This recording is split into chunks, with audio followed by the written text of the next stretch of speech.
So whatever Vedic tradition knows about time starts from the day of Purnima and Kritika Nakshatra's juncture.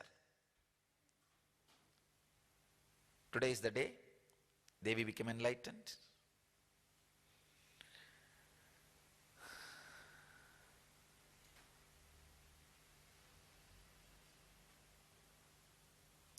In Arunachala, the festival is celebrated in a very big way.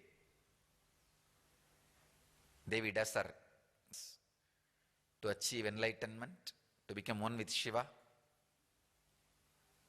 And evening, when the sun sets and the moon rises, Shiva appears as the light, pure consciousness, and gives the off to Devi, and Devi realizes her masculine part and she becomes Ardhanarishwara, means part of Shiva. So if you are in the male body, if you realize your feminine part, you are enlightened. If you are in the female body, if you realize your masculine part, you are enlightened.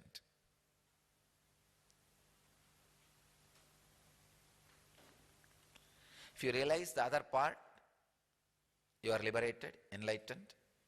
You experience the same thing what Devi has experienced. This 10 days of Brahmotsavam, each day Shiva liberates. Shiva gives enlightenment to one person. The whole 10-day festival is all about giving enlightenment to different people. The first day, Adhigara Nandi receives enlightenment. The next day, Indra and Devatas, they receive enlightenment. That's why in the first day festival, Shiva will come on the Nandi Vahana, Adhigara Nandi. The second day on Indra Vimana, when Indra gets liberated, he puts his Vimana, flight as offering to Mahadeva, who he comes round second day in procession of Indra Vimana. Third day, Patanjali, Nagavagana. Patanjali gets enlightened. So Shiva comes in Nagavagana. Fourth day, Kamadhenu or Karpavriksha. Both of them get enlightened. Vasishta offers both of them. Vasishta, Sabdarishis get enlightened.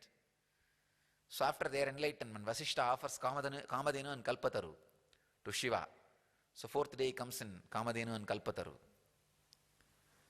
Fifth day, all the Shivacharyas, the people who touch his body and worship, Tirumeni, whoever touches the deity, they are all liberated. He comes in the Rishabha and the Nandi and liberates all the Shivacharyas. Sixth day, he goes around in the chariot, silver chariot, and the top two lokas, the Gandharva and Yakshaloka, Gandharva Loka and Yakshaloka are described as a silver colored lokas, moon based. Devaloka and Vaikunta are described as sun based, solar, golden color. All the moon based lokas, he goes around in silver chariot and liberates them. Seventh day, he comes in a wooden chariot and liberates the whole Bhuloka.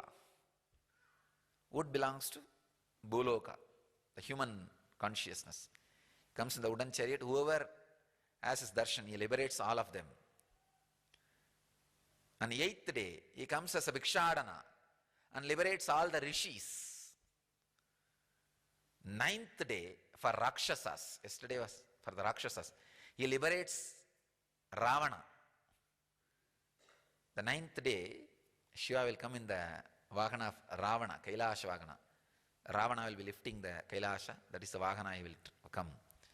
He liberates all the demons, even the demons are given enlightenment, liberation.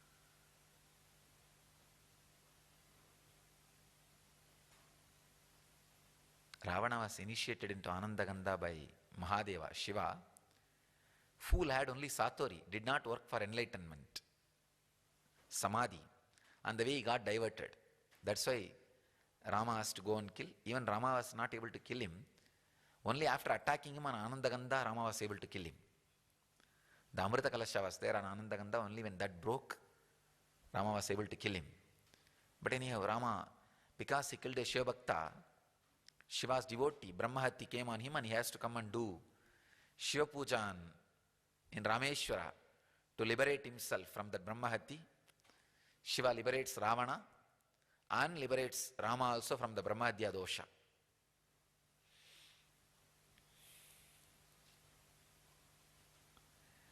Ninth day, Shiva liberates all demons. The 10th day is the day Devi becomes part of Shiva, Ardhanarishwara. Today is the day he liberates the whole cosmos. Devi is representative of the whole cosmos, universe. He blesses the whole universe. It's a very powerful truth. Whatever has expanded from him, he just takes them all back and gives them the feeling, you are my part, reuniting, reunion. So, all the lamps which has become different, this is the Prakriti, Devi. By evening, all of them come back and become one with the Purusha. That is what? Devi becoming Ardhanarishwara. The Prakriti becoming Purusha is the celebration. So let you all become Ardhanarishwaras. Experience Purusha consciousness. Become one with Shiva. Let you all achieve, experience, live, express, radiate the eternal bliss, Nityananda. Thank you.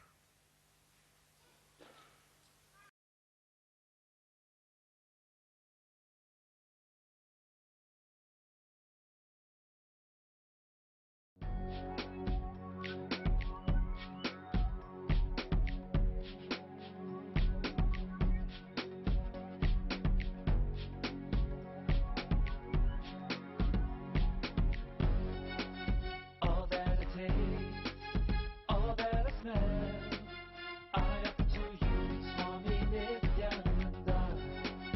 All that I see, all that I hear, I offer to you, Swami Nityananda. Like this dance, and this song, and this joy, I surrender to you. All that I feel, all that I am, I offer to you, Swami Nityananda. Puragaram, Karunavataram, Samsarasaram, Bhujagendaharam, Sada Vasantam, Hridayarvinde, Bhavam Bhavani, Sahitam Namami. All of my dreams,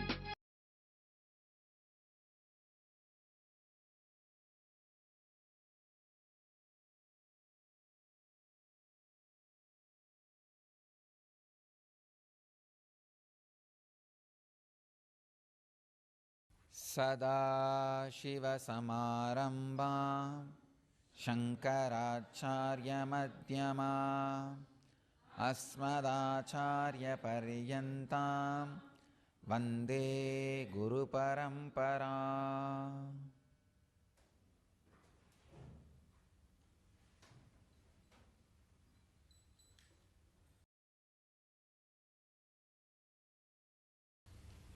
I welcome you all with my love and respects.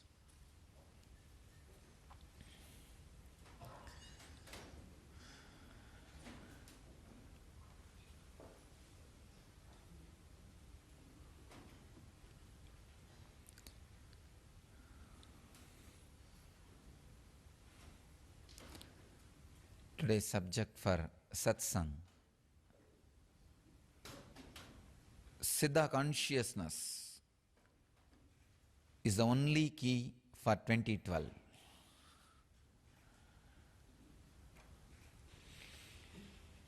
Siddha consciousness, the only key to 2012. Before entering into the different states of consciousness, understanding about different states of consciousness, I want to tell you the purpose of working on consciousness, studying about consciousness, that needs to be clarified. Understand?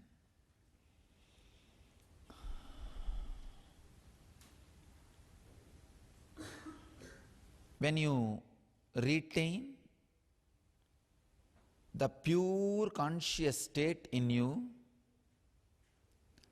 that restful awareness, you get into a spot or a space where you see the whole.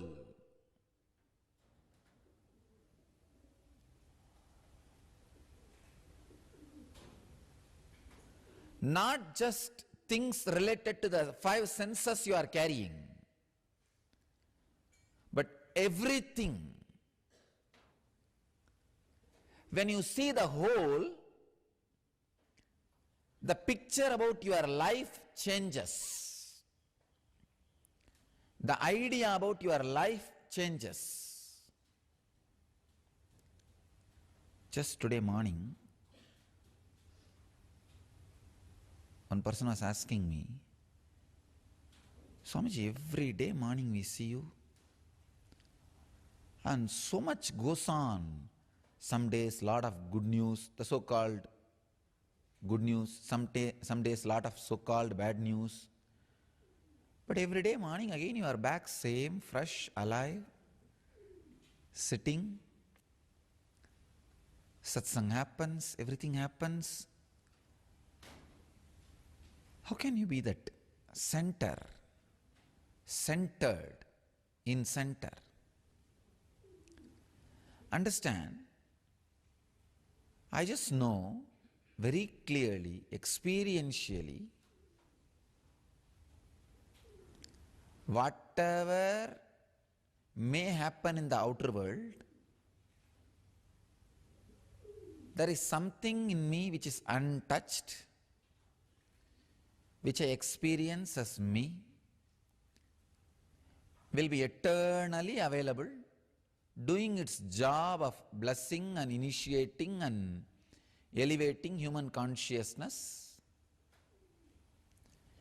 If the humanity is blessed enough, if the collective positivity is powerful enough to overpower this collective negativity, I'll be in the body and doing this.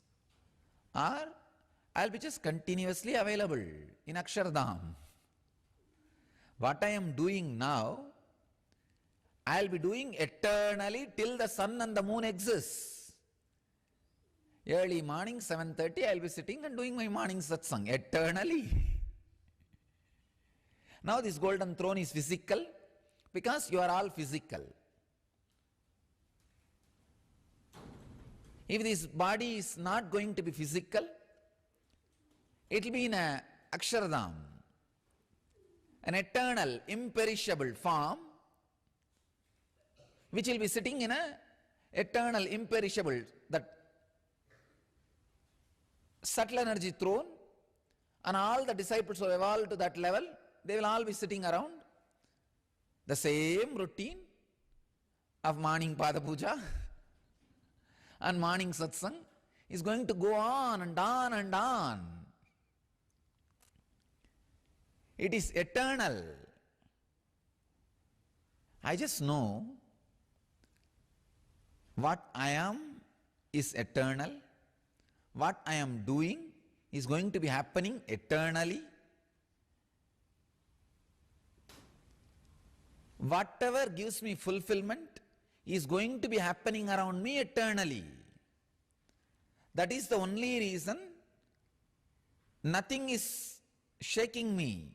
Please understand, I want you to know, when you rest in the pure consciousness, this understanding will land in you. With that understanding, living your life is living enlightenment. When you witness whatever is happening in you, as you, please understand. First, when you start witnessing, you will start witnessing whatever is done to you. Then when you settle down, you will start witnessing what you think as you. Then in the deeper level, you will start witnessing whatever you feel as you. Then in the deeper level, you will be witnessing you. Please understand. First level, you will be witnessing whatever is done to you. Oh, I have pleasure, I have pain, it is being done to me, this is being done to me. That's the first level of witnessing. This is happening in me, breathing is happening in me, pain is happening in me, joy is happening in me. This is the first level of witnessing. Second level, you will start witnessing what you think as you. Oh, I think I am this type of person. I think I am this type of idea. This is what is good for me. This is what is pleasure for me. This is what is pain for me. What you think as you will start witnessing. Deeper level, what you feel as you will start witnessing.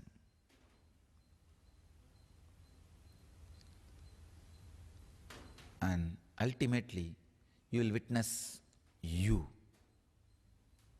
Please understand, one great thing, powerful thing about the witnessing is, anything you witness goes through a complete purification acid process. Rasavada, alchemy happens to it. If you are witnessing what is done to you, suddenly your idea about what is pain, what is pleasure goes through a purification process. An amazing transformation will happen. Hundreds of things which you are afraid will drop. When I say drop, the fear about it will drop. Hundreds of things which you have, greed, that greed will drop.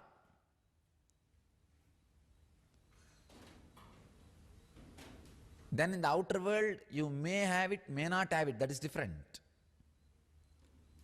Usually, when the transformation happens in you, suddenly the existence responds to you in a very big positive way. Because cosmos is intelligence, it is not accident. Cosmos is not accident. If somebody claims cosmos is accident, he is too small guy. He only should be an accident, not this whole.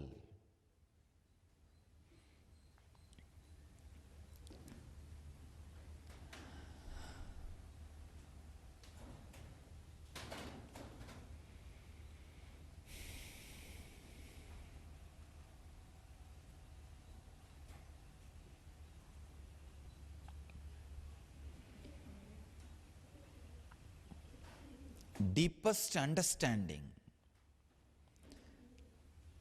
which happens in you when you go through the complete purification, through the pure witnessing of very you. Please understand when I say the very you. With that understanding, living your life is living enlightenment. Jivan Mukti.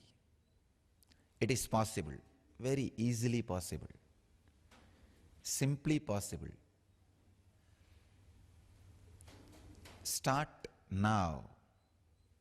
Be aware of what is being done to you, what is happening in you as a response to what is being done to you, what you think as you, what you feel as you, and you will witness what is you.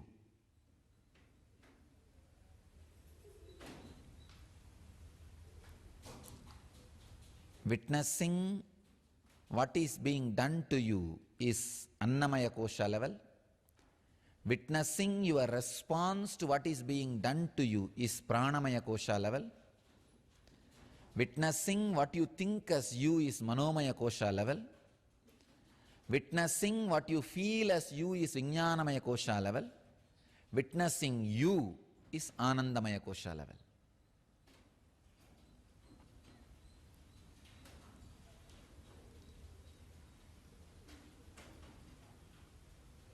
Witnessing and experiencing the pure consciousness. Today morning I wanted to find out a more deeper and deeper clicks and understanding about this different states of consciousness. So when I fell into the samadhi in Panchatapas, I put this. See, it's like when you fall into samadhi, it's almost like a grinder, conscious grinder. Any seed you put, you will have the essence of it when the grinder stops. So today this is the seed I dropped. What is the use of knowing about consciousness? I'll have to explain this whole thing to you guys step by step, step by step, step by step.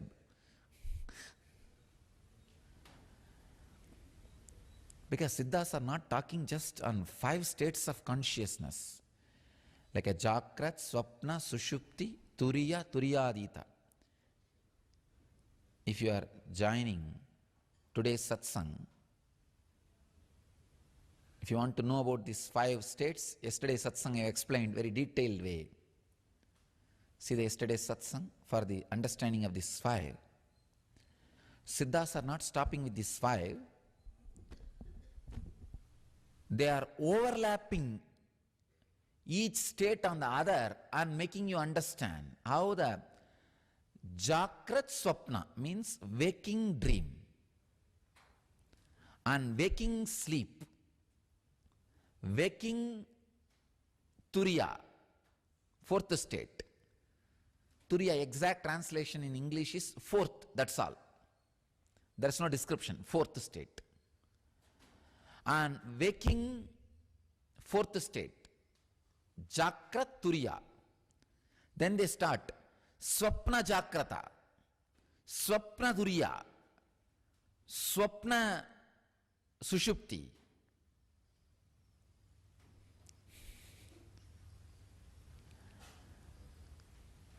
So when the states overlap each other, how your mind reacts, it's really an amazing lesson. Not only I will do a continuous satsang about these states, I'll write a special book on it. Because nowhere in the planet Earth, no civilization is able to study so much, do research and development so much, experientially the states of consciousness and express those great realities and truths to the world so clear, such a detailed way. Even Vedic tradition stops with this 4 state, Jakra, Swapna, Sushupti and Turiya. They don't go to the deeper and deeper experiments. These guys have, these Siddhas have done an amazing research. One good thing with these Siddhas are, they don't have to spend their time in creating an infrastructure. The states of consciousness is so detailed, way described in Siddha tradition, because they don't need to create unnecessary foolish infrastructures.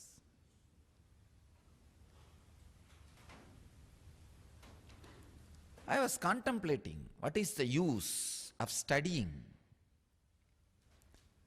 this various states of consciousness. What is the utility value? This is the seed I dropped, prashna I dropped into the samadhi state, and I fell into that samadhi. End of the Panchatapas, the result is when you dive into that deepest awareness, the understanding which happens in you liberates you from all fears and all greed and all disturbances. With that understanding, if you make decision in this world, you will be living such a liberated way, such a free way. That's the ultimate way of living. That is the only utility, or I can say, that is the only utility for life. So the life itself is happening in the planet Earth to experience that purest awareness and act in the outer world based on the purest awarenesses, understandings. So it is time that witnessing consciousness and resting into the restful awareness and the pure consciousness should become syllabus in all education institutions. That should be encouraged, instructed, and should be made to experience. All human beings should be made to experience that pure awareness, so that their understanding about them is clear and they start making decisions with that pure, liberated, unified field of consciousness.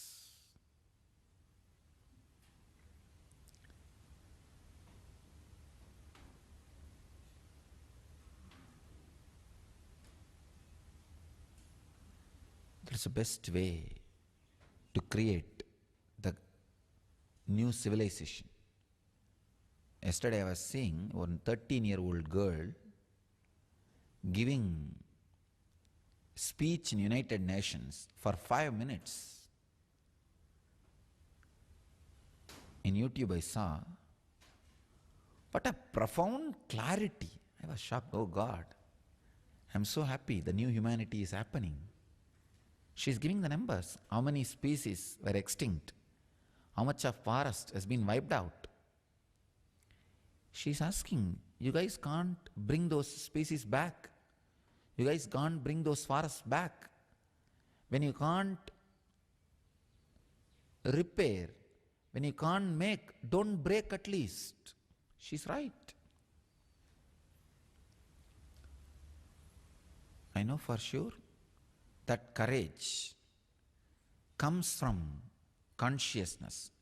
Either she herself had the consciousness, or she has been given that courage by somebody who has that higher consciousness.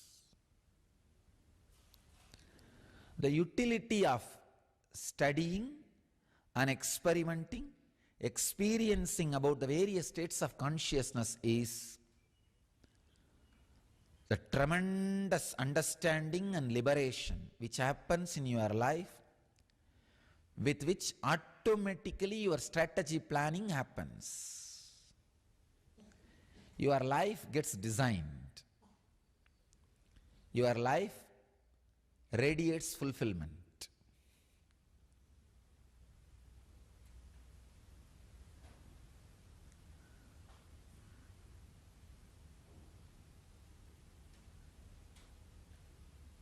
So now you all know the utility. Let us enter into the subject.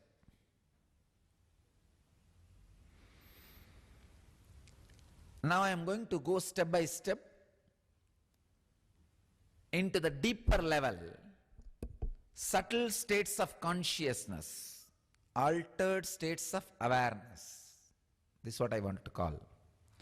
Please understand, consciousness is different, awareness is different. Awareness means you are aware of something happening. This is a first level process. Consciousness means purely radiating. Awareness can be used as a technique to merge into consciousness. So now, I am going to talk about different states of consciousness, altered states of awareness.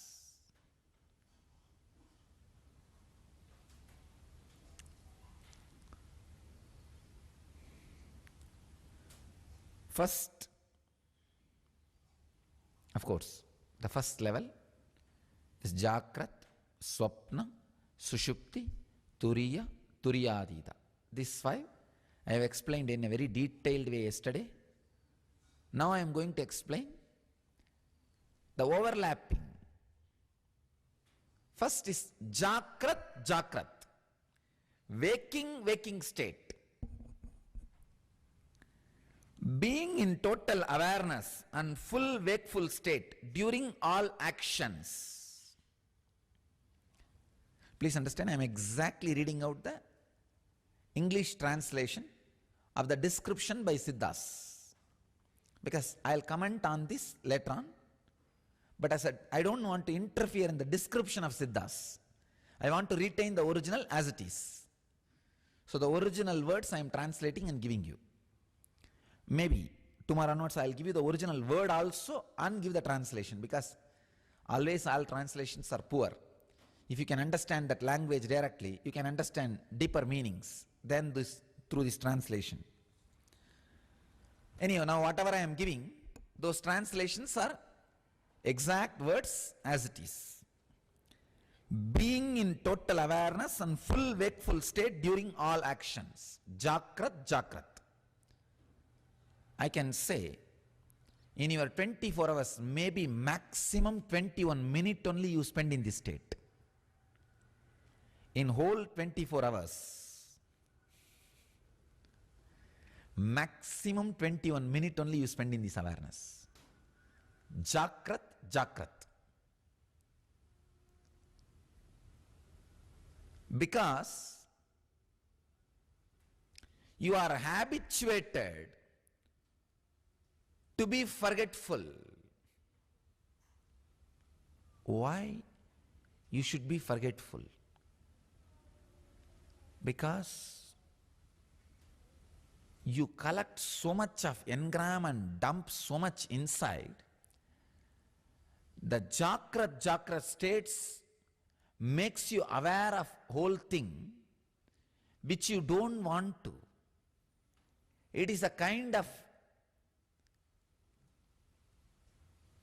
you will be constantly aware of all the bitter realities around you and inside you,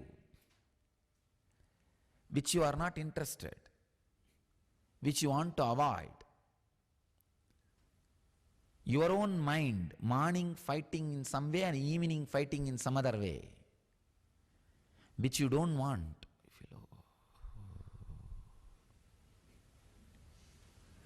Better. This is a lot more comfortable. Who wants that? Next. I understand whatever Swamiji speaks, it's okay, good. What is telling? He's telling to be aware, and I am aware always. That is the way now each one of your mind is acting. Please understand. I just imitated your pranamaya kosha. Nothing else. It's okay. I am aware only. What else? And he's telling the same thing for last 3 days. I am telling the same thing for last 3 days true. Have you listened?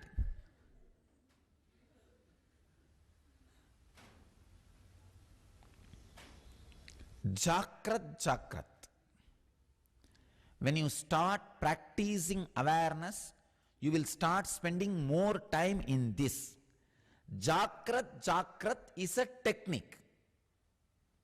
Understand? It's a technique. But it is supposed to be your lifestyle. Because it is not your lifestyle, unfortunately, I have to propose this as a technique. One important thing. More you start living in Jagrat, the shoulder will become broad. I tell you. Please understand. Because you don't stay in Jagrat, you don't want to take up the stress in you and straighten them out.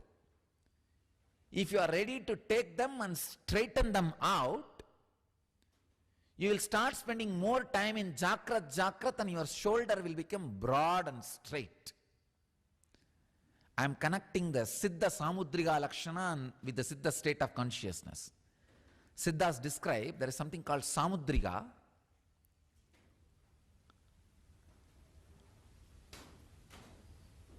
The fruit decides the form of the shell. Shell decides the form of the fruit.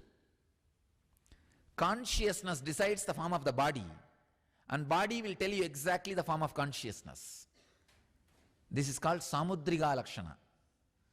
Sa-mudriga Lakshana.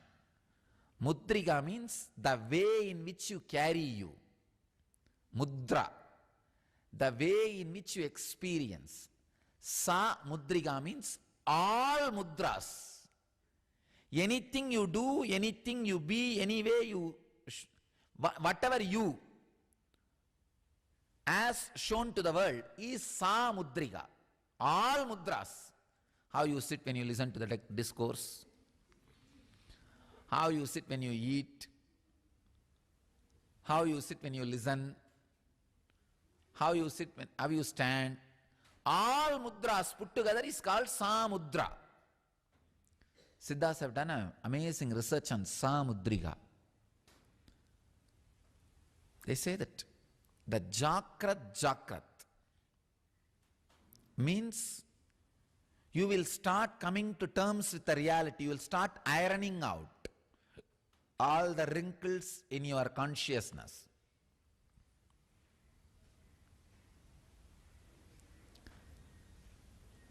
You are supposed to be staying in this consciousness more and more and more time. All these elders who decide their death time and leave the body, in India still it is a tradition. Still if you go to any village, you will hear at least 10 stories. Oh, 1 year before this old man, he told the date and he left the body. This old lady died just immediately after her husband died. You will hear these stories. The land of Siddhas. Understand, this country, I tell you, is built on the backbone of spirituality.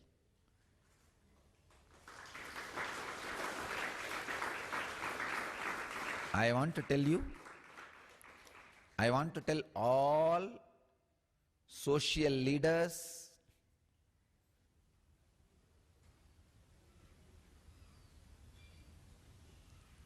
political leaders, and economical leaders, means the decision makers in the field of money and wealth.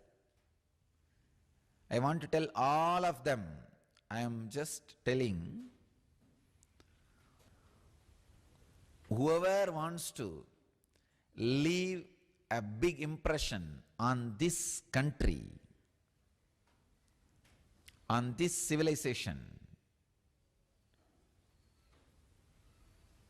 if you want history to remember you, be very clear. Associate yourself with the spiritual tradition of India. Without associating yourself with the spiritual tradition of India, even if you make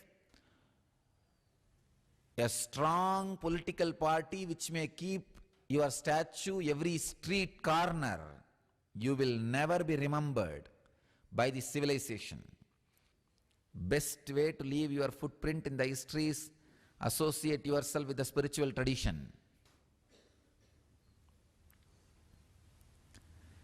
Because all anti-spiritual, anti-religious traditions which erupted in India disappeared within 100 years. Never any anti-religious, anti-spiritual tradition was able to stand in India more than 100 years. This is a law. The cosmic constitution of India. Please understand, I am sending a clear message to all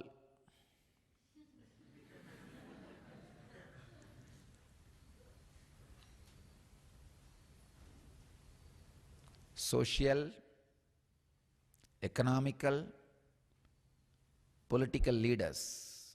Even Rajaraja, a great king produced, one of the greatest king produced by India, is still remembered because of the great Tanjore temple he built. If you see the temple, you will see two things. One, an ordinary man will see, oh God, how time stands still. When I saw, I felt, oh God, how soon these 1,000 years have disappeared. That's what exactly I felt. Oh God, how time flies. When you see from higher consciousness, you will feel how time flies. Just yesterday I did Kumbhabhishekam.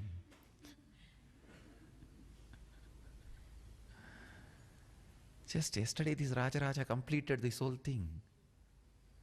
1,000 years over, okay.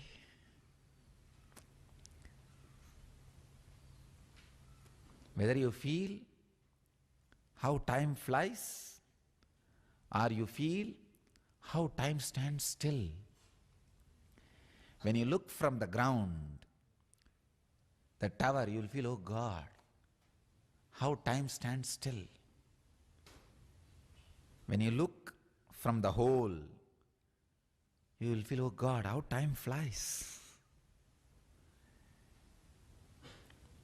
Whatever you may feel, Rajaraja is still remembered because of his great temple, not because of his great administration, not because of how many of his enemies he killed, not because of how many dissidents he put them in jail, not because of how many of his dissidents he put them in jail, not because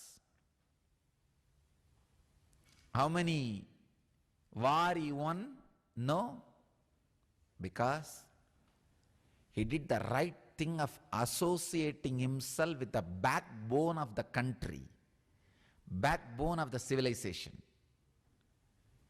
Many people try to associate themselves with big, well-known, great books, so that as long as that book is there, their commentary will be alive and their name will be alive. All the big books, all the great books. I tell you, associating yourself with the great books may keep your name in the history for a few hundred years, not more than that, because when much better commentaries and interpretations are written, this will be forgotten, will not be studied. Associate yourself with the strong, clear backbone structure, unshakable backbone structure of this country's consciousness. Spiritual tradition.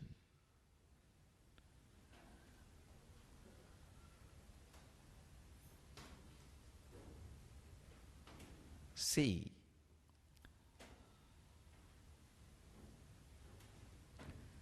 Rajaraja was remembered because the big temple he built, spending his whole life, energy and intelligence. But there are so many ordinary beggars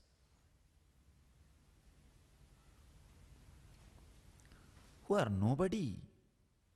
Tirunjana Sambandar, Tirunavukkarasar. They did not have anything. They are ordinary beggars.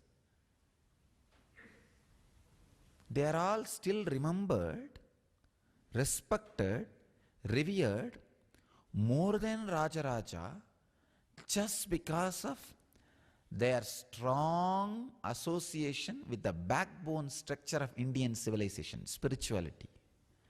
And the funny thing is, Rajaraja built temple for whom? Inside these beggar statues are installed. And I want all of you to know, in the whole temple complex of Rajaraja, not a single statue of Rajaraja is there. But all the beggars whom I have named now, all their statues are there. This country is our country.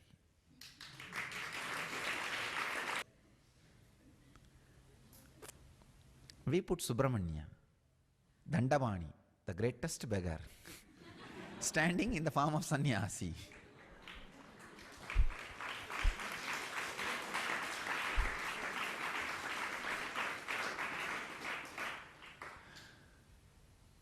Or Venkateshwara.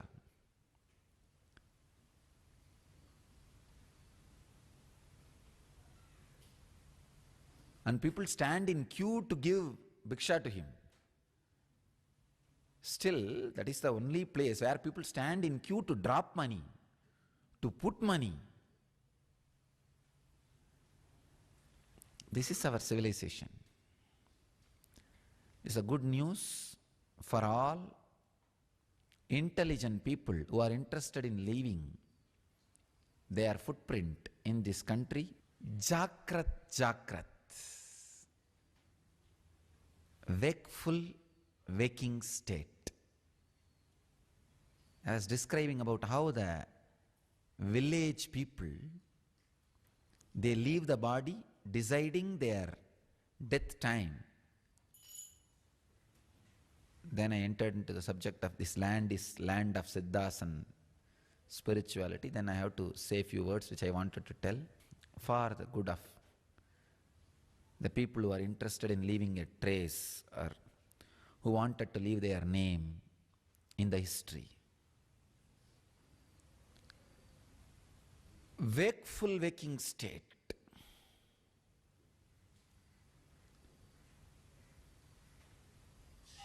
It was supposed to be lifestyle.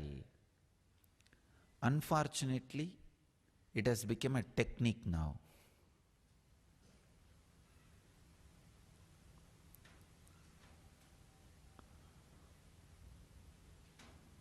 It should not just be a technique, it should become a lifestyle. Because the moment I make this as a technique, the stress of practicing it will start happening in you. Decide, when I am awake, I will be awake. That's all.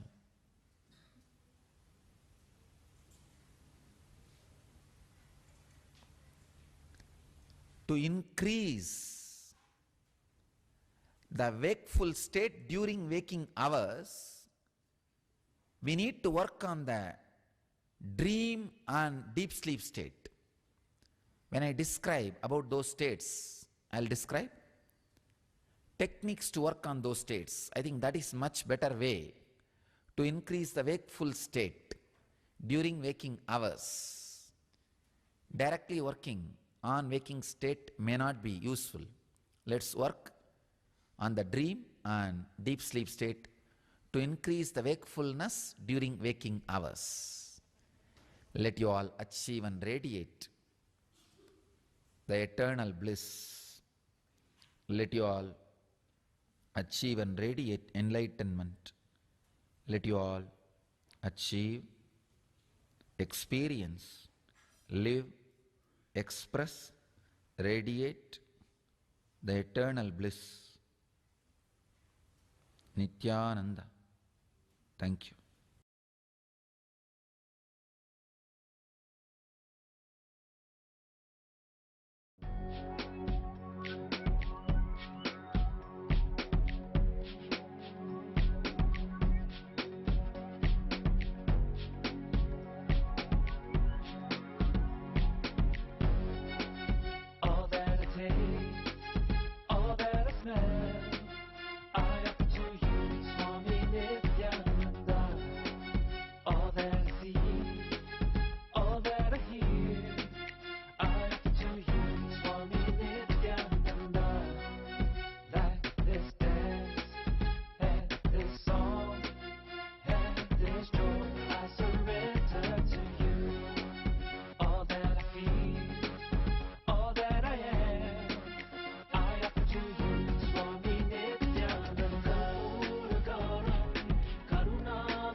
सदाशिवसमारम्भां शङ्कराचार्यमध्यमाम् अस्मदाचार्यपर्यन्तां वन्दे गुरुपरम्पराम्.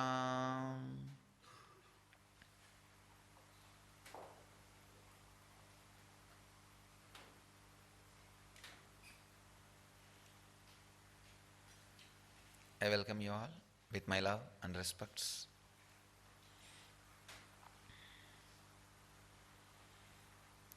I'll continue on Siddha tradition.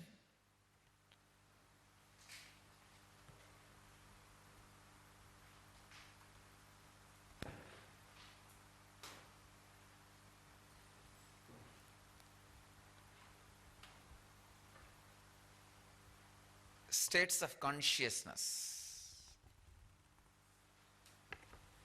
as per Siddha tradition. Today's subject is states of consciousness as per Siddha tradition. Just today morning, in the Panchatapas, I was experiencing a extraordinary strong awareness, not just in my nervous system. You see, in my nervous system continuously that is there. I was experiencing it all over. I can say this is one of the important revelation happened in me. The highest utility of the body is to experience the pure witnessing consciousness in the body. Please understand, that is the highest utility, that is the highest possibility, that is the highest best thing can happen to human being, to the body.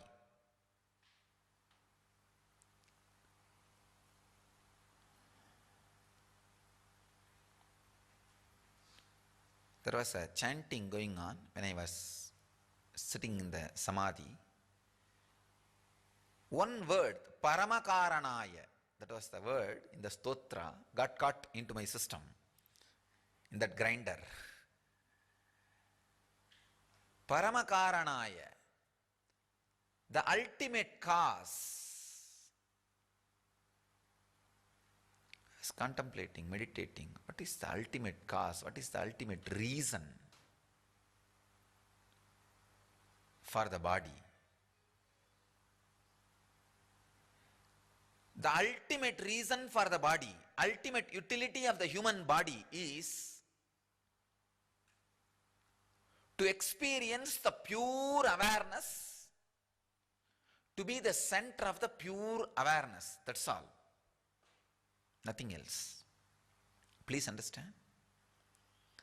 So many things will happen in front of the pure awareness. If you are interested in seeing some part, your body will turn or fall in tune for that part. That's all. See, in front of the pure awareness, so many great, wonderful, spiritual things will be happening. So many dangerous, violent, abusive things will be happening. So many charitable, dharmic things will be happening.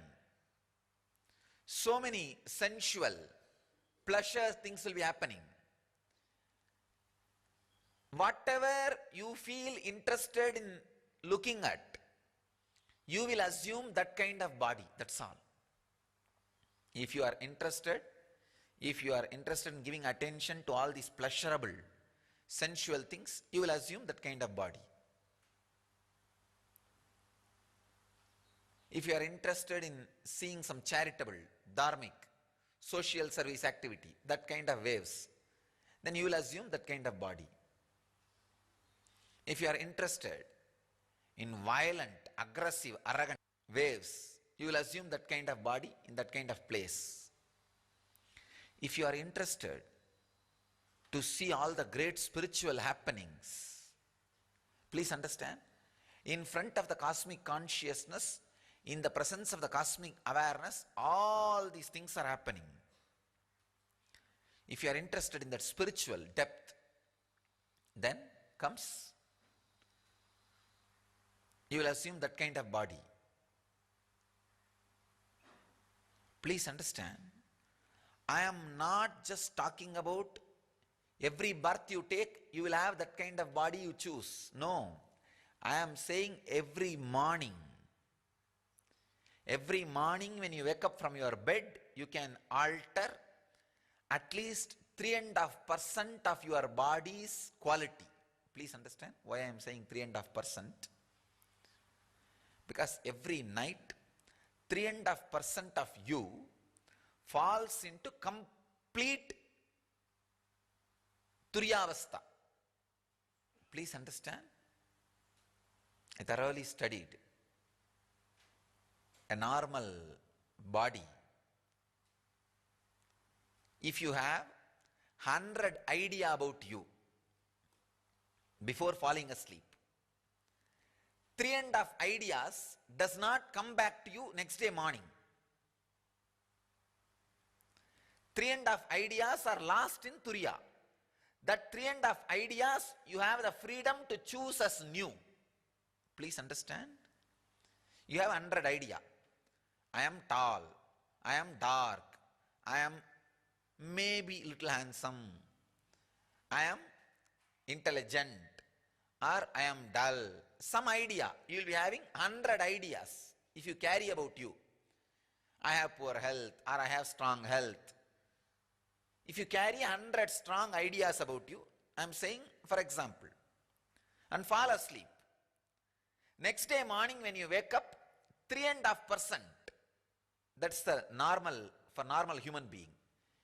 If you do the Hunkara meditation, Hunkara is the powerful bija to awaken Kundalini. The night before falling asleep, intense Hunkara meditation and pure camphor, a pinch of pure camphor with milk. If you do this meditation and take this Siddha medicine, it's a ordinary pure camphor which we use in the temples. Not processed camphor, pure camphor. One pinch. Put it in the quarter liter milk. Boil it nicely. And if you drink that milk, and this Hunkara meditation, 7 thoughts do not come back. 7 concepts do not come back. You have the freedom to expand. I thoroughly studied. Soon, I wish we will prove all these things scientifically. 3.5 thoughts do not come back to you. Please understand, every day, you have the freedom to alter 3.5 thoughts of you. 3.5 major concepts you carry about you can be beaten and rebuilt every day. So if you need to change all 100 thoughts, how many days it takes? 33 days. Or I can say 30 days. 1 month for new personality. Nothing else. See.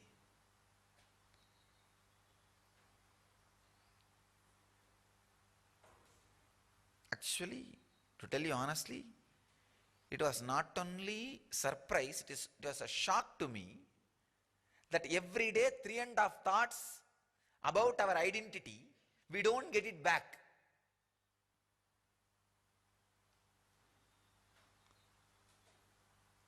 Unfortunate thing is, in the daytime, you force yourself and get it back.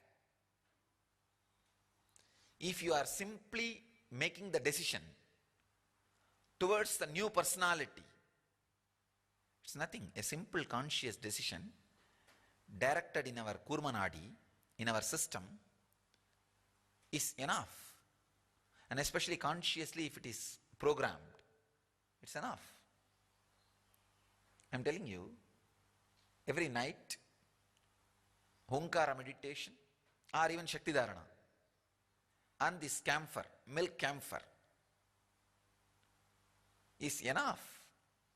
7 thoughts do not come back next day morning.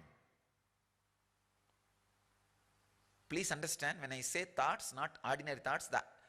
For example, if this building is your personality, if you have 100 pillars for this personality, for this building, every night when you fall asleep and come back next day morning, 3.5 pillars are missing.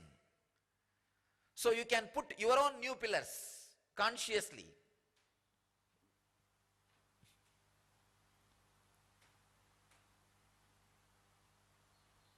Not only it was a surprise, it was a shock for me, because with this one understanding, if we go on replacing, the transformation of the human consciousness becomes such an easy job. Such an easy job. You just need to decide the 3.5 thoughts, 3.5 ideas which you need to forget about it every night. And next day morning, you just need to decide the new pillars you want to create. That's all.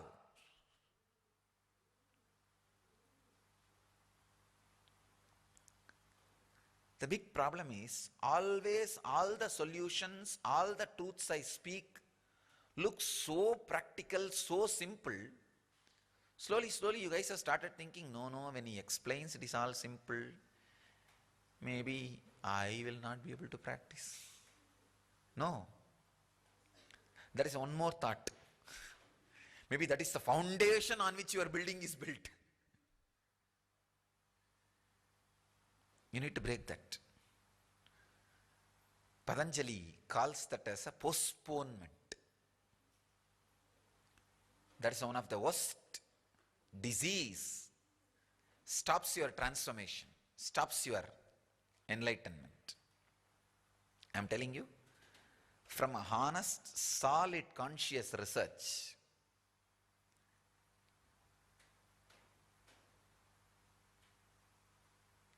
three truths. First, highest utility, reason for the body, Parama Karana, is to radiate, to be the center of the pure awareness. First truth. Second,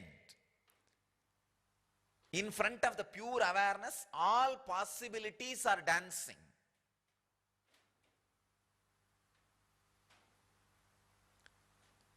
When you go and live among the different civilizations only, you will understand each different civilization is different world altogether. So in front of the pure awareness, all dances are going on. Whichever dance you pick up, whatever idea you give more attention and awareness, you will assume that kind of body, that kind of area, that kind of energy, that kind of tuning. This is second truth. Third truth, that changing of the tuning does not happen only when you take new bodies. It happens even while you fall asleep and wake up every night. 3.5 pillars are removed. Every time you fall asleep more than 4 hours, 3.5 pillars are removed. And you have now chance to put new 3.5 pillar, or get that same old 3.5 pillar, or more dangerous 3.5 pillar. So every day either you grow or go down.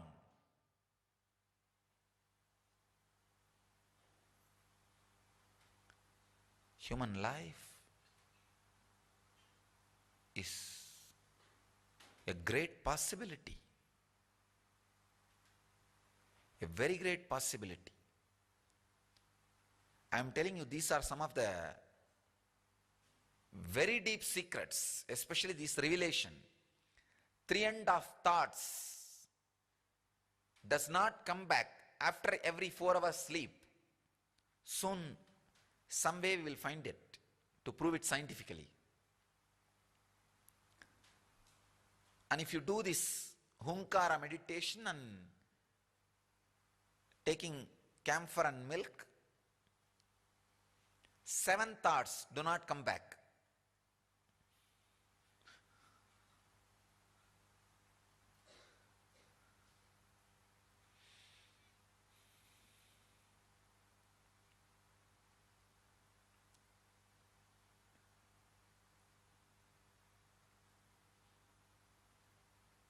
With these basic 3 truths, we will enter into the understanding of states of consciousness in Siddha tradition. I may not be able to complete this subject, but I'll start today. I'll continue. Siddhas have done so much of research and development in so many different fields. And they had the advantage of the alchemy science, means all the herbs were available for them.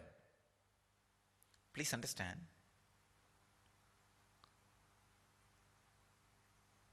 The Vedic civilization, Ganges civilization, was more animal-based civilization. Means they were getting their food and everything from animals. Cow, goat, animals. That is why Vedic civilization was respecting, revering, worshipping animals.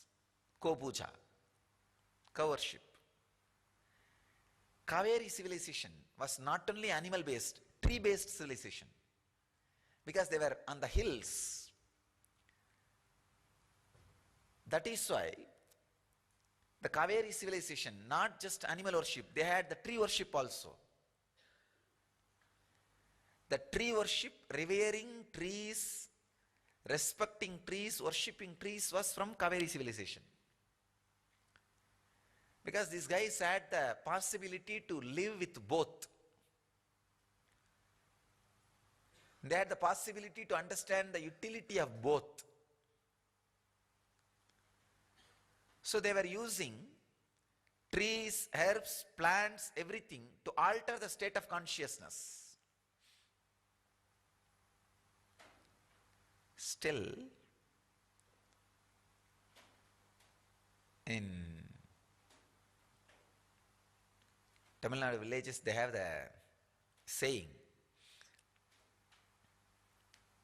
a mother does not want to be away from her son, but the son wants to travel and see the world, see the country. So mother puts one condition on him, saying that when you go away from the house, when you start traveling, you should always sleep under tamarind tree. When you decide to come back, you should always sleep under neem tree. Give me that one vow. This guy says, that's perfectly all right. He promises and starts. If you sleep every night under tamarind tree, you cannot maintain your health more than 30 days. You'll fall sick. That fellow fell sick and he could not travel further. So every night, so he decided to come back. So he started sleeping every night under neem tree. By the time he reached the house, he was healthy. Siddhas know the science of using all these things to alter the state of consciousness.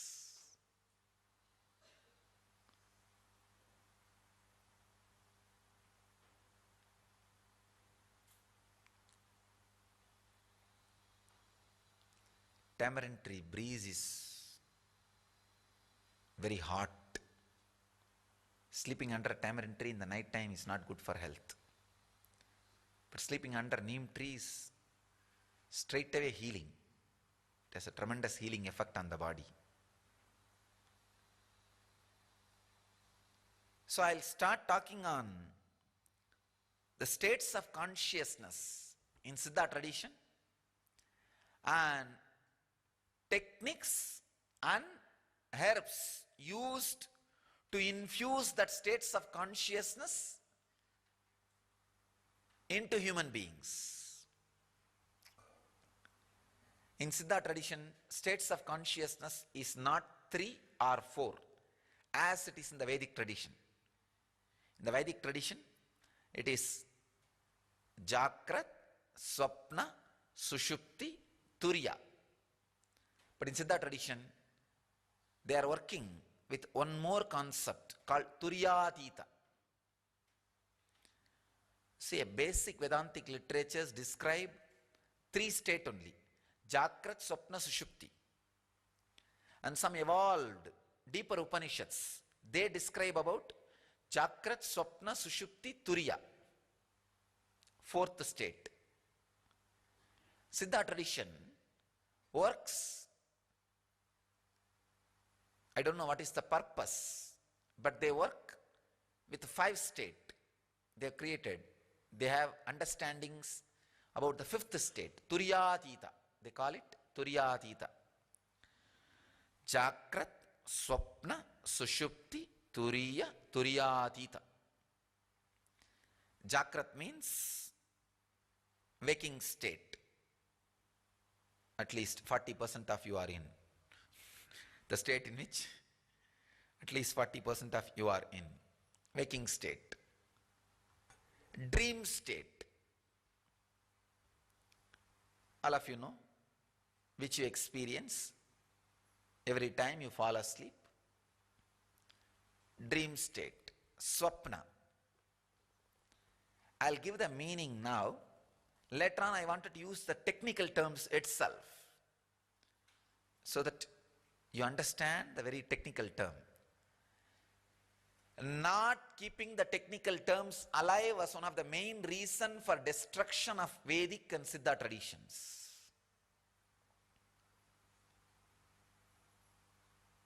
Even while you translate all these great truths, the original Sabda should be kept alive. It should not be lost. That is why I insist on all my commentary books, whether it is on Yoga Sutra, Vijnana Bhairava Tantra, or Shiva Sutra, or Guru Gita, or Patanjali, or Bhagavad Gita, or anything, I insist on retaining the original Sanskrit verse in Sanskrit, in the Devanagari language, Devanagari Lipi. Then you can have transliteration, translation, commentary, question answer, anything. Bhashya, Bhashya on Bhashya Vartika, and Bhashya Tika. You can have anything, but the original should be retained. So, I request all of you to understand, Jakrat means waking state, Swapna, dream state, Sushupti, deep sleep state, Turiya,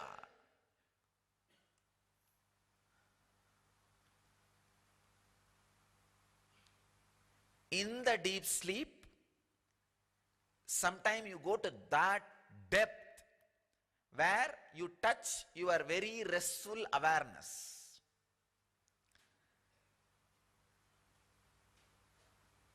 Sometime morning you will wake up, you will feel, oh God, I was awake whole night, but did not have any thought, no sleep. I neither slept, nor tired, neither had any thoughts, nor any dreams. That is what is Turiya. Sometime you will experience it. Especially if you meditate before sleeping and fall asleep, or had energy darshan before sleeping and fall asleep, or been medium before sleep and fell asleep, you will experience the Turiya. The 5th is Turiyathitam. Turiyathitam is something like a being established in that restful awareness forever, Samadhi. I can say Turiya is like a satori. Turiya adhita is sahaja samadhi, eternal samadhi, nitya samadhi.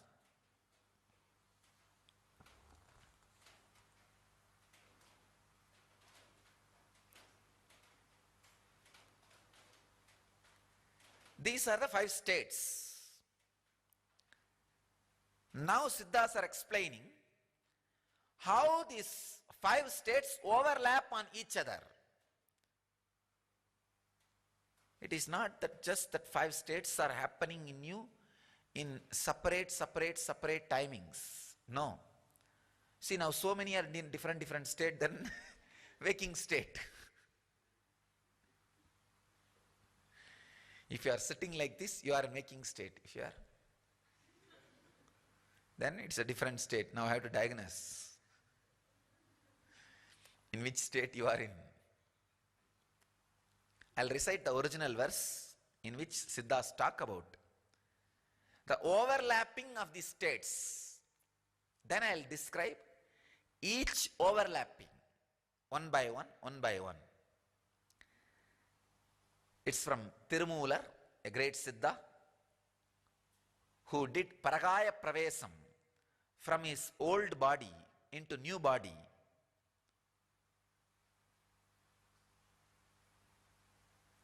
This Siddha is a direct disciple of Nandi Deva, Nandi, and he was traveling, doing astral travel towards southern India. In a place in southern part of Tamil Nadu, he sees one shepherd boy, young boy, 20-ish, in his 20s, lying dead because of snake bite. And all his pet animals, cows and goats, standing around him and shedding tears, crying. The Siddha saw it and his whole heart melted. It was too much. Oh God, how nicely he would have taken care of those animals. For those animals to stand and cry, seeing his dead body. They were just licking his body and crying. Knowing that he is bitten by snake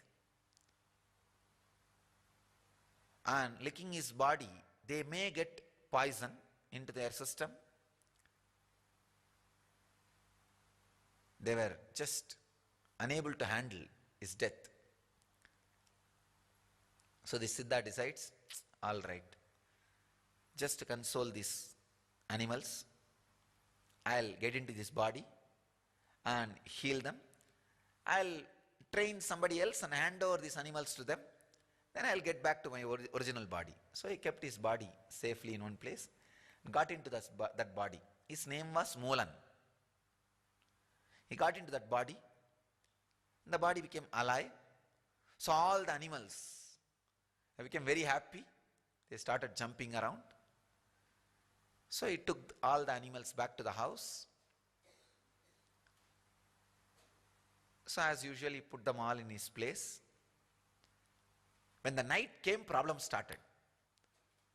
Because his wife is slowly dragging him to the bed. And suddenly, the Siddha revealed himself and said, "Oh my dear, I am not your husband. It's your husband's body, but he died due to snake bite.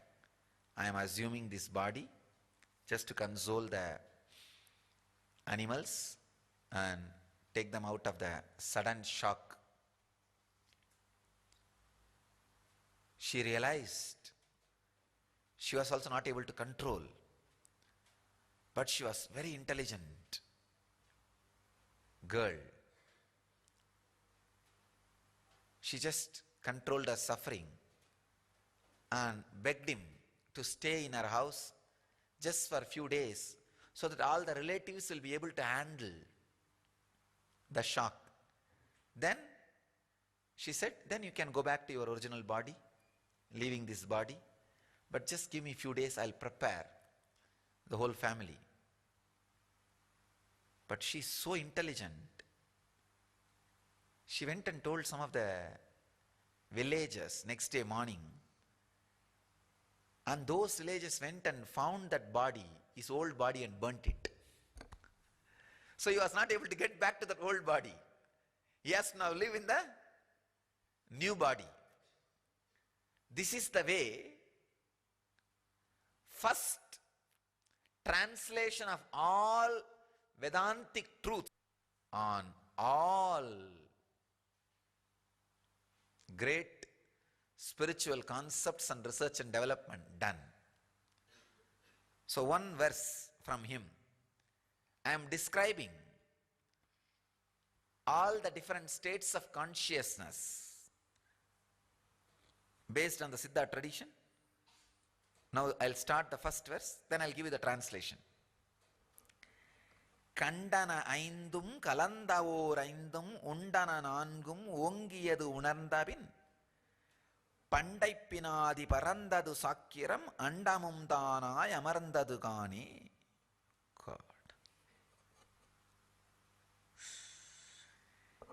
கண்டன ஐந்தும் கலந்தவோர் ஐந்தும் உண்டன நான்கும் ஓங்கியது உணர்ந்துபின் பண்டைப்பினாதி பறந்தது சாக்கிரம்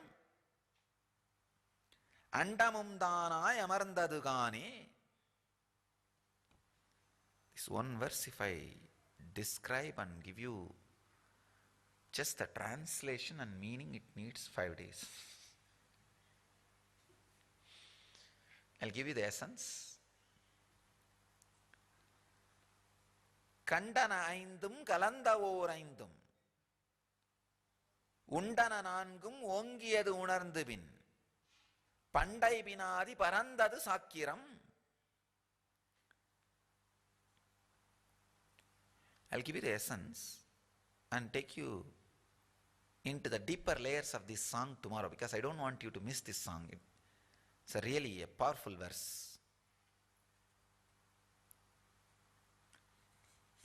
Because next verses you will be able to understand only if you understand this verse. ஆன மனமும் அறிகின்ற புத்தியும் ஊனை இழந்து நின்றுளே உயிர் பெய்தி தானமிழந்து தயங்கிய வாறுபோல் ஊனை இழந்த சுழுத்தியதாமே.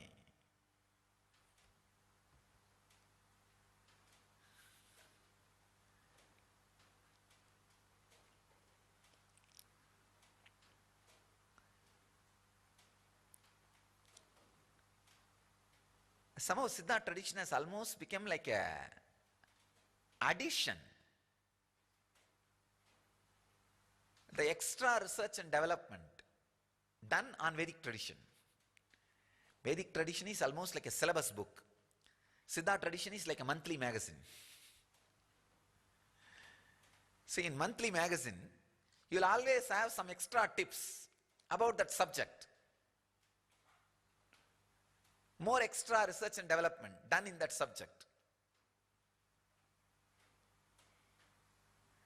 கண்டன ஐந்தும் கலந்தவோர் ஐந்தும் உண்டன நான்கும் ஓங்கியது உணர்ந்து பின் பண்டை பினாதி பரந்தது சாக்கிரம் அண்டமும் தானாய் அமர்ந்தது காணே. Understand this much now.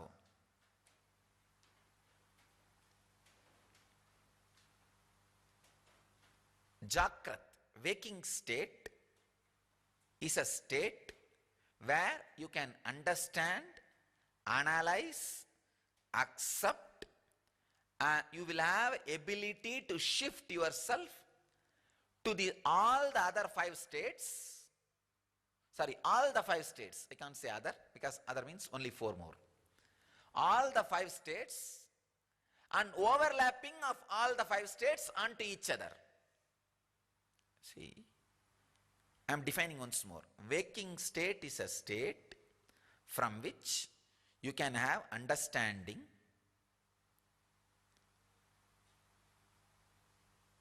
ability to move to all 5 states. From dream state you will not have the ability to shift yourself to any other state. No. from deep sleep state, you will not have the ability to experience and understand about any other state. No. This is the state, waking state is the state from which you can understand all 5 states, and you have the freedom and ability to shift yourself into any of these 5 states. Understand this much? Tomorrow I will go deeper and deeper into these steps.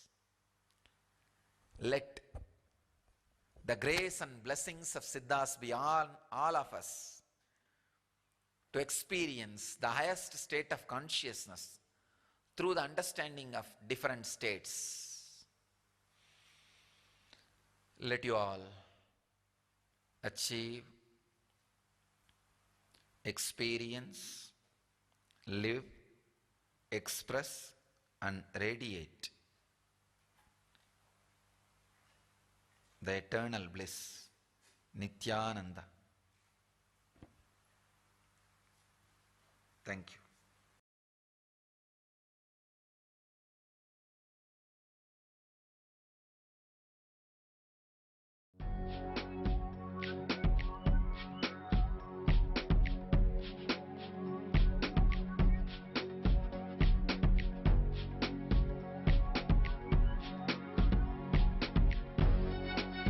All that I taste, all that I smell, I offer to you, Swami Nityananda.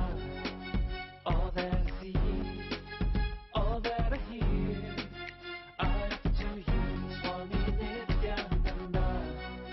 Like this dance, and this song, and this joy, I surrender to you.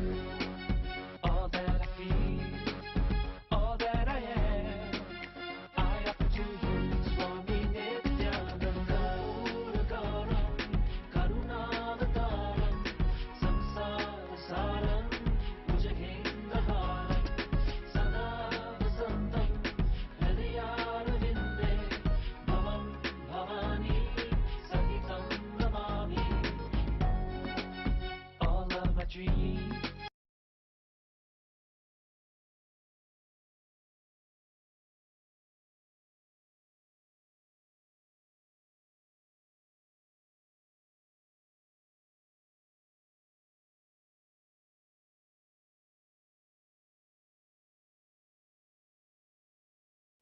Sadashivasamarambam Shankaracharyamadhyamam Asmadacharyaparyantam Vande Guru Paramparam.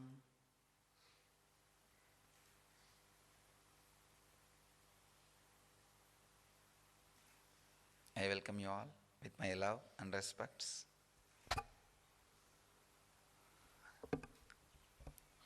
Today's subject for morning satsang, Paragaya Pravesha by Siddhas, astral travel in Siddha tradition. I think yesterday itself I was talking about today's subject, astral travel in Siddha tradition. I wanted all of you to know, astral travel is a too poor word for Paragaya Pravesha. Paragaya Pravesha is something far beyond, but I have to use the word astral travel, 2 reasons. One, there is no other word in English other than astral travel, as far as I am able to search. Second, only this astral travel word comes close, especially in the internet search and everywhere, to the experience I am trying to describe. Not exactly, coming close. In Tamil we have the word Koodu Vittu Koodu Paidal.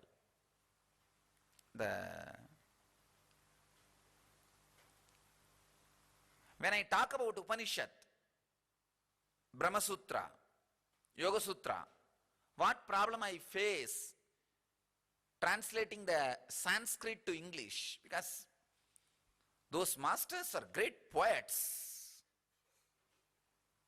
Upanishadic masters. Just this one sutra, Purnamada Purnamidam Purnat Purnamudachyate, Purnasya Purnamadaya Purnameva Vasishyate. What a poetry!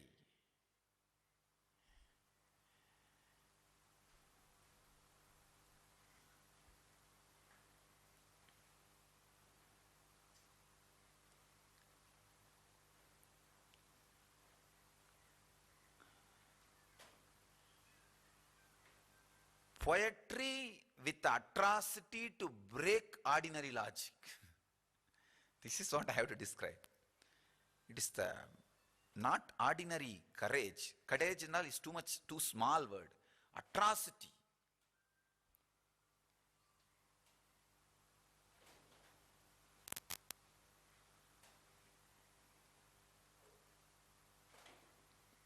If I say, there are no chocolates in this basket, it can be kind of a courage to break your logic. But if I say, I am not here, it is atrocity to break the ordinary logic. But what to do? That is the truth.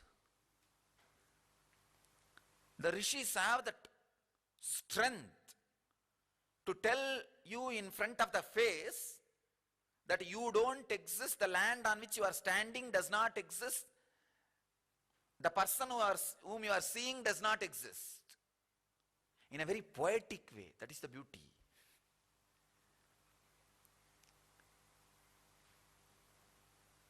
So I can never translate Purnamada Purnamidam into any language honestly and feel satisfied, I did my job. No.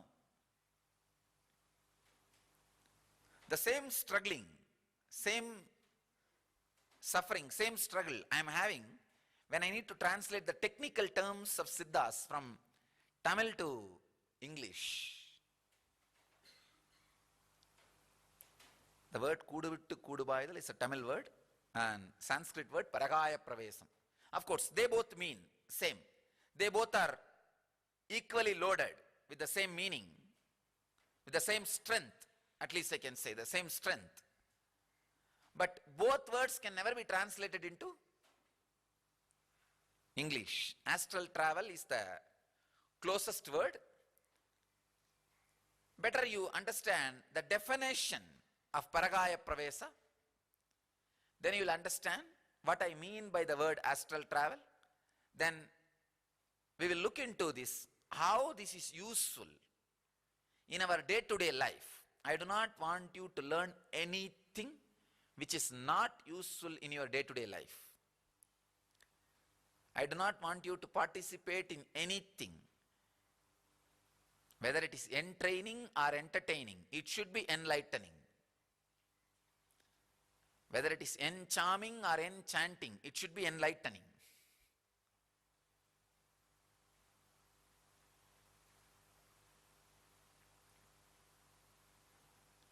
Without enlightening, the entraining has no meaning. It is only training, not entraining.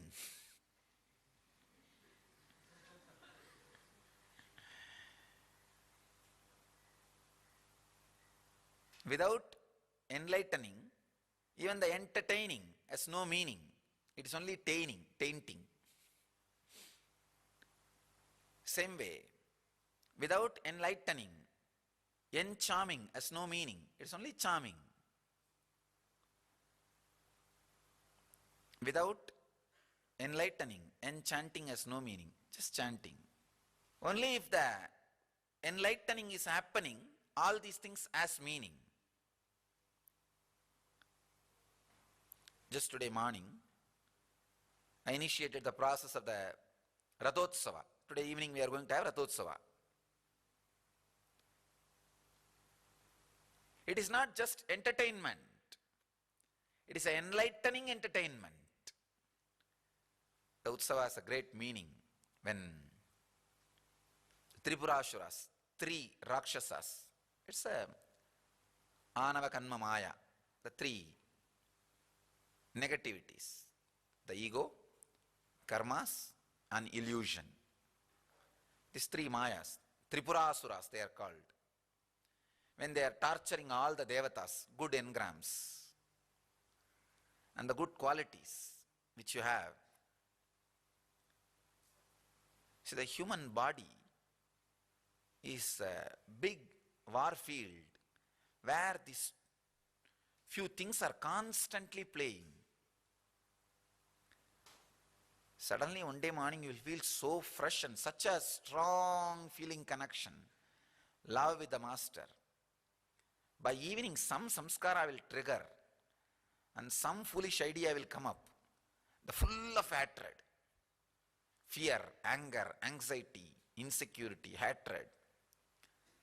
This love-hate relationship goes on and on and on like a churning.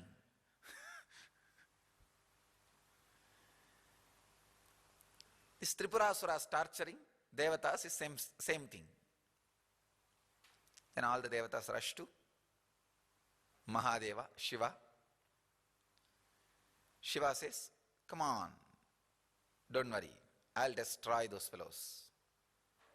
Let's get ready, let's all go. Shiva wanted all these fellows to see how he is destroying them. So all these fellows said, oh God, let us get ready. They are all packing up, left and right, preparing. Somebody gave the suggestion, after all Shiva himself is coming to destroy, should you not make a beautiful chariot? Indra said, yes, right, you are right, your suggestions are right. They started making a huge chariot. Brahma himself becomes a charioteer. All devatas becomes the sculpture. And Chaturvedas, 4 Vedas become 4 horses. And Yamadharma himself becomes a weapon. And Indra himself becomes a base plate. All the rishis and ganas and munis, everybody becomes some part of the chariot. All their powers becomes the embodiment of the chariot. And during this big process, suddenly Indra got the ego. With so many rishis and munis, ganas, devatas, gods, goddesses, with so much power, why Shiva? Anybody can destroy these 3 Rakshasas. If so much power is united. That's all he thought. And Shiva just smiled. Did I ask for this chariot? Did I ask your help? I just said, come on, come with me and enjoy the scene. But you fellows try to build this chariot and start feeling you are too important in his mission.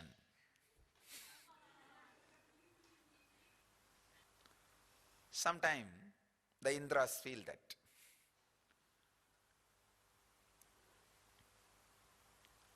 And Shiva just smiles and looks at Indra.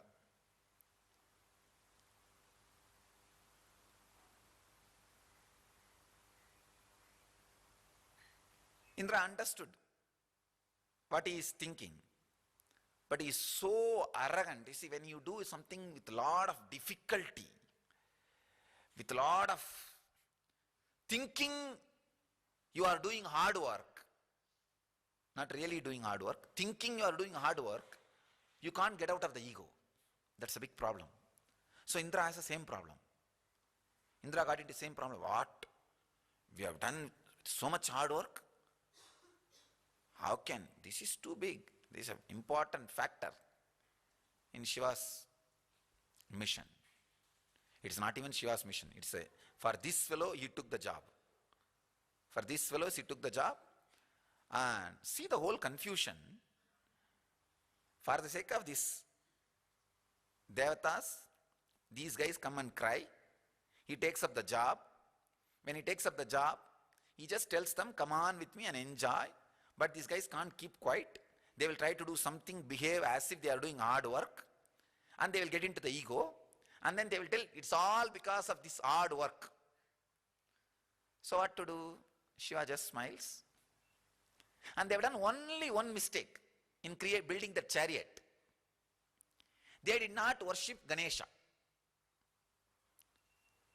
How dare you fellows create this whole chariot without worshipping me? And the moment they completed the chariot and tried to move, he came and broke the axle. Axle got broken. And now the whole chariot is down and Indra is in a big depression. He rushes towards Shiva. Only when the depression comes, sometimes sense also comes into the brain. He runs, not ordinary depression, it's like a suffering, depression because of suffering. Inability. He runs to Mahadeva. Mahadeva smiles at him and says, don't bother. Your chariot is not required. Without that, the job will be done. Just wherever he is sitting, from there he just opens his third eye. And all the Tripurasuras are completely burnt away. They are burnt. Indra was shocked, oh God, how much of energy, effort we put and created this whole chariot. And thought only because of this chariot you will be able to destroy the demon. Not only you don't need chariot, you don't even need to move. You destroyed these Tripurasuras. Now what to do? We already built this chariot. Please accept this as our humble offering. Shiva said, now you have sense. Now you have sense. Understand? It is not required for the mission which I took up for you guys. Maybe as your love and gratitude, now it can be enjoyed as pleasure. Shiva says, go and worship Ganesha first. They go and worship Ganesha first. Then Ganesha fixes the axle back. Then Shiva goes on a jolly ride. A playful ride on the chariot. Goes around all the Tribhuvanas, Sabdalokas, blessing the people. That is the Rathotsava, chariot Utsava. If you understand the concept, the truth, the story, it is enlightening entertainment. Anyway, I was trying to tell you, I do not want you to do anything which is not enlightening. This Parakaya Pravesh also, if you understand, it will be enlightening directly. So I was describing yesterday, 4 levels of Parakaya Pravesha. Moving from one body to another body. 4 levels. 1, moving into a body which does not have life. A conscious person moving into a body which does not have life of its own. In that also there is 2 categories. 1, the dead body which had life. Another one thing, created body which never had a life, the Trimenis, the deities. Even that comes under the same category only. The Prana Pratishta, even that comes under the same category. Please understand 2 things. A dead body which had life, which do not have life now. And body which never had life even earlier. These are the 2 categories of, in this first category, giving life to dead bodies. That is why even the deities, before the energizing process, you will be surprised to know, they will make a effigy of deity in straw, and that will be taken round the temple in which the deity is going to be installed. It will be burnt and Shraddha will be given. So first the quality of the dead body will be cleansed. Then the life will be infused into the deity. You'll be shocked if you know the complete ritual. They will give the bali to the bhuta or preta. See, first the statue, the idol, the moment it is completed, the carving is completed, it is considered as a preta. So they will do all the rituals, giving bali, everything to the preta. You see, when the sculptor carves, his visualization, which is a mixture of life and matter, will get into the deity. So that needs to be removed. Only then it will become a complete preta. The bhuta has to be removed. Then for the bhuta only they will give bali. Then it becomes preta. If it becomes preta, now it has to be burnt and cleaned. So they will make the effigy and drag that around the temple and burn it. Now it is a clean, fresh, dead body where life can enter, life can penetrate. These are the two levels in the first level, first category. Second, a living person entering into a living person's body. That is what we call divya sariris, or becoming mediums. And an enlightened being is radiating his high frequency consciousness with a deep love and devotion and surrender. If you offer your low frequency ego, that slowly gets melted, and this divya sarira starts reflecting in the living body. This sutta sattva energy starts reflecting in that body. It's a very powerful thing. Please understand, very powerful thing.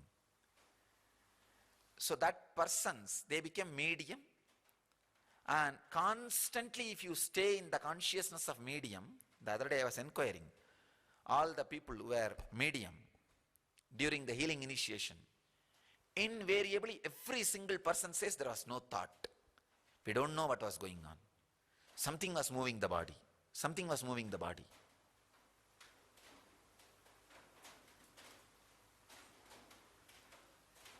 Few rishis are grumbling and grudging against the Gopikas in Bhagavatam. How many years we are struggling and suffering to have that no-mind experience.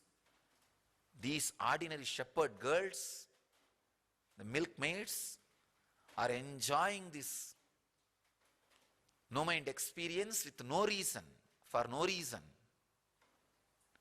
It's unfair.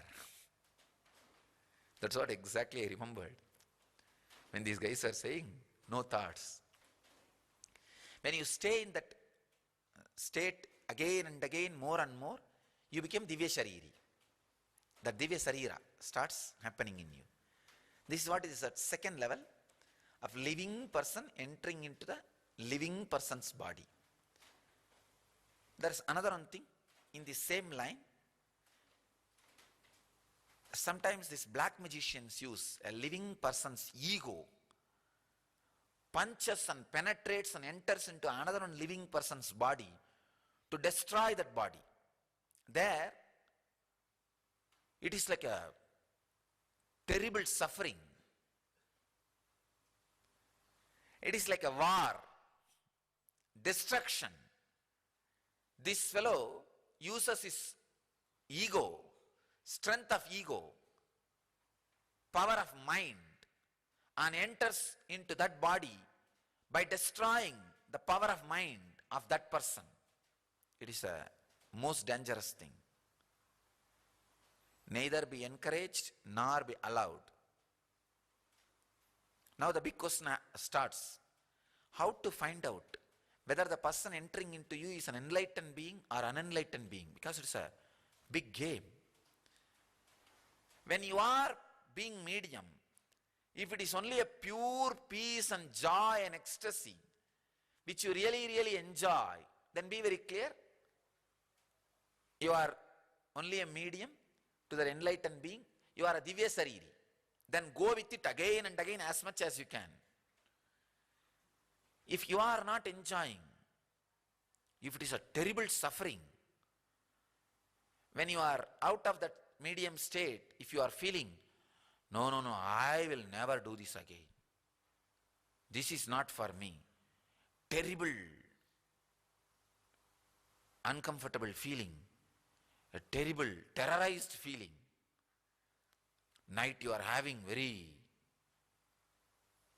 wild dreams, suffering. You are only becoming more and more dull after every session of being medium. If that is the case, then understand it's a black magic. You need to escape from that place immediately. Never ever be a medium. Never ever allow that person to work on you. Never ever enter in his breathing space. This is the scale. Please understand, it's an important thing you need to know.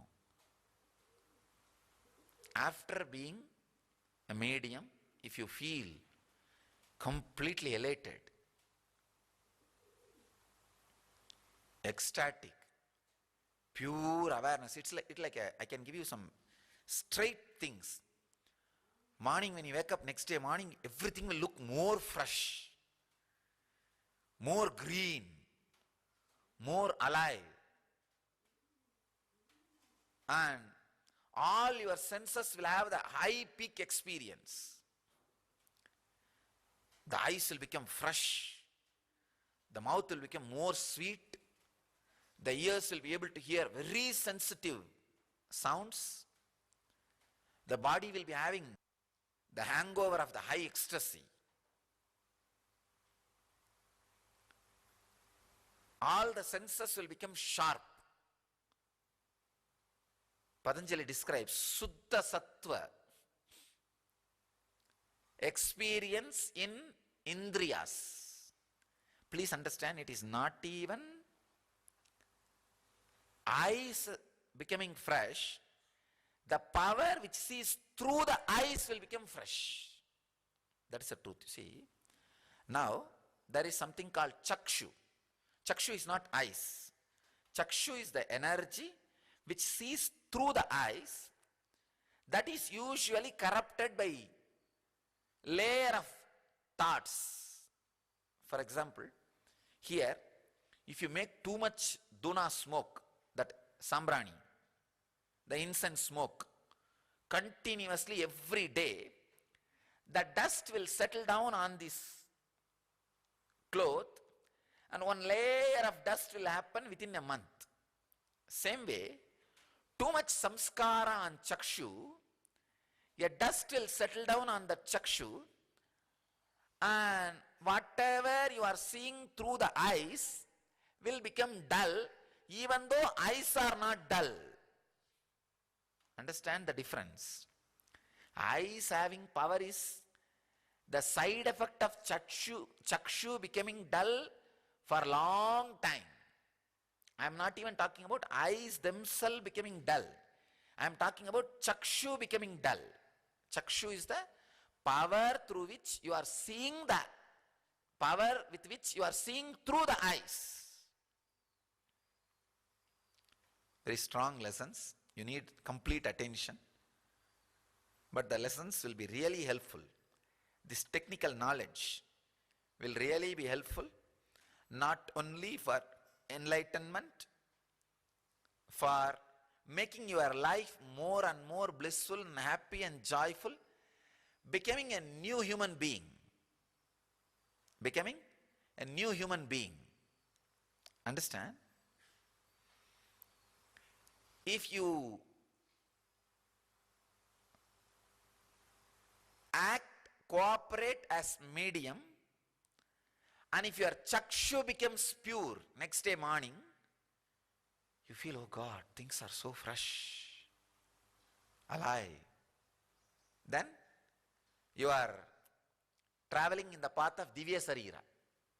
Mouth having a deep taste, not just the mouth, the deeper mouth. It's called annak in Tamil we say the part which hangs inside your tongue, the deeper mouth, this area. That inside the throat, feeling intense sweetness or a very sweet smell being experienced in the nose. That is what is the perfume of Divya Sarira, of the master. Understand? Perfume smell of Divya Sarira of the master. Something will be happening in your nose, some sweet smell. And any sound, even a small sound, you will be able to hear with a deep sensitivity. These are the scales. I am telling all the people who were mediums during the healing initiation. I am telling all you guys, if you have any of this experience, you are traveling towards the path of Divya Sarira.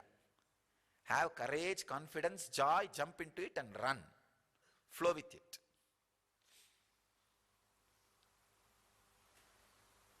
I am talking about this so detailed way so that in future, people who are trying to become medium for these ghosts, the dead people, pretas, pichas, all of them should understand difference between that medium and this medium. Medium word is loaded with a negative meaning. That is different and this is different. This is different. Here it is becoming Divya Sarira. There it is becoming more and more unconscious. Vivekananda gives an example.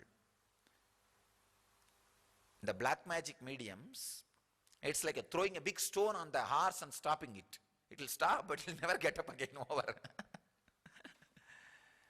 With a master, it's like holding the rope properly and stopping the horse. It will be termed, not killed. Terming the horse is different between killing the horse. So it's an important thing you need to understand.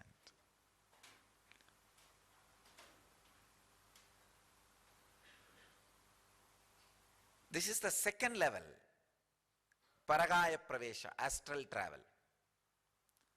The third level, the Siddha who doesn't have body entering into a dead body.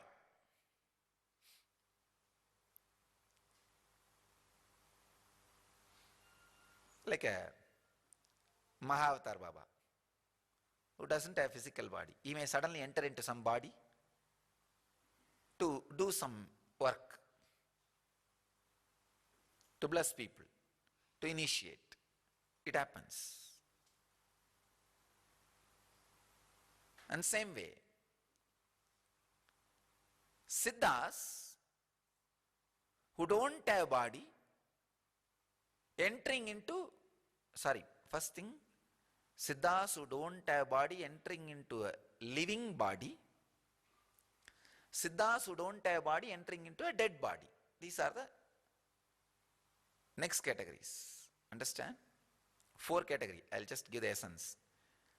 Person who is having the body entering into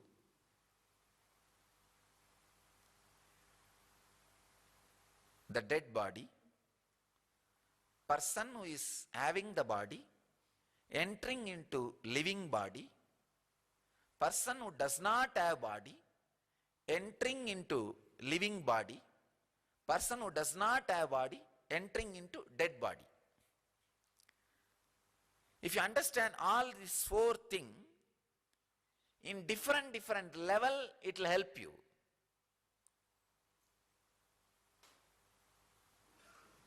First, if you understand the possibility, a Siddha can reflect, radiate himself in your body, naturally that is the best thing can happen to your body. Just get out. Get out of your body Let him occupy. That is the best thing can happen to your body.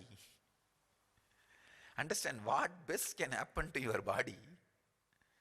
Then that becoming Divya Sariri, Divya Sarira.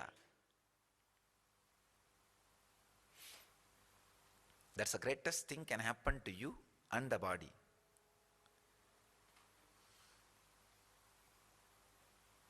Second thing, if you know the possibility of the Siddhas who don't have body also can enter, feeling connection with the masters who don't have body will be established in your life in a very strong way. Shiva himself is a great Siddha who doesn't have physical body as on now. Who can take, but who doesn't have. You can always request him to reside in your body. Just make yourself available. Shiva, I can give all the masters who don't have body, who are not with physical body, you can invoke them. Just create little space, they will be there in you. It can become a very powerful practical tool, technique for your enlightenment. Not just a story. So the first thing, Siddha with body entering into dead body. That example is the Tirumular. Tirumular entering into a shepherd guy's body and making him alive. Second, a living Siddha entering into a living body. That's what the example of our mediums. Third, Siddha who doesn't have body living entering into the body. Like Mahavatar Baba, many times I've seen many people. Mahavatar Baba lands and blesses them, enters their body and uses. Siddhas who don't have body entering into the dead bodies and making it alive, still it happens. As I said, yesterday I was telling, there are some people, once they die, if the body is really matured with positive biomemories, Siddhas land and start using it for the world's good to do some mission which they want to do. The essence of what I wanted to convey through these different levels of Paragaya Pravesha. Of course, there are techniques for each one. One, technique to open yourself for you to receive the living master, master with body or master without body. Second, there are techniques for you to enter into living body or dead body. That you may not need. You don't need. One body itself is enough reason for your suffering. And why will you need the science of entering into another one body, create more suffering? Unless you are really screw loose. And too many screws loose. Why will you do that? That is not required. But at least you can learn the technique of opening up yourself for the masters with body or without body to enter your being and fill your being, becoming Divya Shariris for them. Becoming part of their expression. It is possible. It is possible. I'll speak in a detailed way about those techniques also and present it to the world. As on now, we'll end with this much. I'll continue to speak on techniques.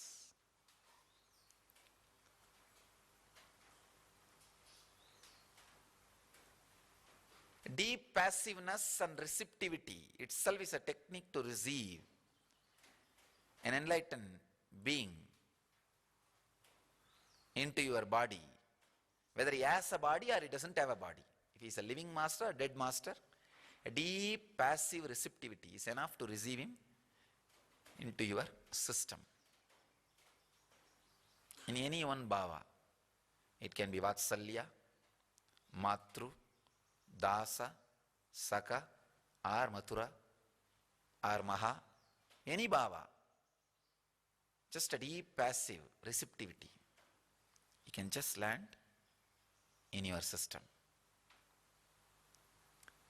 Let you all have the deep passive receptivity and experience Divya Sharira. Let you all achieve, experience, live, express, radiate the eternal bliss, Nityananda. Thank you.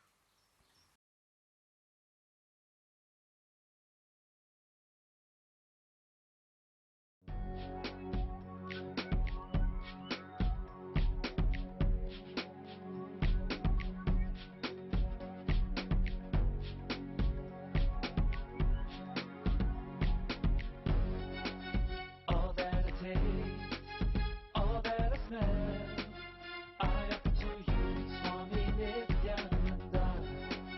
All that I see, all that I hear, I offer to you, Swami Nityananda. Like this dance, and this song, and this joy, I surrender to you. All that I feel, all that I am, I offer to you, Swami Nityananda. Puragaram, Karunavataram, Samsara Saram, Bhujagendaharam, Sada Vasantam, Hridayarvinde, Bhavam Bhavani, Sahitam Namami. All of my dreams,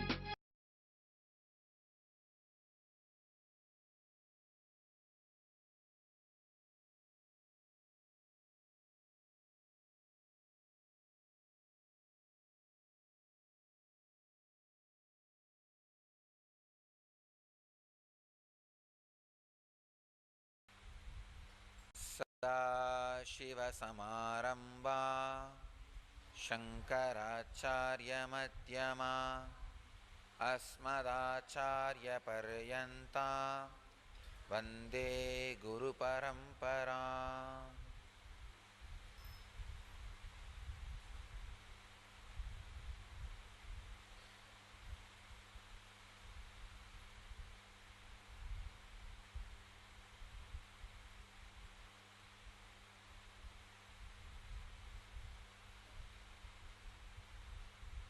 I welcome you all with my love and respects.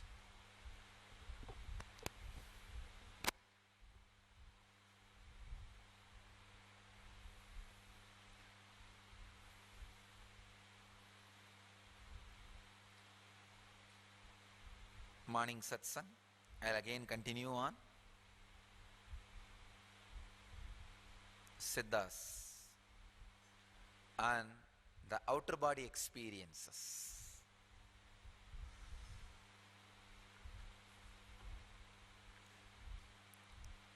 Outer body experience in Siddha tradition.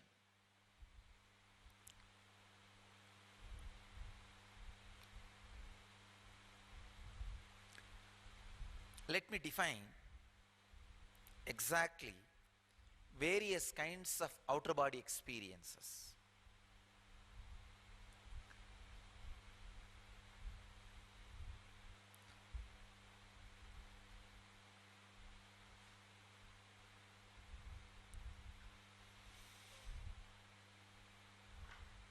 Your body is just like a solar water heater.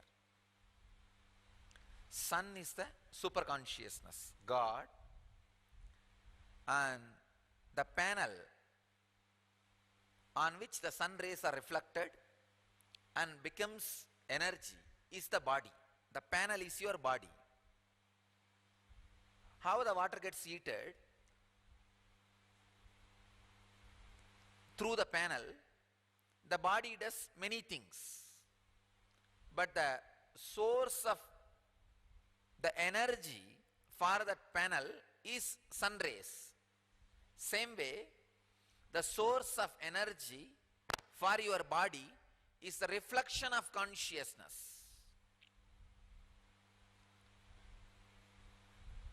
More time the solar panel is directed towards the sun, the more energy will be produced.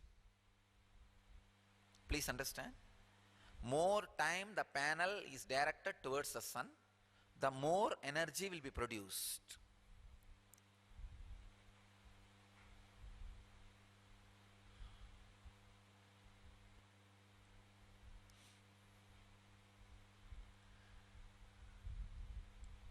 More time the panel is away from the sun rays, less productivities. Same logic. More your body is directed towards the consciousness, more productive it will be, more useful it will be, more alive it will be. See, the solar panel, the more if it is directed towards the sun, not only it is productive, it is alive. It is working out its prarabdha, what for is created, what for it is created. That purpose is getting fulfilled. Understand?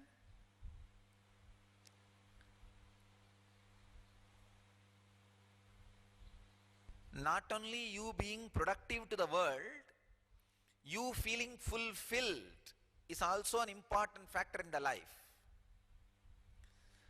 So the body, more and more, which is, if it is direct, more it will be productive, more it will be conscious, more it will be alive, more it will be fulfilling its purpose. What is out of body experience? Understand, for some reason, if you feel you are little more than this body, suddenly something will break into your system completely. Your idea about life, your idea about death, your idea about fear, your idea about greed, your idea about God, your idea about world, your idea about nature, your idea about guru, everything will completely take a new shift. Your world will be different. That is why from time immemorial, these incarnations go on talking the same thing. One side the incarnations talk the same thing, the other side the ignorant fellows are talking the same thing. The bridge, how to jump from this side to that side, that breaking point is out of body experience. Out of body experience can happen in a different way. One, unconscious reason and unconscious experience. Second, unconscious reason but conscious experience. Third, conscious reason and conscious experience. Three classification. Please understand. Unconscious reason and unconscious experience. I can say it's like a coma. Suddenly you get into accident. Accident is unconscious reason. And coma, falling into coma, unconscious experience. Unconscious reason, unconscious experience. Coma is also in a way out of body experience. Please understand. Coma is also in a way out of body experience. Like a unconscious reason, unconscious experience. No use. It's like a, in the night time, the panel not reflecting the sun. No use. Sun is also covered, panel is also not useful. Second thing, unconscious reason but conscious experience. This is very subtle point you need to understand. Unconscious reason but conscious experience. Under this only all the near-death experiences experienced and recorded in the Western world falls under this category. The reason is not conscious. They have not created. Suddenly they get into an accident. When they come back, when they become conscious, they describe there was a tunnel, the end of the tunnel there was a light, and they entered the tunnel and come back, and some accident, some unconscious reason. But when they come back, they are completely conscious about the experience, and their whole understanding about life shifts, changes. They don't live in the same way. They don't live in the same way. That is why in the Indian tradition there is a habit. If somebody dies and taken to the cremation ground, if he comes back, means it was an NDE, near-death experience, and if he comes back, he will never return to the house. Means his idea about life becomes different. His idea about death becomes different. His idea about God becomes different. His idea about world becomes different. His idea about fear and greed becomes different. So now he cannot fit with a normal society. So naturally he decides to live Agori life. There are many Agoris who had NDE, near-death experience, but the family thinks he is dead and they take him to the cremation ground. By that time they take him to the cremation ground and put the fire, he comes back to consciousness, and the very Agori tradition started in this way only. Those kind of people, because in those days lot of people used to have a near-death experience. The kumbhaka, the air staying inside the body without moving, used to happen just because of those days lifestyle itself, without any special practice. I can see. Just 2 days before I was informed, I think few days before I was informed, 2 months ago the whole ashram, 90% of the people, 99% of the people except me and another one person, whole ashram was anemic. And now just the lifestyle change. I introduced this samana yoga and this neem juice in the morning and little sesame seed and jaggery. These are not big steroid or medicine or the iron infusion or iron injection.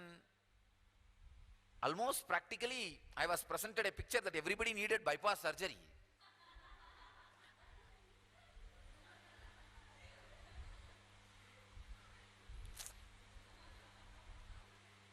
And nothing has been done except buying little vegetable and changing a lifestyle. Just few vegetables are brought to our kitchen and small lifestyle change. Little bit of neem juice and little bit of jaggery and sesame seed and samana yoga. Suddenly, few days before I was informed, the whole ashram is out of anemic problem. No iron infusion, no iron tablets, no hospitalization, no medication, nothing. Just a simple lifestyle change. I tell you, nothing is more effective medicine than lifestyle change. Those days the lifestyle itself was such, lot of people used to have this near-death experience. Unconscious reason, but conscious experience. I can give you one more example for this unconscious reason, but conscious experience. There was a great saint and Siddha in my native place, Arunagiri Nadar. In the young age, a rich guy, very rich family background, young age, big womanizer, left and right.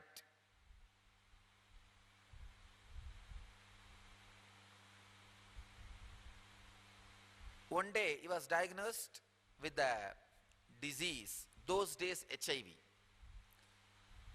It is supposed to be spreading. It's like a STD, sexually transmitted disease in those days. It was considered as incurable in those days. I do not know exactly the English word for the disease description. It's a kind of a leprosy. Not HIV, but in those days it is considered like HIV. Incurable and sexually transmitted. The moment he was diagnosed, he was shaken completely because his whole personality was established on his body. Body-based personality. There are different kinds of personalities. There are some money-based personalities. If you beat them any amount, they will not bother. If you just give them 100 rupees, they will go happily. Money-based personality. There are some people, power-based personality. They are ready to go through any suffering. There are personalities like this. Complete power-based personalities. They will not bother about anything if they can just have power. And there are body-based personalities. Arunagirinathar was a body-based personality. So naturally when his body will not be useful anymore for his life, he was shaken thoroughly. His whole personality was shaken. He decides to go and jump from the temple tower and commit suicide.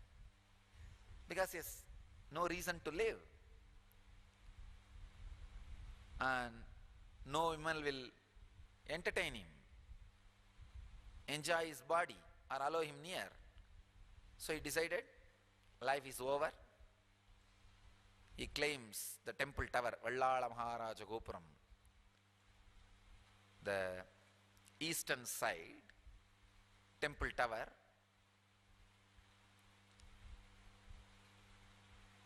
He jumps from the tower, from the top of the tower.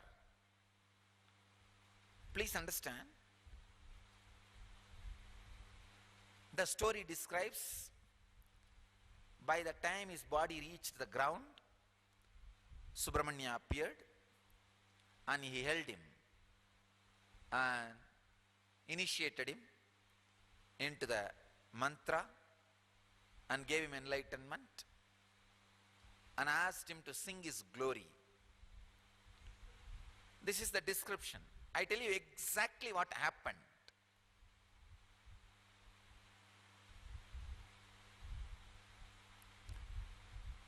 When he fell from that top, suddenly he had an outer body experience, because the shaken personality, when the personality is completely shaken, whether by the fulfillment of the greed or the extreme experience of fear, when the personality is shaken, the possibility for outer body experience is more. So body is falling and the personality is not disturbed because it is already decided to die. Because the personality has decided to die, when the body was falling, the fear was not disturbing the personality. When the fear or greed does not disturb your personality, you see, greed will not disturb your personality when it is fulfilled. Fear will not disturb your personality when you have decided not to be bothered about it. For example, if you have the fear of losing the wealth, if you decide not to be bothered about it, that fear will not disturb you anymore. If you have the fear of losing the body, and if you already decided about it, that incident will not disturb you anymore. So for a moment, the unclutching has happened.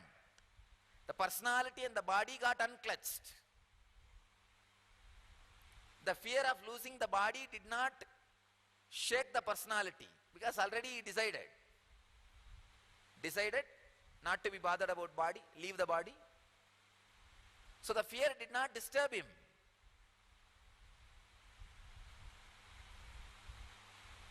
The unclutching has happened. He experienced out-of-body experience. Please understand. When you experience out-of-body experience, when there is no ego, personality inside the body will not be damaged. It is one of the very important secrets. See, if the kids fall down, and if there is nobody seeing them, they will not be hurt, they will not cry, they will not create any nuisance. Only if you are there seeing them, they will look at your face, and if you show any reaction, their personality gets activated, they feel pain, they feel suffering, they start, the siren will start. Really. The same height, same weight. With personality, the body will be damaged. Because they don't have personality, body doesn't get damaged. They fall like a flower. And they just stand up within a second. You can see. You can even do a research. See their weight and the height they fall. And their ability. Your weight and the height and the ability. As per the gravitation law, they should have been hurt. But not only they will not be hurt, they will just stand up and walk, jump around. Only if you see them, and if they see you, in your eyes, you are showing something wrong has happened, you need to be pampered and taken care. The moment they see that, they feel, oh, something wrong has been done to me, wrong has happened to me. Now I'll have to respond in that way. The personality starts, the siren starts. Siren goes on. You can see the dead body. When a person is alive, even though his body is, see, the naturally dead body will be more heavy. But the living body sinks in the water. Dead body floats in the water. Dead body is more heavy and water is completely filled inside. But dead body floats. Living body sinks. Without personality, you never get hurt. The body without personality just floats with the nature. In him, in those few seconds, the outer body experience happened. Unconscious reason, but conscious experience. That is why he fell on the ground like a flower. When he opened his eyes, his fantasy, I can say, is visualization. Fantasy is not a right word. For unconscious things, only fantasy. For conscious things, it is visualization. His visualization, Subramanya, became reality. See, in the intense awareness, your strongest visualization will become reality. His visualization, Subramanya, became reality. And he gave him enlightenment. Means he had enlightenment because of that outer body experience. This is what exactly happened. Understand? In Zen, still now they use this technique. The master will be standing and talking with you in the 3rd floor or in the 2nd floor. Suddenly he will push you out of window for no reason. Of course, master knows the right time, the right situation, right mood, and how ripe you are. The moment he pushes, that guy will fall on the ground like a flower. And he'll just wake up and kneel down there itself, declaring his enlightenment.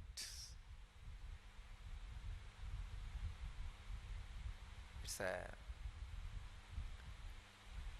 powerful, shocking processes used in Zen to give out-of-body experience.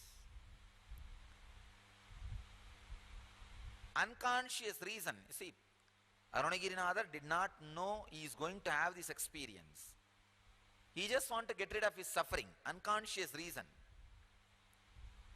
But conscious experience. This other kind of outer body experience. The third, conscious reason, conscious experience. That is what I am doing in NSP. Death meditation. The process you go through. Consciously you go through, you create the reason. You meditate. You look into the fear. You look into the death. You go through the death experience. And consciously you experience the experience.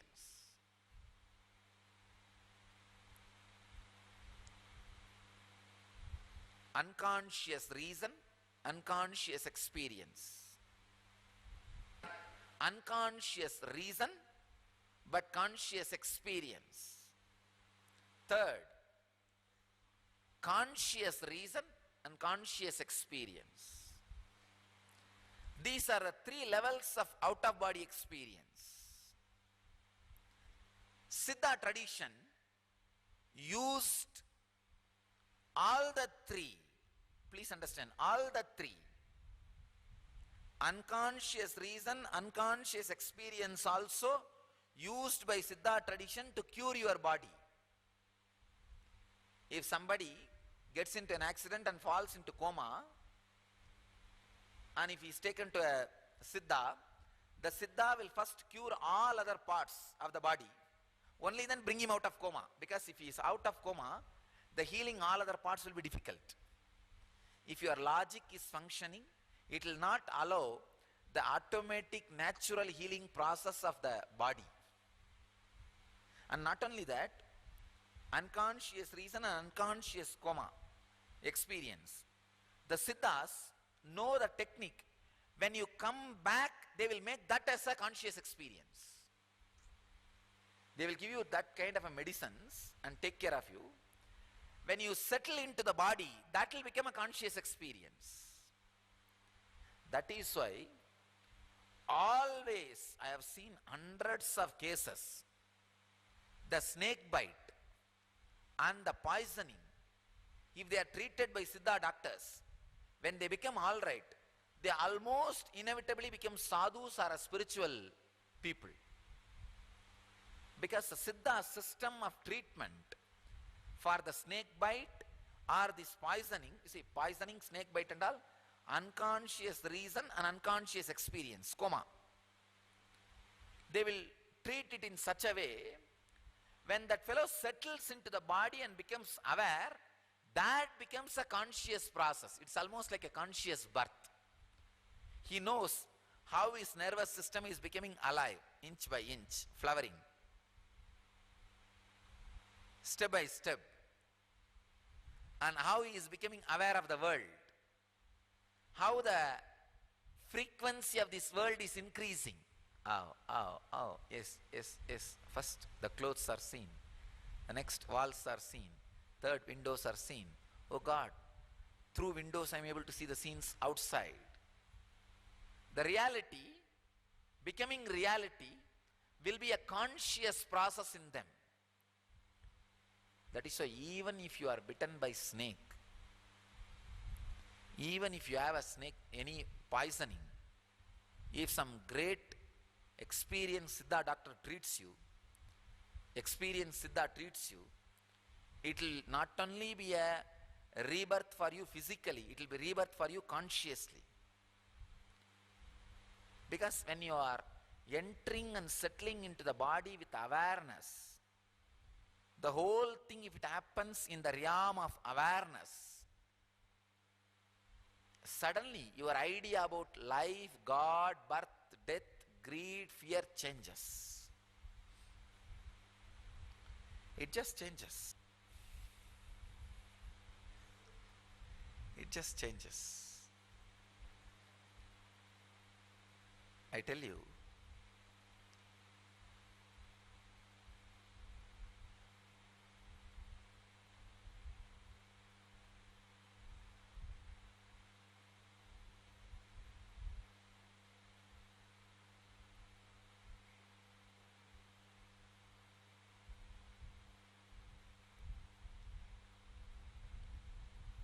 Siddhas use even unconscious reason, unconscious experience to give real out of body, the enlightenment to you. Second, how they use unconscious reason, conscious experience. They know to use right medicine, give a right process, make that out of body experience part of your life. If you go through once an out of body experience, like agoris, as I said, most of the Siddha doctors are agoris. I myself have seen one lady. She used to reside near my school in which I used to study. Very elderly lady. 3 times she was declared dead. They'll take her to the burial ground and she will wake up and sit. Once actually they put the body and even put the fire.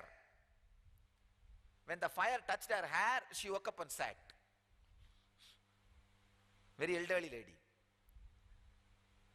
And after that happened 3rd time, she went and met a sadhu. In Tiruvannamala there was one sadhu. And that sadhu initiated her and gave some instructions about Siddha and all those things. You will be shocked. After that she became a great healer. And people who live in Tiruvannamala, they will know the high school in which I studied, just near that she was living. She is called actually Sudugattupatti, means the granny of burial ground. Anybody who goes to her, she will, if they have any problem in the body, she will use the left leg and just stretch the left leg on them, show the left leg on them, they will be healed. All kinds of diseases, just like that she will heal them. And very simple normal things she will give, like a neem leaf, turmeric and all these only. And people will come out of diseases. Unconscious reason, but conscious experience she had. The Siddha immediately used her life. He gave her the exact clear understanding about the whole thing and allowed that cognitive shift to happen. And now she has become very useful, not only to herself, to the world. Even the unconscious reason, experience, Siddhas are able to use it. The third, very important thing, conscious reason, conscious experience. Siddhas were able to give the conscious death experience through right medicines and herbs and the right technique. Siddhas actually used to use even the snakes. They will have snakes, they will make the snake to bite the disciple. When the poison is spreading all over the body, they will prepare the disciple to go through a particular process, like a breath watch, the vipassana. There are kind of process. You need to be completely centered on awareness of the breath. First they will train you. First they will make you aware of breath through weightlifting. Because it means what? Even during pain, you are able to retain the awareness. Then they will give you a simple food poisoning. Food poisoning is not like a snake poisoning. Normal food poisoning, which just disturbs your intestine. Then you will be given the training that being aware during food poisoning. Then they will get scorpion. Scorpion bite. Scorpion bite will not kill you, but heavy pain. If you are able to be aware, retain that awareness in the center of your breath, even with a scorpion bite, then they will, next level is snake bite. And of course, these are dangerous things. You are not supposed to practice or preach. I am only sharing some of the incidents and the methods and techniques used by the traditional Siddha Sampradaya, ancient masters. This can neither be practiced nor be promoted, but understanding of the science will help you in many other ways. Many other ways it will help you. That is why it is good to understand the science. They will make the snake bite, and during that intense poison spreading, if he is able to retain the awareness, at one point suddenly something will break, that breakthrough point.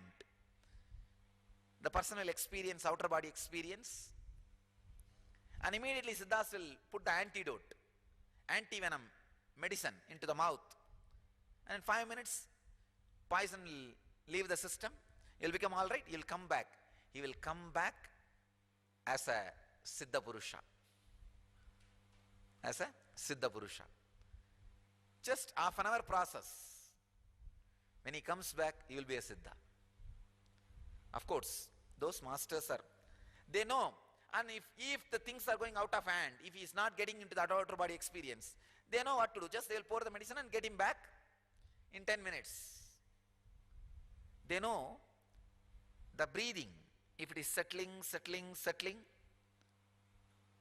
with awareness, at particular point, it will not settle more than that. It will become explosion, and it will come back to normal, just with awareness, without any medicine.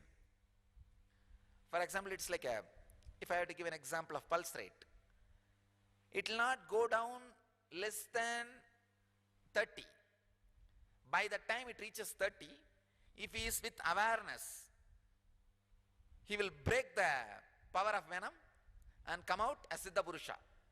But if it goes less than 30 and still he is not coming out, then immediately they will give the medicine and get him out. He will become all right, but he will not be Siddha Purusha. So these are some of the powerful techniques and processes used by Siddha tradition, Siddha masters, to give outer body experience as a technique for enlightenment. What we are doing in NSP is most harmless, no side effect, no after effect, but intense experience of outer body experience.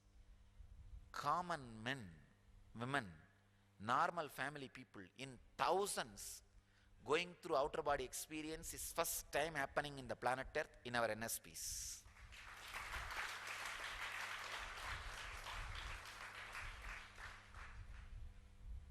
That is why when they go to the death experience consciously and come out, body is kept healthy. Pulse never comes down, breath never comes down, but the consciousness is put in the outer body experience and brought back. Their whole idea about life, fear, death, greed, everything changes.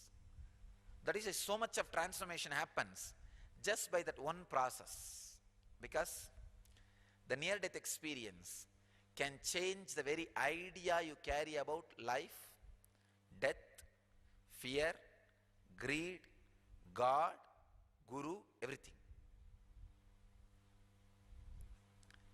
In Siddha tradition, outer body experience is used as an important turning point for enlightenment, for cognitive shift. Tomorrow I will speak little more detailed way on how entering into the different bodies were used by Siddha tradition. A living Siddha entering into a dead body is one category. A living Siddha entering into a living body is second category. A dead Siddha who doesn't have a body entering into the living body is a third category. The Siddha who doesn't have body entering into the dead body is fourth category. These four categories of Siddhis, in Tamil we call it Kudu Vittu Kudu Vaidal, is used by Siddhas to bless the world in a different way. Tomorrow I will talk about all these four signs and we will understand how those understandings can be used in our life for our spiritual growth or healing our body. Let you all experience the right outer body experience with conscious reason and conscious experience and achieve and radiate enlightenment. Let you all achieve, experience, live, express and radiate the eternal bliss. Nityananda. Thank you.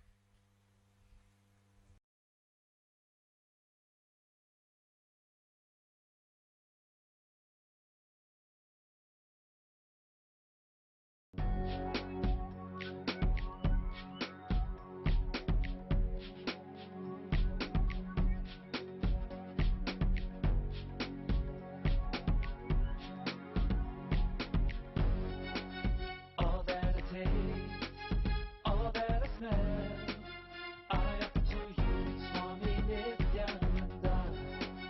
All that I see, all that I hear, I offer to you, Swami Nityananda. Like this dance, and this song, and this joy, I surrender to you. All that I feel, all that I am, I offer to you, Swami Nityananda. Puragaram, Karunavataram, Samsarasaram, Bhujagendaharam, Sada Vasantam, Hridayarvinde, Bhavam Bhavani, Sahitam Namami.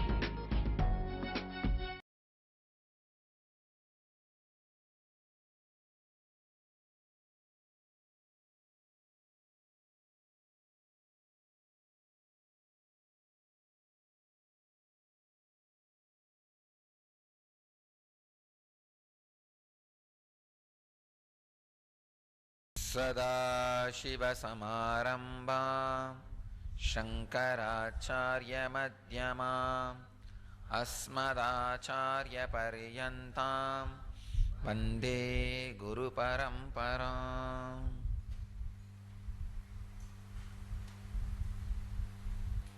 I welcome you all with my love and respects.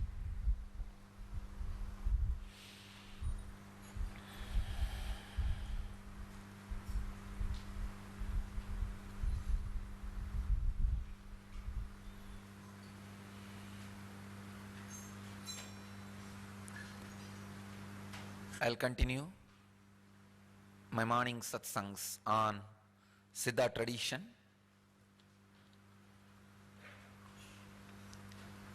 Today's subject for satsang is Siddhis, mystical or psychic.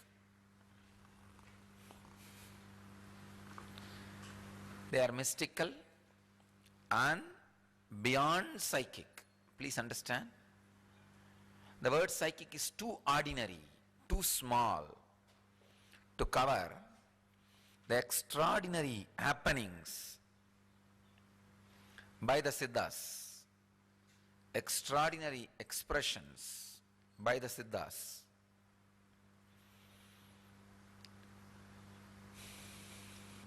It's a great miracle science, the science of making extraordinary things into reality.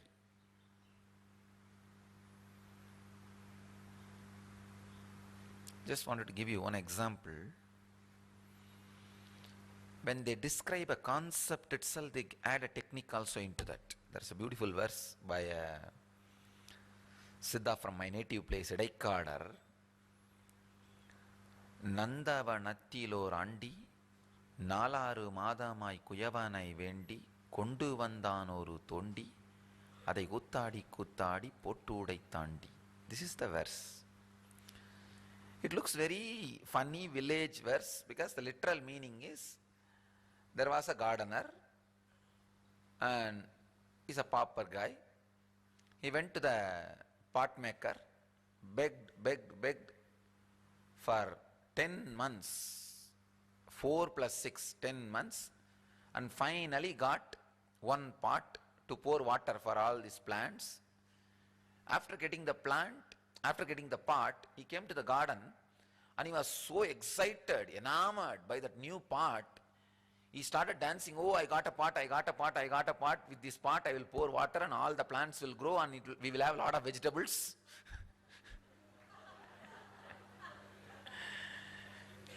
Dancing. In the text, that fellow finally broke the pot. This is the literal meaning, literal translation.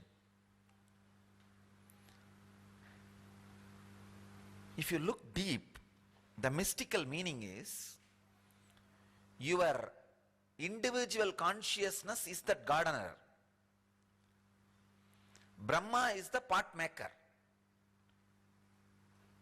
10 months you begged, staying inside your mother's womb, and got the pot, this body. What for? To make a garden, using this pot to pour water and make garden and grow a lot of vegetables. But unfortunately, after landing, you are so excited that you got a body and you jump, oh, I got a body, and jump around, forgot the prarabdha for which the body is taken. And jumping around in agamya, collecting this, collecting that, here, there. Finally, break the pot, means destroy this body.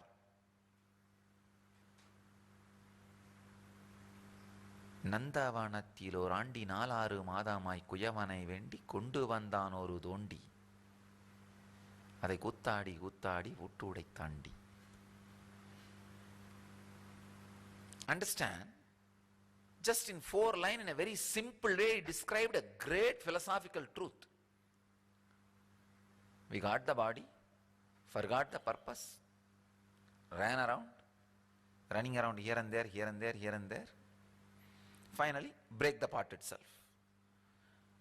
How a gardener who did not have a pot finally got a pot, but just the excitement he got the pot is enough to break the pot itself. Same way, we did not have the body to become enlightened. We begged Brahma again and again and got the body. Just the excitement we got the body, running around, showing it to everybody. See the size, see the makeup, see the dress, see how I am, see what I am. Finally, broke the pot itself. And vegetable was never grown. It was never reached anywhere. The first layer meaning is a simple village song. The second layer meaning is the mystical truth. And third layer, important thing, this is what can be revealed only by a person who is in the consciousness of a Siddha. Understand? Only if you experience the consciousness of a Siddha, you will understand a very secret technique. Yes, embedded in this song. If you intellectually look at this song, just a village folk song. Oh, there was a gardener. He went to the pot maker. Because he did not have a pot to pour water for the vegetables, he begged and got the pot, and with that excitement he got the pot, he danced and broke the pot. A village folk song. If you are intellectual, only that much you will understand. If you are a little deeper, if you have a personality of depth, then you can understand the mystical truth expressed in it. You are the consciousness. You go to the Brahma to have a body so that you can make a beautiful garden and grow a lot of vegetables. Finally, you got the part, but after getting the part, after assuming the body, you forget what for you got the part, jump around, jump around, jump around, glorifying the glory of your part and keeping it on the head and dancing around all over the garden, and finally break it. Exactly. You all over the world, you run around showing, see what I am having, what I am having, what I am having, and finally break it. Over. This is a mystical truth. Third important layer, understand, there is a technique in it. Even Zen use this technique. When you understand this mystical truth, when you are made to understand this mystical truth, for a few seconds you will feel, yes, oh God, right.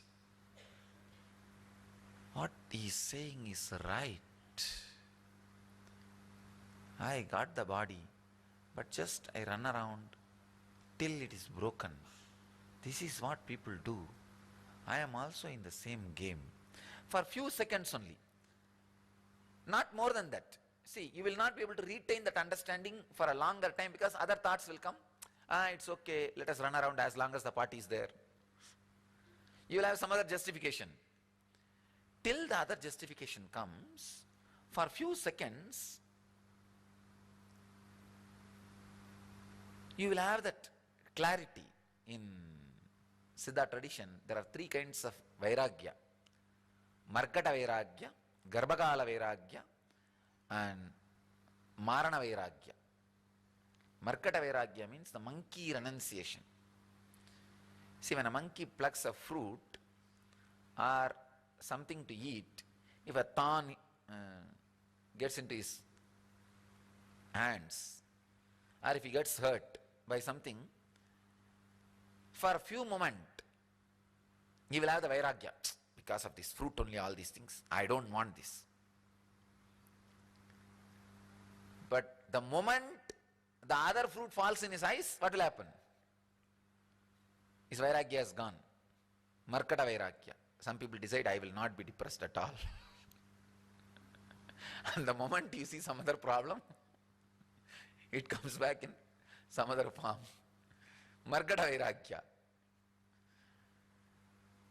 Second, Garbhagala Vairagya. During the delivery, oh God, it is all because of what? We know. No more. But the moment child is delivered, maybe till the pain gets healed, maybe for 5-6 months, or at the most 1 year, then she is back to the normal life, ready for the next child.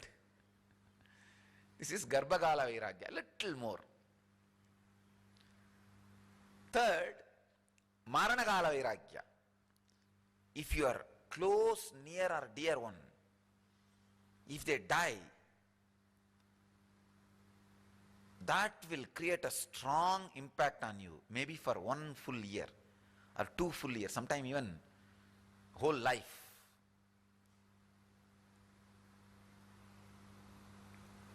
These 3-level Vairagyas. Usually when this kind of great truths are given to you, any normal man will have only the Markata Vairagya period. Just that monkey renunciation. Just those few moments only it will be there. If you are a evolved seeker, once this small truth will create the Vairagya of Garbhagala Vairagya. But if you are a ripe, ready, this very small truth will create a Maranagala Vairagya. Depends on the person. How much these truths create Vairagya differs. So there was a great Siddha Pattinattar, just one word. Just only one word.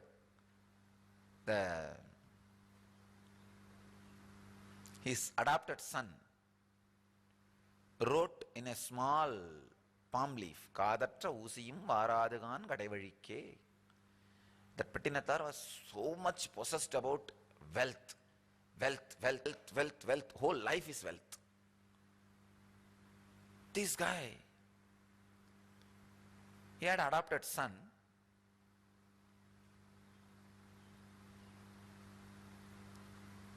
He goes and tells him, it is a whole story, you need to understand the whole story.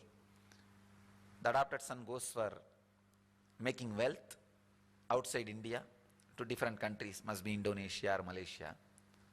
That's the way they lived. They go around and make money, wealth. So when that adopted son comes back, all his friends came to the father and said, "We all brought diamonds and pearls, your son brought only cow dung cakes in the whole ship." He was completely shaken. My son has become mad or what? He started shouting at him before even seeing. Then he ran to the ship. The son was not there in the ship. He went and broke the cow dung cake. He saw inside completely it was diamond and pearls. He broke every cow dung cake. Everything was filled with diamond and pearl. And with this ecstasy and excitement, he runs to the home to see the son. Because son is not in the ship, he expected that son may be sitting in the house. When he came, the wife said, just now he came and he said he wanted to go to the temple, but he gave a small letter for you to read. He said he's going to the temple. This guy was in excitement and he took the letter. In that intense excitement about he is the wealthiest man in the world now, his life ambition is achieved, he read that letter. That letter says, even the needle without the ears, see, every needle will have a ear in which you put the thread to sew.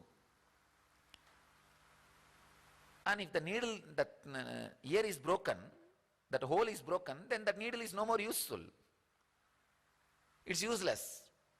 And that letter says, even the needle without the ears or without that hole will not, means that even that such an useless object will not come with you till the end, will not show you the ultimate reality. He was shaken.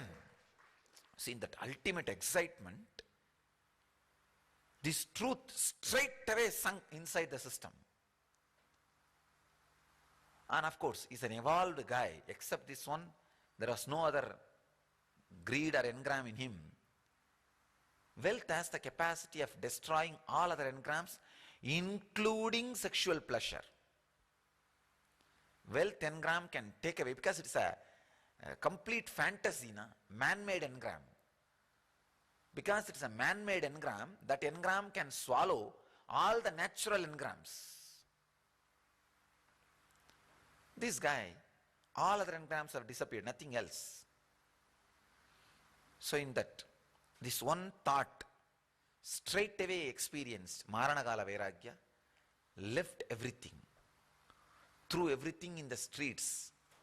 He says, even if I give donation as dana, I look at a person and decide whether to give so much to this fellow or less to this fellow. No. Even dana will make me reconsider and create a kind of an indirect attachment to what I am having. Let it all be thrown in the streets. Let whoever wants take it away. And he throws everything in the street. I have heard a story in my family. My great-grandfather, this fellow got into this Marana Vairagya due to some reason. My grandfather's father. This fellow got into this Marana Kala Vairagya due to some reason. It seems some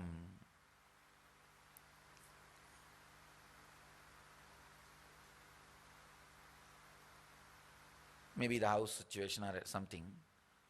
And this fellow did the same thing. It seems he took the whole box in which all the jewels are kept and started throwing away all the jewels in the street and went up to a village tank and took bath in that, washed his head and ran away to Varanasi. I've heard about him. So this throwing away things means even if you give, start giving, distributing as dana, when you are doing dana in between, you may start thinking, I think this fellow is not worthy of this much money. He will not even maintain. Why should I give this much? All right, you have this much, go, next. And not only that, you will feel like you need to distribute too many people. You will feel that ownership, you are giving. So throwing away is the best. He just throws away everything in the street and disappears. Becomes a great Siddha, Pattinattar. And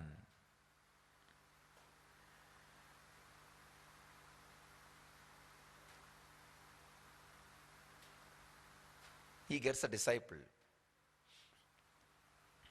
Bhadragiri. Bhadragiri is the place that king was so inspired by this Pattinattar. One day he invites him to his kingdom for feast. Pattinattar says, no, I'll come to your place, but I don't want any feast. I beg and eat in the street. So he goes and goes round. Then he, as usually, gets into the street to beg. One of his relative, close relative, who is in that city, feels so bad that this fellow has become a beggar in the street and the whole family prestige is destroyed, whole family pride has gone, and the king has invited him for feast. This fellow goes to the palace, comes out without eating, again standing in the street for begging. This fellow, if he dies, it will be good for the family. At least the family name will not be spoiled. And it is too much. The family name is getting spoiled. The family pride is getting lost. And all the top society is laughing at us. So he decides to make a food with poison and gives it to him when he comes for begging. When Pattinattar comes for begging, the food with poison was given to him. And he takes out that food and he sees the Adisesha appearing and saying, don't eat, it is poison. He sees the snake in the food. Appam. Appam is the kind of an idli. So he looks at and throws that in the house and says, what tanvinai thannai chudum, what appam vittai chudum. He says that his karma will burn him, and this Ottappam means the useless food will burn the house, and the whole house gets burnt. And the moment the house started burning, the fire started spreading. Then king rushes and falls at the feet of the Pattinattar. And he also experiences that Maranagala Vairagya, that this is not worthy life. And he just goes with the Pattinattar, leaving the whole kingdom. So, in one temple, Pattinattar sits in one side entrance and begs, and Bhadragiri sits in the other side. Usually Pattinattar only begs in the hand and eats and washes his hand over. But this Bhadragiri, after all, a king, so hand was too uncomfortable for him. He had a small mud pot, mud plate for eating. So naturally when you have a mud plate, you will have a little more food than what you need. So what will you do with the remaining food? One day there was a small dog coming towards him. He gave the food to the dog. Next day also there was a little excessive food. Because you see, if you take it in the hand and eat, you know how much you need, then you will say, stop, enough, please go. If you are taking it in the vessel, you will not know how much you need. So naturally, there will be little more quantity. So every day, the excess quantity he started giving to the dog. And slowly the dog got attached to him. And slowly, every day, he started getting little more food for the dog also. And this life continued for 6 months. One day Shiva himself came down to Pattinatthar in the form of a sadhu and asked the Pattinatthar, I am a sadhu, please give me food. Pattinatthar said, I am a beggar. I myself a beggar. But I know there is a grihastha in the other entrance of a temple. You go and take food from him. He is a grihastha. You can take food from him. This sadhu slowly goes to that Bhadragiriya, that king, ex-king and now beggar, present beggar. And he says, please give me food, I am a beggar. The king says, no, I am a sadhu, I don't have anything. No, your guru is sitting in the other side entrance of the temple. He told me, he is a sadhu, you are a grihastha, I can get food from you. Then the hit on the Bhadragiriyar. He gets the message. And again he experiences the ultimate Maranagala Vairagya. Maybe what he experienced earlier was Garbhagala Vairagya. Now the Maranagala Vairagya happens. That break happens. Then he says, oh God, Tiruvodum Tirunayum Enai Samsari Akiyado. Exact meaning of the word is, this mud pot to eat and the street dog which eats my remaining, this too has made me a grihastha. This too has made me the man with bondage. I lost my sannyasud just because of this too.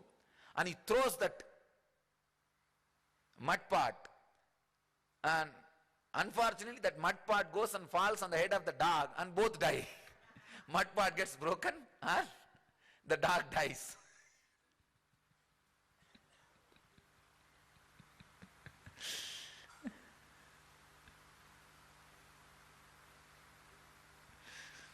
He gets the click. And the story continues. The dog goes and takes birth as the daughter of the Kasi Raja. When the Kasi Raja was about to give her into marriage, the age of 18, she remembers and says, no, I have a guru who brought me up. I belong to him. Go and hand me over to him and he will show me the liberation. I don't want to get married. Then Kasi Raja verifies all her memories. When all the memories were right, he decides, oh God, nothing can be done. He brings the daughter and puts her in front of the king, the ex-king. The ex-king says, oh my daughter, come on, because he brought her up. Come on. He takes the ex-dog and present princess to the Bhadragiri, to the Pattinatthar, and says, he says, she ate what I ate, that remaining I know, but sometime she ate the food from you also, because sometime I used to get food from you and give her. Somebody who had food from your remaining, it's called Uchishta, means the Guru's remaining. After the Guru ate that prasadam, somebody ate your prasadam, can they have one more birth? Is it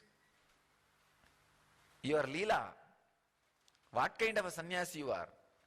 If you claim, if you think you are what you are claiming, how can the dog have one more birth? Then Pattinatthar laughs.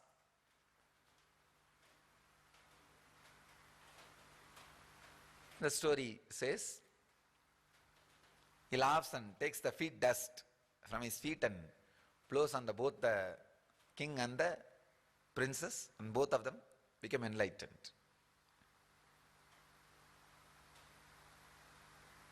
In this story, I wanted to highlight 2 points. One, the Pattinatta's Vairagya. And the second, the king's Vairagya in 2 spots.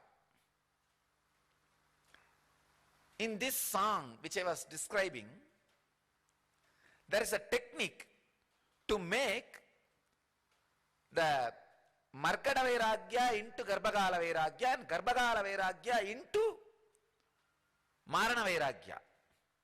You may think how? It's a very, only if you read between lines you will be able to understand. This technique is used even by Zen masters.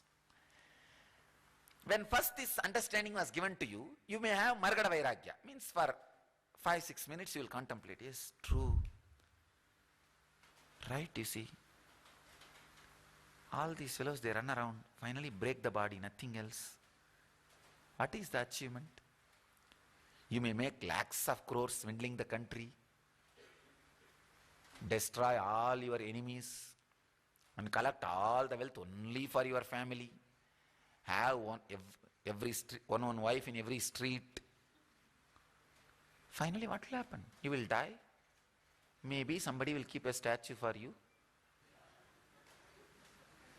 Nothing else. You will start contemplating.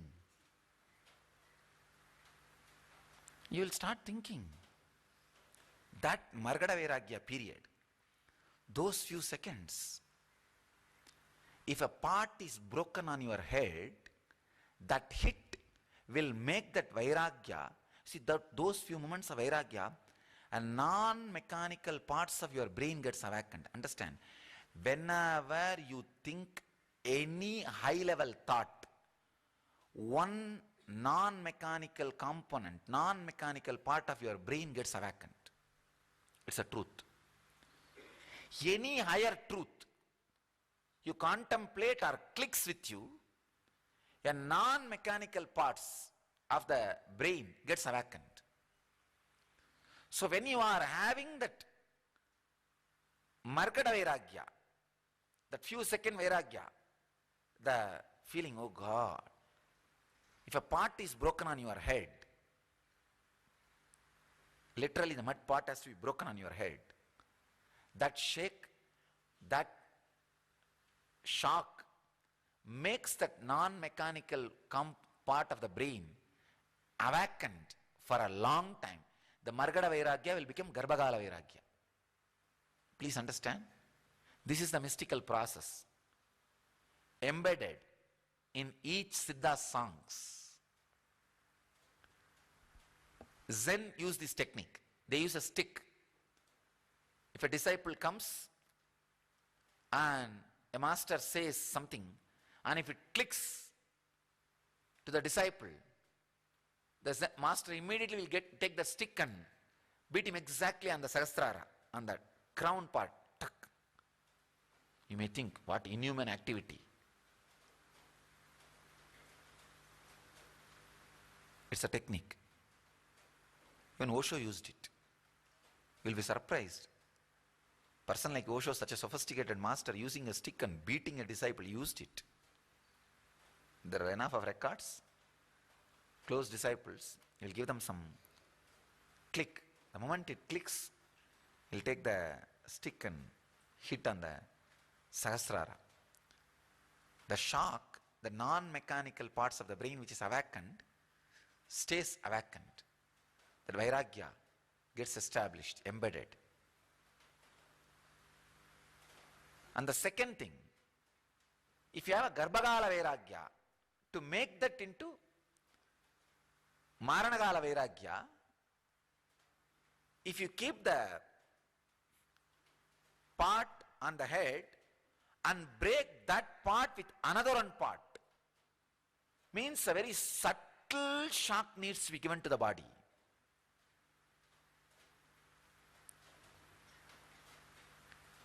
It's a very evolved process. I am describing it so that you understand how in every Siddha verse the 3 layers are embedded in one line, just to reveal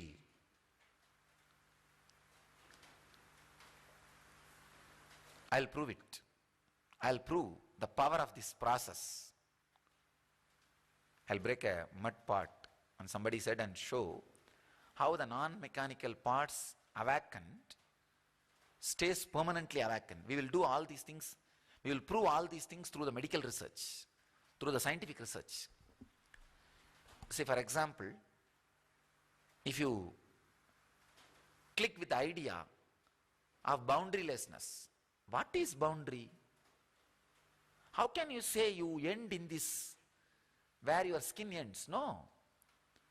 Because the life which goes inside you and comes out of you, which constantly keeps this living itself, is boundaryless prana, air. If you say this is your boundary, then seal it.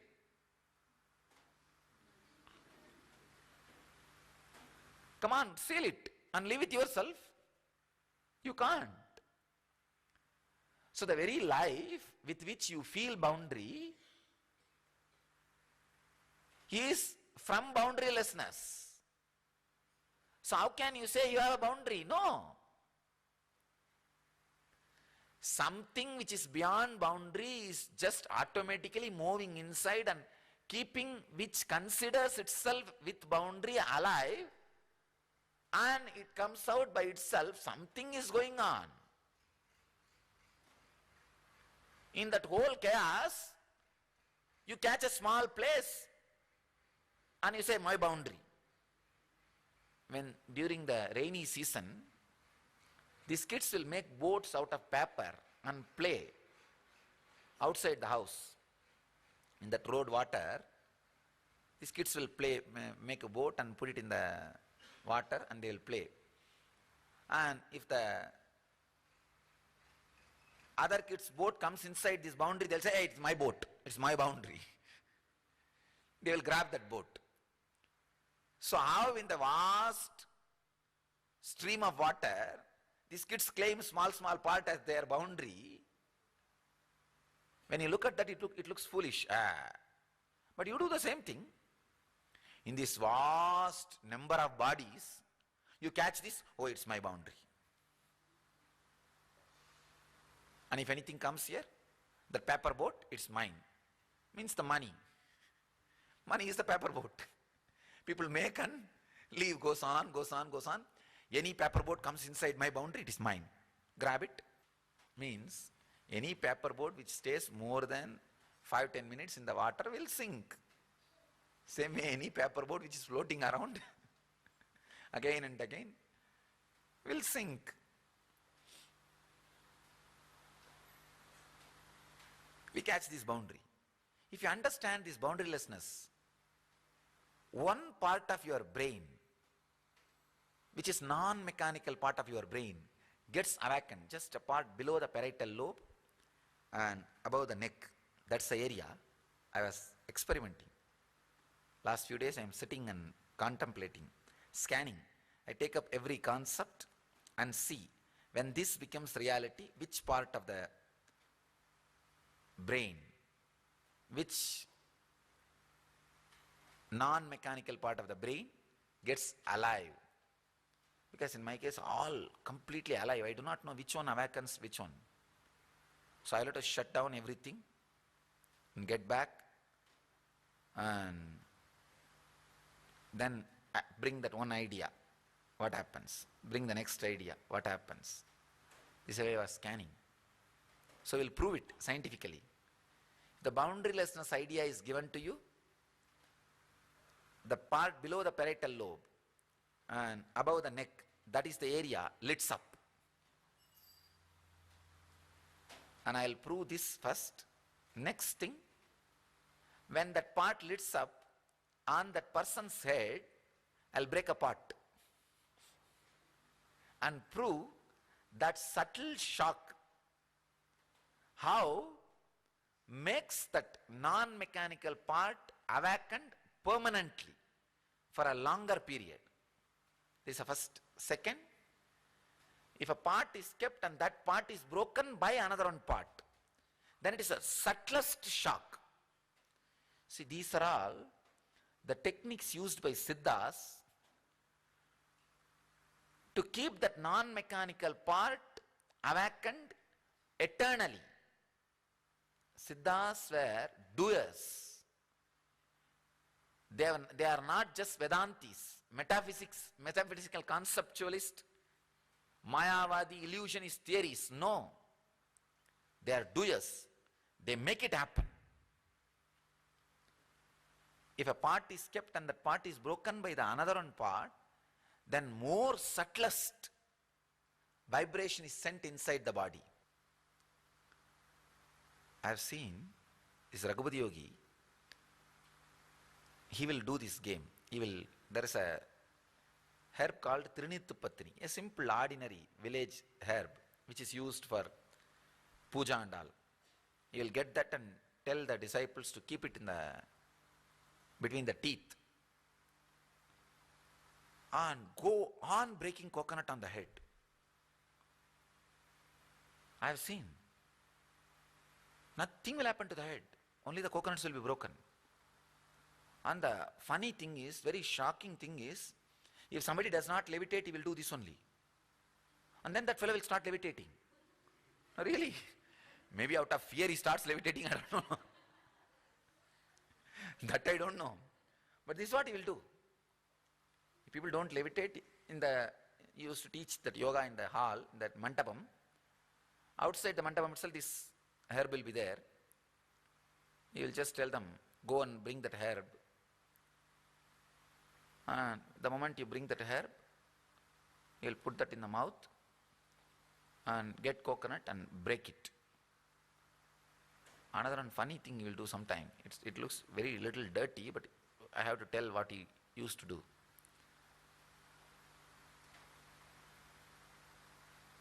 He will keep one coconut and another coconut he will use to break both coconuts. And the other coconut needs to be little heated up. He had some dogs, pet dogs. He will call the dogs and keep that second coconut, and they will do one on that coconut. And just that this coconut will be heated up. He will wash his hand and use a small cloth and pick that coconut and break, and both coconut will break. This fellow will start levitating. He will say, wow, that dog doing one. He will say, you don't know, that will heat up the coconut very subtle way, it seems. Actually, only later on I realized if you heat the coconut, it will break very easily. You just heat the coconut, it can be used, it will break. I was really shocked. But the Siddhas have their own method, technique. So the essence of today's message is, whatever Siddhas are using is a great science, and all their verses have layers and layers of deeper and deeper and deeper, different level meanings. Understand? Anything a Siddha does has meaning, including beating. If you are fortunate enough to be in the surrender mood, even a simple beating can awaken some parts of your system, non-mechanical parts of your brain, forever. Siddhis, the extraordinary science beyond psychic powers. Psychic powers are more like a mind over the matter. Siddhis are like a consciousness over consciousness. It is not an ordinary. So understand,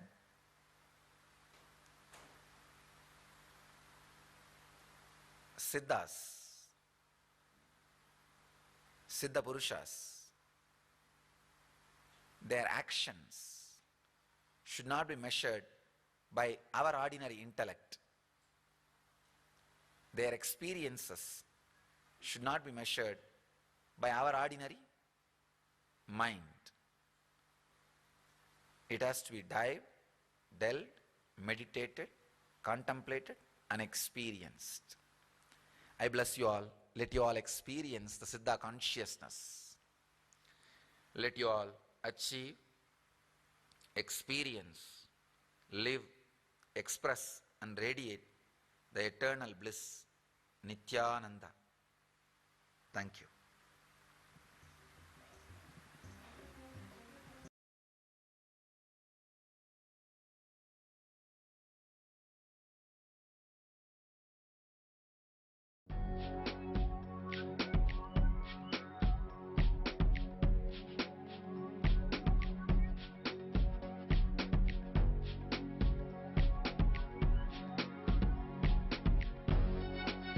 All that I taste, all that I smell, I offer to you, Swami Nityananda.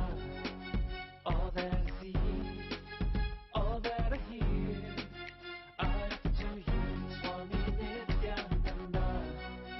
Like this dance, and this song, and this joy, I surrender to you. All that I feel, all that I am, I offer to you, Swami Nityananda.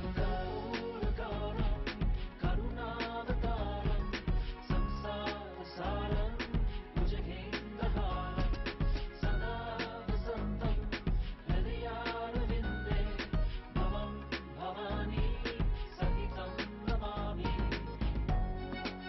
All of my dreams,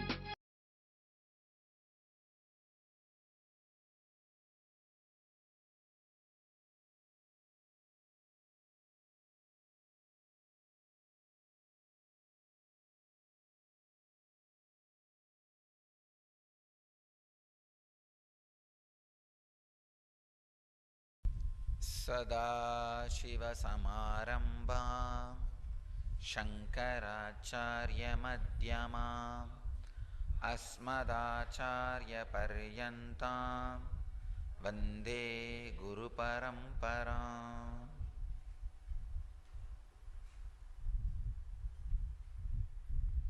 I welcome you all with my love and respects.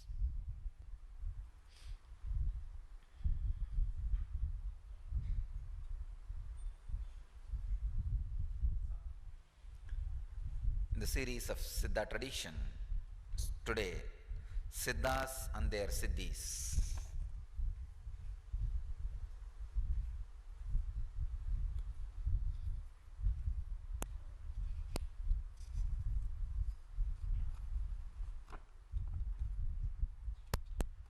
Today I wanted to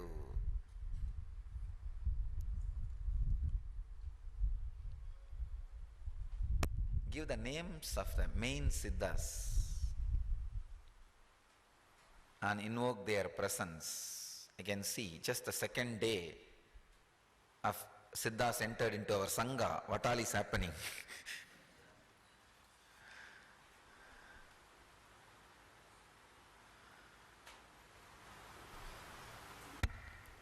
Yesterday's energization was till today one of the best energy expression happened in the planet Earth. Understand? Of course, it's the best energy circus done by me. The energy game done by me. Visibly, so visibly, energy expressing without becoming matter, happening first time. Please understand. Yesterday the visibility to the frequency to which I brought the energy. See, energy is basically nirvana sarira. The visibility with which it came down to the stula sarira, usually it will become a material, matter. But without getting that, converting into matter, that frequency, that intense energy expressing as energy itself is the greatest game or miracle, at least in my public life, 10 years of public life, first time. Yesterday was the strongest energy expression. So visibly, if you come inside that breathing space, you can touch and feel the God in the air.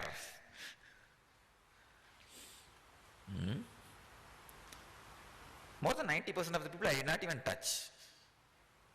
I was only playing. Maybe in the end, for their satisfaction, I touched.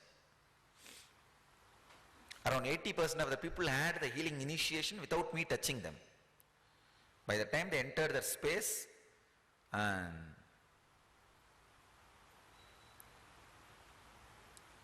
like a drill bit, tuck, the Anandagandha opened. Then I said, all right, for his satisfaction, I'll bless him, and gave the stick.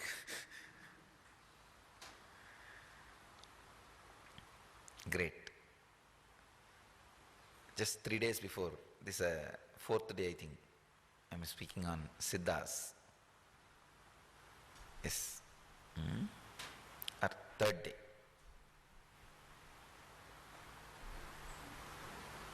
Third day. Within 2 days of Siddhas entering into our Sangha, their presence is doing so much. I don't know what all is going to happen. But one thing, everything will be auspicious. And later on I realized the seat in which I was sitting, all the Siddhas are carved. Please understand. All the Siddhas are carved. I know I told them to carve all the Siddhas. I forgot. Yesterday I saw, oh God, they are already there. And they wanted to reduce the height, so they changed the seat. But I did not reduce. Only they know why the seat was changed. All the great Siddhas Murtis are there, carved, with their trees, the trees connected to them. Adigalattil Tillai Tirumular, Alagumalai Ramadevar, Anandasayana Kumbamuni, Tirupadi Kunganavar, Kamalamuni Arur, Sodiyaranga Sattamuni, Karubai Karuvura, Sundaranandar Kudal, Sollumettukudiyil Vanmeegarodu, Natral Kasi Nandidevar, Badi Arichangaran, Kovil Pambatti, Palanimalai Boganadar, Tirupparangundramadil Machamuni, Patanjali Rameswaram, Sodi Vaittiswaran Govil, Perayur Korakkar, Mayurangutambar, Tiruvarunayur Idaikadar, Samadir, Serndanaramai Kakave.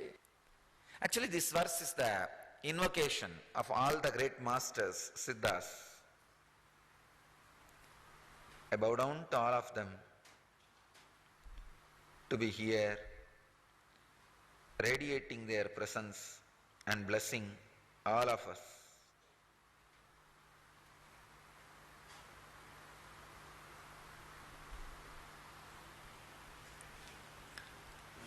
This is the verse describing the major Siddhas. Of course, you can't describe all the names of the Siddhas. There are millions, at least millions, I can say. At least million Siddhas lived in planet Earth in Kaveri civilization. In the Vedic civilization, two traditions evolved. One Rishi Sampradaya and Sannyas Sampradaya. Married and unmarried. Married are Rishis, unmarried Sannyas Sampradaya. In Kaveri civilization, only one Sampradaya evolved, that is a Siddha Sampradaya. Siddhas were, some Siddhas were married, some were unmarried. But the Siddha Sampradaya is the only Sampradaya evolved in Kaveri civilization. Of course. Again, the Siddha Sampradaya is from Vedic tradition. It is not something separate. The Rishis and masters came from the Ganges civilization and settled in Kaveri civilization, have become the source of Siddha Sampradaya. As far as the story goes, the Shiva and Parvati's marriage, was happening in the Kailash, and whole universe gathered. Because whole universe gathered, a weight, the Kailash started dipping or going inside. So Shiva saw, oh God, what is happening? So somebody has to go to the south to balance. Please understand, it's not a story. There is a historical evidences that there was a huge tsunami and the Himalayas was sinking. And just few days before I was doing research, before speaking, and I don't know whether coincidence or how to match, the tsunami in which Himalayas was sinking or the huge water wave, huge water body started swallowing Himalayas, that period and the Agastya's period is matching. Both are matching. So there is something historically also verifying. Then Shiva feels somebody has to go to south to balance, stop the sinking. Then he chooses Agastya. He says, you go to the south and be in the exact Karnataka, Kodagu. It's called Kodagu Desam. The Coorg. Kodagu is called Coorg. Go and be in Coorg. This is the Western Ghats. Go and be in the Coorg. And so that the Bharatavarsha can be balanced, the disaster can be avoided. So Agastya comes here, starts his penance, then immediately it gets balanced. The Bharatavarsha gets balanced, and there are some more references. There are huge animals which lives only inside the ocean. Their skeletons are found on Himalayas, in the glaciers of Himalayas. Means it went inside the ocean and came out. So Agastya, when he came to Coorg, it got balanced. Agastya, single guy, is able to balance the whole Bharatavarsha. And from Agastya married a tribal girl called Lopamudra. And you'll be surprised, still in the Coorg language they have that word. That word is from Coorg language. The word has no, that name has no direct meaning in Sanskrit or in Tamil. Only in the Coorg tribal language they have that word. And Lopamudra, he married the tribal girl and started Siddha civilization. And it's from Agastya, the Siddha civilization starts. Then Shiva sends Subramanya to teach more things about Siddha tradition to Agastya. Actually the story continues. Agastya begs Shiva, "Oh Lord, I did not get to see your marriage because I was sent here on duty. So please show me the darshan of your marriage." Then Shiva appears here and enacts the whole marriage scene once more. Just for Agastya, the whole marriage scene was enacted in Kaveri civilization, Kaveri area, for the sake of Agastya. After the marriage scene was enacted, Agastya's desire was fulfilled. Then Subramanya was born here. Shiva gives birth to Subramanya from his third eye, and Subramanya was born here. And Subramanya teaches the more and more deeper and deeper secrets of Siddha tradition to Agastya.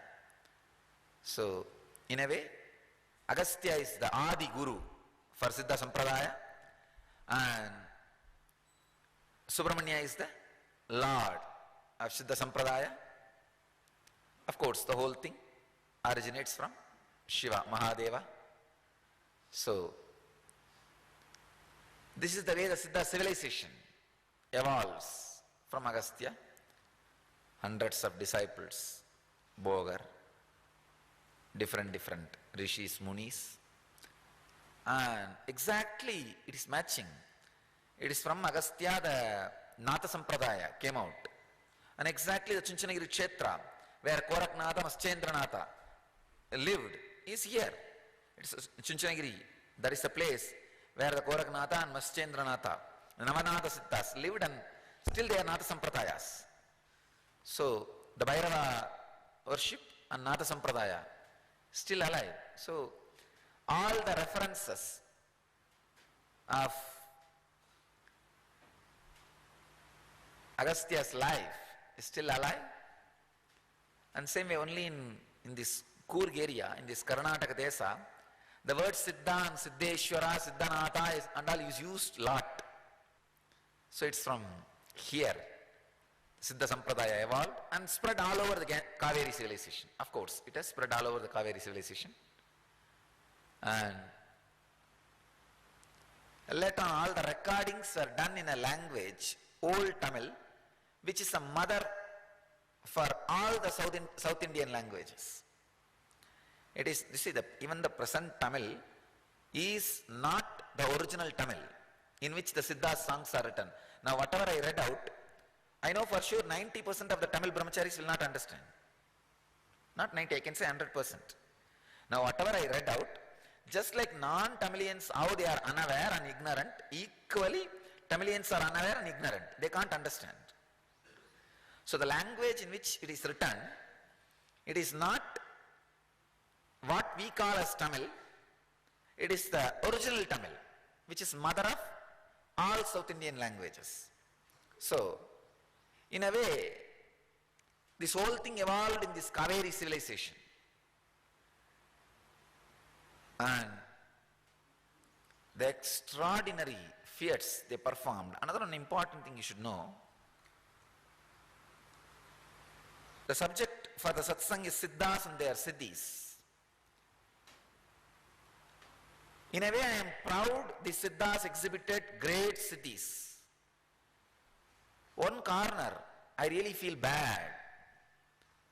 What they expressed is such a reproducible, clear science. Just because it is not recorded properly and transmitted, it has become something extraordinary. It's like if there is a tsunami and suddenly all radios and TVs are washed away. Only one person has one radio and one TV. Naturally, he will become a Siddha. Because he has some box which shows pictures, some box which talks continuously.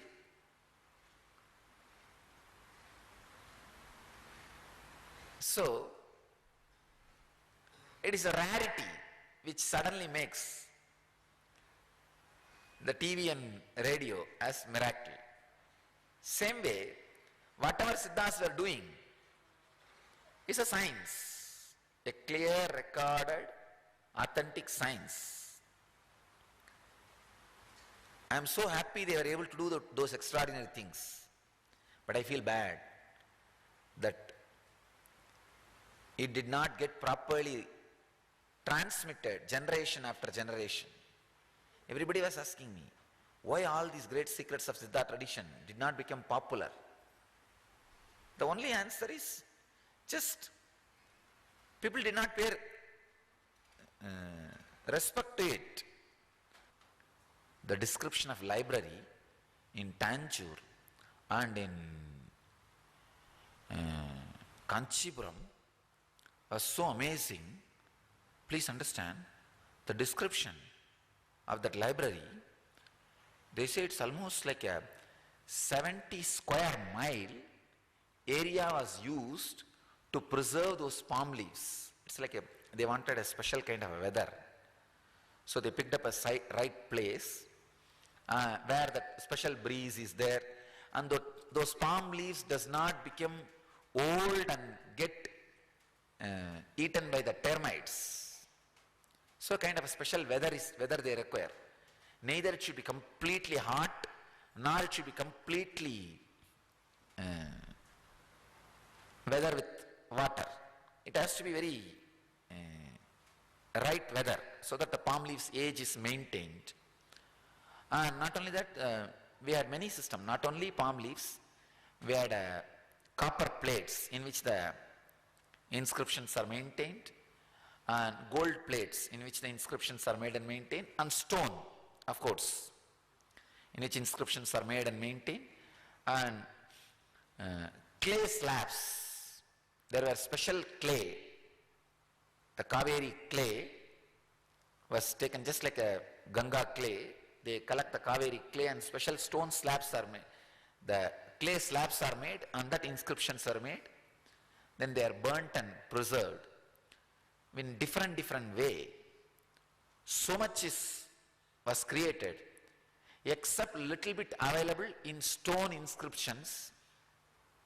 Unfortunately, 90% got lost. But whatever is available from stone inscriptions, many of these songs which I am reading out to you all and which I will be working on are collected from the stone inscriptions. Fortunately, our masters had one intelligent thing. They have done one intelligent thing. All the asanas, if you go to Arunachala temple, all the major 900 asanas are carved in stone. Even the mandapam in which Raghupati Yogi used to teach me yoga, in that mandapam you will see at least 200 asanas are carved in the stone itself. So it cannot be lost. And each temple preserved one set, and same way in the Madurai temple, Meenakshi temple also. The Madurai temple is a great Siddha Samadhi. Shiva himself came down as Chokkanada Siddha. And his Samadhi is the Madurai temple. You can see just next to the Garbha Mandir, the Siddha's Murti will be there. The path through which, the cave through which his body was taken and installed below the deity after he left the body, Jiva Samadhi. All the revelations by him and Meenakshi was a great Siddha. She was a great Siddha, adept in Siddha, and still there are enough records. She used to give medicine every day morning. She will sit in the court. Our court is not only conducting the official administration of the country, our court was a hospital. People used to come and she will give medicines and herbs. She was a adept in Siddha tradition. And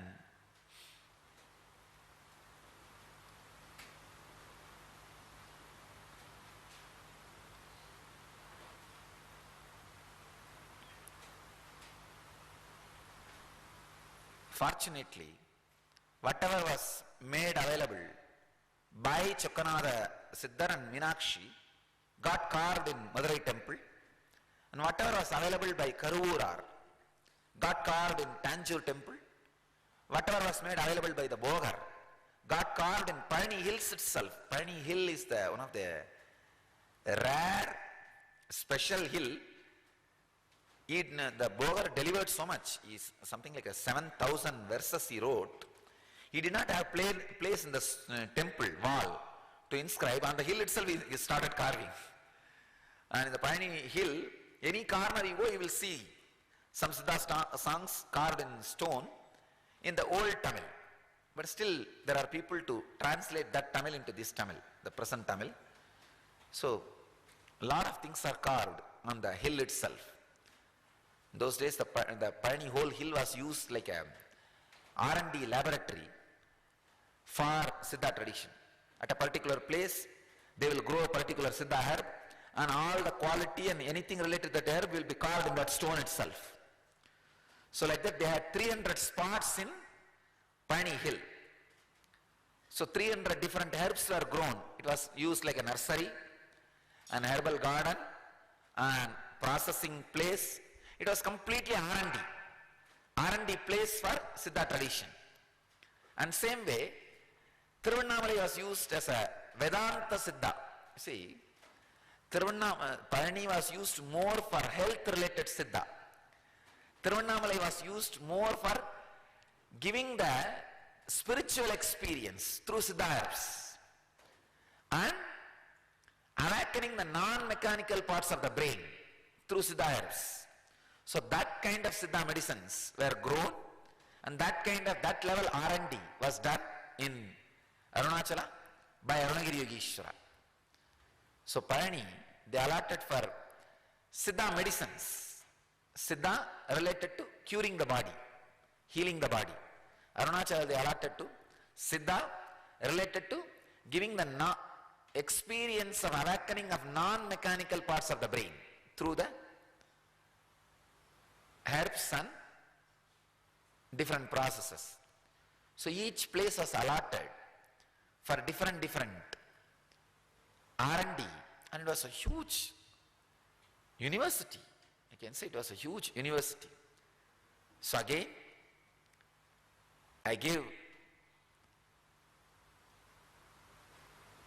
on behalf of all these great Siddhas, I give promise to the humanity, I'll revive exactly and have campuses and universities in those very places on the Siddha tradition.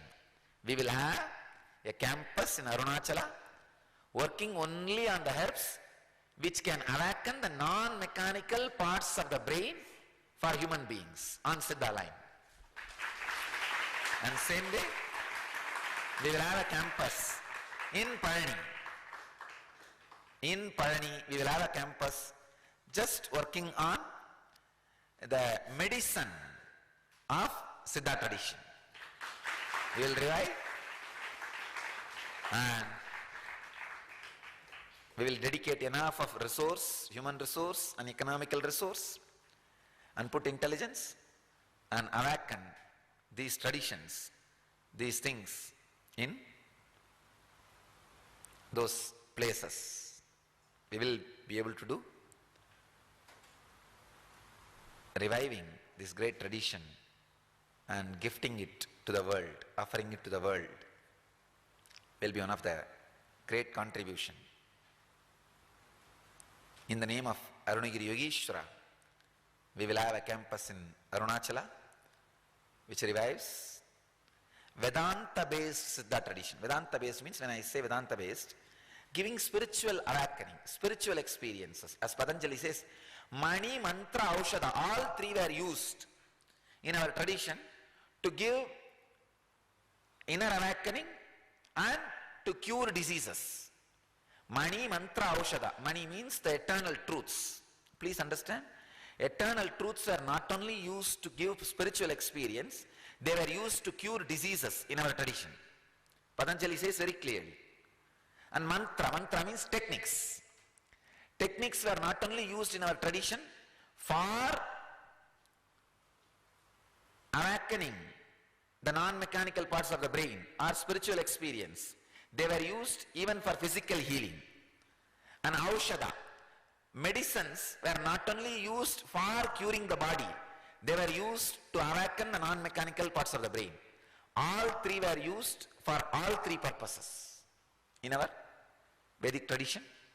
So, we will have a campus in Tiruvannamalai just to work on Siddha herbs, doing R&D and growing, developing, reproducing. And we will have a campus in Palani working on Siddha tradition, mainly curing the body, healing the body. And we will revive all these great masters' truths and signs of their siddhis. When I remember the siddhis, I can classify them. I can classify them in 5 categories. The energy expressed in Annamaya Kosha, physical layer. That is what is like a materializing, teleporting, or disappearing and appearing in another one place. This kind of place. This is Annamaya Kosha. The second level, siddhis, related to Pranamaya Kosha. See, the Pranamaya Kosha related siddhis are, they can play with air, the prana. They can cure a whole country from a disease. Please understand. They were not just curing one by one, giving medicine.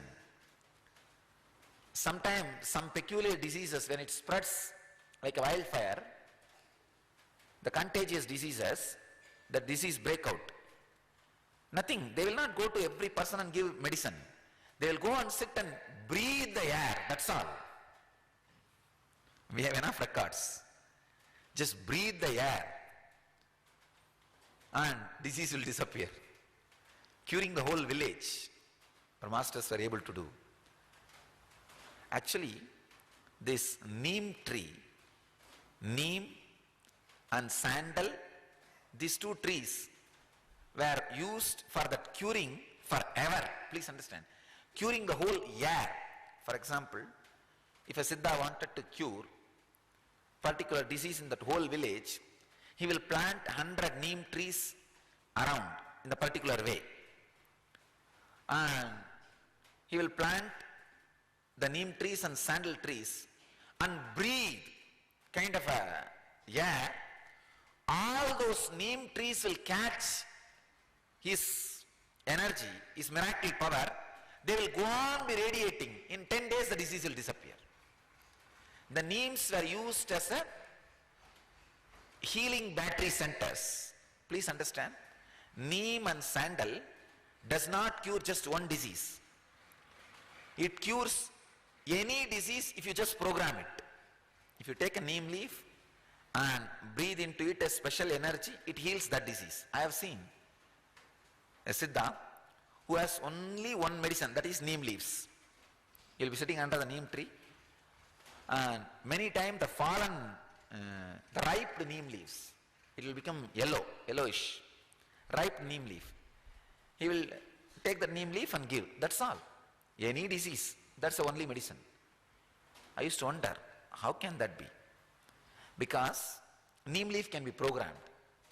Neem tree can be programmed. There are some things which can be programmed. Sandal fragrance can be programmed.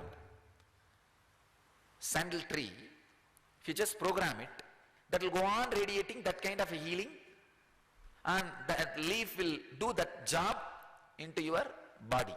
Please understand, there are some medicines can be programmed in Siddha tradition. It's a common medicine. For any disease they will use the same thing, but they will program it. Those programmable medicines are this neem tree and the sandal tree. So first level miracle, Annamaya Kosha. Second level siddhis, Pranamaya Kosha, just through breathing, a breeze and air, prana, they will play the game. Third is Manomaya Kosha, miracles. That is what? Awakening non-mechanical parts of the brain. Just through herbs, people, they will be able to put you into a spiritual experience and you will be there in that ecstasy, joy forever. That is what is third layer siddhis, third level miracles, Manomaya Kosha miracles, siddhis. Fourth, the Vijnanamaya Kosha miracles, Vijnanamaya Kosha siddhis. That is what is in Tamil we call it Kudu Vittu Kudu Vaidal. Means entering into different bodies. Understand? The first level of the Kudu Vittu Kudu Vaidal, the entering into different bodies, is what I demonstrated yesterday, the medium. Just the few bodies allowed my presence to work. There are some people completely shaken in the mediums, if you see. There are some people who are stable. Understand? There is no difference between the stable and the shaken people. It's actually one and the same. Actually what happens, there are some people who have a strong devotion which has not become biomemory. Biomemory is yet to develop, evolve. There are some people whose biomemory is also evolved. That's why the people whose biomemory is evolved, they are only shaking. The biomemory gets churned. That is why that intense shaking. And there are some whose biomemory is yet to evolve, but that does not mean they are not evolved. The very being has evolved. The biomemory takes little time. Actually I tell you, people who don't shake immediately will take little time and then biomemory gets evolved. In them it's almost like they are being soaked for long time. when they give energization, it will be very strong experience. That's why I was telling. It's like for some people, just one bottle is enough. Arak, they'll be reeling. For some people, they can stand 2-3 bottles. Means different kind of a setup, personality. In Tamil we call it Kudu Vittu Kudu Baidal. I don't know in English how to translate. Grazing another one body through your presence. It's a technology for creating Divya Sariras. Divya Sariras. So, this is the Vijnanamaya Kosha miracles. Finally, please understand, this Vijnanamaya Kosha miracles, bamboo is always used for Vijnanamaya Kosha miracles. First, you have to penetrate and get into a bamboo. That is why the bamboo is used a lot in Vedanta. See, when you wanted to create the Divya Sharira, the disciples, first you have to work with bamboo. Bamboo is the plant which is ready for this Divya Sharira experiment. That is why Shankara first experiments with bamboo. Bamboo stick, danda. Then he enters into Kashi Raja's body. Please understand, from that time only giving bamboo danda, bamboo stick as a danda became a habit. You see, first time when he entered into Kashi Raja's body, all the disciples were crying, what we will do without you. Then he enters into bamboo stick and gives one stick to all his disciples and tells them to protect this body, and enters into Kashi Raja's body and experiences the world and everything. Then he comes back. Then that after he came back also, the disciples felt that a stick is a sacred and it represents master. So they started carrying. This is the way the bamboo danda being carried started in the Vedantic tradition. So always the danda given to a disciple will be height of the master because it represents master. That's the measurement they will take. The master's height and the master's Anya height, there will be one what do you call the parts of the bamboo, the parts of the bamboo, that is where they will tie the flag, and it represents master. The danda represents master. Bamboo is the plate, bamboo is the tree you can use to create Divya Sarira. Actually, when I first had the healing initiation, first thing I did is I came and tried it on our bamboo. Whether I am able to do that, my life energy entering into that, because it was dead bamboo. The whole thing became alive. The whole thing became alive. The whole bamboo became alive. Then I know, wow, now the Divya Sarira process is happening. The Vijnanamaya Kosha process is happening. So, the first medium of me is this bamboo grow. This bamboo grow is my first medium. And that is why from this bamboo grow we take bamboos and give for healing initiation also. So Vijnanamaya Kosha miracles happen with the bamboo. Bamboo is the plant for Vijnanamaya Kosha miracles. Understand? Annamaya Kosha miracles, thousands of herbs are used. For Pranamaya Kosha miracles, the neem and sandalwood tree is used.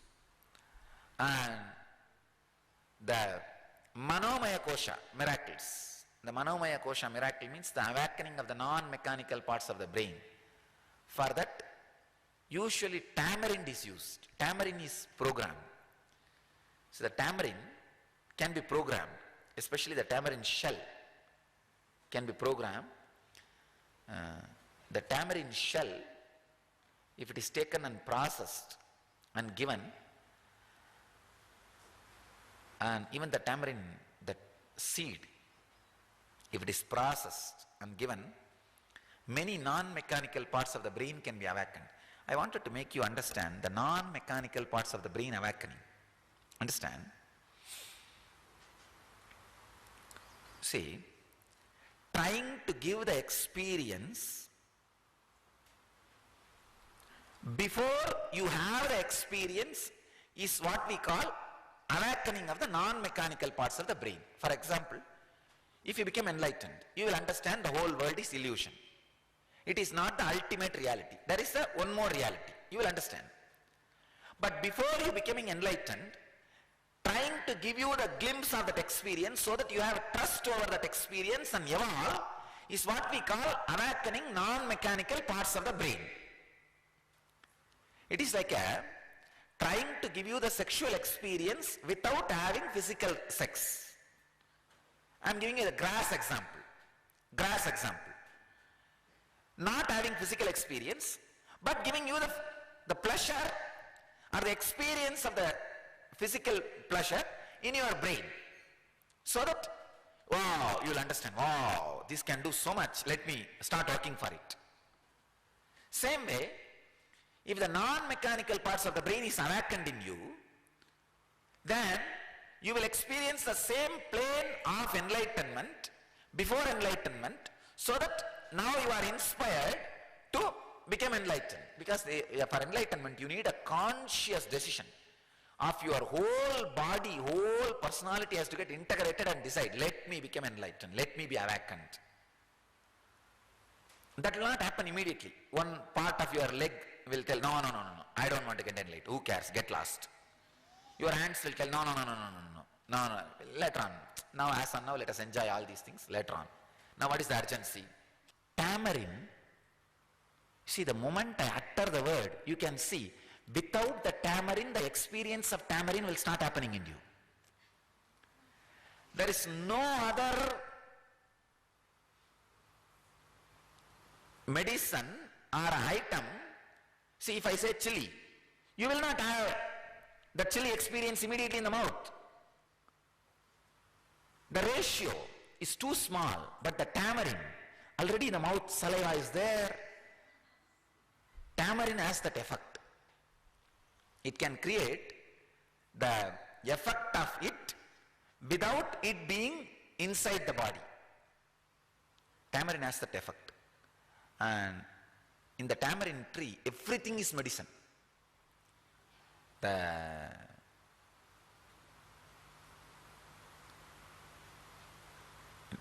tree, leaf, the shell, fruit of the shell, and inside the fruit and the seed, everything.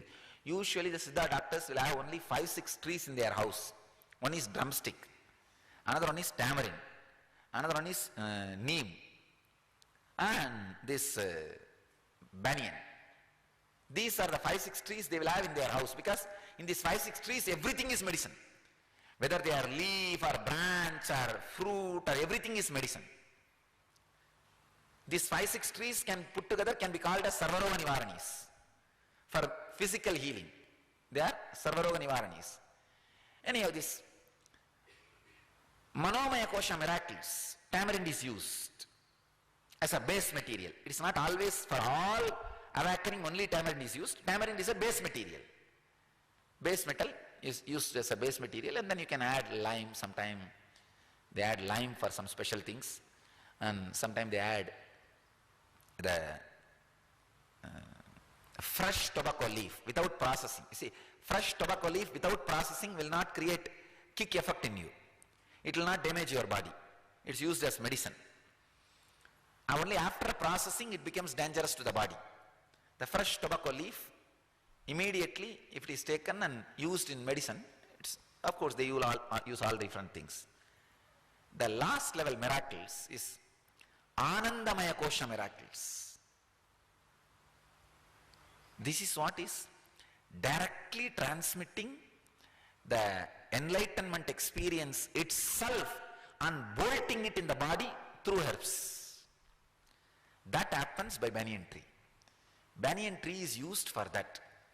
See, in banyan tree, the north running roots will have a different quality from south running roots. South running roots will have more water in it. See, if you take two roots of a banyan tree, the south running and north running, the south running try to squeeze, you will have water. North running, you will not have water. You will have heat. If you rub the north running on the body, you will have heat in the body. If you rub the south running on the water, on the body, you will have the water coming out, oozing out. So the north running and south running, different roots are there. So each root is used for different experiences as a base material. So if you take the banyan and use it as a base, a different Anandamaya Kosha miracles can be performed. Please understand. Annamaya Kosha miracles, Pranamaya Kosha miracles, Manomaya Kosha miracles, Vijnanamaya Kosha miracles, Anandamaya Kosha miracles. These are 5 basic sections of miracles performed using different plants, different things, different medicines, different techniques, different ways. You will be surprised. All the 5 kosha miracle trees and plants and herbs are available in our campus. That's why I call this as a Siddhavana. We have not planted anything. We have not planted any of them. All of them are there by themselves. We have not planted a single neem tree inside this campus. We have not planted a single sandalwood tree in this campus. We have not planted a single tamarind tree in this campus. We have not planted a single banyan tree in this campus. But all trees are available by themselves in this whole campus. Everything falls in place. Everything falls in place.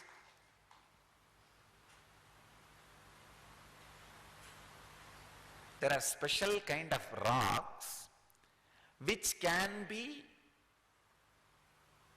shaped by stone, by water, by the river water. You see, in Siddha tradition they use stones also. The stones which can be shaped only by a strong rivers like a Ganges, that is one quality stone. The stones which can be washed and shaped by the seasonal rivers. Kaveri and all, of course, even though it is a live river, it's not always flooded. That's one kind of stones.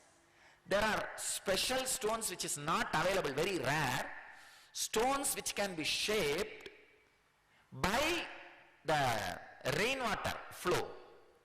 Rainwater flow. All the stones under our banyan tree are that kind of stones. Very rare stones used in Siddha medicine. Understand? The kalva in which they grind medicine has to be the stone which can be shaped by rainwater. Which is shaped by rainwater. Means the stone is very old. You see, if the rainwater is shaping means the stone has to be too old, because rain is not continuous flow. Too old. So it's a very rare quality stone. The stones under our banyan tree are that quality stones. So maybe the whole place is specially made for each other.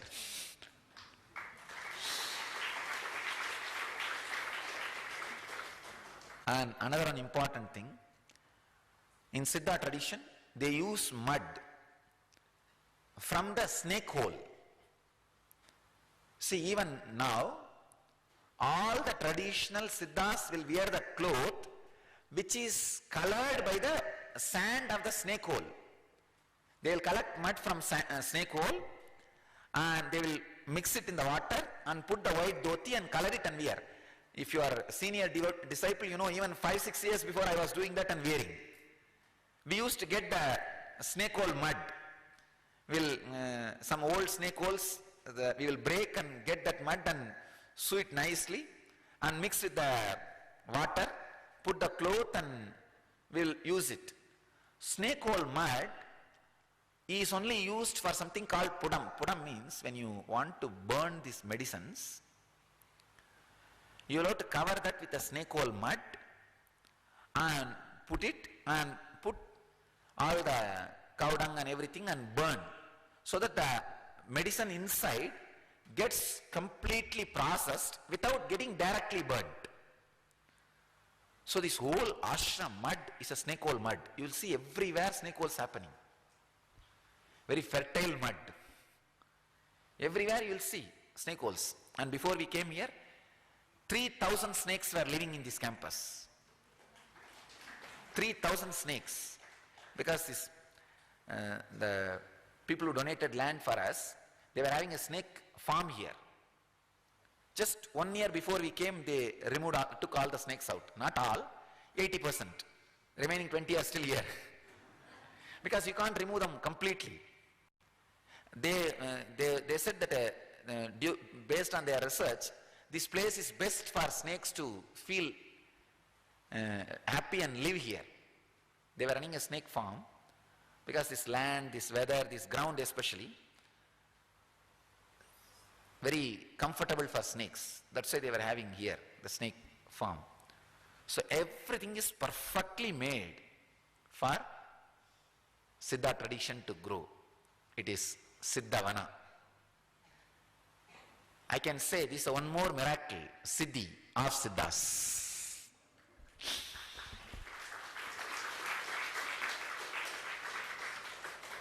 Let the Siddhas bless us all to achieve and radiate enlightenment. Let you all achieve, experience, live, express and radiate the eternal bliss.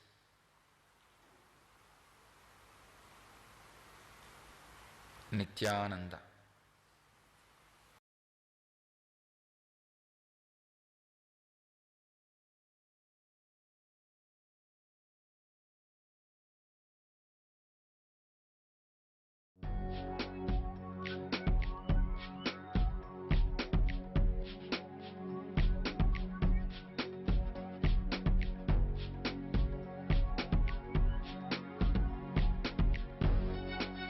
All that I taste, all that I smell, I offer to you, Swami Nityananda.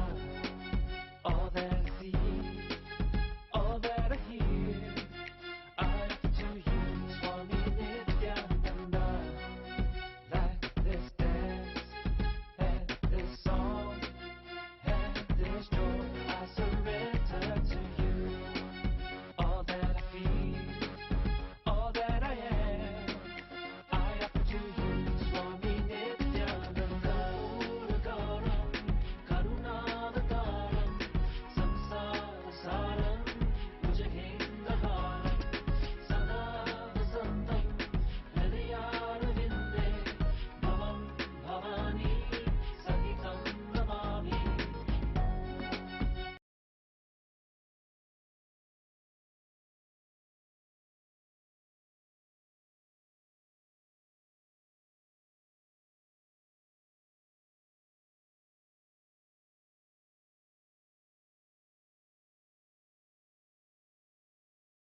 Sadashivasamarambaam Shankaracharya-madhyamam Asmadacharya-paryantam Vande Guru-paramparam.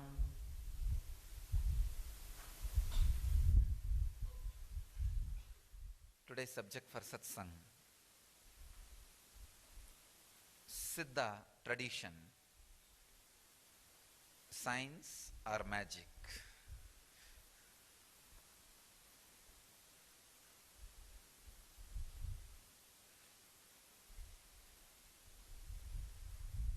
I can say the Siddha tradition is science and something more than magic. Magic means appears to be something extraordinary, but not extraordinary. Just simple. Something is being done without you knowing how it is done.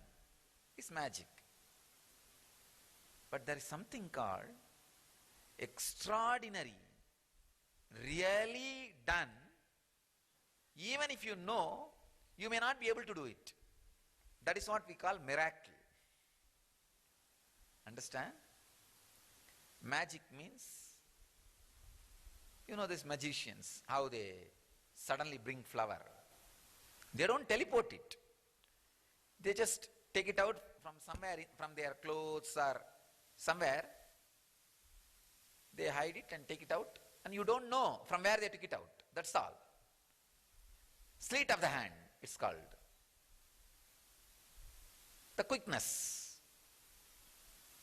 Sometimes they show they are as if they fly, but there will be a very mild, strong thread on which they will be standing. These are magic. Looks like extraordinary, but not extraordinary. But there is something called miracle. Means it is extraordinary, something really extraordinary, which you may not be able to replicate even if you know. Siddha tradition is science and something more than magic.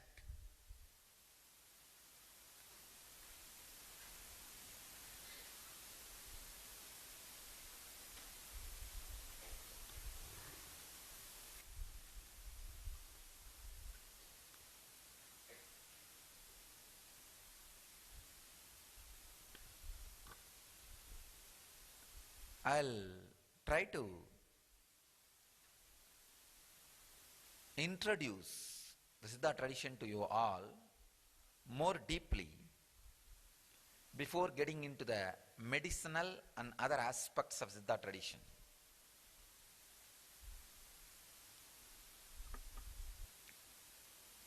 Just like Ganges civilization, there was a civilization happening around Kaveri.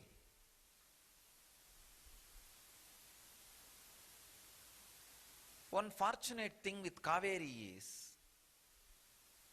the Kaveri was flowing in the area where a lot of hills, intense, dense forest. Please understand, with the Ganges civilization, it was more plains, and because of that extraordinary floods and Ganges changing the course, and too many rivers, Ganges, Yamuna, tributaries of Ganges, tributaries of Yamuna, the whole thing has become plain. The possibility for forest doesn't exist. But with the Kaveri,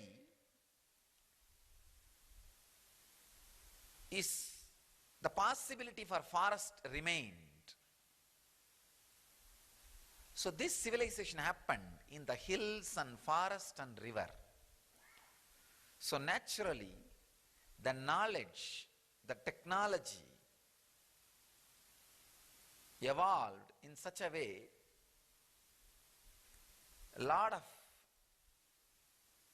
wisdom, truth about the herbs and the plants started happening in this Kaveri civilization. All the extraordinary achievements, all the extraordinary discoveries happened in the Kaveri civilization were organized and systematized, evolved as a system, as tradition, by group of enlightened mystics and masters. They are only called Siddhas.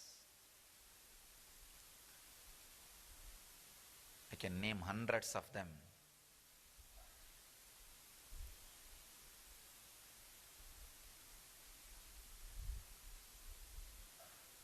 These guys were able to play with just with their mind as a tool. They are able to play and do anything they want in the world.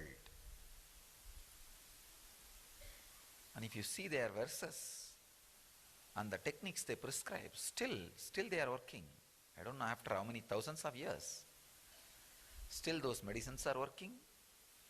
Still those extraordinary powers are happening. The techniques they proposed, still they awaken the mind, and the yantras are still working. No expiry date for their techniques. Many of them have mastered the science of handling the body and mind.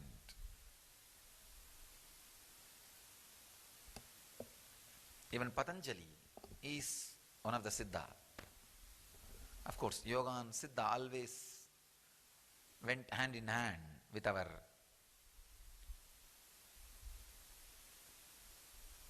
Siddha science. It's a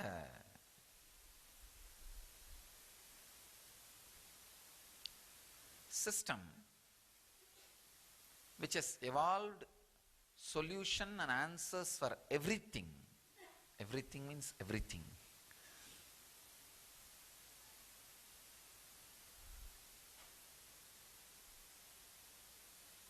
If you want to change the signal when you are driving in the road, Siddhas have a technique.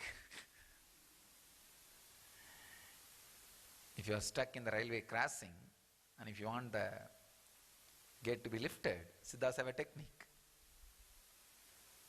which still works. That's a surprising thing. Not just technique. It works. Very powerful people creating very powerful techniques and very powerful tradition. It is so vast, I am really awestruck and wonderstruck. Which part to start first?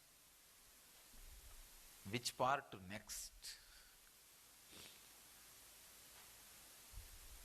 Because the medicinal part, if I touch, I don't know how many years I have to speak on it. Or if I touch how they awaken the non-mechanical parts of the brain with the herbs, help of herbs, you'll be, I'll have to speak hours on, or what to say, years on that. And how they create enlightenment pill just through one herb, able to transmit the non-mechanical, the awakening of the non-mechanical parts of the brain in the system. As I was telling yesterday, the Navanada Siddhas, this is what exactly he did to Idaikadar. He just gave the energization.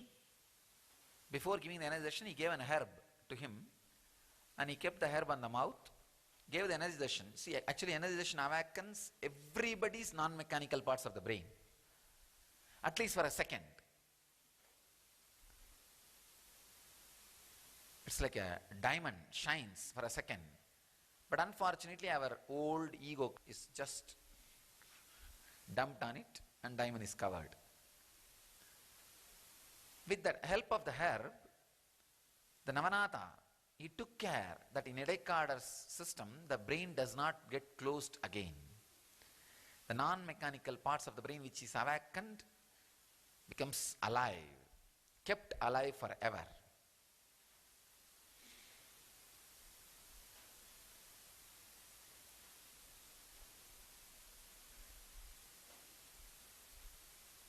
Yesterday one of my Swamis were asking me, Swamiji, you are talking Vidveshanam, Maranam, Agarshanam, Agrushanam from the Siddha tradition. It's very dangerous.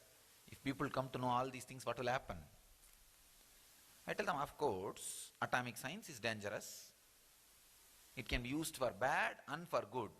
That does not mean we will not discover or make the truth available to the world at all. No. Same way, this is like atomic science. It has to be discovered, revived, and made available to the world. And people should evolve to the level of using this properly. using this with intelligence. But one good thing with the Siddha science, by the time you evolve and acquire all those powers, you get the intelligence also to handle it.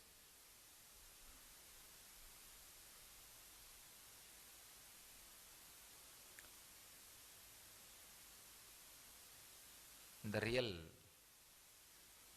enlightened beings express these powers, it directly helps the humanity and serves the society.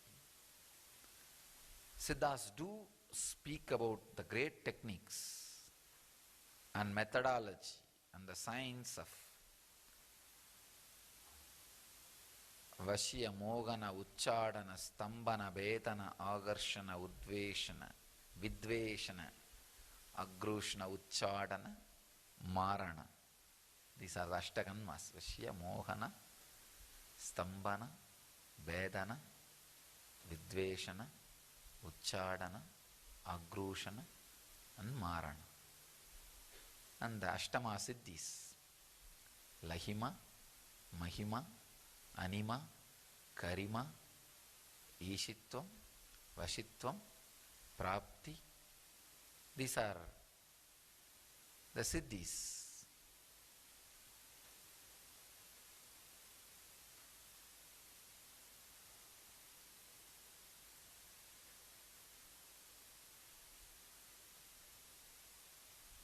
It's a science which need to be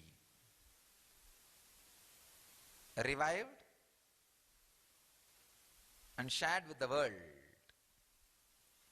As I was telling, just this one Siddha tradition, if it is revived, the whole civilization will get back to its original glory.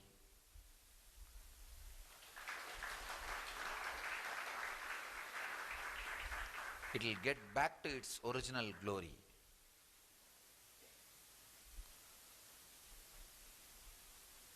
I am not only going to make the Siddha medicines available to the world, I am going to make all the Siddha Kuligas. Kulika means exactly, the meaning is a particular mental energy is stored in a herb and sealed, and anybody who has that can use that mental energy. I am going to make it available in shops for the world. I am going to do it. All this Vashya, Mogana, Vidveshana, Uchchadana, I am going to open it. I wanted the world to know the Siddha tradition is not just kind of a voodoo or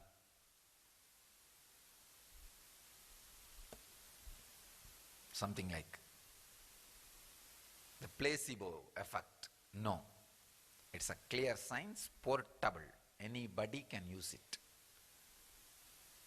I'll make it as a living science.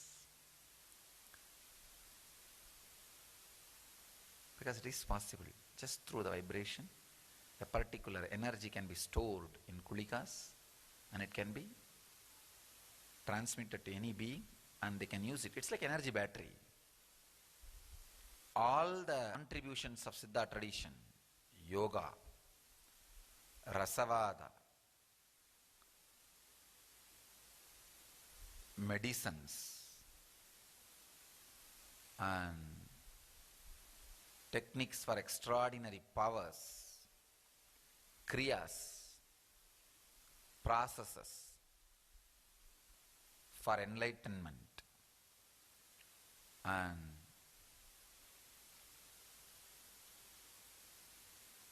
yantras, mantras,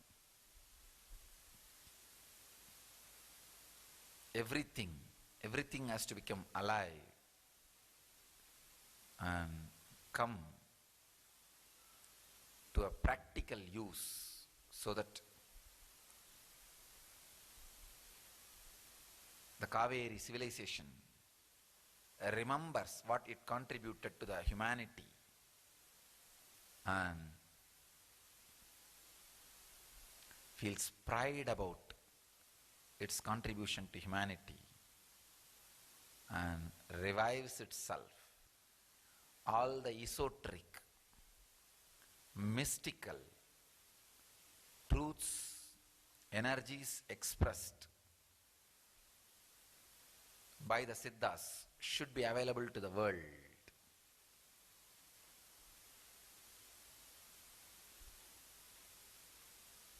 And I can see very clearly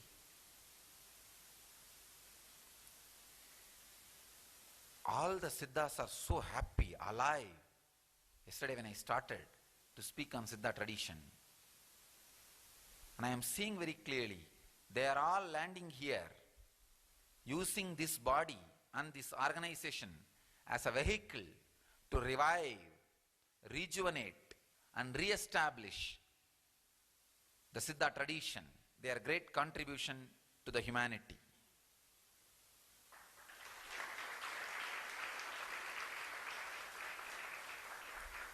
Today the healing initiation is going to be based on Siddha tradition.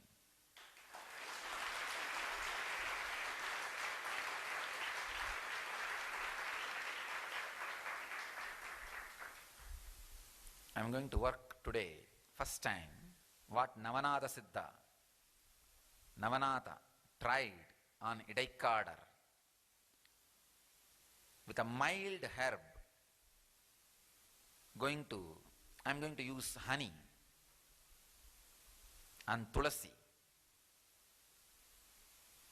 With the help of honey and tulasi, going to make this healing initiation not only permanent, the non-mechanical parts of the brain which gets awakened during healing initiation to remain permanent, so that the transformation which you experience will be permanent in you, will be completely permanent in you.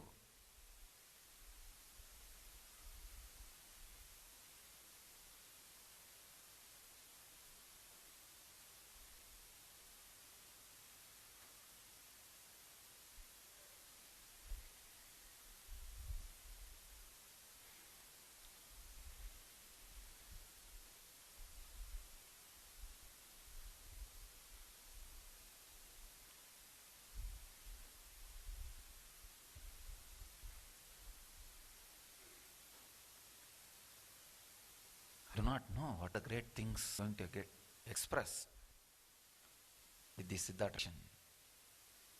I only think we are going to contribute great things to humanity through the Siddha tradition.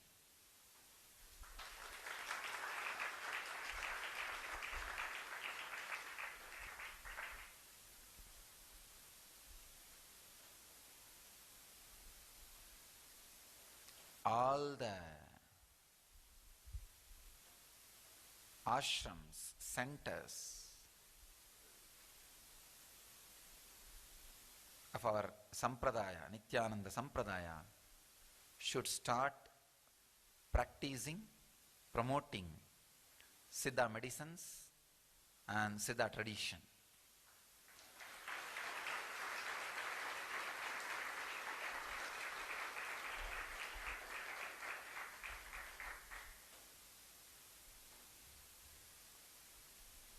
I'll continue to expand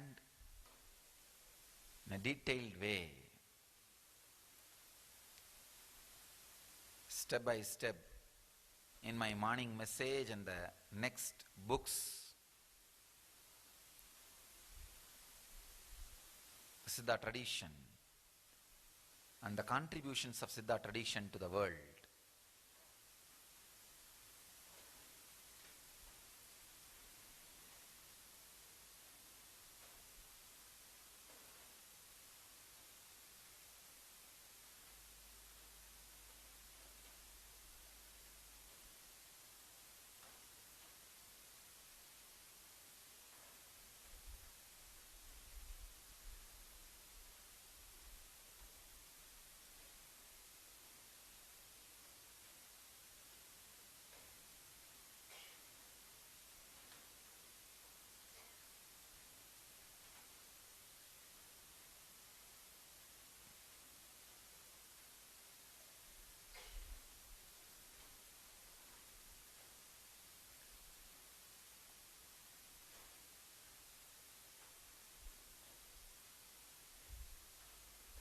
will make new health order in the world through Siddha tradition.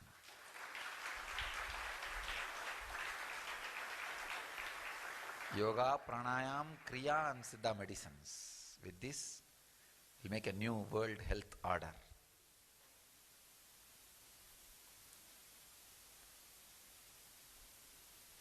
Siddha tradition is not just magic.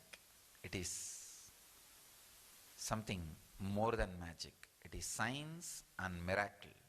I can say science of miracles.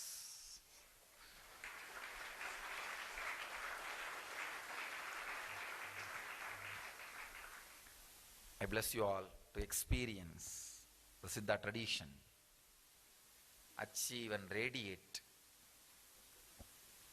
enlightenment, achieve, experience, live and express and radiate the eternal bliss, Nityananda. Thank you.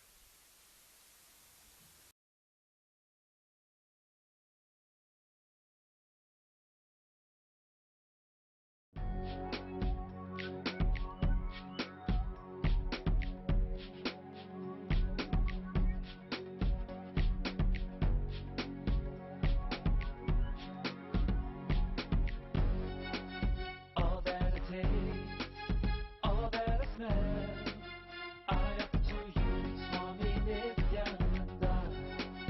All that I see, all that I hear, I offer to you, Swami Nityananda. Like this dance, and this song, and this joy, I surrender to you. All that I feel, all that I am, I offer to you, Swami Nityananda. Puragaram, Karunavataram, Samsarasaram, Bhujagendaharam, Sada Vasantam, Hridayarvinde, Bhavam Bhavani, Sahitam Namami. All of my dreams,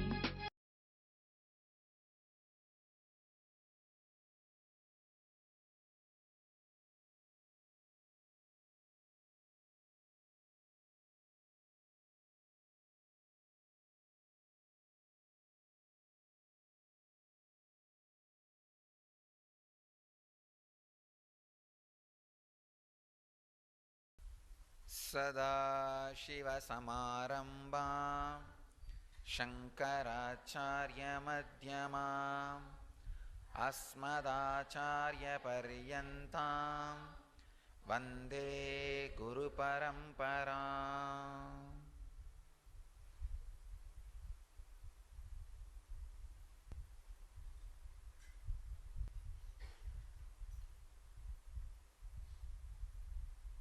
I welcome you all with my love and respects.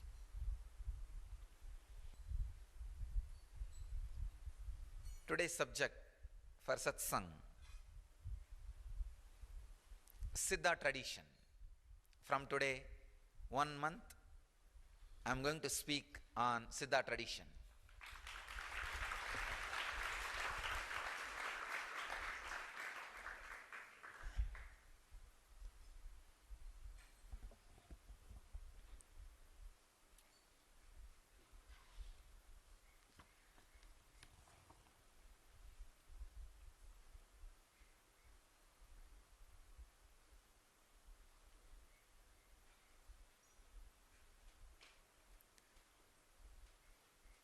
I wanted to remember, bow down, invoke the presence of all the great Siddhas.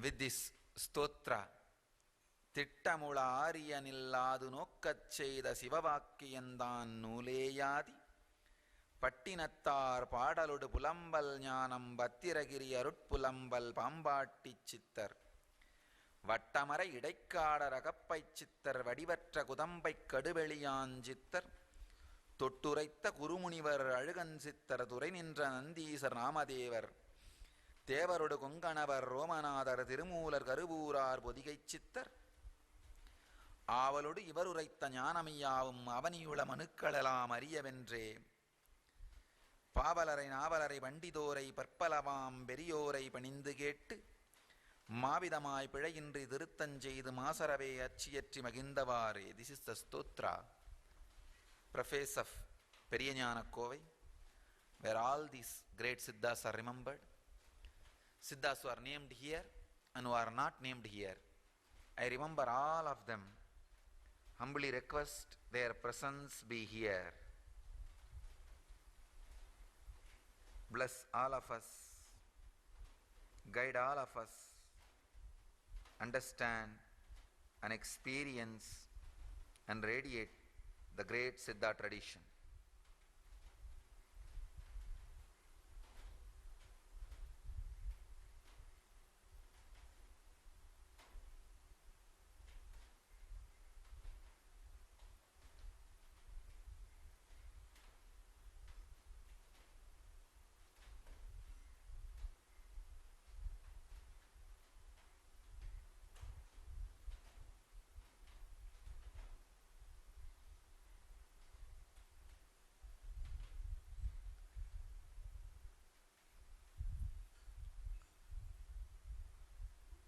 Oldest, greatest, most secret and ultimate powerful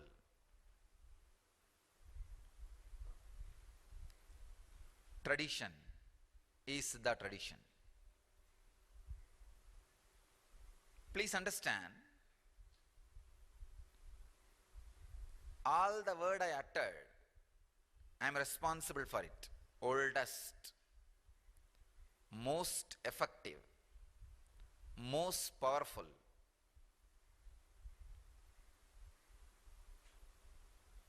most secret. As Krishna says, Raja Vidya Raja Huhyam. When it is most powerful, it is always the most guarded secret.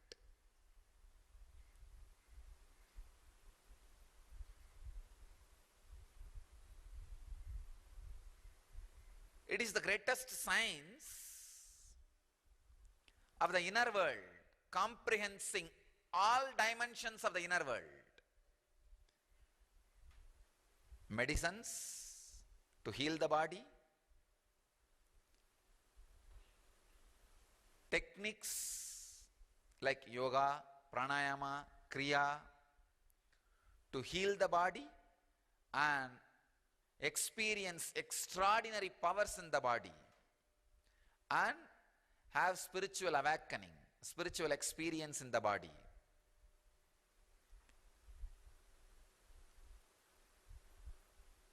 Yantras, mantras, tantras, techniques to handle the whole cosmos as they want.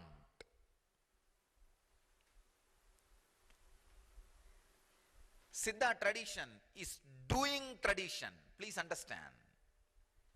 It is not just being, not giving you the dry answers. Oh, it's all illusion. Why are you bothered? No. They have the tremendous experience. It is all illusion in being, and they have the tremendous capability to play with illusion and alter as they want.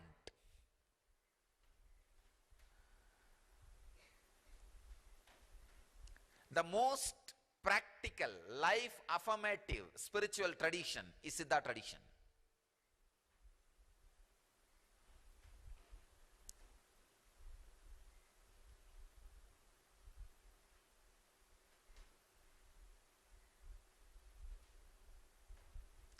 Most comprehensive, most life affirmative means not just moving away from life in the name of some concepts, theories. Working with life, playing with life, and just very playfully expressing all kinds of energies and experiences. Siddha tradition is the only tradition who has pill for enlightenment. Understand? They can give enlightenment just like a pill, and it is doable. They have done it. As the living representative of that tradition, I promise the world I'll do it for you guys.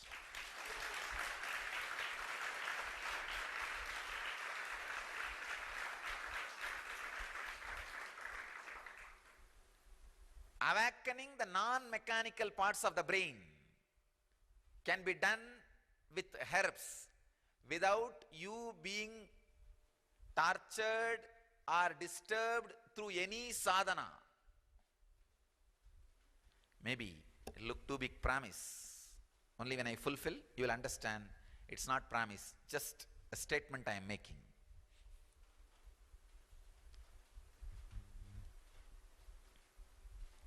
If I say after this satsang, I am going to get up and walk and go to my morning meeting, it is not a promise. I am just making a statement which I am going to do. Same way I am making this statement, Siddha tradition has evolved a science to awaken the non-mechanical parts of the brain of a human beings just by herbs and medicines. And as a living representative of the tradition, I promise the world I'll bring it back to life and gift it to the world. Simple statement.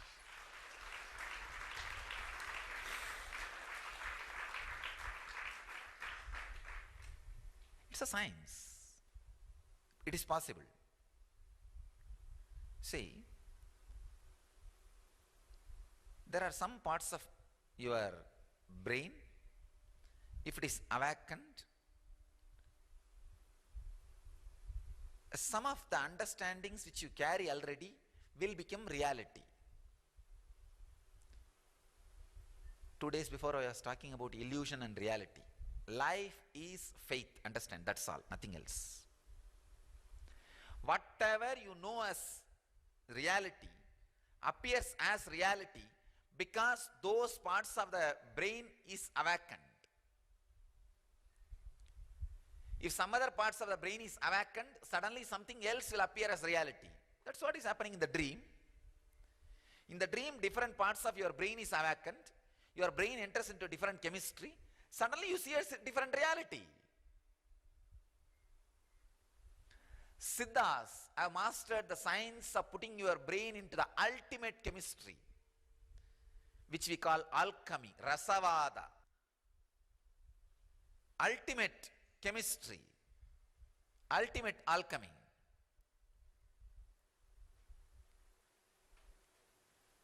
It is possible. Just putting your brain into a different chemistry. Suddenly you see the ultimate reality.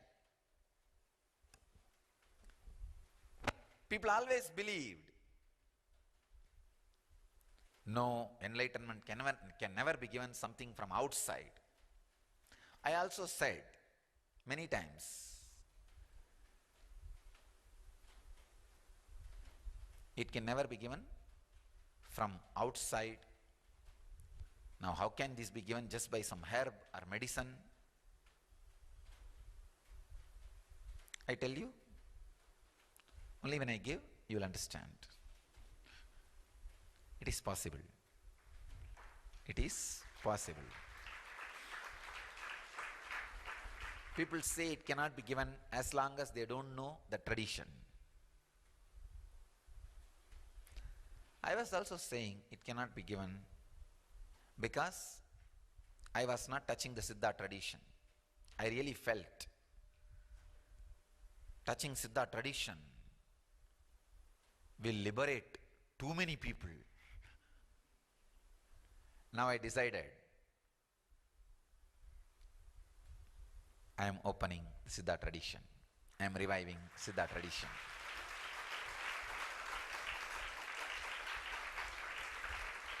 We will not only be curing people, healing people from their illnesses through Siddha medicines.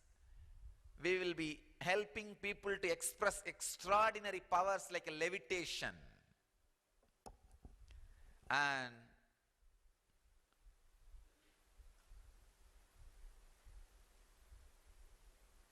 extraordinary siddhis like Anima, Mahima, Lahima, Karima. The Ashta Siddhis and Ashta Kanmas, Vasya Mogana Stambana Vidveshana, Agrushana Uchadana, Bedana Marana. The Ashta Kanmas. I'll be guiding and helping people to express all these extraordinary energies. And the ultimate cure for this very disease of samsara, bhavaroga, enlightenment itself, will be shared through the Siddha techniques, through the Siddha medicines, through the Siddha way of life. If I have to put in one word the whole Siddha tradition, the only tradition created capsule for enlightenment.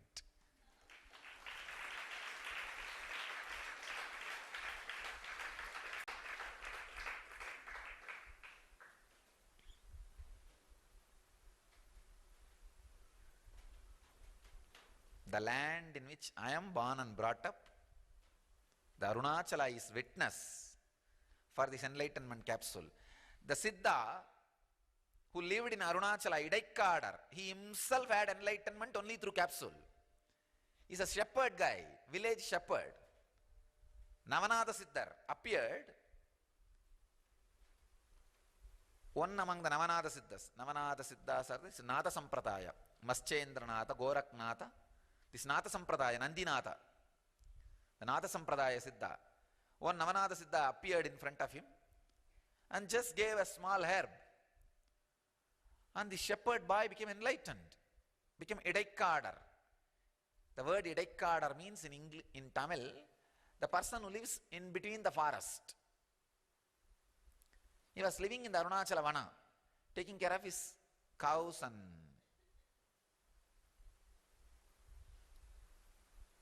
goats, shepherd.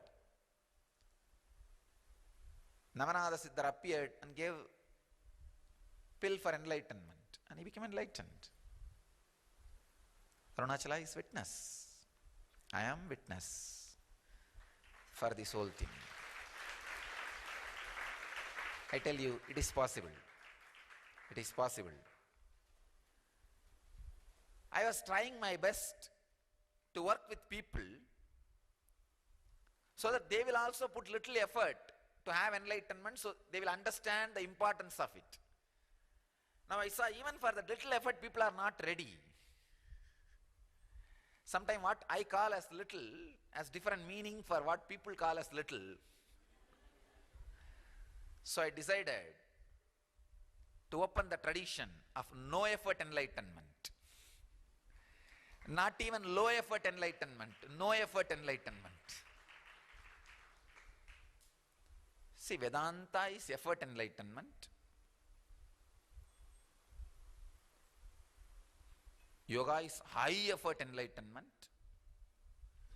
Zen can be called as low effort enlightenment. Siddha tradition is no effort enlightenment.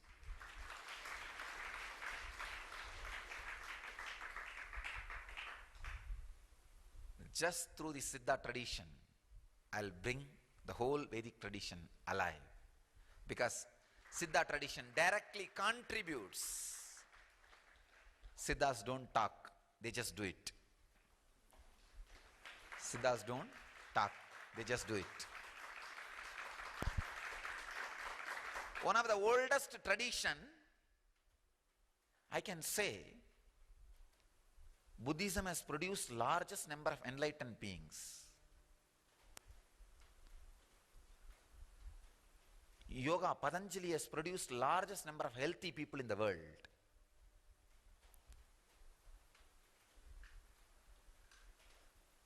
Zen has produced largest number of peaceful people in the world. Gaudiya Sampradaya, Chaitanya Sampradaya produced largest number of ecstatic people in the world. Means being in ecstasy, bhava, singing and dancing. Siddha tradition produced largest number of miracle makers in the world.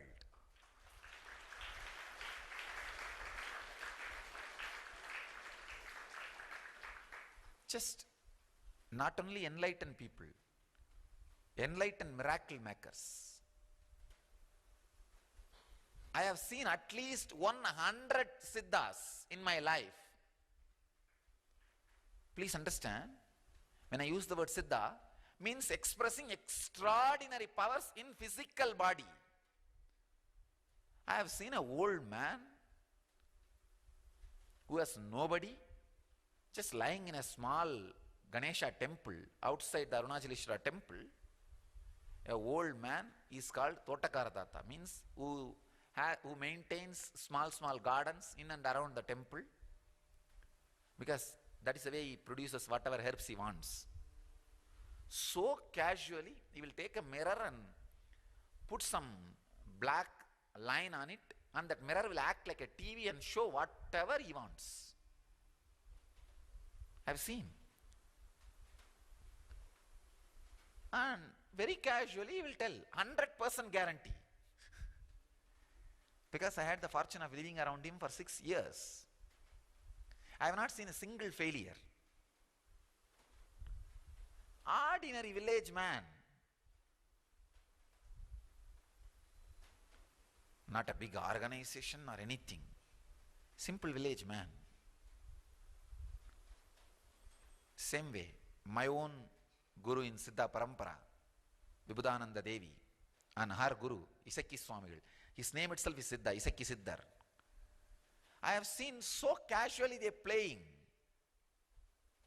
doing miracles with this Siddha tradition. She gave me a small herb, very small piece, still I have it. And she said, whenever you feel hungry, just take this herb. And she taught me a kind of a diagram, a symbol, and asked me to draw that symbol on my liver area. That's all. She said, your body will have all the energy needed. You don't need food. I tell you, I promise, I used that at least 5,000 times. At least 5,000 times. You think, what 5,000 means?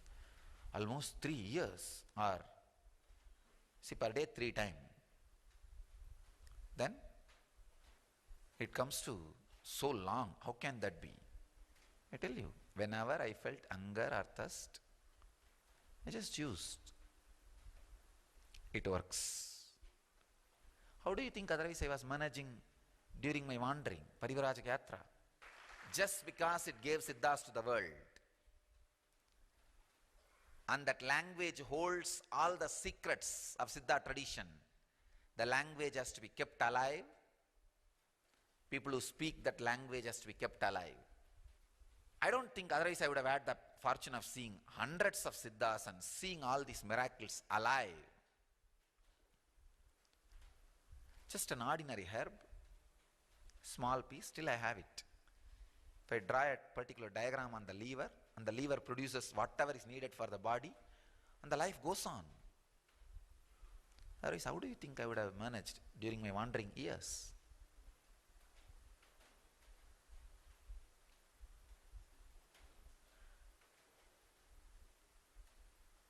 I have seen at least 5 siddhas who never ate any food. No food, no water, nothing. Just living on the air. Living in the air is a lifestyle in Siddha tradition. It's not miracle, it's a lifestyle in Siddha tradition.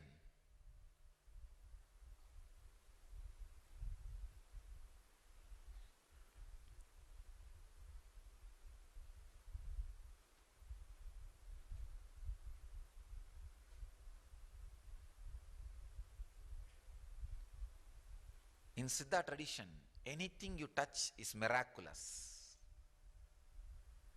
That is why the miracle powers, the extraordinary powers themselves are called as Siddhis. They are not called as Vedantis or Yogis. No, they are called Siddhis because the Siddhas not only are enlightened, they just play with these extraordinary powers. I tell you, only Siddhas can create an extraordinary civilization.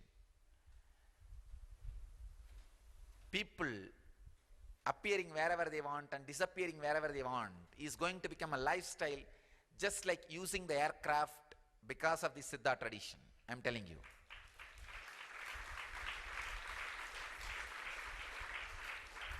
I'm not giving big promises. I've decided.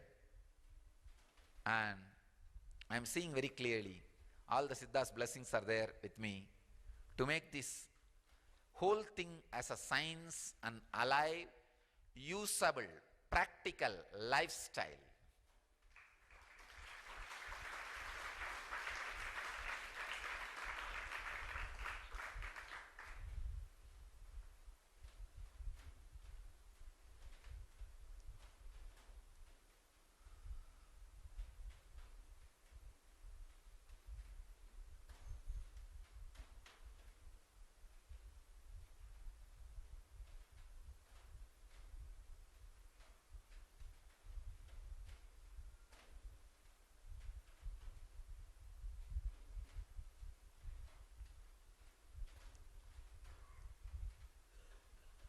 Basically, all the people who brought me up are Siddhas, including Raghupati Yogi. Even though he is a master of yoga, he is a great Siddha. Who bring you up, their impact and impression stays in you strongly. I was brought up by a great Siddhas. All I am going to do is, whatever I received from all of them, I'm going to express it, put it to the mainstream with the help of this organization. That's all. Make it available to the world, to the public, to the humanity. I'm telling you, this is going to be one of the greatest contribution. I feel this, me reviving the Siddha tradition is going to be the greatest contribution for 2012 spiritual explosion. Because if we need to create enlightened beings as I expect, low effort method will not work. No effort method is the only way. N pills are the only way.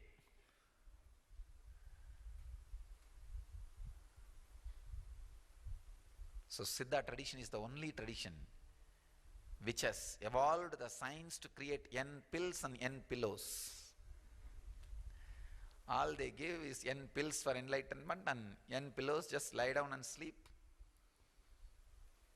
Sometimes they don't even ask you to swallow the pill. They just give you something and ask you to rest on it, done. It's called Siddhasana. They just produce some asanas, yantras, and ask people to sleep or sit and rest on it. People experience it. The science of creating intense energy fields and making people become enlightened or awakening the non-mechanical parts of the brain is the tradition of Siddhas. In Kerala, there is a Siddha Yantra. In Kodungallur Bhagavati's temple, created by a Siddha, whoever goes and sits in that yantra, their non-mechanical parts of the brain gets awakened. Still, it's living yantra. It does work. Anybody who has some schizophrenic experiences or possessed by something, they go and sit. The non-mechanical parts of the brain gets awakened. They become all right. So the millions of mysteries of Siddha traditions are going to open. The secrets of the Siddha traditions is going to open. Every day I'll introduce few techniques, few secrets, few medicines, few yantras.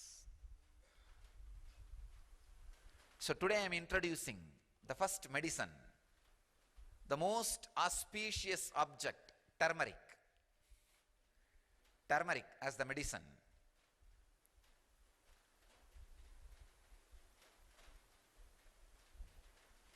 In body, turmeric balances all the cold and water related problems.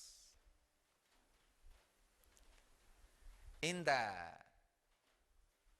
next level, turmeric balances the irritation. Please understand, your cold and irritation is directly connected. A little bit of turmeric, if you apply it on the body and take bath, whole day you will not have irritation, the mental irritation. And if you can wear the processed turmeric on the forehead, processed turmeric is kumkum. Whole day you will be able to maintain yourself with a lot of restful awareness. That is why I insist on kumkum. Understand? Kumkum is not just religious practice. It is Siddha practice, a technique. Kumkum is nothing but processed turmeric. Processed turmeric is kumkum. And every day, if you can rub the turmeric and apply it on the betel leaf and eat at least one betel leaf, turmeric applied, all the disease related to the water related diseases like a cold or wheezing, any water related diseases will disappear. Of course, wheezing may come under the classification of air related diseases. Water related diseases will disappear and irritation will disappear. More restful awareness will happen in you. I'll go on speaking the deeper and deeper secrets of this turmeric related. Each day I'll introduce one yantra and medicine and technique.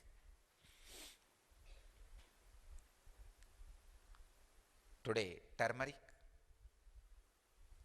is a medicine and Chidambara yantra. Please understand, Chidambara yantra means creating any line in the inner space by your mind. In Chidambaram there is no yantra, it's an empty space. But they go on saying Chidambara yantra, Chidambara yantra, Chidambara yantra means ability to create any clear geometric figure in your inner space is Chidambara yantra. Means your awareness should become very sharp in the pineal gland, in the Ajna chakra, so that like a laser beam you can use that in your inner space. If I say create an inverted triangle, just like that you should be able to create. Wow, you are seeing an inverted triangle.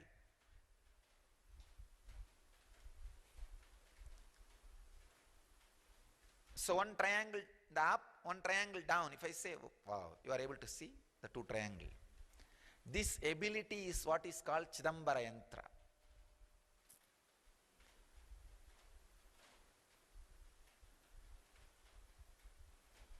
Medicine is turmeric. Chidambara yantra means ability to create any geometrical figure in your inner space. Tantra technique is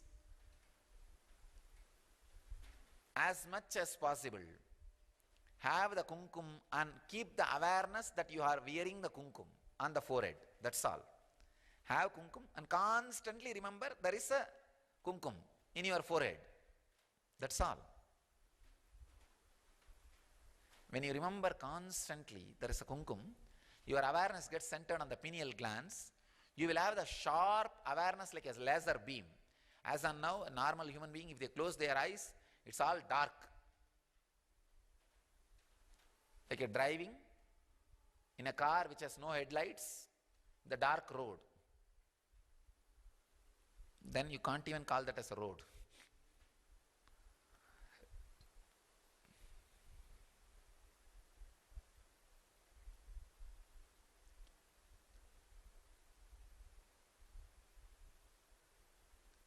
But if you practice this of keeping kumkum and bringing the awareness to the Ajna chakra continuously, you will have your awareness like a laser beam. If you close your eyes and visualize, try to visualize any diagram, any geometrical figure, you'll just be able to see it. That's what I call Chidambara Yantra. So, turmeric, Chidambara Yantra, and Yantra is Chidambara Yantra, medicine is turmeric, and technique is bringing your awareness to Ajna as much as possible with the help of kumkum. So this is the practical side of Siddha tradition. I'll continue to speak on Siddha philosophy, Siddha yoga, Siddha medicines, and the whole lifestyle of Siddhas, and overall Siddha tradition itself. So let us start exploring Siddha tradition. Let us pray to them for their blessings, for our success. Let you all achieve and radiate the enlightenment. Let you all achieve, experience, live, express, and radiate the eternal bliss. Nityananda. Thank you.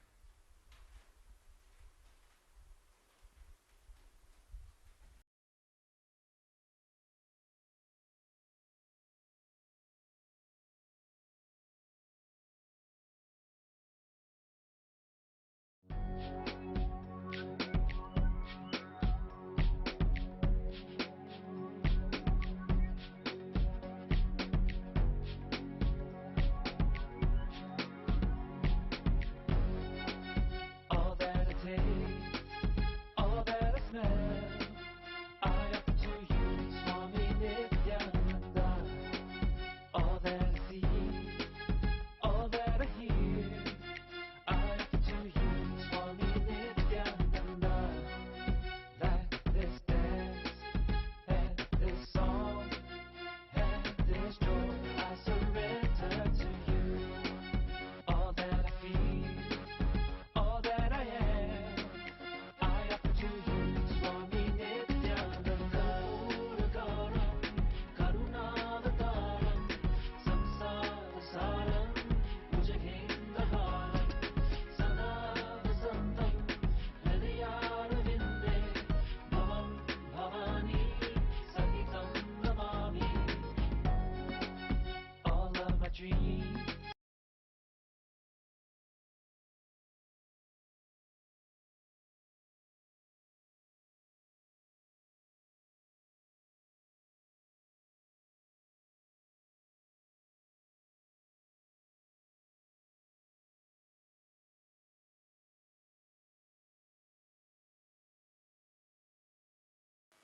Sadashiva Samaramba Shankaracharya Madhyama Asmadacharya Paryantam Vande Guru Paramparam.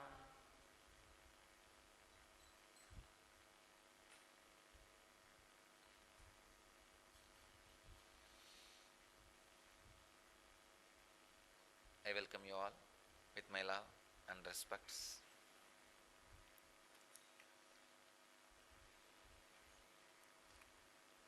Today's subject for satsang is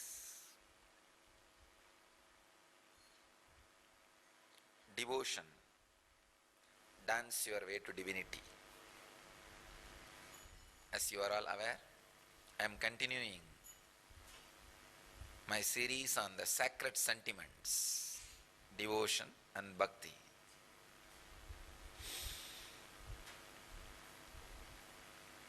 Today is Kartika Deepa Brahmotsava Dvajarohana, the first day of the Kartika Deepam Brahmotsavam starts in Dhyanapeetam and in Arunachala.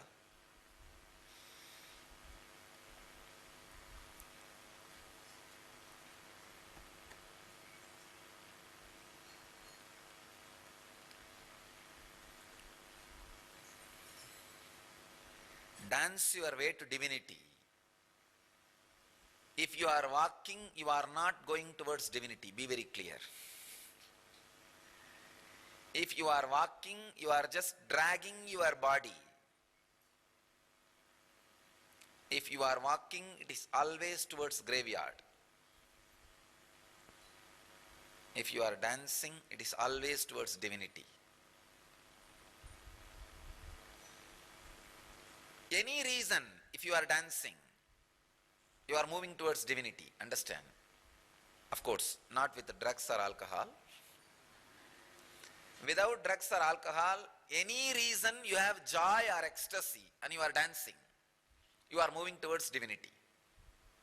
Even if it is ordinary, simple, worldly reason, you are filled with joy and dancing, understand, you are moving with divinity, towards divinity.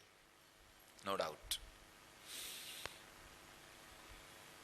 You are moving towards divinity.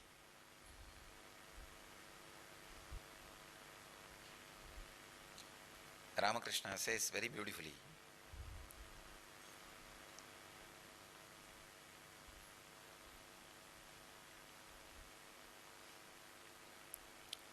if there are a lot of birds on a tree, if you clap your hands standing below the tree, all the birds will fly away.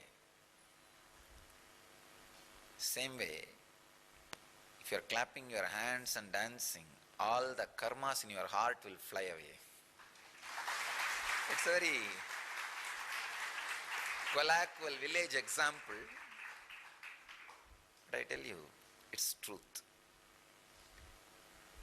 Not just Ramakrishna says, thousands, I don't know how many, hundreds or thousands, long ago, at least few centuries ago, when Jnana Sambandar sings, Aadi paadi annamalai kaithoda odipom namadu ulla vinaigalé.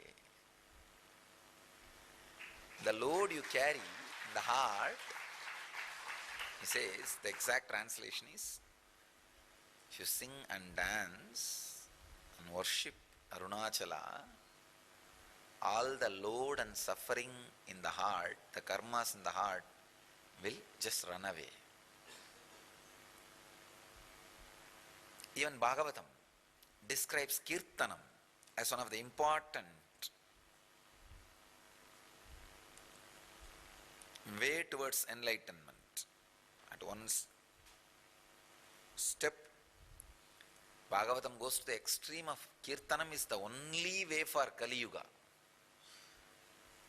In Kali Yuga, only the Kirtanam, singing and dancing, his name is the only way to achieve liberation. Narada very beautifully describes the different expressions of devotion. Shravanam kirtanam chasya smaranam mahatam gate savejyavanati darshyam saravyam atma samarpanam.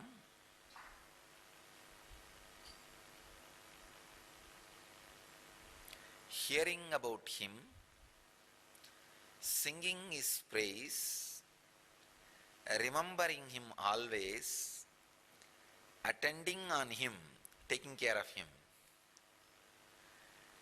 worshipping him, saluting him, practicing the attitude of servitude towards him, developing loving intimacy with him, and surrendering oneself to him. God. I think Narada is giving a complete, comprehensive description of devotion. I can say trying to. You can't touch devotion. Devotion is the subject, uncorrupted by any words. How many people try? Actually, there are hundreds of sutras written on yoga after Patanjali's Yoga Sutra. Hundreds of books on Vedanta after the Brahma Sutra Bhashya, after the Brahma Sutras. So many people go on write if any one book becomes a hit, super hit. It's like once the book Power of Now becomes super hit, then Practicing Power of Now, one edition comes out. Like that in the modern day, how bestsellers, if they become a bestseller, then the same author comes up with a different books under the same title with the same theme. Chicken Soup for Soul. When that book has become super hit. Now there are hundreds of volumes on Chicken Soup for the Soul. Chicken Soup for the grandmother's soul, Chicken Soup for the teenager's soul, Chicken Soup for mother-in-law's soul, Chicken Soup for daughter-in-law's soul. Really? Just like this Tamil TV serials. Once the Siddhi become super hit, then Anni, Orpadi, Mamiyar, Marmagal.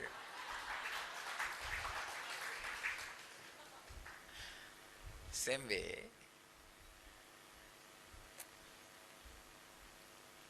when a book becomes super hit, naturally hundreds of books will be written in the same theme and the title and the look and feel of the same trend. But you will be shocked. There is no book after Narada's Bhakti Sutra on Bhakti. Because everybody understood the failure of Narada. It's a great attempt, but never he is able to, not only he, nobody can catch Bhakti. Nobody can catch Bhakti in words.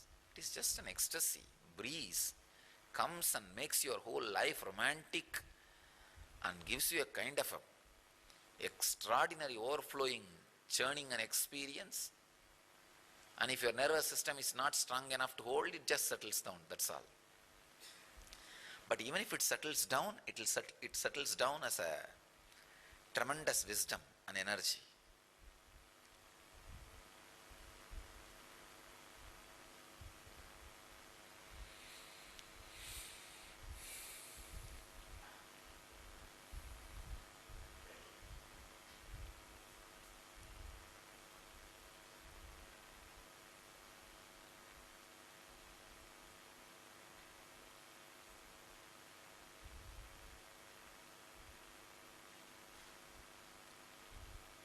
Nobody was able to capture Bhakti. Even the greatest devotee, Narada, tried. I can say here also he is trying to only describe the expressions of Bhakti. The very experience itself, I don't think anybody can catch. Shravanam kirtanam chasya smaranam mahatam gate Save Javanatidarsyam Saravyam Atma Samarpanam. Hearing about him, singing his praise, remembering him always, attending on him, worshipping him, saluting him, practicing the attitude of servitude towards him, developing loving intimacy with him, and surrendering oneself to him.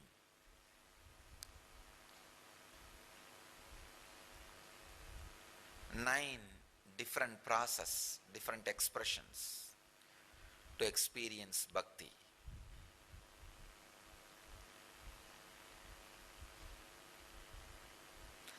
In these nine,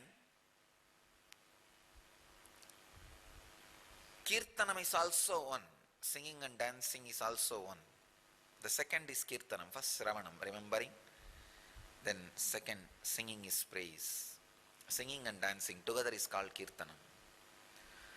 In this 9, other than kirtanam, all 8, what I said, attending on him, worshipping him, saluting him, all the other 8 is like a breeze, comes, gives you the extraordinary romance experience, and it will settle down.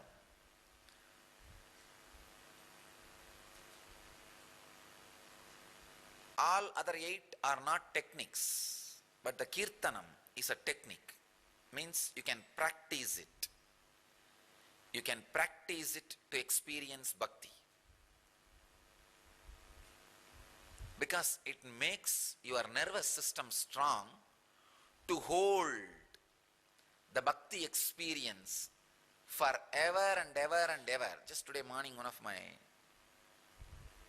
disciples, she was asking, the Sarvadarshan, what is the way? And how much we should do this weightlifting and hatha yoga, the physical activity, and what we should think during that activity.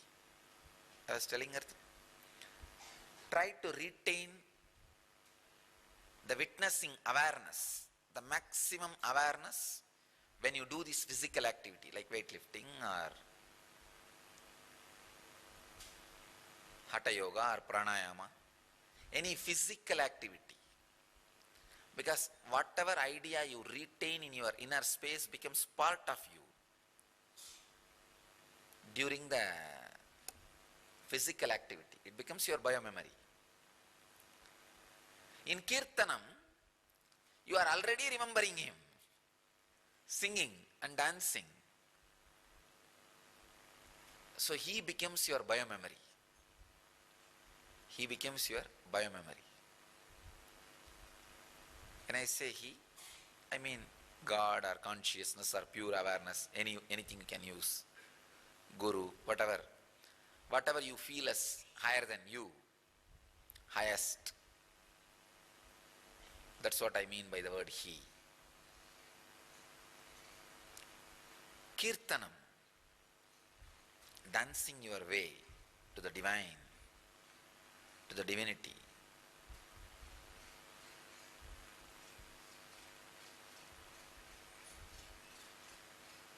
Can be a very powerful technique. It just makes you a light being. Ramakrishna again and again says, he had some of the educated disciples. When there is a kirtanam, singing and dancing, they will not dance because of the prestige and the social thing. He will tease them. He will tease them. Kirtanam makes you a light being. I tell you, carry a light being. Nothing can touch you. Nothing can touch you. Just a light being. Always carry a light being. Understand, I am defining character. Character means carrying a light being. That's all. Nothing else is character. Understand, nothing else is character.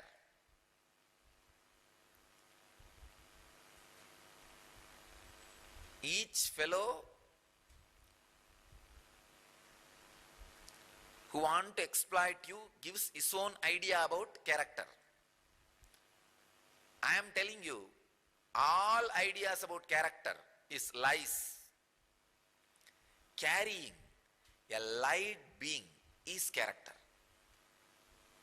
Character can never be defined by whether you smoke or drink or womanize or use alcohol. All those things are habits. Habit is different, character is different. Understand? Habit is different. Here I am not talking about habit. I am not saying drinking, smoking and all is right. Please understand. No. I am not encouraging drinking, smoking, womanizing. No. I am not encouraging. I am not saying all those things are right or wrong. No. I am only saying They have nothing to do with your character. They are habits. Character means carrying a light being. Very light being, simple being. The moment I say this, I can remember only one person, my father. Today is his Mahasamadhi day. As we all know that we celebrate in our Sangha today as Mahaparinirvana day, the day of liberating all the disciples who left the body after taking initiation and after attending NSP. So today we remember and liberate and celebrate all the disciples who left the body after attending NSP, after having that Nirvikalpa initiation, Nirvikalpa Samadhi Diksha. He is such a light being. Liberating him was not a big job at all for me. In his whole inner space, nothing was there inside. There is no obstacle. There was nothing holding. I tell you, carrying a light being is liberation. Only a person who carries a light being will be able to sing and dance. And whenever you can, just have some divine music which inspires you.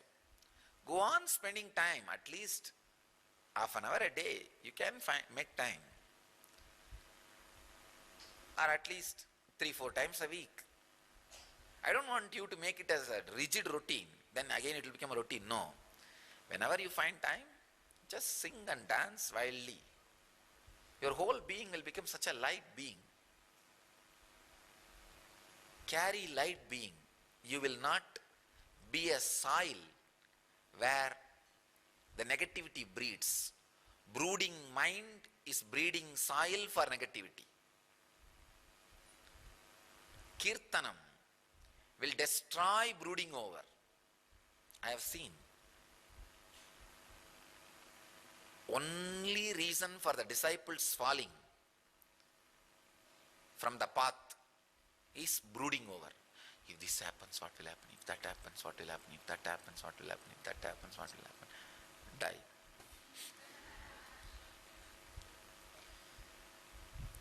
If you think more than 3 steps, be very clear. Already brooding over has started.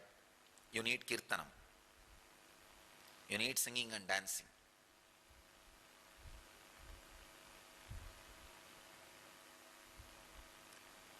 Shravanam kirtanam chasya.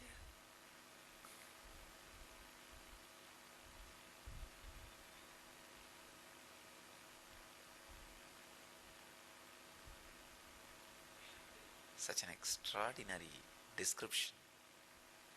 Remembering and dancing. Smaranam mahatam gate. Hearing, singing, remembering, attending on him.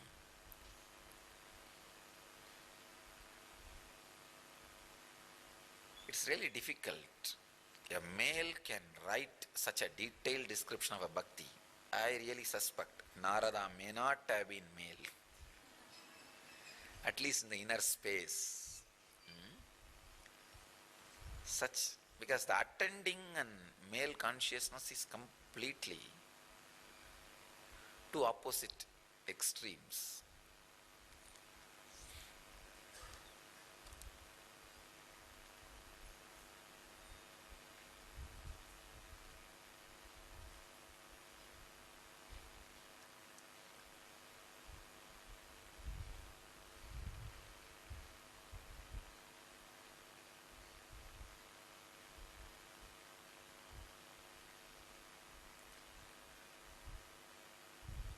these other methods are more like expressions.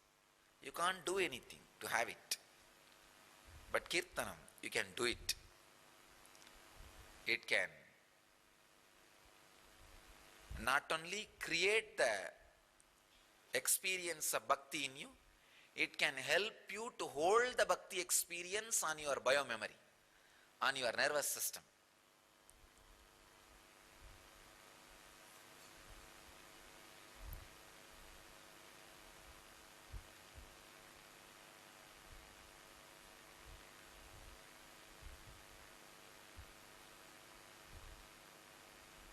I think I have to end my discourses on the sacred sentiments today,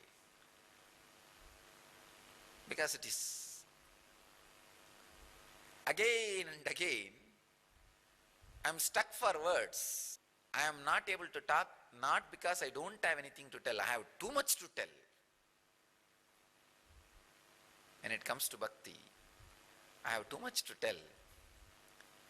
Today especially, the day of Arunachala, the Brahmotsavam starts.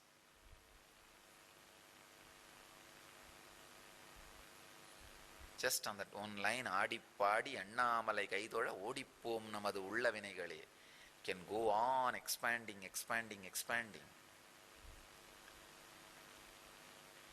But I don't know where to start, and I don't know when I will end.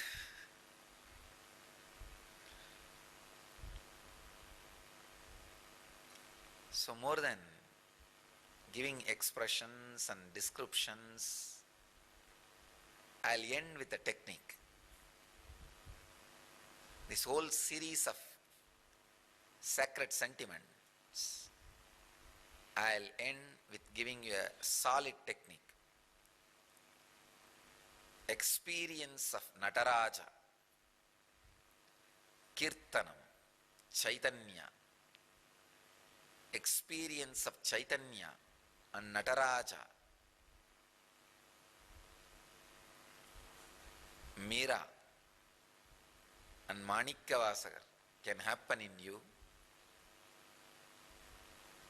just by singing and dancing in the name of the divine.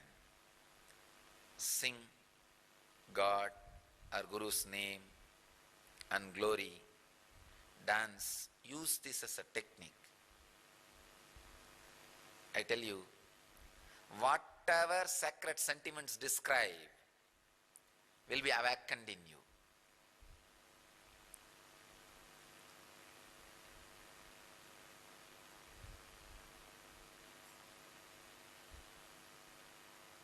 I remember when I was doing my Parivrajaka, in the road I will be just singing and dancing and walking for hours. On the ecstasy level, the joy and the bhakti gets created, and the stability, the days or months that experience stays inside the system is just unimaginable. You don't need anything from outer world to create pleasure in you. If you got the ecstasy, if you just got the taste, if you click with this Shravanam and Kirtanam, singing and dancing. Shravanam means listening, hearing. Kirtanam means singing and dancing.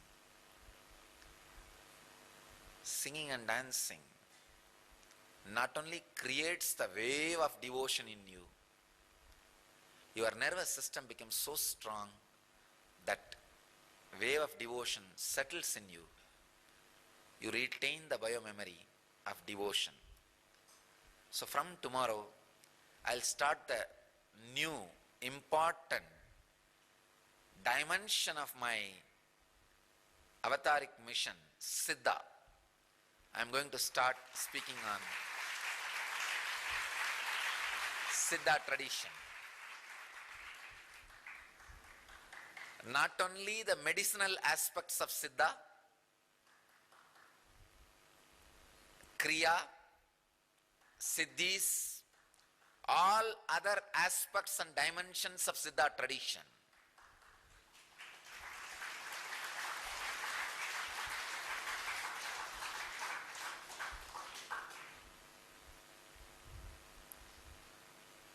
I myself learned Siddha very traditionally and formally, the dimension of Siddha medicine and dimension of creating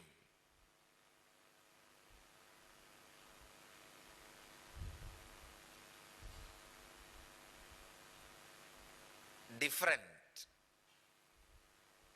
siddhis in the human body and in the outer world. And another one important thing, no other tradition in the world can claim, this is the unique thing, unique contribution of the Siddha tradition, awakening the non-mechanical parts of the brain through herbs and medicines. Understand, only Siddha tradition was able to give spiritual experience through medicines and herbs.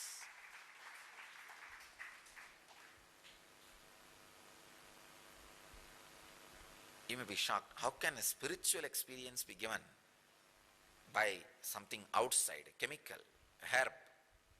Siddhas were able to do. They will give you a set of ideas, means great truths, and ask you to contemplate and add this, some of the herbs. These ideas will become reality in you and get settled in your biomemory because of that effect of that medicine. And same way, Siddhas are able to create, able to give extraordinary powers to disciples just through the herbs. Patanjali describes Mani Mantra Aushada. Mani means great truths. Realizing the great truths will give you extraordinary power. And mantra means techniques. Practicing techniques will give you extraordinary powers. And the third important thing, Patanjali says, Aushada.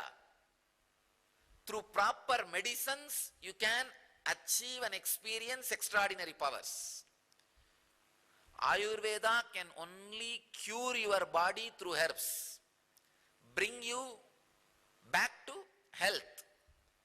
But the Siddha tradition can give extraordinary powers to your body and mind just through herbs and medicines.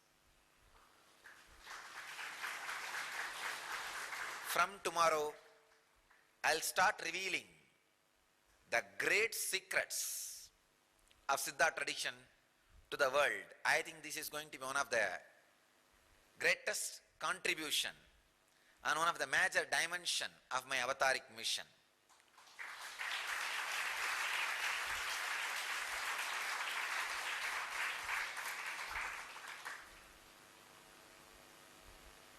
I'll revive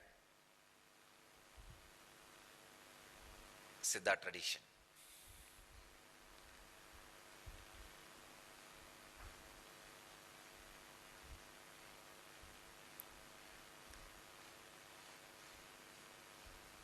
Today,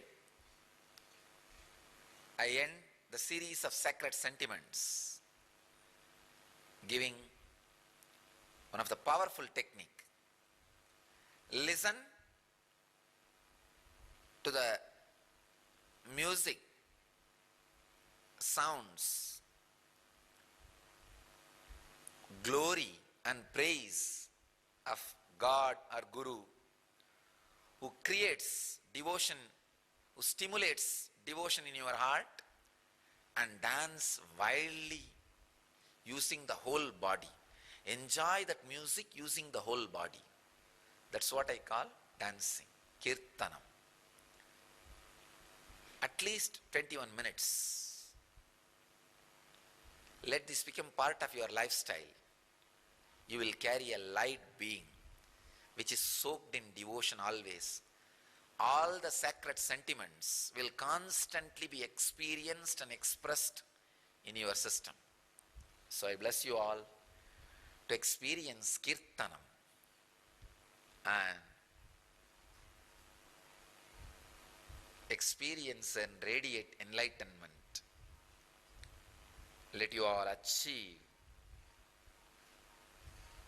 experience, live, express, radiate the eternal bliss, Nityananda. Thank you.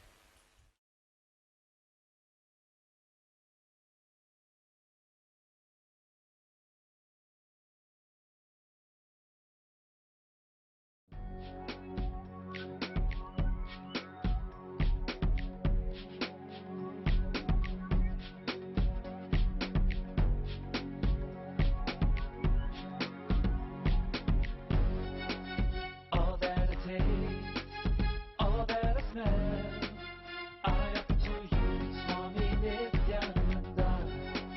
All that I see, all that I hear, I offer to you, Swami Nityananda.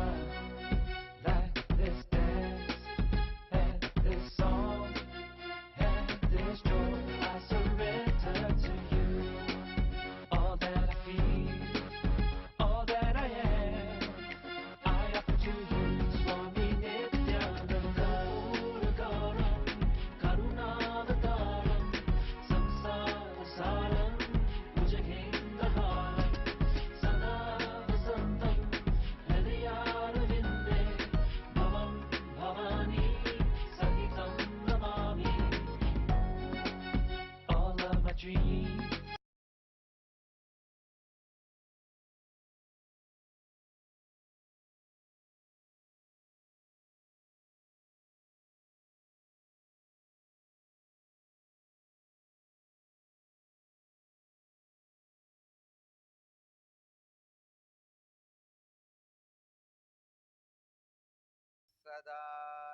सदाशिवसमारम्भा शङ्कराचार्यमध्यमा अस्मदाचार्यपर्यन्तां वन्दे गुरुपरम्परा.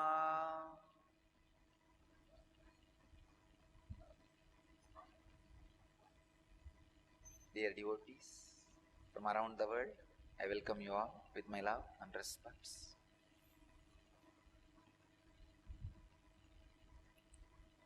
Today's subject for satsang is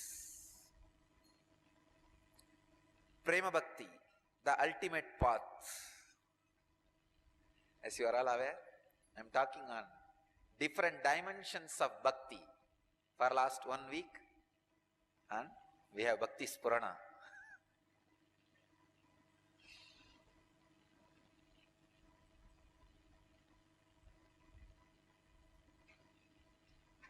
I was talking about the sacred sentiments, bhakti, from different dimensions and angles.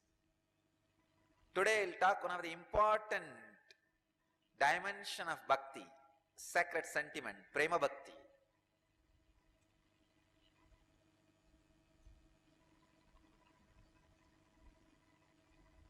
I have some sacred sentiments from different great masters.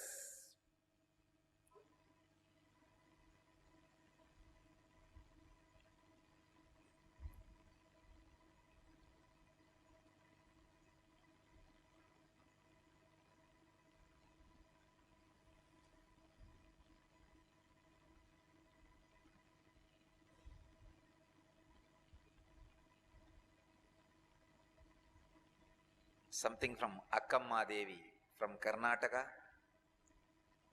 something from Narada Bhakti Sutras, something from Baul songs, something from Manikya Vasagar from Tamil Nadu,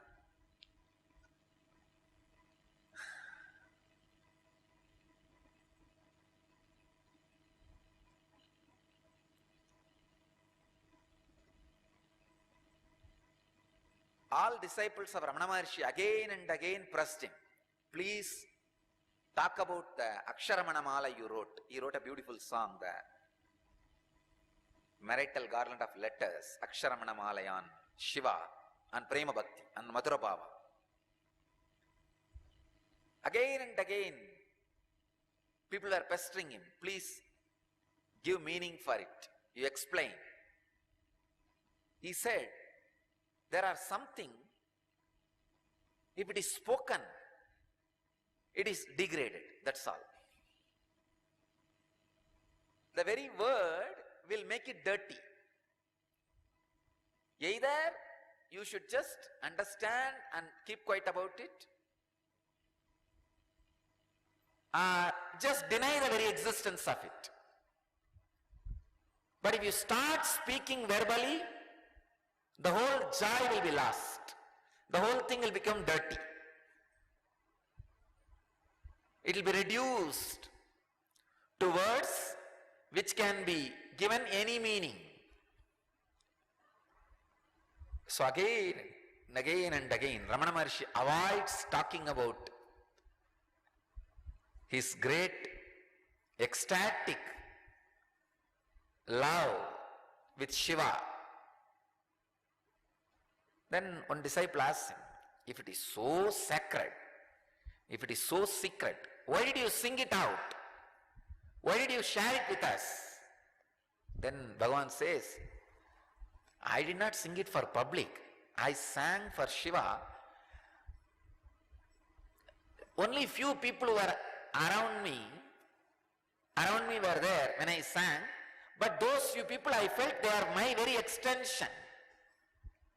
They are not different. Just because those few were very my extension, only they were around me, I sang to Arunachala. Same way, when Manikyavasagar was asked to give meaning for Tiruvasagam,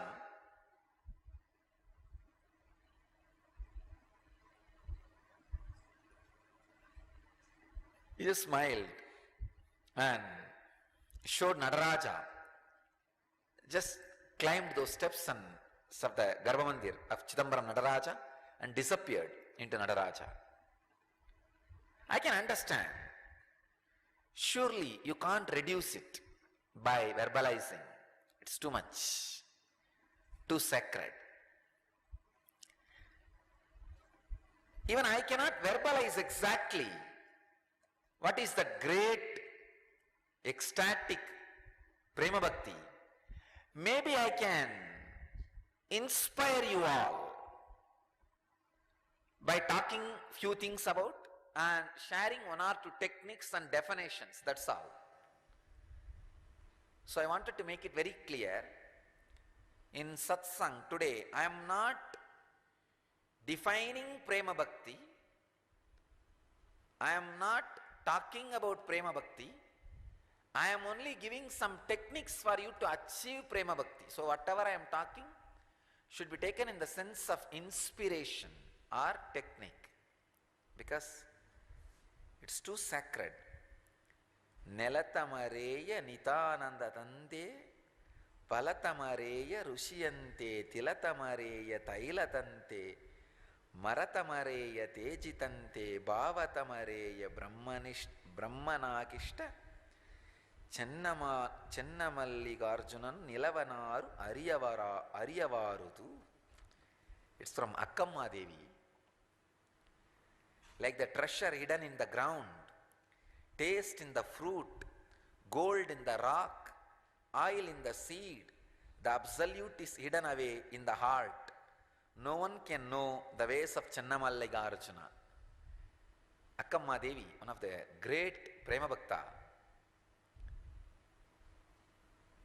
lived like a child in ecstasy. She sings, it is hidden so deeply, you can't sing about it, you can't tell about it. That's the truth. Manikyavasagar very beautifully says, Karandabal kannalodu neigalandar pola Sirandadiyar Sindanayul Tenuri Nindru.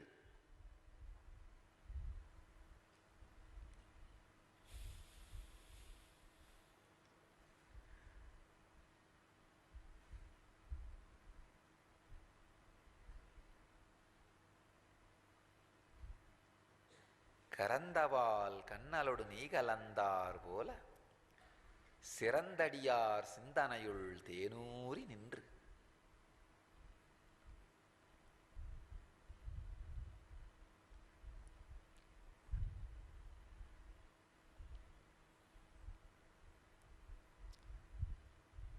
Ramakrishna says, if you go to a feast, before the food was served, there will be a lot of talking.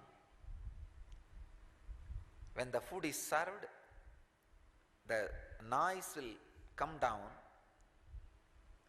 You will hear only the noise of asking, hey, one more vada, one more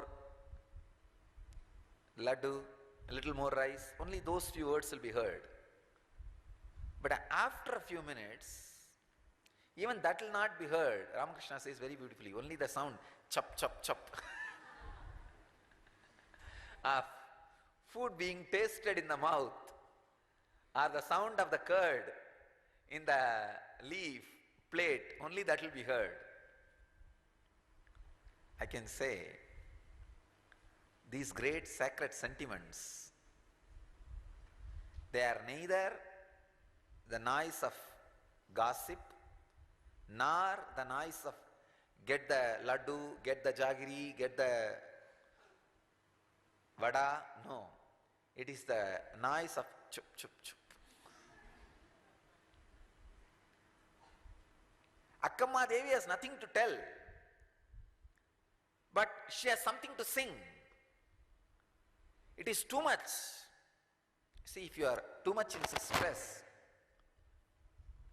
you may not want to tell anything to anybody to show that you are weak or stressed, but your face will show. You will do something like that sometime. Oh God. Your face will show it. Same way, Akkamma Devi doesn't want to tell anything. She can't. It's too much. But same way she can't keep quiet. It is too much inside. She is just singing. She has nothing to tell, but lot to sing. That is why she is singing. Nelatamareya nitanadante, palatamareya ruchiyante, tilatamareya tailadante, maratamareya tejitante, bhavatamareya brahmana kishta, Channamallikarjunanu nilavanaru ariyavarudu. Like the treasure hidden in the ground, taste in the fruit, gold in the rock, oil in the seed, the absolute is hidden away in the heart. No one can know the ways of Channamallikarjuna. She is not telling anything in this, no meaning.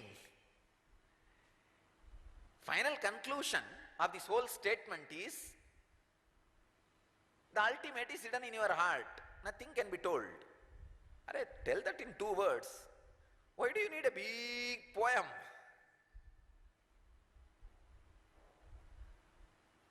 Because it is too much to be told in 2 words. You can't do anything. When you are possessed with that experience, anything you do is poetry.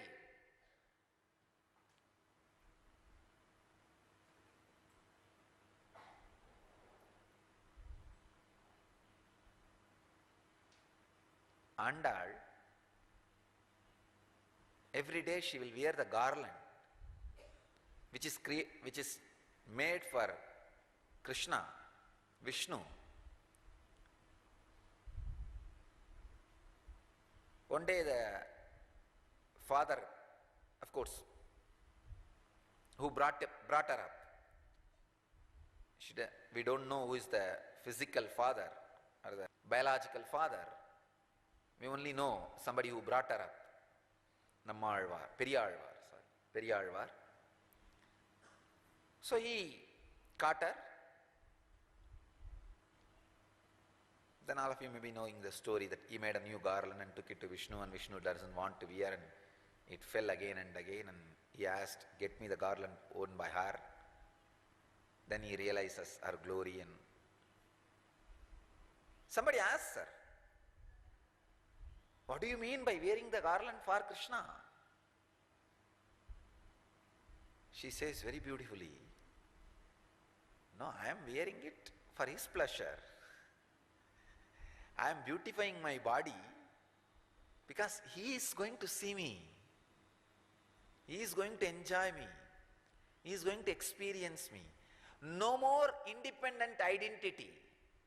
Even the body is offered to him, Krishna. Krishna Prasada or Nivedya kept for Sri Krishna.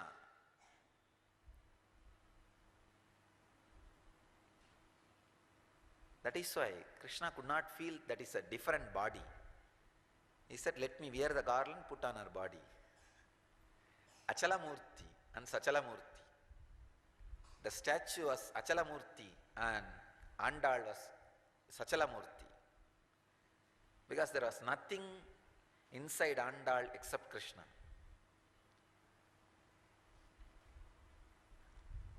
Dressing up because Krishna will see me.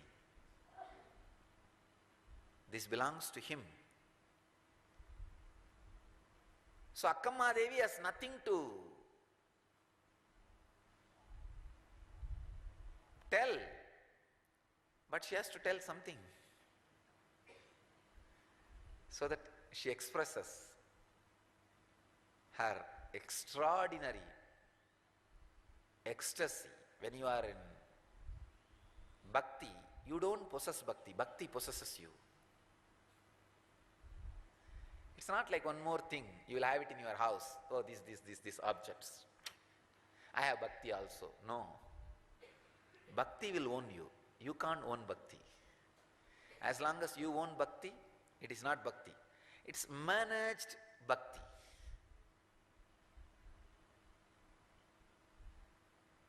When bhakti owns you, is real bhakti, prema bhakti.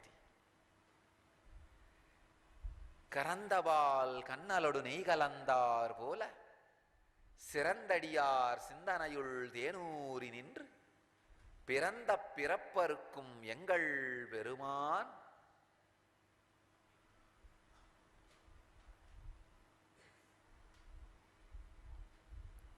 he sings just like that.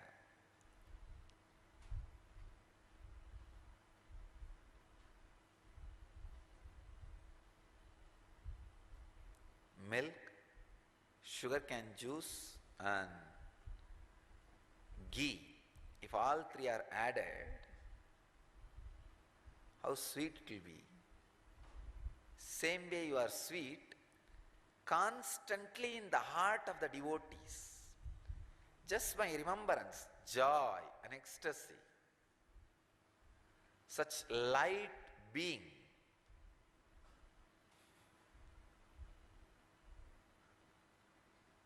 Such an ecstatic being.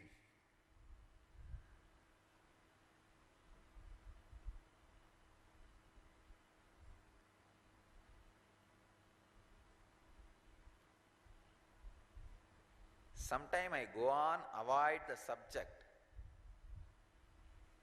by smiling. Now that's what I am doing. Because the subject is too much. How will you explain the word? Sirandadiyar Sindanayul Tenuri Nindru. The exact translation means in the heart of the devotees, like a honey, you go on oozing out. You can't explain. Either you experience it or just do not know the existence of it. It's like having the eye or not having the eye, that's all. Somebody who doesn't have eye, who is born blind, you go on singing about the glory of colors.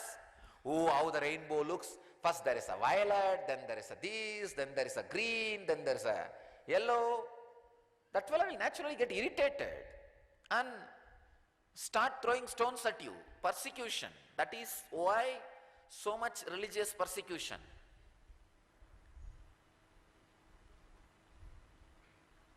And these kings with so much of wealth, the harem of women, and palace and everything, they are so deeply depressed and insecure.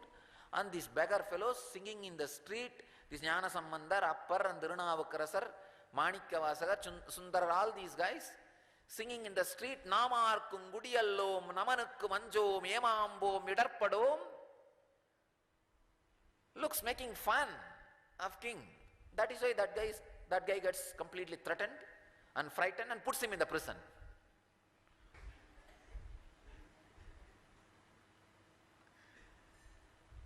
And in the prison also this guy is not depressed. Sitting there he is singing. Masil Venayum Malai Madiyamum Visu Dendralum Mingila Venilum Musu Vandarai Goigayum Gondrade Isan Yendai Yenayadi Nidale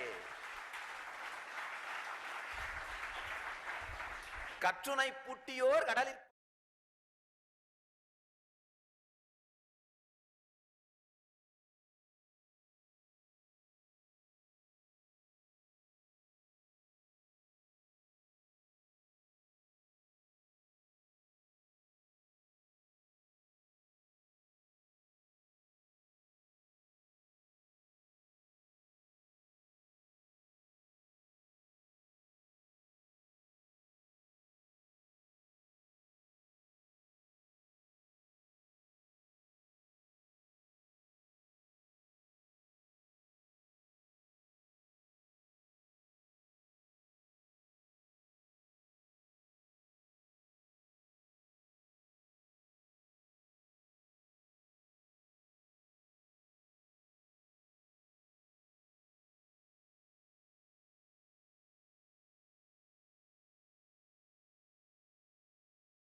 வரையிலும் வளர்ந்த ஜோதி ரூபனே, தேன் சுவை தரும் தமிழின் தலைவனே, மான் மகிழ்வினை ஏந்தி நிற்கும் ஐயனே, கைலாசம் தந்த நித்யானந்தனே, அகிலம் காப்பாய் திருவடியில் என் அருகில் இருப்பாய் அரை நொடியில், திரையை சூடிய பெருமானே என் பிழைகள் கலைத்து அருள்வாயே, கல்லும் கரைக்க சிறு புல்லும் முறைக்க இவையாவும் திளைக்க சிவசூத்திரம் அளிக்கிறாய், வான் வரையிலும் வளர்ந்த ஜோதி ரூபனே, தேன் சுவை தரும் தமிழின் தலைவனே, மான் மகிழ்வினை ஏந்தி நிற்கும் ஐயனே, கைலாசம் தந்த நித்யானந்தனே, நித்யானந்தம் நித்யானந்தம் அண்ணாமலையே சிவரூபமாய் வீற்றிருக்கும் குரு நித்யானந்தனே, நித்யானந்தம் நித்யானந்தம் அண்ணாமலையே சிவரூபமாய் வீற்றிருக்கும் குரு நித்யானந்தனே, நித்யானந்தம் நித்யானந்தம் அண்ணாமலையே சிவரூபமாய் வீற்றிருக்கும் குரு நித்யானந்தனே, நித்யானந்தம் நித்யானந்தம் அண்ணாமலையே சிவரூபமாய் வீற்றிருக்கும் குரு நித்யானந்தனே. நான் தான் சிவன், நானே அவன், உன்னில் உறையும் மகாசதா சிவன்,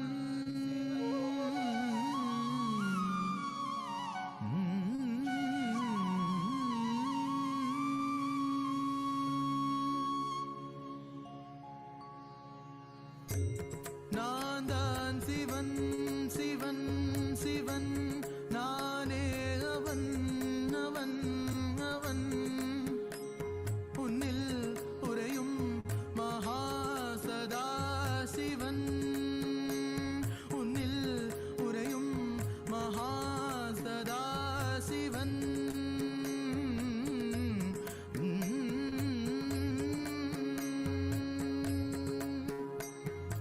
உன்னத பிறவி நோக்கும் நீனானாவது, உன்னத பிறவி நோக்கும் நீனானாவது, உனக்கு என்னை தெளிவாக்குவது காருண்யம் எனது, உன்னத பிறவி நோக்கும் நீனானாவது, உனக்கு என்னை தெளிவாக்குவது காருண்யம் எனது, உண்மையை புரிந்து கொள்வாய் மட நெஞ்சே, உன்னை நீ புரிந்து கொள்வாய், உண்மையை புரிந்து கொள்வாய் மட நெஞ்சே, உன்னை நீ புரிந்து கொள்வாய்,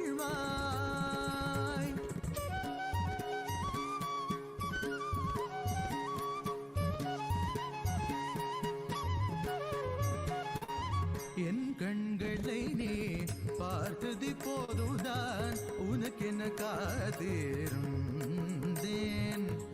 என் கண்களை நீ பார்த்தது போதுதான் உனக்கென காத்திருந்தேன், நான் கால காலமாய் காத்திருந்தேன்,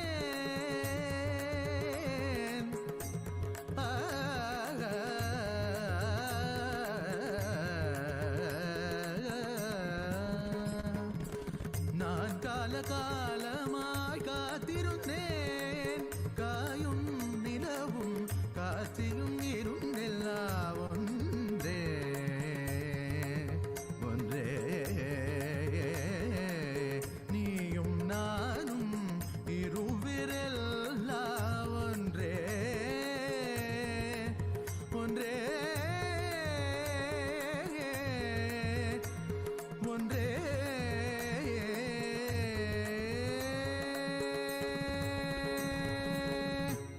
நான் தான் சிவன் சிவன் சிவன், நானே அவன் அவன் அவன், உன்னில் உறையும் மகாசதா சிவன், உன்னில் உறையும் மகாசதா சிவன்,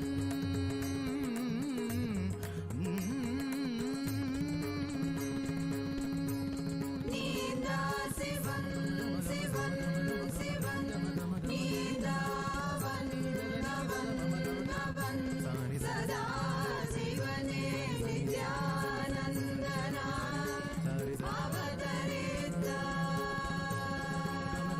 நித்யானந்தனே போற்றி சதா சிவனே போற்றி நித்யானந்தனே போற்றி சதா சிவனே போற்றி நித்யானந்தனே போற்றி சதா சிவனே போற்றி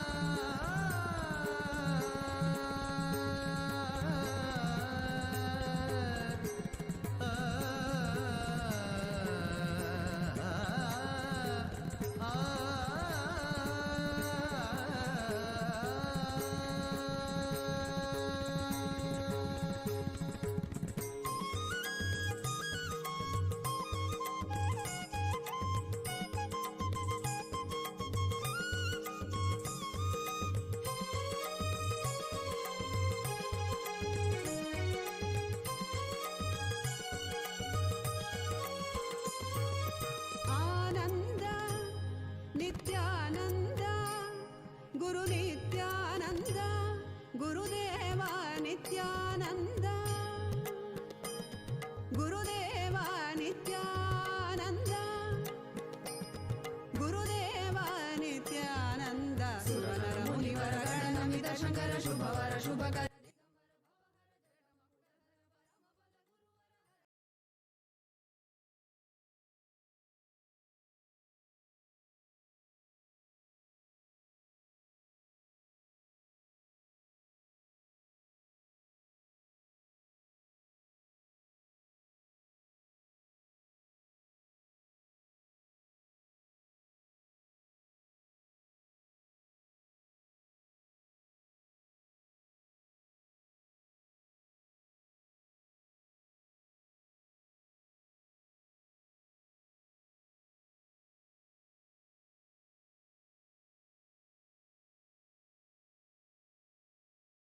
Nityanandam.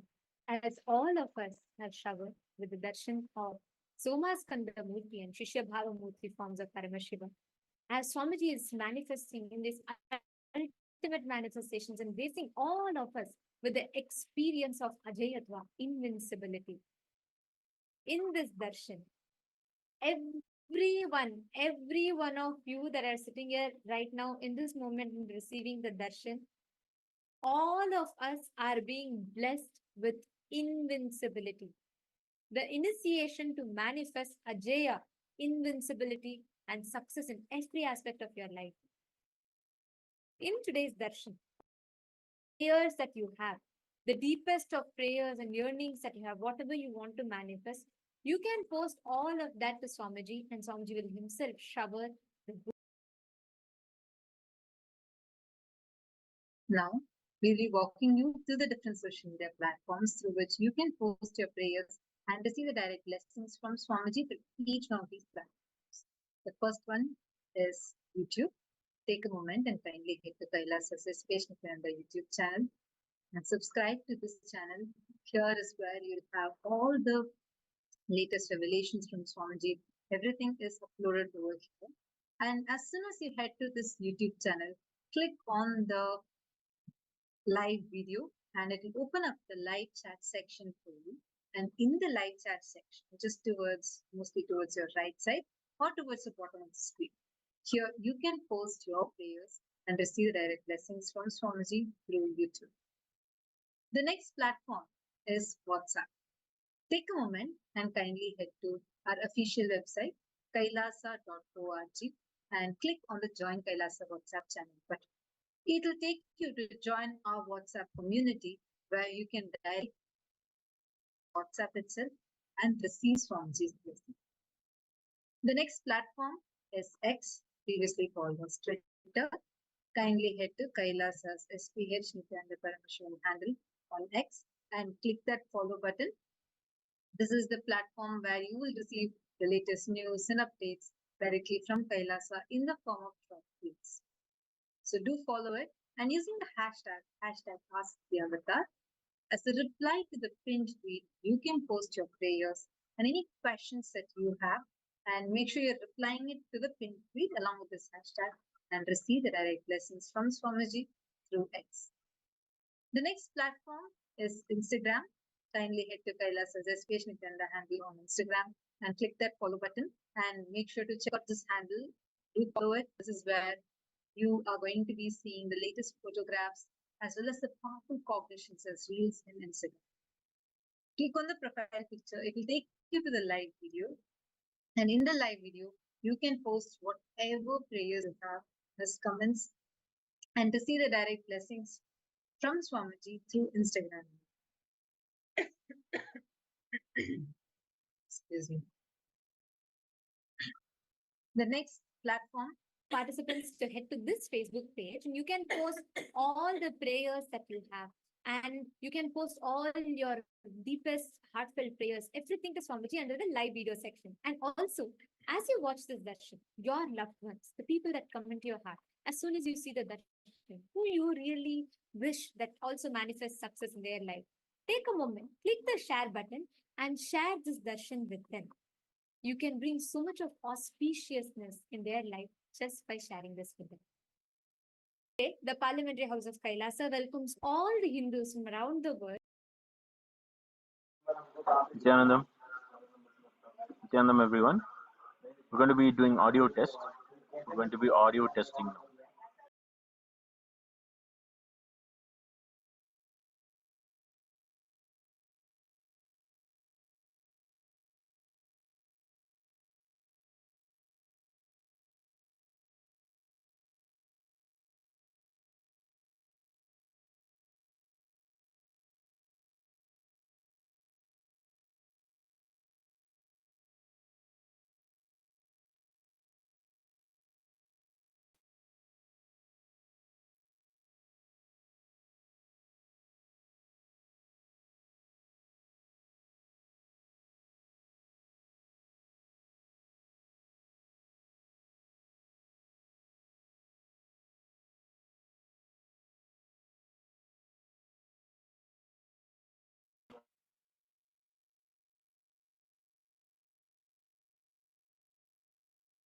Empire being descendants of the Chola dynasty. It was explored by the Adishaiva Veladar community, the same community as the Supreme Pontiff of Hinduism, Bhagavan Sri Nityananda Paramashiva. The Chola dynasty originated from Paramashiva through the Surya Vamsha Surangi Samrajya. Rajendra Chola established enlightenment ecosystems across the island, and it flourished as an enlightened Sanatana Hindu civilization. Until today, the current kings are the descendants of King Rajendra Cholan I. Bujang Valley, located in Malaysia, holds a historical significance as it was once a thriving center for enlightened Sanatana Hindu civilization under the rule of Rajaraja Chola. ॐ जीवन्मुक्तिपुरीशाय श्रीकण्ठाय नमोऽस्तु ते नमो हालास्य नाथाय शङ्कराय नमो नमः श्रीमत्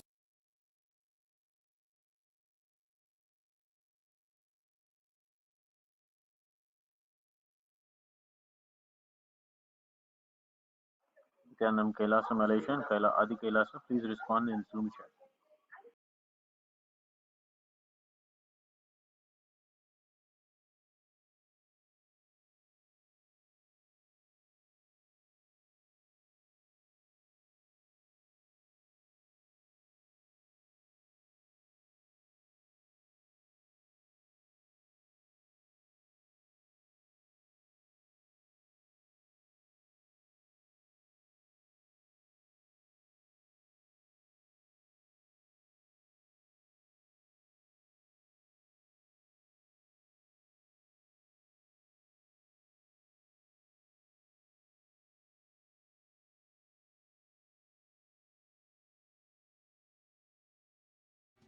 Let the microcosm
Nityanam, everybody.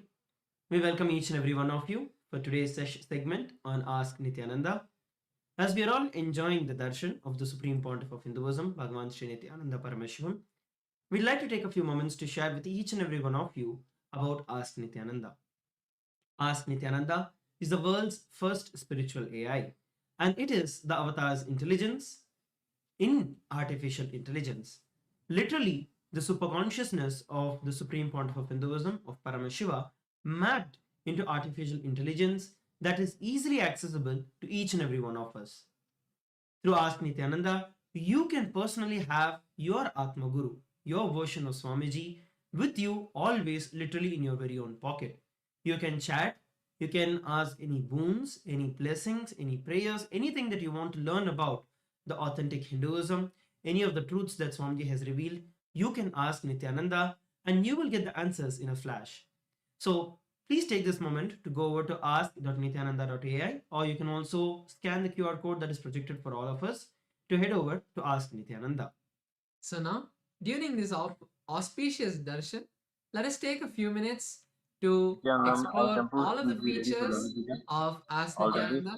And to start with, let us first become an e-citizen of Kailasa. Nityanandam, all temples, please turn your videos on and get ready for Lagu Puja. Acharyas, please stand for Lagu Puja. Kailasa, Ohio, Kailasa, Toronto, Los Angeles. Yes, Nityanandam. Yes, Singapore is ready. Nathanaya, you are ready. Los Angeles, Akilaya, your body is getting cut. Can you come inside the frame? Okay.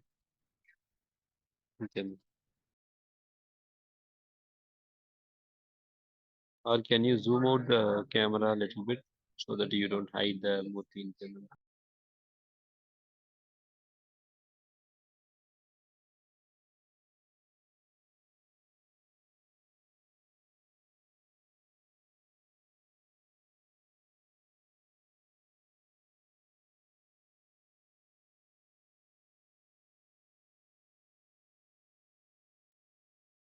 Immediately after the Lagu Puja, all the Kailasas, please fill the Kailasa PDF form. Still, we are not getting all the Kailasas filling the form.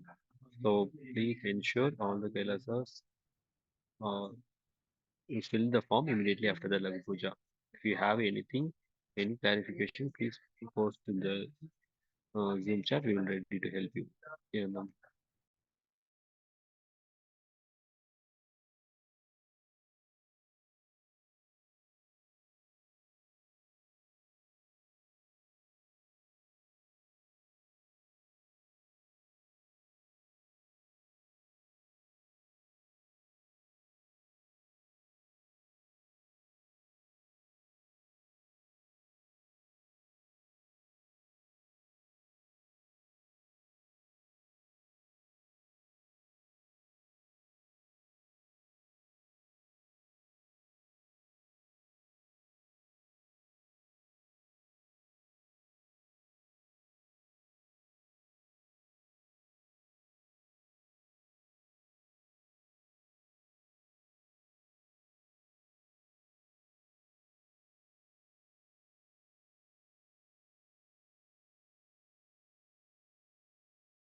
where Shankaraya Parmashiva Namo Namaha Somasundareshwara Swami Srimad graces in Sundara the Ulvakotte Arul, a divine Leela where he blesses his devotee with an inexhaustible granary to cook rice.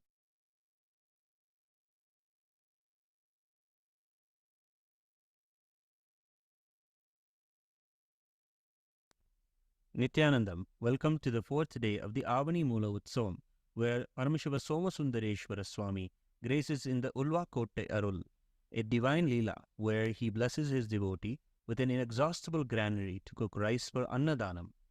Today is the 19th day of the Kailasa Samraj Mahotsavam, a 21-day celebration honoring the 21 ancient kingdoms of Kailasa. Today we celebrate the revival of Kailasa Paramparagata Sri Vijaya Samrajyam Malaysia Sarvajñapita. One of the earliest records of the ancient enlightened Sanatana Hindu civilization in Southeast Asia is found in the Bujang Valley of Malaysia. This site provides evidence that the Sri Vijaya Empire being descendants of the Chola dynasty. It was explored by the Adi Shaiva Velarar community, the same community as the Supreme Pontiff of Hinduism, Bhagavan Sri Nityananda Paramashiva. The Chola dynasty originated from Paramashiva through the Surya Vamsha Surangi Samrajya.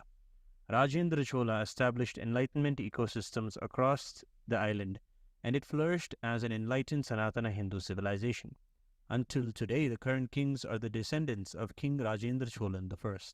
Bujang Valley, located in Malaysia, holds a historical significance as it was once a thriving center for enlightened Sanatana Hindu civilization under the rule of Rajaraja Cholan. Bujang Valley is an important symbol of the glorious past and potential of Malaysia.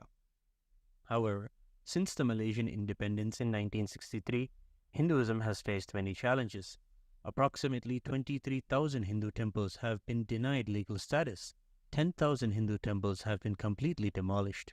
By 2026, government officials have proposed to close all 523 Tamil public schools. From 1963, the Hindu population has been steadily decreasing in Malaysia, from 8.63% in 1970 to 6.1% in 2010. In this context, the Supreme Pontiff of Hinduism has spent countless dedicated hours guiding Malaysians towards enlightenment and spiritual growth. Guiding Malaysians towards enlightenment and spiritual growth. He has helped them overcome challenges such as the gang activity, religious conversion, drug addiction, and incarceration that had plagued many young individuals in the past. In June 2009, Kailasa, Malaysia was officially inaugurated as a spiritual embassy, Adhinam, further solidifying its commitment to serving the community through the teachings of the Supreme Pontiff of Hinduism. Through his unwavering dedication, the Supreme Pontiff of Hinduism has been instrumental in steering many lives away from destructive paths and towards enlightenment rooted in Hinduism. His impact on this community is undeniably profound as he continues to provide guidance and support for all those seeking a brighter future grounded in their cultural identity. The Malaysian Hindu diaspora have a deep sacred connection with the son of Paramashiva, Subramanya Swami. The Supreme Pontiff of Hinduism blessed the Malaysian country with Subramanya temples resonating with the sacred sentiments of Malaysian Hindus. In Kailasa's temples, the Supreme Pontiff of Hinduism is reviving the Kaumara Sampradaya.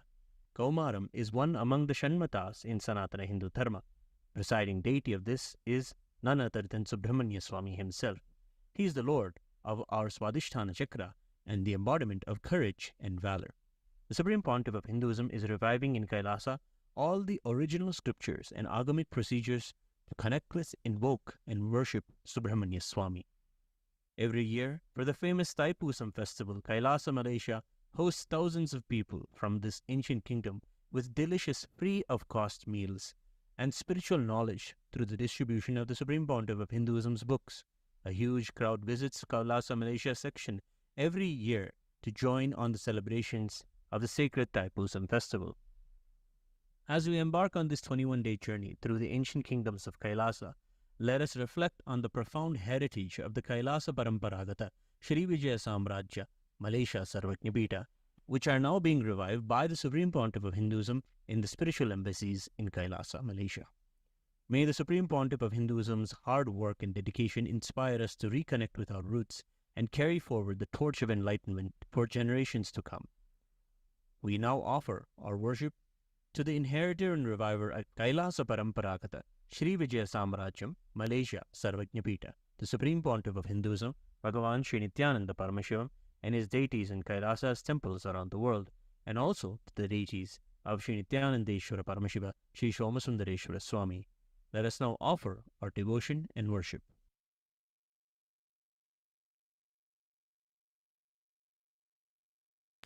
ॐ जीवन्मुक्तिपुरीशाय श्रीकण्ठाय नमोऽस्तुते। नमो हालास्य नाथाय शङ्कराय नमो नमः। श्रीमत्सुन्दरनाथस्य देवीं शफरलोचनां कलये हृदये नित्यं कदम्बवनवासिनीं गजाननं चन्द्रसमानवर्णं स्वदन्तपाशाङ्कुशलड्डुकानीं हस्तैर्दधानं कमलासनस्थं विघ्नेश्वरं नौमि सदा प्रसन्नं। सहस्रदलपङ्कजे सकलशीतरश्मिप्रभं वराभयकराम्भुजं विमलगन्धपुष्पाम्बरं प्रसन्नवदने क्षणं सकलदेवतारूपिणं स्मरेच्छिरसि हंसकं तदभिमानपूर्वं गुरुम्। अथ धूपः। ॐ दशाङ्गं गुग्गुलोपेतं सुगन्धं च सुमनोहरम् आघ्रेयः सर्वदेवानां धूपोऽयं प्रतिगृह्यताम्। श्री सर्वदेवदेवी स्वरूपाय भगवते श्रीनित्यानन्दपरमशिवाय नमः। श्रीमहागणपतये नमः। श्रीनित्यानन्देश्वरी परमशिवशक्ति मीनाक्ष्यम्बिका समेत श्रीनित्यानन्देश्वर परमशिव सोमसुन्दरेश्वर स्वामिने नमः। धूपम् आघ्रापयामि। अथ दीपः। ॐ साज्यं त्रिवर्ति संयुक्तं वह्निना योजितं मया ग्रहाणमङ्गलं दीपं त्रैलोक्यतिमिरापहम्। श्री सर्वदेवदेवी स्वरूपाय भगवते श्रीनित्यानन्दपरमशिवाय नमः। श्रीमहागणपतये नमः। श्रीनित्यानन्देश्वरी परमशिवशक्ति मीनाक्ष्यम्बिका समेत श्रीनित्यानन्देश्वर परमशिव सोमसुन्दरेश्वर स्वामिने नमः। दीपं सन्दर्शयामि। अथ नैवेद्यम्। ॐ अमृते अमृतोद्भवे अमृतवर्षिणि अमृतं श्रावय श्रावय स्वाहा। श्री सर्वदेवदेवी स्वरूपाय भगवते श्रीनित्यानन्दपरमशिवाय नमः। श्रीमहागणपतये नमः। श्रीनित्यानन्देश्वरी परमशिवशक्ति मीनाक्ष्यम्बिका समेत श्रीनित्यानन्देश्वर परमशिव सोमसुन्दरेश्वर स्वामिने नमः। नैवेद्यं निवेदयामि। नैवेद्यानन्तरमाचमनं समर्पयामि।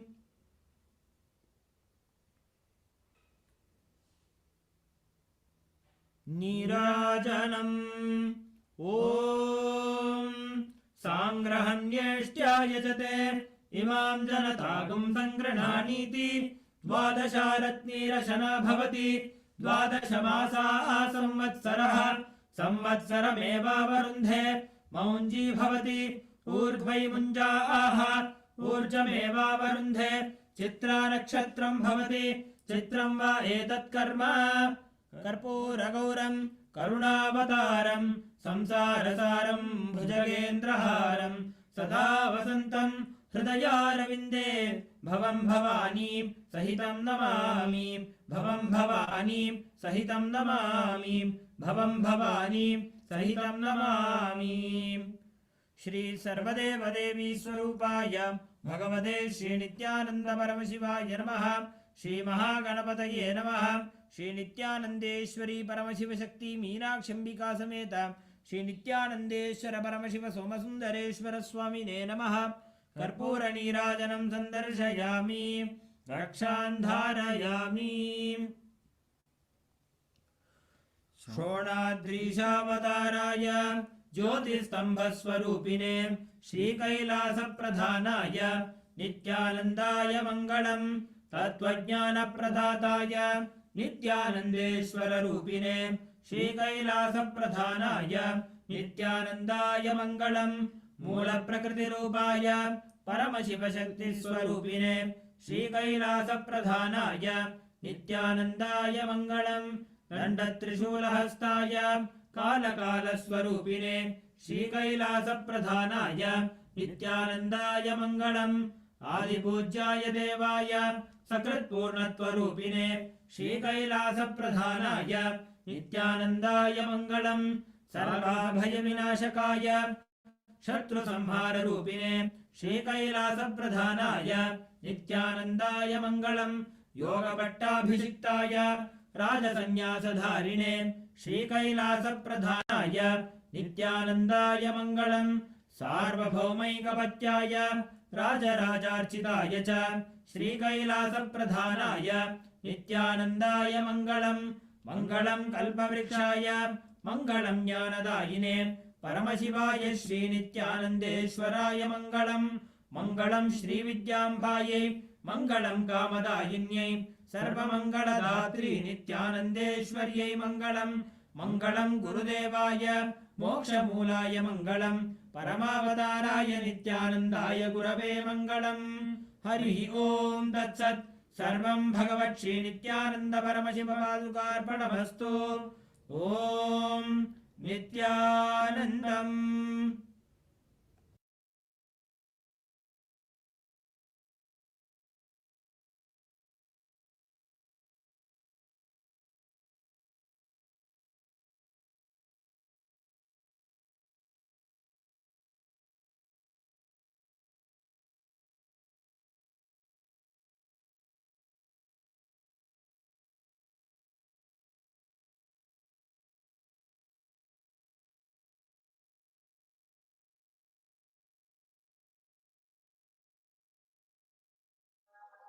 Nityanandam,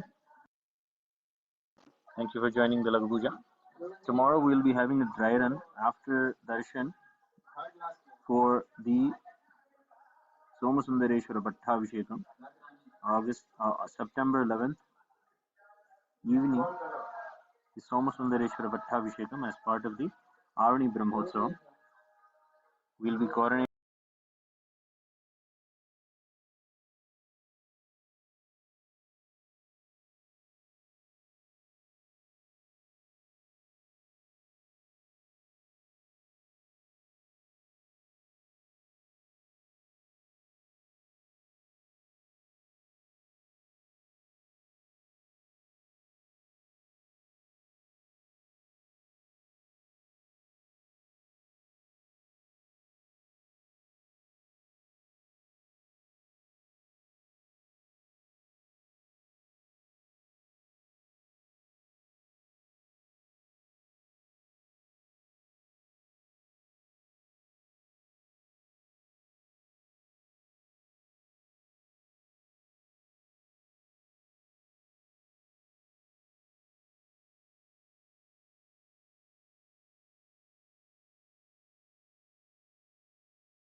and somebody is sitting or standing or lying,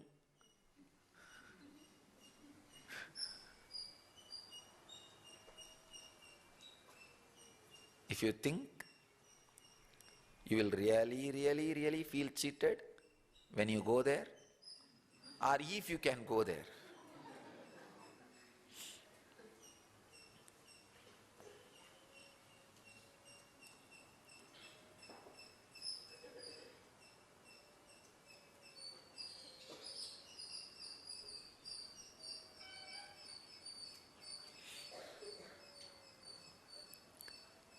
There is no will or willed.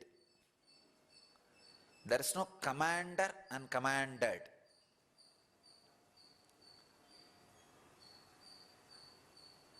The origin enjoys itself out of its own independent intelligence.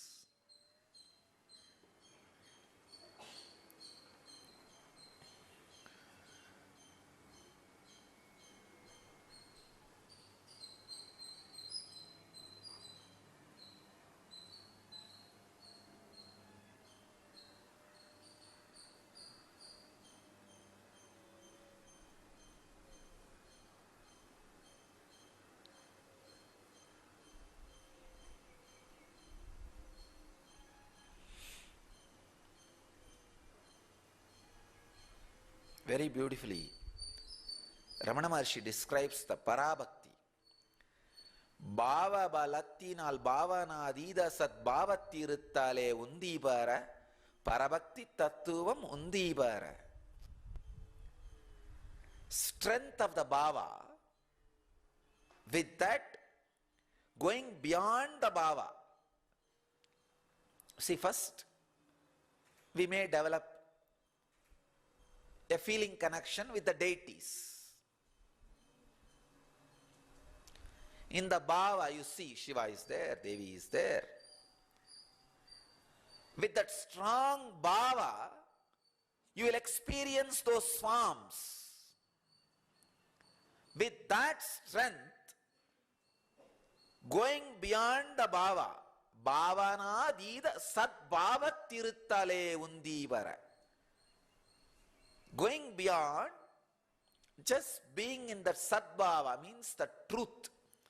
The truth is there is no commander commanded.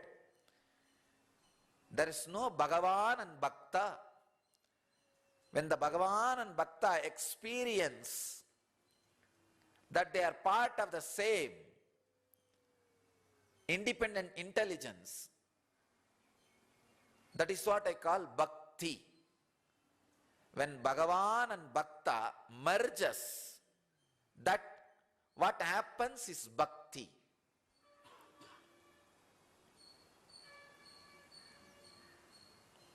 In my experience, I have always seen, only when the right understanding clicks, something starts bubbling in your heart, gushing. That is what I call bhakti. Oh God, I was wasting my time so much with this foolishness. Whenever some great understanding happens, past just withers away from your system as a load. It just withers away. It's like some big cancer tumor with which you are suffering, just dried and fell out of your body. How you feel, oh God, I was supporting it so long, unnecessarily. I'm relieved. Out of that relief, something gushes in your heart. That's what I call bhakti.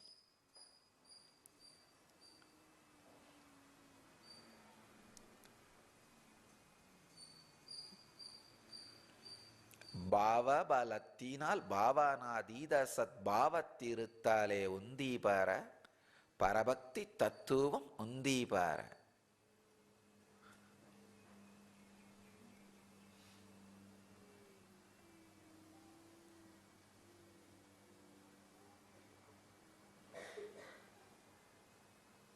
What a clear understanding about devotion. See, with this clear understanding, Ramana Maharshi says very clearly, with bhava, the strength of bhava, when you go beyond bhava and be in the sadbhava, the ultimate reality, that is parabhakti. Now, with this base, if he sings, Aru kavenai andanai agattidil agilam pazhithidum arunachala, it's Mathura bhava. It is worth. When he says, "Oh God, for whose sake you took over me, and you now if you forsake me, world will abuse you, world will disrespect you."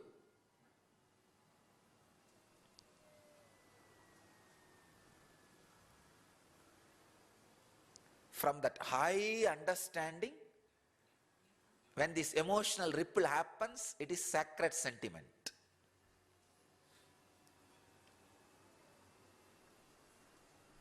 So the base for bhakti is non-suffering.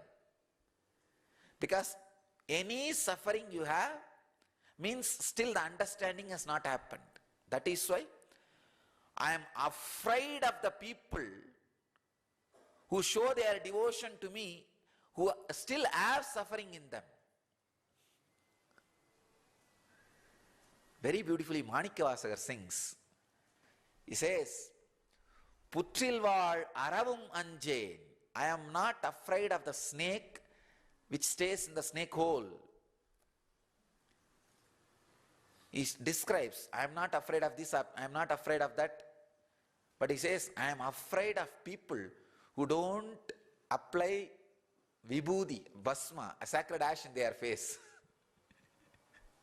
He says, I don't even want to see them. I am afraid of people who show devotion, who still have suffering inside them. Because it is not out of understanding. Any time the sacred sentiment can become sentiment. When the sacred sentiment becomes sentiment, that fellow is cunning, dangerous, much worse than snake. And I really feel bad for so many ex-disciples. The only trouble is their sacred sentiment becomes sentiment. The understanding, before it became complete and matured, they missed it. That is why I always tell people, first thing, heal your suffering means come to the right understanding. With the right understanding, any bubbling, any emotional ripple happens, will be sacred sentiment. Actually, Raman Maharshi is threatening Arunachala. Aru kavenai andanai agattidil agilam pazhithidum Arunachala. If I have to crudely translate, for whose sake you took me over. Andanai means you snatched me. In those days, the kings will enter into the new country and take away all the girls for their pleasure. That's the exact term Ramana Maharshi is using. You took me away. Andanai. Agattridil. Now if you forsake me, throw me out, keep me in distance. Agilam pazhithidum arunachala. The whole world will abuse you. He is practically threatening Arunachala, but it is sacred sentiment. Because it is out of a clear understanding. The non-suffering layer is established, the non-suffering foundation means a right understanding. See, to find out whether you have a right understanding or not, the scale is non-suffering. It's the scale. If there is a non-suffering scale, base, then any emotional ripple happens in you is sacred sentiment. You are Manikkavasagar, you are Ramana Maharshi, you are Meera, you are Andal.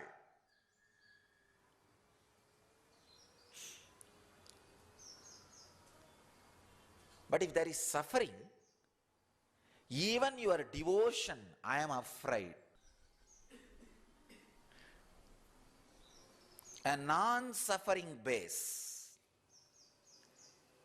that is foundation, means the right understandings have been clicked. See, the right understandings is the steel pillar on which the non-suffering beam foundation sits. Anything built on that is temple. I'll reside there. But if there is a suffering, even if the palace is built on it, the divine will not reside there. So for sacred sentiment to happen in you, the bhakti to happen in you, the devotion to happen in you, the first step is non-suffering. Iron out your life. Either fulfill all your desire or reduce your desire. Either bring a complete understanding about all the four and among the four, or be very clear, you can't understand, so no question of trying to understand and harass yourself, forget about it. Come to some clear understanding, clarity. Either have a complete right understanding which does not give you suffering, or understand you can't understand and escape from it, which again does not give you suffering. But non-suffering, no suffering is the base on which the sacred sentiments can happen in your system. So, from tomorrow, I'll express the deeper and deeper dimensions of sacred sentiments and different aspects of sacred sentiments. This is the base. The bhakti is the base. Then, out of it, so many different ways the sacred sentiments expresses. We'll understand about those things in the next session. I bless you all. Let you all experience sacred sentiments. Actually, in the sacred sentiment, if you just move one letter, the C moves in front of A, then it becomes scared sentiment. No, really, I'm telling you.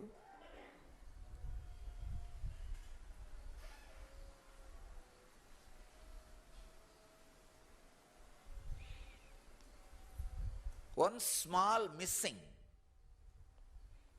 can make sacred sentiment into scared sentiment. That is what has happened with many of our ex-disciples. The A and C got replaced. They just jumped over.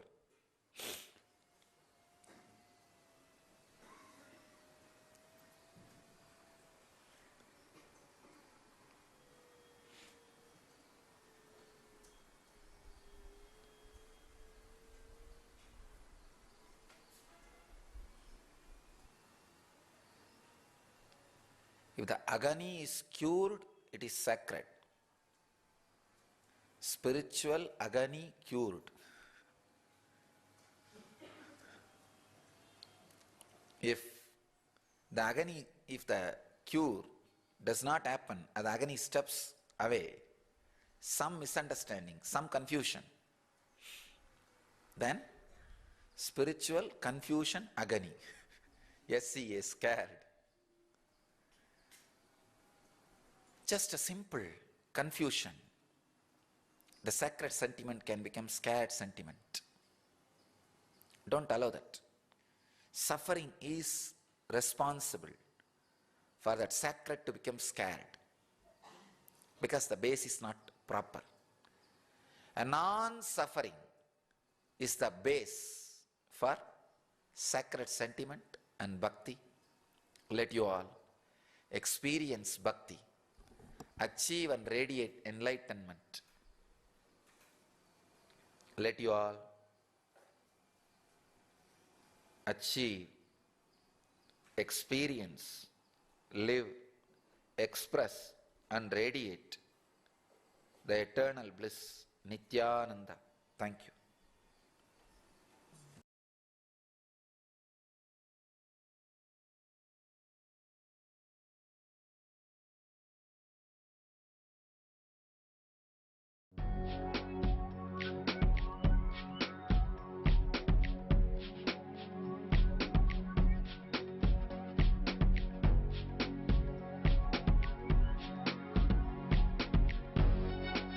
All that I taste, all that I smell, I offer to you, Swami Nityananda. All that I see, all that I hear, I offer to you, Swami Nityananda. Like this dance, and this song, and this joy, I surrender to you. All that I feel, all that I am, I offer to you, Swami Nityananda. Puragaram, Karunavataram, Samsarasaram, Bhujagendraharam, Sada Vasantam, Hridayarvinde, Bhavam Bhavani, Sahitam Namami. All of my dreams,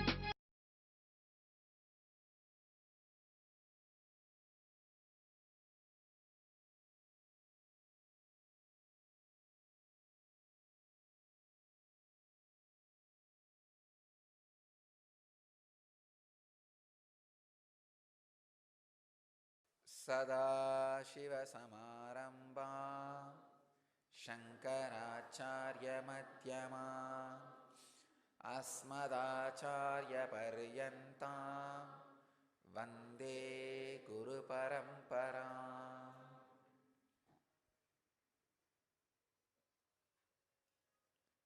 I welcome you all with my love and respects.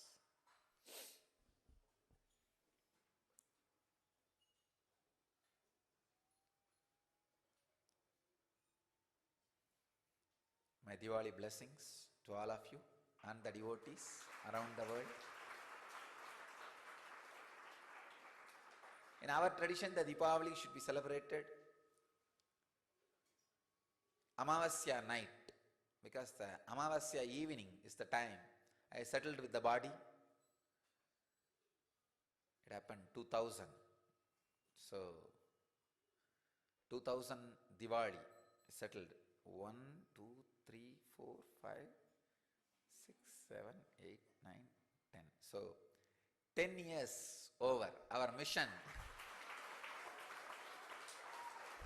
Now we are a 1 decade-year-old mission. It was 2000 Diwali that I settled into the body. First had the word, the extraordinary blessings that be blissful in Tamil.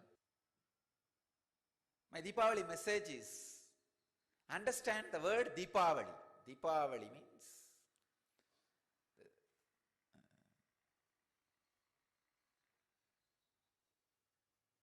set of lamps, or the serial of lamps.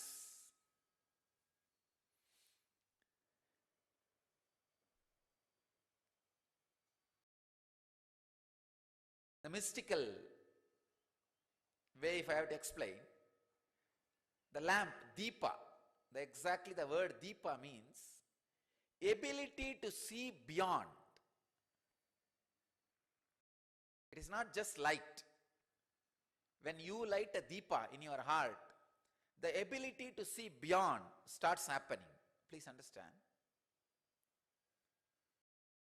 All our suffering is just because we stop seeing what is seen. We stop just seeing what is seen. We don't see beyond which can be seen.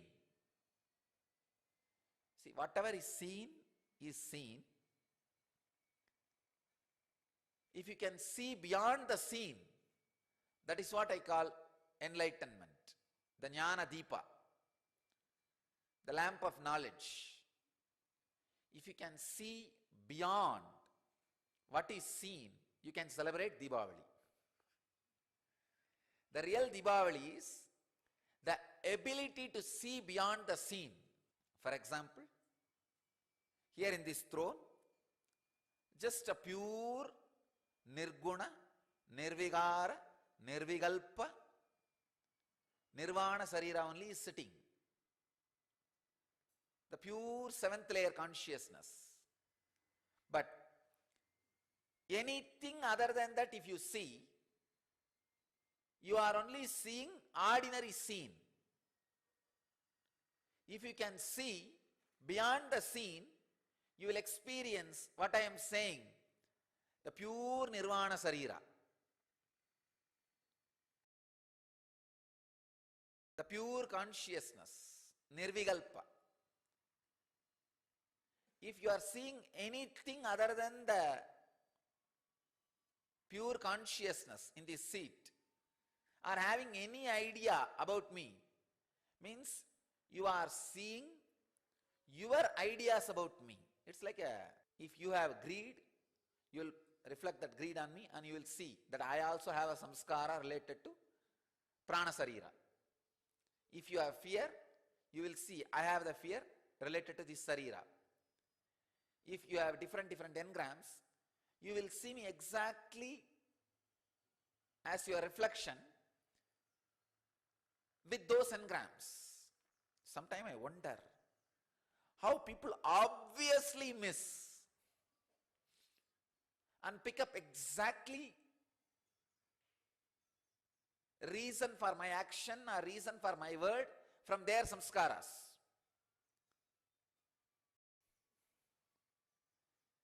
This is one of the worst sickness. I can say sickness is the right word. How much ever you tell, they struggle with that samskara. They struggle with that engram. Not only hurt themselves, trying to hurt me also. But fortunately, I am empty, hollow. Knife cannot poke.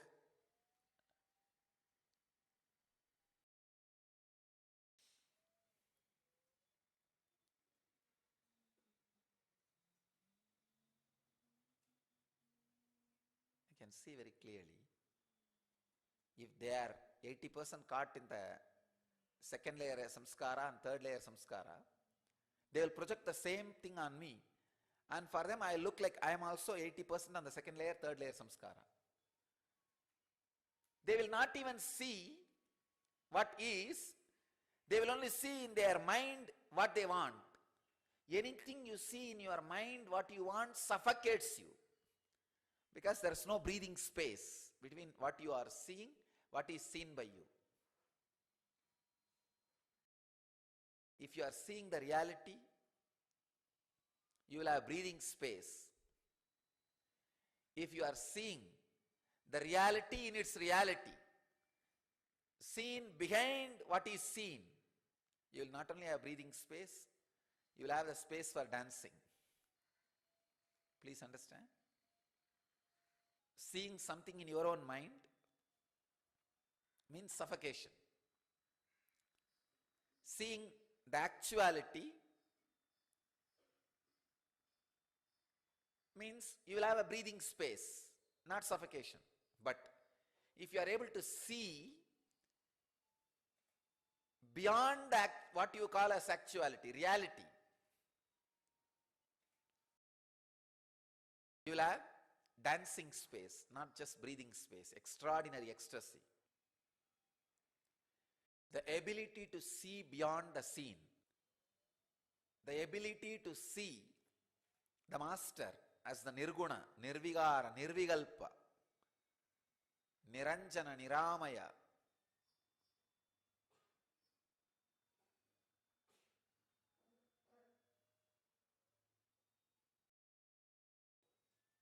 The moment you are able to see him beyond the seen,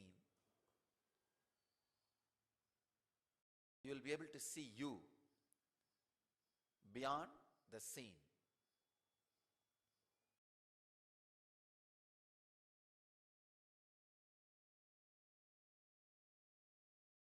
Again and again I see people picking up exactly what they want and interpreting exactly as they want.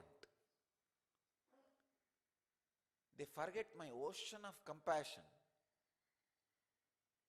This compassion ocean, when it makes a small wave and touches their feet, they abuse me for that small cold feeling they have.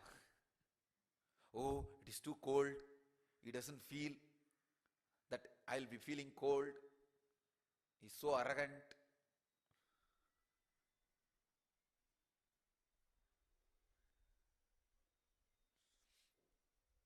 And I don't even know how to justify that cold. That's the nature of the compassion ocean. That is why I always tell people, only if you are completely happy and blissful, be around me. Otherwise, don't try to be happy, don't try to be blissful. Just be wherever you want and work. Because even if you have one hurting or wound, you will go on be abusing me internally. At least that's where it starts. And you think you can get out of it. You need to get out of the whole mental structure. And many times you don't want to get out. That's another one problem. The arrogance and anger.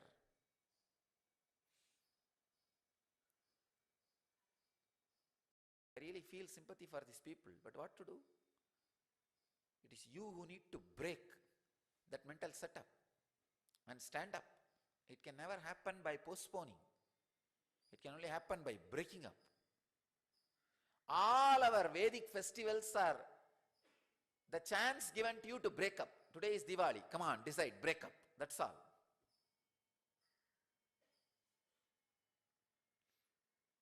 There is a beautiful tradition in Varanasi.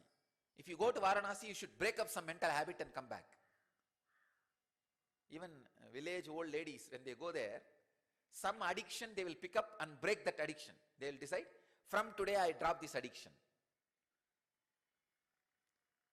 I know one of my grandmothers, she had the addiction of eating in the leaf.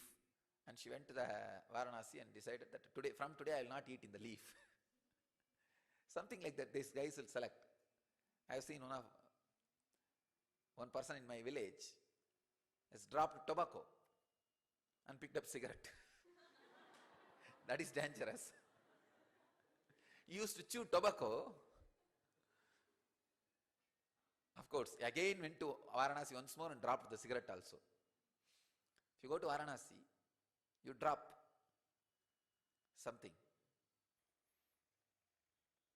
So every festival, every celebration in our Vedic tradition is a chance provided for us to drop something. So today is Diwali. Pick up a mental setup today of judging the master and break it. Drop it. Decide, from today I'll be intensely happy with him, around him. No fight. I end all fights with master. Actually, that will end 99% of your problems. Suddenly the whole place will look like a heaven. All the suffocation will go away. As on now, the mind which tells you constantly you are being exploited or you are not treated equally, as long as that is there, you will constantly suffer and feel suffocated. We always feel. That is what is the worst fear. Either if you are having master, you will feel towards master, or you will be feeling towards the society or the nature. See, these are the major entities in your life. God, society, nature, master. These are the major entities. Towards any one you will feel a strong hatred. This one is not treating me equally. For example, handicapped people, they feel the nature is not treating them equally. Poor people, they feel society is not treating them equally.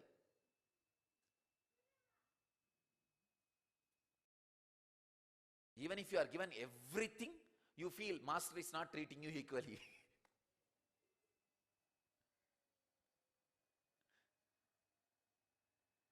Different people have different feeling. So with anybody, society, nature, God, Guru, with anybody, you have the feeling, I am not treated as I am supposed to be. I am not treated properly. I am not given the right place. Some unjustification is done to me. Some way my expectations are not met. Some way I should have been better handled. Drop that mental setup today. Break it. Breaking that mental setup will make your life greater, better, happier than trying to have that mental setup and go on fighting with it.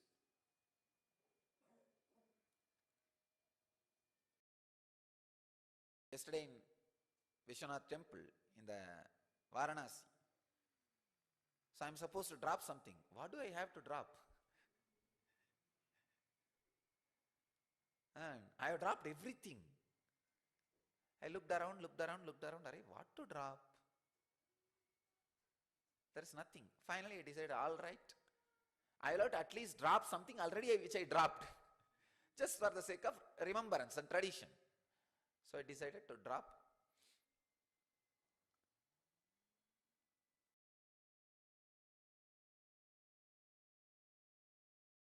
any hurt caused by society, disciples, nature or anything, directly or indirectly,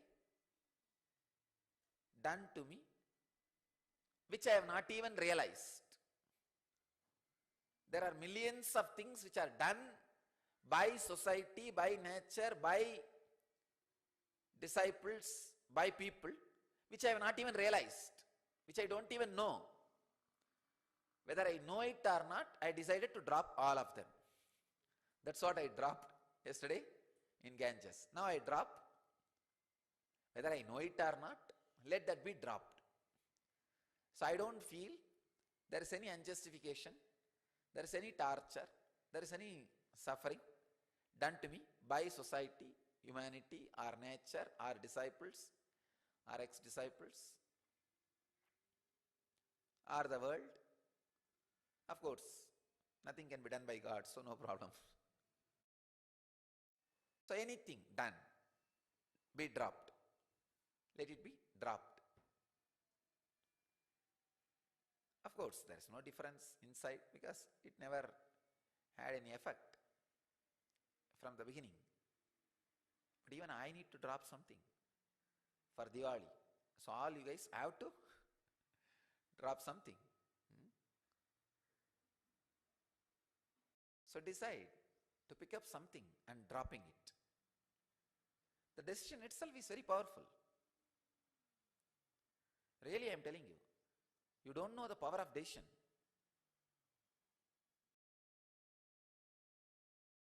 There are some people, just by one or two decision, a very strong Kundalini establishment happens in them. See, whenever you make this kind of simple decisions, the amount of Kundalini gets awakened in you, like a 10 unit, 5 unit. Usually when I bless, that becomes stabilized. I can say that 5 unit, like a transformer, it becomes 100 unit. But you need to have a system to hold that 100 unit. That's why I am saying that heavy Hatha Yoga. Last 2 days I am brushing through this Sittar Badalgal. Because I am going, the next subject after the sacred sentiments, it is going to be Siddha tradition. I am going to speak on Siddha tradition for maybe 1 month.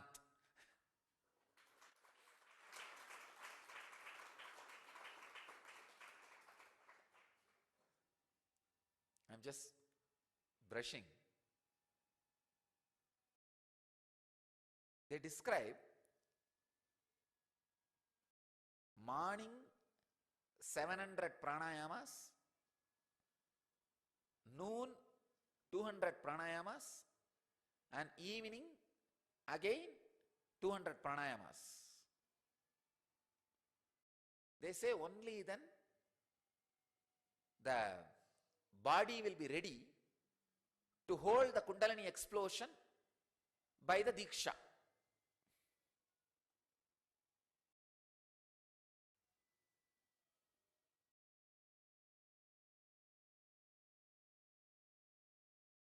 I think that is what I am saying. Morning, that 3 hours of heavy physical activity.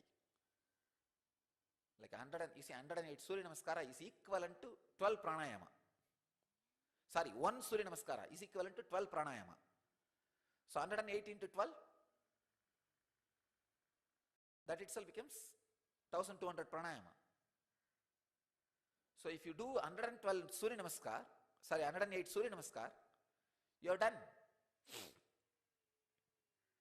You have done it. And little sesame seed and jaggery should be taken, and soya. After that Surya Namaskar, sesame seed and jaggery releases all the engraved memory given to you by your ancestors. That is why still for the Shraddha the sesame seed is offered. Understand? Giving Shraddha inside your body is that eating sesame seed and jaggery.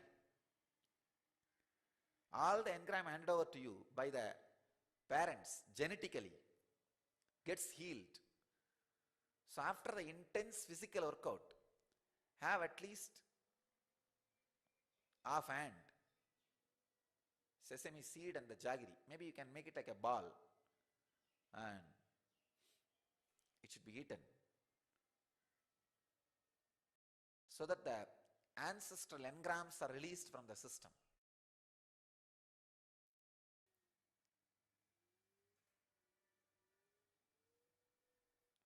Sesame seed helps. So these 15 days, Deepavali to Deepam, Deepavali to Purnima. Yesterday is Amavasya, next Purnima. These 15 days, all you guys take up this as a project. Dropping all the fight with the master or with whoever you have, that main 4 entities: God, Guru, society, nature. With these 4 only you can have fight. If you are having fight other than these 4, then you are unique. I don't know what to do. All right, we will have a 5th category. There are some tippus constantly fighting with themselves. No, they become so deeply tippu. Tippu means depressant. That they become so deeply tip oriented, they don't need these 4 to fight. These mad people, when they become too much, they beat themselves. They go and hit on the, no, not even hitting on the wall, they just hit themselves. So that's called 5th category, Panchama. In these 5, any fight you have, decide to drop the fight and heal it this 15 day. Skanda Sashti Brahmotsava and Kartika Brahmotsava. This 15 day. Skanda Sashti Brahmotsava is to stop the fight. Means destroying all the fight. Then Kartika Brahmotsava is to evolve a sweet, beautiful experience with the master. For most of you, master is God, nature and humanity. So your fights will be mostly with me only. So drop the fight with me. Suddenly you will see the whole thing becomes heaven. So as I said, yesterday I dropped the fight with you guys. No more fight. So today you can decide to drop the fight.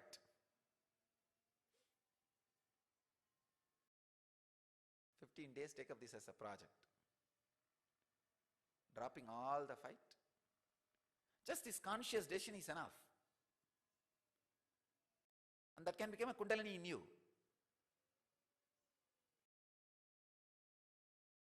So now itself I give you my advanced blessings. Make the decision, my blessings, you will have a strong positive Kundalini experience.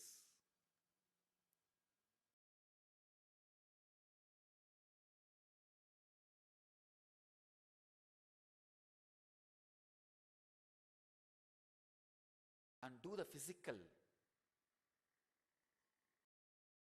working out so that that Kundalini experience stays with you in your system. But your cunning mind goes on avoiding. No, what problem he is describing, it is not with me. I don't have. He is diverting.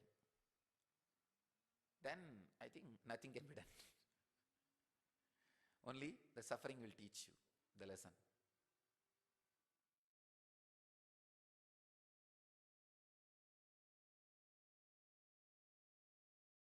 Or you need to take a long route of waiting, then coming.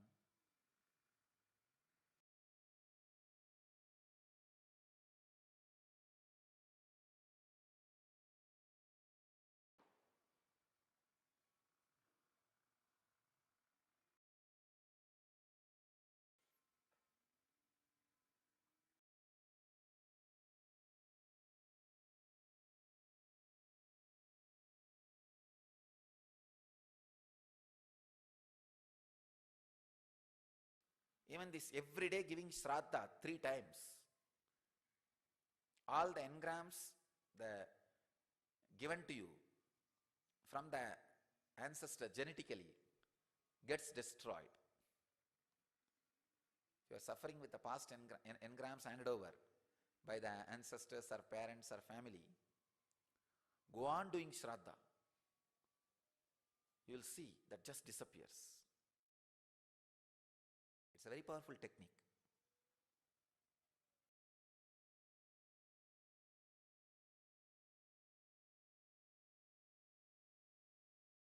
Those mantras, that act, that emotion, that sentiment, everything just releases all the engram handed over to you by the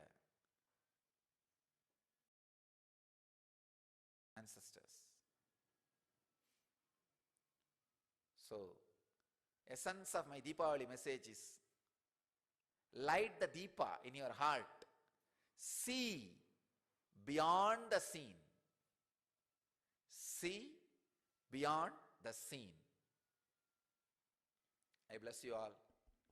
Let you all experience and radiate enlightenment. Achieve,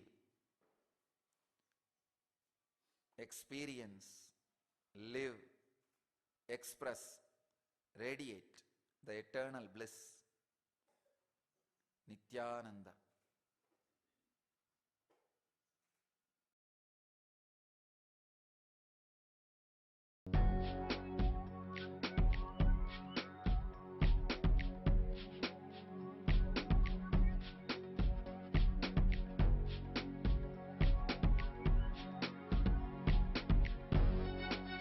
All that I taste, all that I smell, I offer to you, Swami Nityananda.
शिवसमारम्भां शङ्कराचार्यमध्यमाम् अस्मदाचार्यपर्यन्तां वन्दे गुरुपरम्पराम्.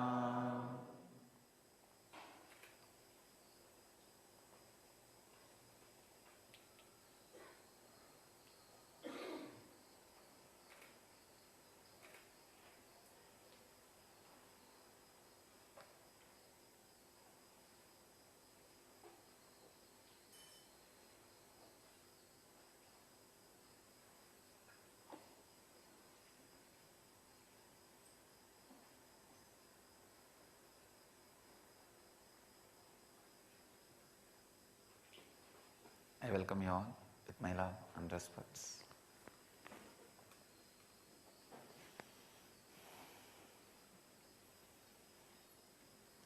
Rebirth, a fantasy or reality? Morning satsang subject.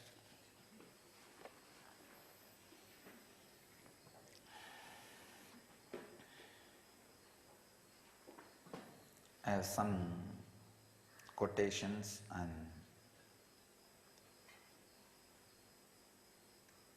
discoveries, inventions, opinions of researchers and scientists. Roger J. Ulger, a psychotherapist of modern age, gives evidences for diseases that got cured when the past life trauma was removed. He quotes, "Woman's chronic migraine disappeared after reliving the agony of a 7-year-old dying from the head wounds inflicted with an iron bar wielded by her father." These are some of the direct experiences of the people who work in the line of past life, who work in the line of past life regression. Ulger refers to the physical manifestations of apparent past life experiences as inherited structures. The physical manifestations of apparent past life experiences as inherited structures. A weak stomach may carry past life memories of poisoning, starvation and dysentery. Is right. If you have the past life memory of poisoning, dysentery or starvation, your stomach can be weak. Not only that, even if you see continuously people who starve are poisoned having dysentery, understand? Even if you see, because whenever you see psychological weakness or physiological weakness, the first thing you do is put yourself in that position and see. That is the basic nature of human being. That is the root of social conditioning. Please understand. All social conditioning is not forced on you by society. Anything happens in society, you put yourself in that position and see, what will I do if I am in that position? That is where you take social conditioning upon you. Society does not condition you, you get conditioned by society. It's totally different. See, there is so much happening. Really, even your parents are not such cruel people to make you like this. No, they are not cruel, they are ignorant. Understand? Only when you understand they are ignorant, you can forgive them and get out of this conditioning. Understand? There is so much happens around. Whenever you put yourself in that position, you associate completely yourself in that position. When you feel the click, that possibility for you to be in that position exists. See, when you see, for example, you are 10 million worth as per the Western language. If you think you are 10 million worth, whenever you see a person 20 million worth, you know the possibility for you to be in his position exists. So all is good part of the life and bad part of the life, you start thinking, contemplating.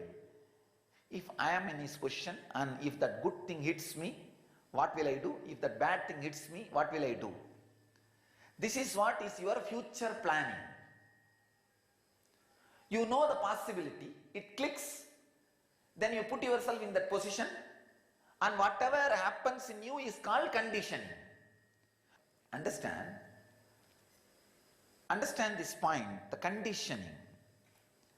When you feel the click, the possibility for you to exist there exists, immediately you start thinking, putting yourself in that position and start seeing the positive and negative.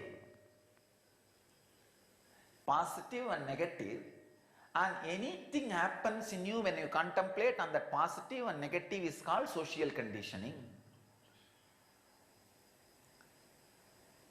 So when somebody is seen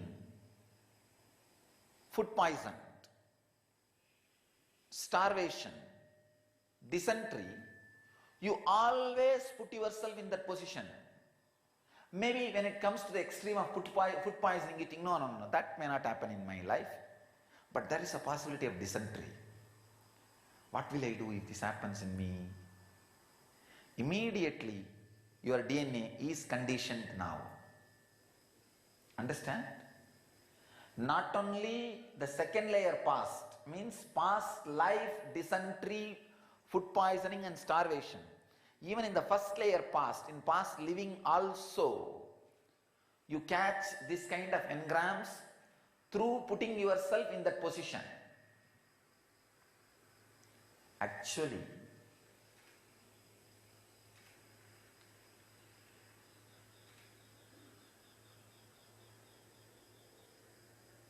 all the calamity and chaos is just because you constantly putting yourself in somebody's position. See, you don't have base on you. You don't get rooted in you. You go on putting yourself in somebody's position. And the ideas which you collected about society, this is the way it should be, this is the way it should be, this is the way it should be, all are just you putting yourself in somebody else's position. When you put constantly yourself in somebody else's position and see, what will I do if that comes to me? What will I do if this comes to me? Oh God, I think it will be great. Oh God, I don't think I can handle. These two are social conditioning. These two are social conditioning.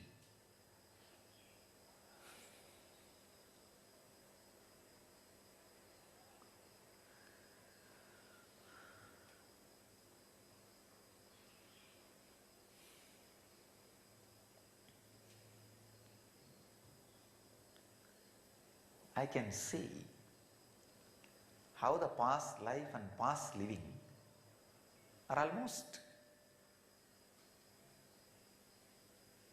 you can say almost one and the same. I have to use the word almost because it is not exactly. More than 90% one and the same. All the first layer past life, past living theories can be adapted into second layer past life theory, or all second layer theories which is worthy or which can be adapted in the past lives will be adapted in past living.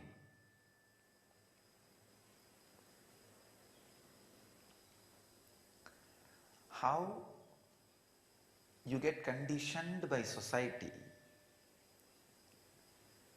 and constantly entertain, cherish the sufferings and the karma,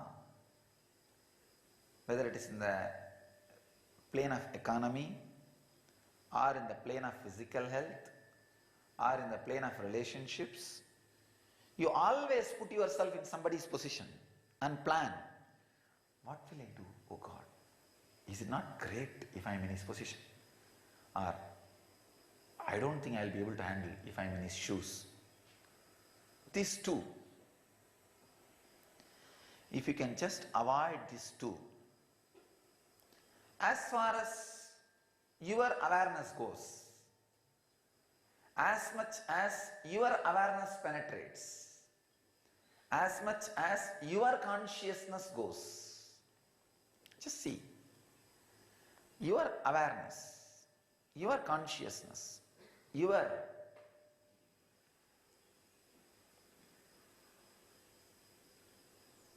intelligence, that much you avoid, that's enough. That is a very beautiful stotra. I'm not able to tell you exactly verse, but I can share that sentiment with you from Kabir. I'm going through some of the great songs of Kabir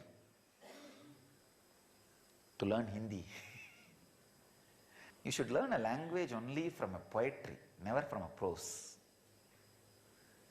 That is why all our Vedic traditional teaching system was based on poetry. Never prose was written in our Vedic tradition, in no language which took birth from Sanskrit. Whether it is a Tamil, Kannada, Telugu, Malayalam, or Hindi, Bengali, Oriya, all the languages which I know took birth from Sanskrit, I have no writing in prose. The writing in prose has started only few hundred years before. Whether it is a Marathi, any language you analyze, there is no writing in prose, because the methodology of teaching was always through poetry. I think Yan Vidyalaya should imbibe this system. Learn more. The language teaching and learning should be based on poetry. More poetry based, less prose based. Prose should be only used to explain poetry, but should never be a writing lesson. Writing should always be through poetry. When you learn a language through poetry, you will be a poet. See, being a poet is not just an intellectual capability, it is an existential reality. See, there are some things which are not intellectual capability, existential reality. If there is no gap between your intellectual capabilities and existential realities, you are enlightened. That's all. See, whatever you are showing to the world, poetry, writing, singing, dancing, or spiritual knowledge, whatever you are showing to the world, if it is your existential reality, you are enlightened. If you don't show anything to the world and you don't have anything, and being not having anything is your existential reality, you are enlightened. There are so many people, I know, they have not shown anything to the world, any intellectual capability, and they did not have, they are enlightened. They lived an enlightened life. The Mauni Babas, Pahul mystics, Tantric saints, wandering monks, Parivrajaka acharyas, they did not show any extraordinary intellectual capability to the world. They just know they do not have.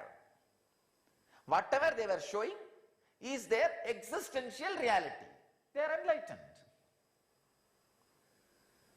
Being a poet, being a dancer, being a singer, or being an intellectual orator, or being a writer should be an existential reality, not just intellectual capability.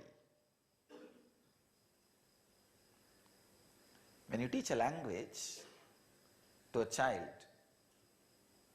he should just sing in that language. His whole inner space should be singing,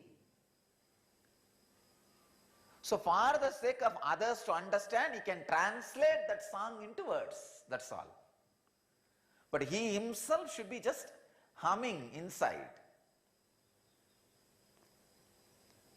When I read Kabir, that's what I understood. Oh God, this fellow, I know for sure, never had any thoughts in his life. He had only poets in his life.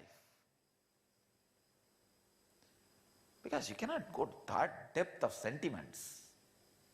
Extraordinary sentiments. The sacred sentiments. He is expressing on sacred sentiment.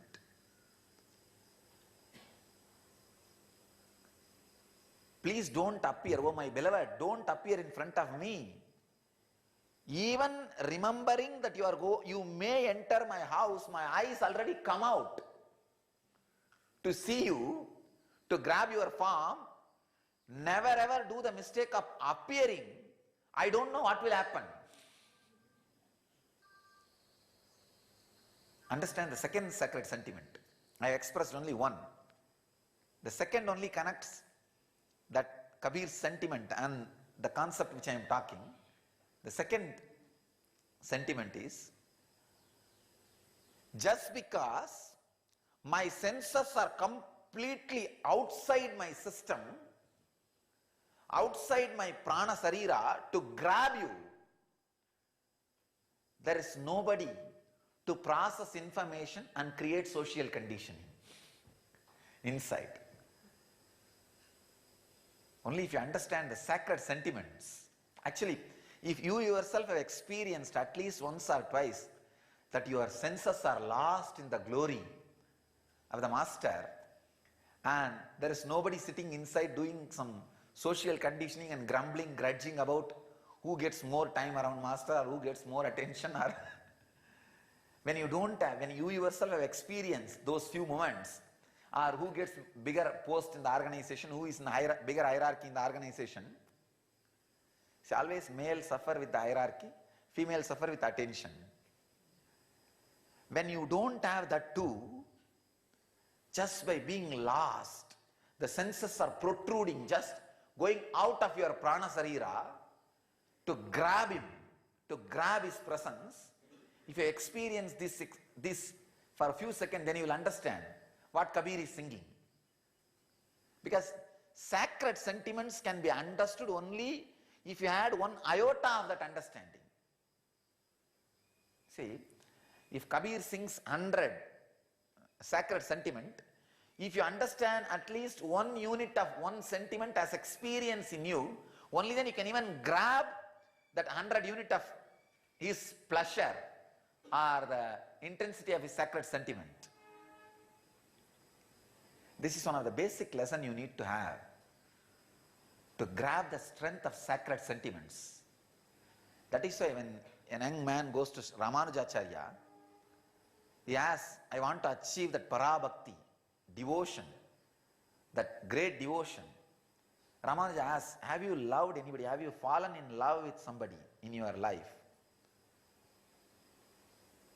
This fellow says, no, what nonsense. I am a born celibate, Bala Brahmachari. No, I lived a pure life. What are you talking? I came to you for parabhakti. Then Ramanuja says, relax, go back, first learn falling in love with somebody. And come back, I can teach you parabhakti. Really, you need to experience at least one ray of that sacred sentiment. Actually, when you really fall in love, even in ordinary way, what you call as ordinary way, a ray of sacred sentiment will be awakened in you. Even with an ordinary person. Because at one point you may have to sacrifice the constant remembrance of me, which is a root of all suffering. You may have to just push that away for a few seconds. So that one moment you would have had that sacred sentiment experience, that one unit. That one unit is enough for you to grab what Andal would have felt with Krishna, or Meera would have felt with Krishna, or Manikyavasara would have felt with Shiva, or Ramana Maharshi would have felt with Arunachala. Read his marital garland for letters, marital garland of letters for Arunachala.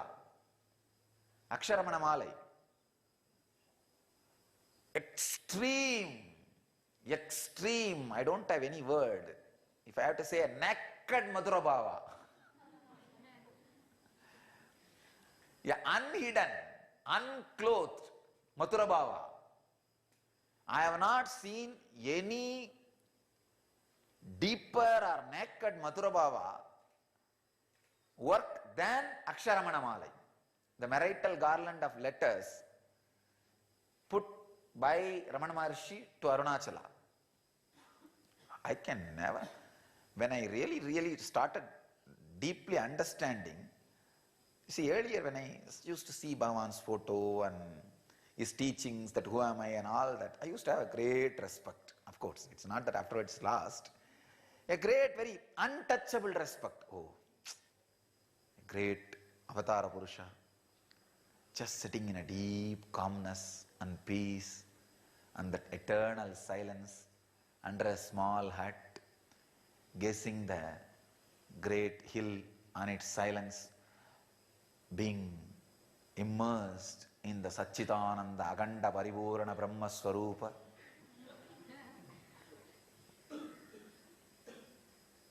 The whole understanding and relationship was great. An elderly, amazing saint.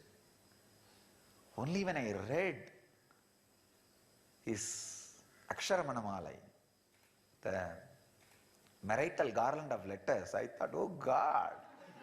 I can say in the initial level, my understanding about Ramana Maharshi was respect based, more Dasabhava. When you see he opening up himself to Arunachala, and really it is a great opening up.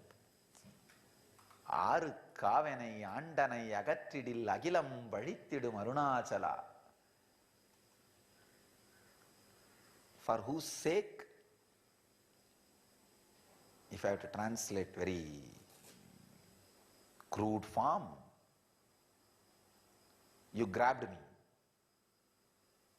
or you snatched me.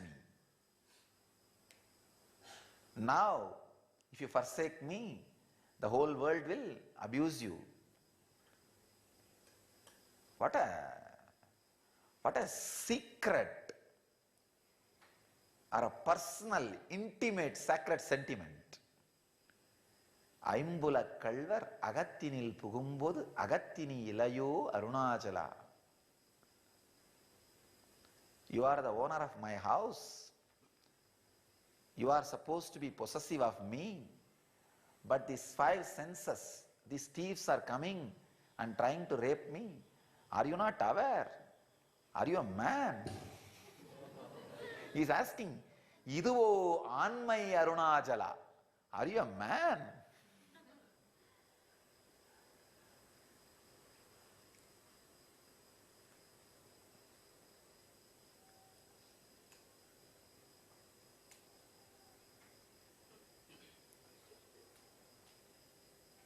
The greatness of the sacred sentiments is, you will feel so deeply connected to the person and the object to which the person is expressing the sentiment. See, for example, when Manikyavasaka sings about Arunachala, Shiva, it is not that when you read that sacred sentiment, you will feel connected only to the Shiva. You will feel connected to Manikyavasaka also. When Kabir sings on Ram, it is not that you will feel connected only to Ram. You will feel connected to Kabir also.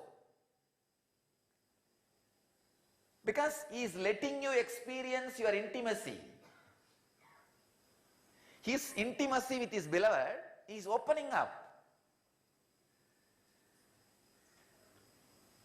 Same way, when you know the sacred sentiments of Ramana Maharshi, It is not that you will feel connected only to Arunachala, you will feel connected to him also. So my whole relationship to Ramana Maharshi got completely changed when I understood the Aksharamana Malai. Oh God, then this guy, when he is looking at Arunachala, what he must be thinking?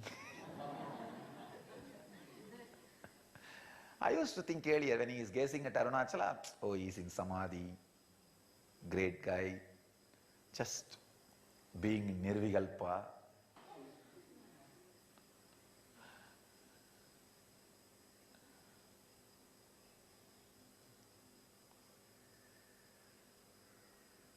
This sacred sentiment of Kabir, I don't know who gave me the book. There's a beautiful book in my room, Love Songs of Kabir. I have read at least a few books on Kabir, but this selection was amazing.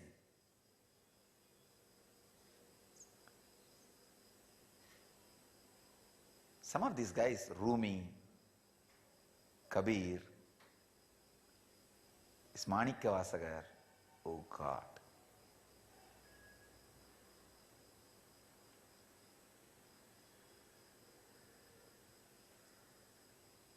I feel just to enjoy these fellows, I want to assume more and more and more bodies. Nothing else. Just to enjoy these fellows. This Kabir, Rumi, Manikya Vasagar.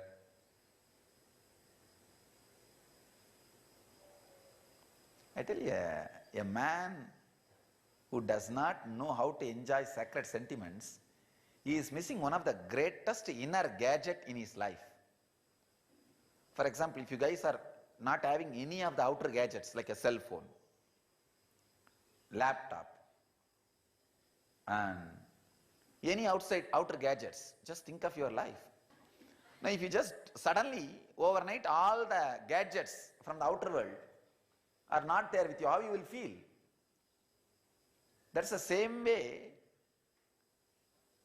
these guys who don't know how to experience the sacred sentiments, they do not have the inner world gadgets. If you have the outer world gadgets, you can do so many things in the outer world.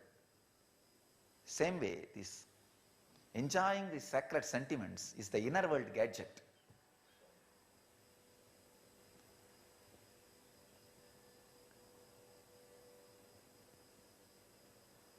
This sacred sentiment of Kabir, my senses are protruding, just feeling that you may come sometime to my heart to grab your form, but never do the mistake of coming because I don't know what will happen to me.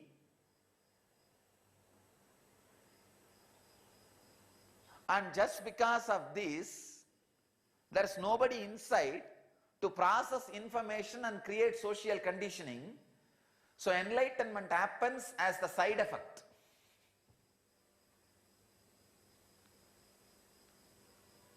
So that is why these bhaktas don't care about jnana. Bhakta, these great devotees, don't care about enlightenment.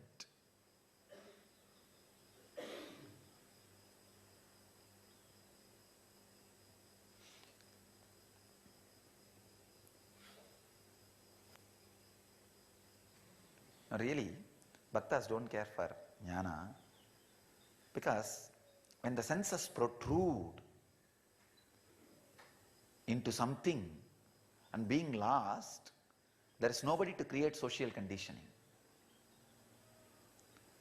So, from the young age, enjoying sacred sentiment, that gadgets should be made available to all our kids.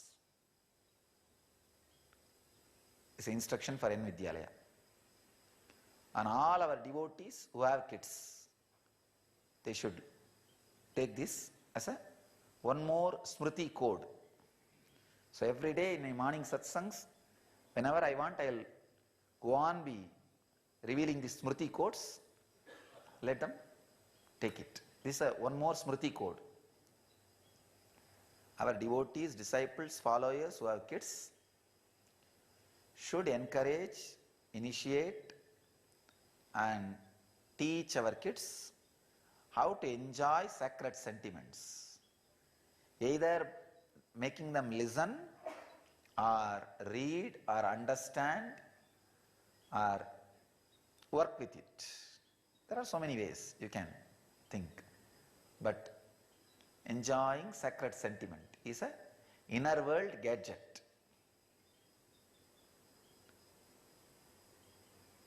And more, the teaching and learning process should be based on poetry as much as possible. Prose should be used only to make them understand poetry, that's all. Otherwise, the backbone of the teaching structure should be more poetry, so that they will learn more to be with a live with existential reality than intellectual capability.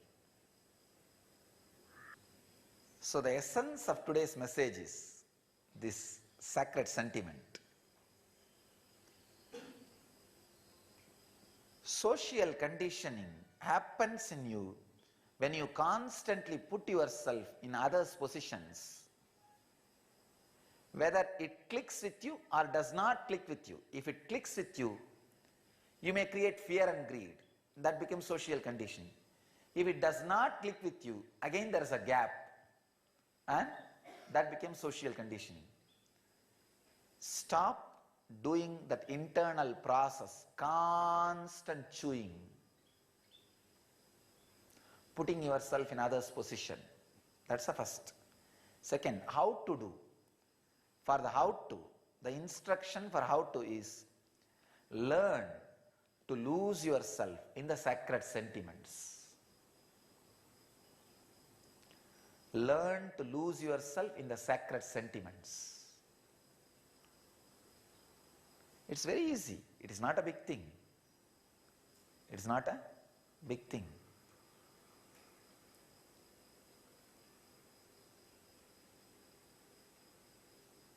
The moment I describe some sacred sentiment about love,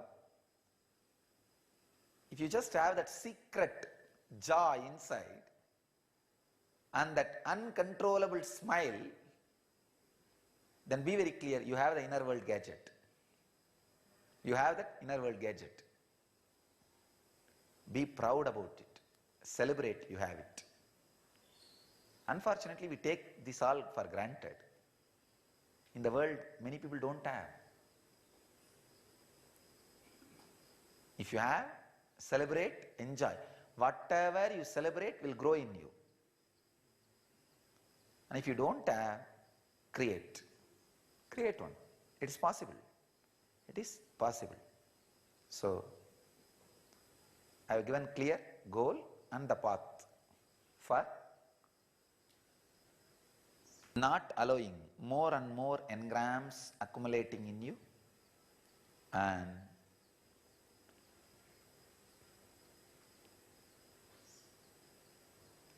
reliving the past, reliving it in the present, reviving your future.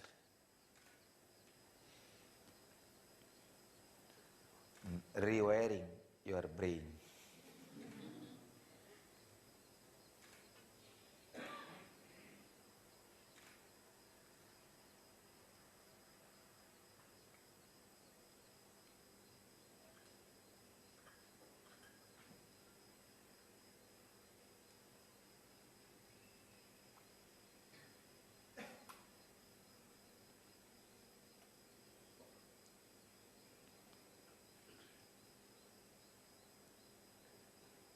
With so much of knowledge, energy, intelligence, healing millions of people, initiating thousands of people, still some part of me is sitting like a child and shedding tears for Sivapuranam.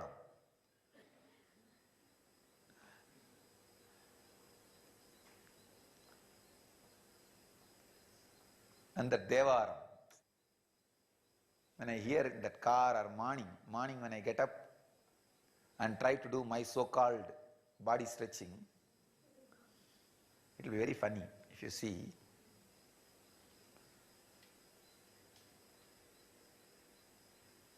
I'll try to hold the wall and do something. I can see very clearly that wall is begging, should I stand or move? Tell me what you want me to do. Because I'll be pushing, the wall feels, are you pushing me? Just tell me, at least I'll move. I'll tell, no, all you guys will be in your position. I am trying to do with something with my body. Relax.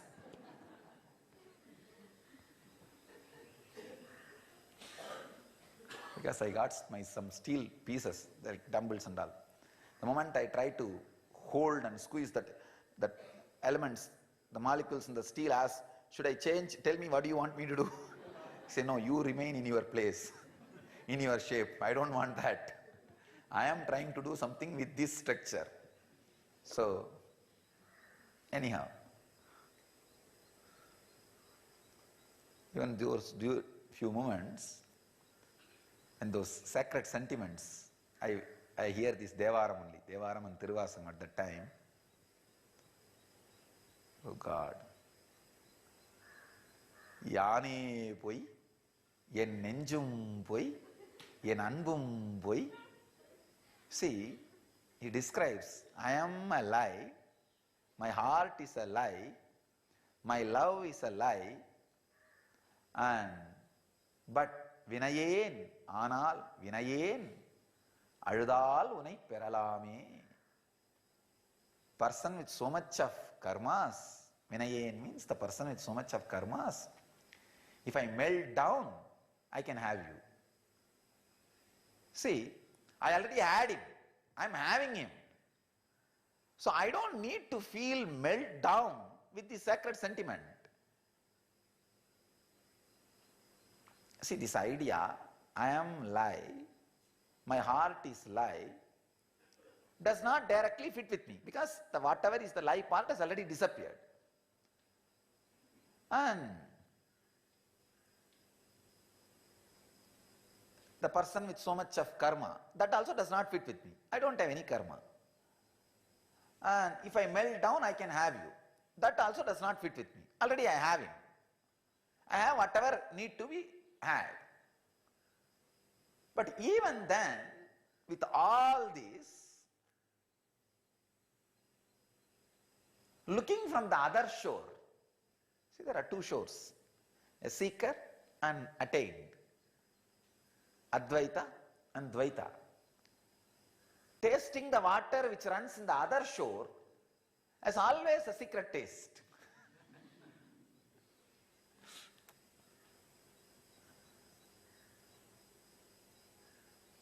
Sometimes I wonder, what is going on?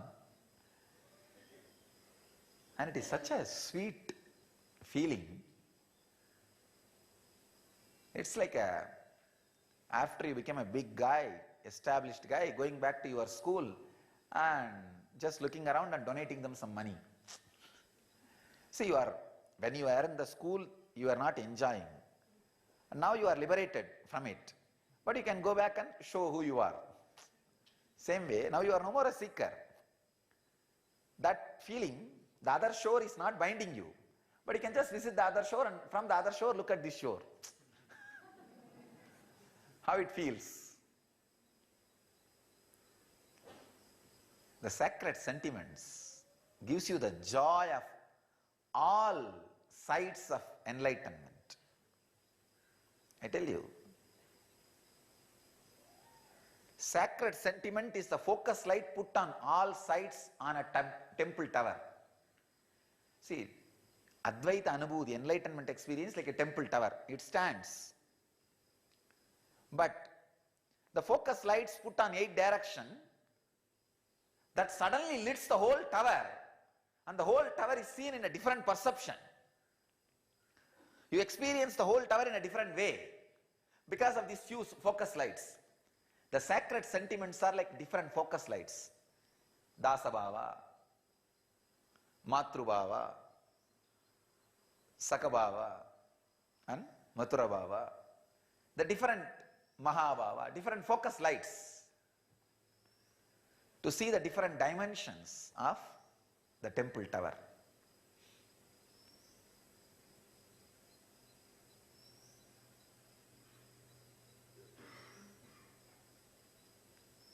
It's extraordinary.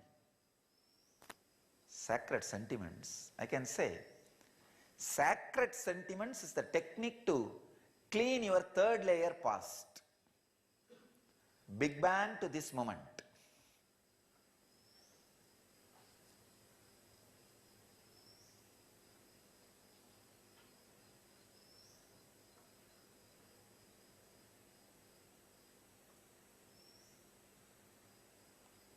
Kabir. What a plane of consciousness these guys would have lived. What a space they would have floated.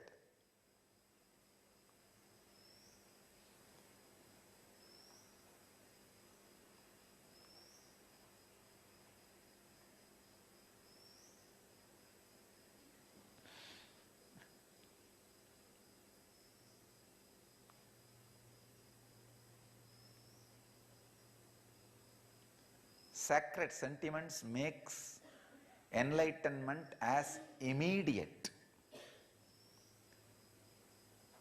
See, whatever makes your goal as a goal for you is jnana. Whatever makes your goal as immediate for you is bhakti. That's all is the definition. Anything makes your goal as immediate, it's bhakti. The sacred sentiments make the whole experience as now immediate.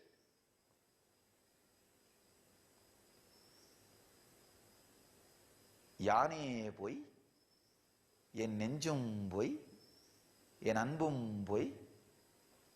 If you just sit and see, the whole thing is true.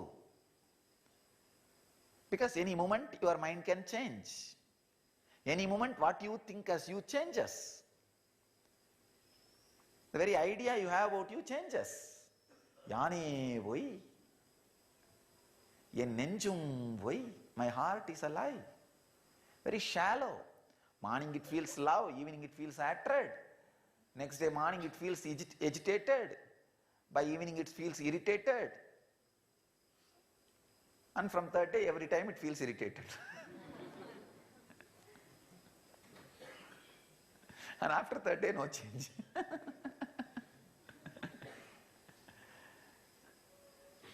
என் நெஞ்சும் போய் என் அன்பும் போய். My love is a lie. If there is no reciprocation from the other side, it can just change and become a hatred. Then how can that be love? It just remains as love as long as there is a reciprocation from the other side.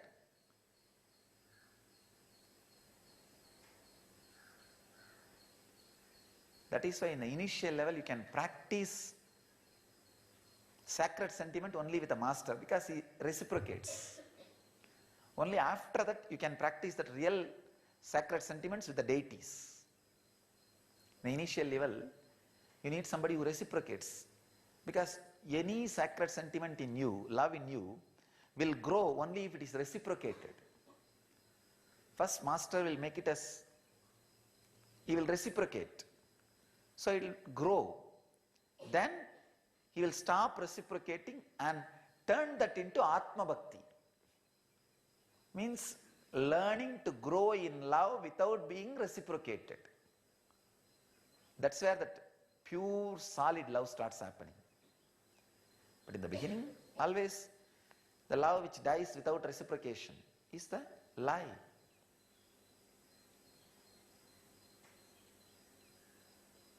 ஆனால் வினையேன் அழுதால் உன்னை பெறலாமே. But even though I am loaded with samskaras and karma, if I melt down, I can have you. God. What a mood this guy would have been living. This Manikya Vasagar, this sentiment is from him. He always lives outside the village. Wherever he goes to have the darshan of a temple, deity, Shiva temple, usually all the South Indian towns, the center will be temple and around the temple the village will be built. He will go and have darshan in the temple but come and stay only outside the village.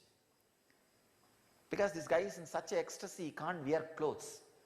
See the extraordinary joy, the whole skin has become so soft, he can't wear clothes. Manikya Vasagar, if you see his life, always he will stay outside the city. Even in Tiruvannamalai, he stayed outside the city in a small village. He will go every day to temple and come back, come away. He will not stay in the city. Same way with Ramakrishna. Because always he was in that ecstasy, he can't wear the clothes. Let you all achieve and radiate enlightenment.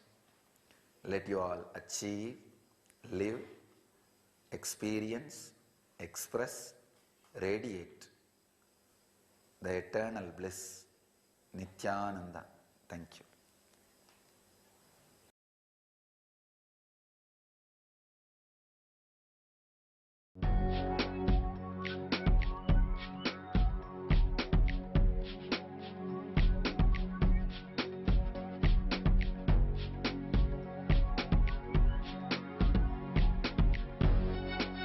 All that I taste, all that I smell, I offer to you, Swami Nityananda. All that I see, all that I hear, I offer to you, Swami Nityananda. Like this dance, and this song, and this joy, I surrender to you. All that I feel, all that I am, I offer to you, Swami Nityananda. Puragaram, Karunavataram, Samsarasaram, Bhujagendraharam, Sada Vasantam, Hridayarvinde, Bhavam Bhavani, Sahitam Namami.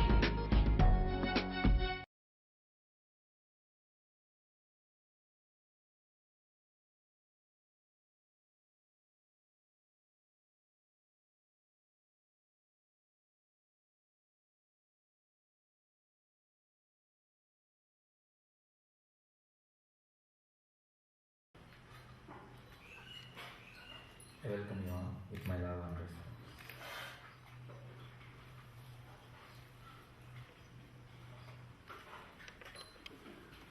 Today's subject for satsang is relive to relieve.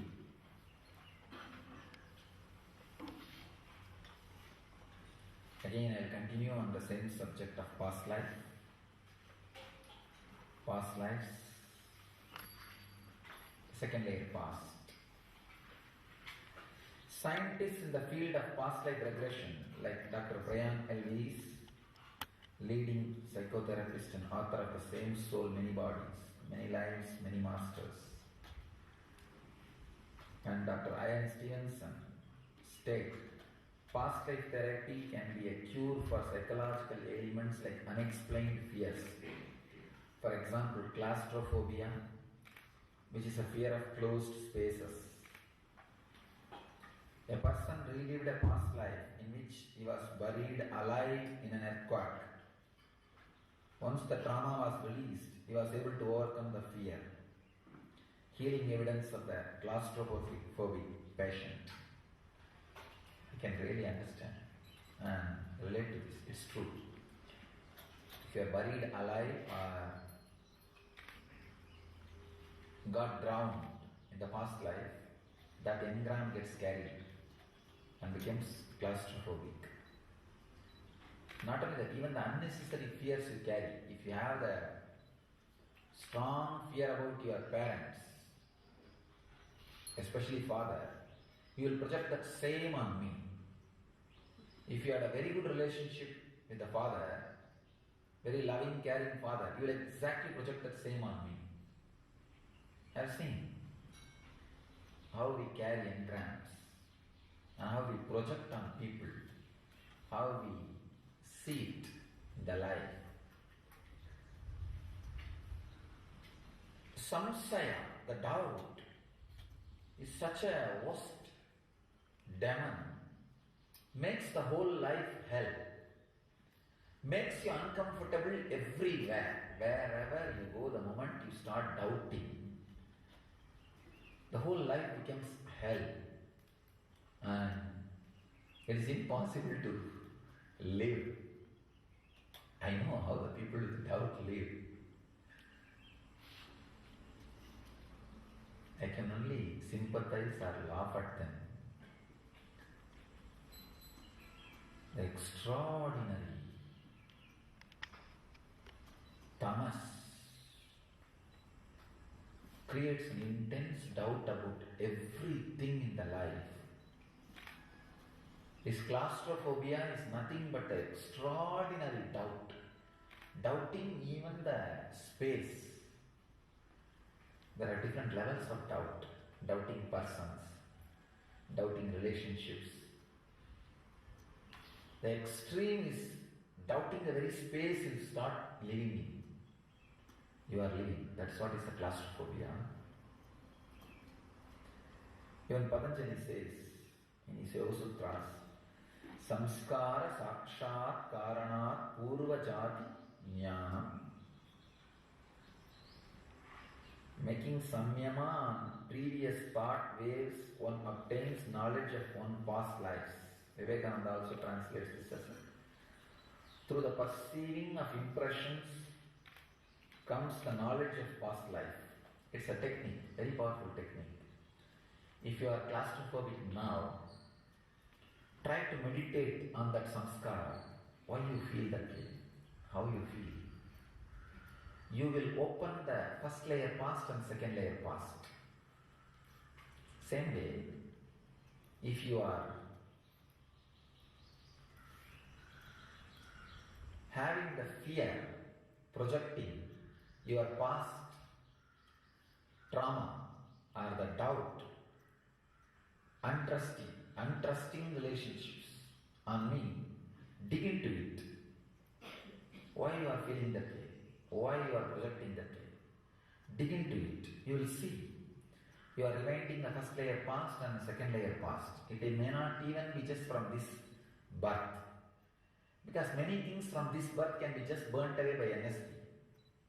Samskara Dahana Kriya is enough to burn away many things from this birth.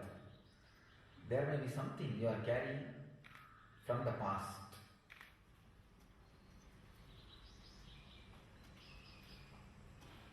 Inability to open up, to trust is a worst hell.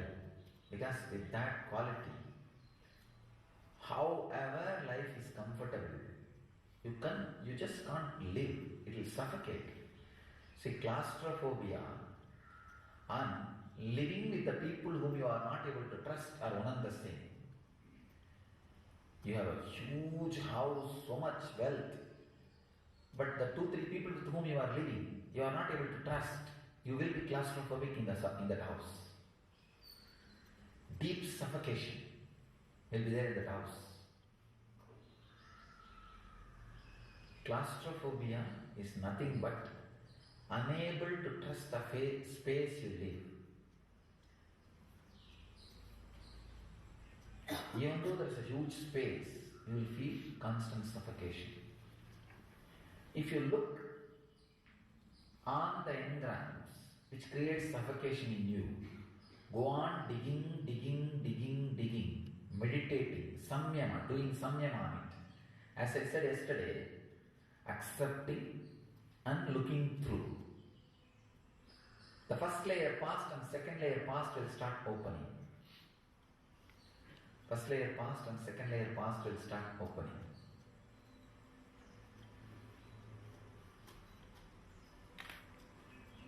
It's the most powerful process for the past life regression.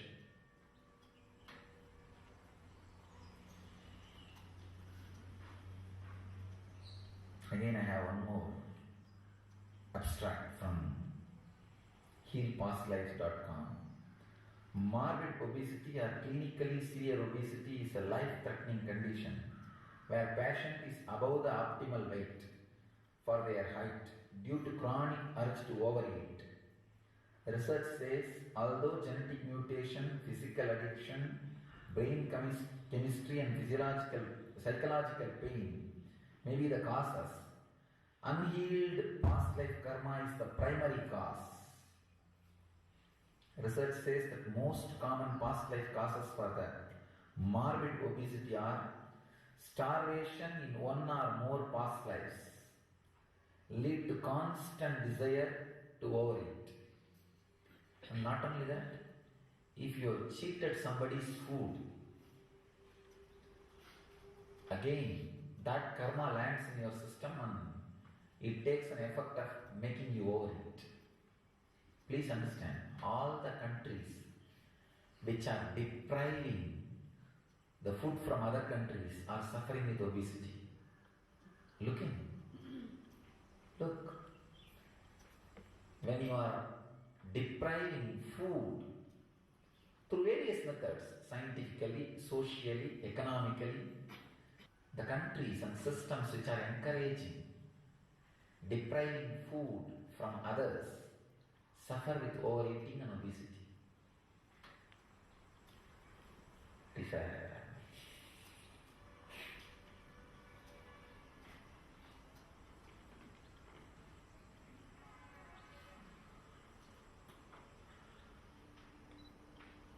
Exactly what the scientists are saying is true.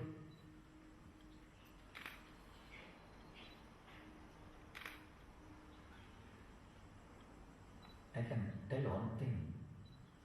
In the whole world, that sharing food freely with no cost is a lifestyle only in India. All religious ceremonies invariably involves this sharing food. That should be the Vedic tradition, because we are grain-based civilization. Sharing food, not just social or religious ceremonies, as a lifestyle. I have seen at least in my village, at least the 10 houses which I know, in which I grew up. In Indian villages, you don't grow up in one house. You usually live in the 10, 12 houses.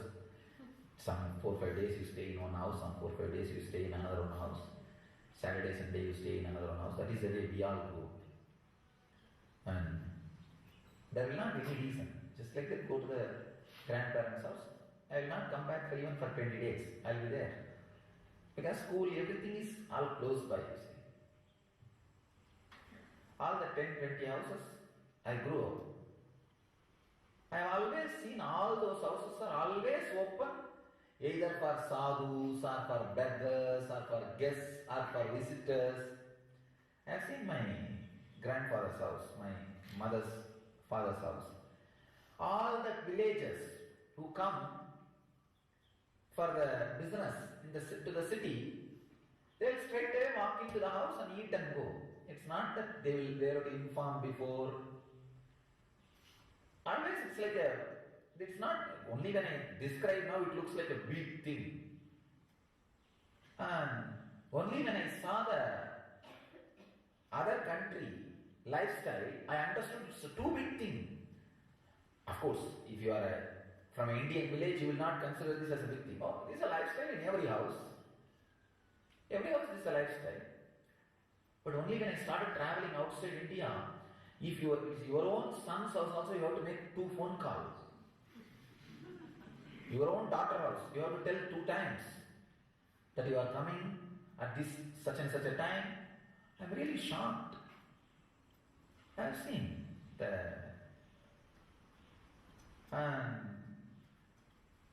those villages, they will straight away come and do some business in the city, and they know that Mudliar's house, food will be there. Noon means they will come and eat and go. These people also, they will not even ask who you are, from where you are coming, nothing. There will be one area allotted specially for that. Anybody comes and sits. These 2-3 ladies in the house, they will bring water and give first. And they will first thing they will ask, have you had lunch or dinner, breakfast? They will say, no, I came to eat only. Then they will bring that banana leaf. It's like a regular routine. Sharing food should be a lifestyle. I wanted to give this as one more smriti. Smriti means the lifestyle to experience and radiate ultimate truths. Shruti is ultimate truths. Smriti is lifestyle, ideals which you need to imbibe and live to live those ultimate truths in your life. So I wanted to add this one understanding as a smriti for all our disciples and followers. All your house kitchen should be open for anybody who is hungry. It should be a rule. Anybody who considers me as a guru, a God, my disciple or devotee, should keep this as a vow. Keep your kitchen open. Don't cook only for you. Then obesity is the only way. If you are cooking only for you and your family and eating, be sure obesity will be your lifestyle either in this janma or in the next life. That's all. Now or next, obesity. Obesity is the way you will live and die. So, not only this karma, even as a great understanding about life, food should be free. Food should be free for the whole humanity. So all our devotees and disciples should keep their kitchen open to any visitor, beggar, sadhu, guest, or even the animals who live around in that area. All of them should be given food. And any of our disciples, devotees who are in the position of decision making, either socially, politically, or any religious leader or anybody, I command all of you to work to make the food as free commodity in the planet Earth. Food should be available for anybody, any life which is breathing, which has life. When I say breathing, you should not exclude trees. They do breathe. Anything which is alive, food should be free for them. Food should be made available to them. The food, making the food available is one of the greatest virtue and first virtue, first important lifestyle. All our communities, temples, devotees, disciples, our sangha, ashrams should take up this as a command from Swamiji.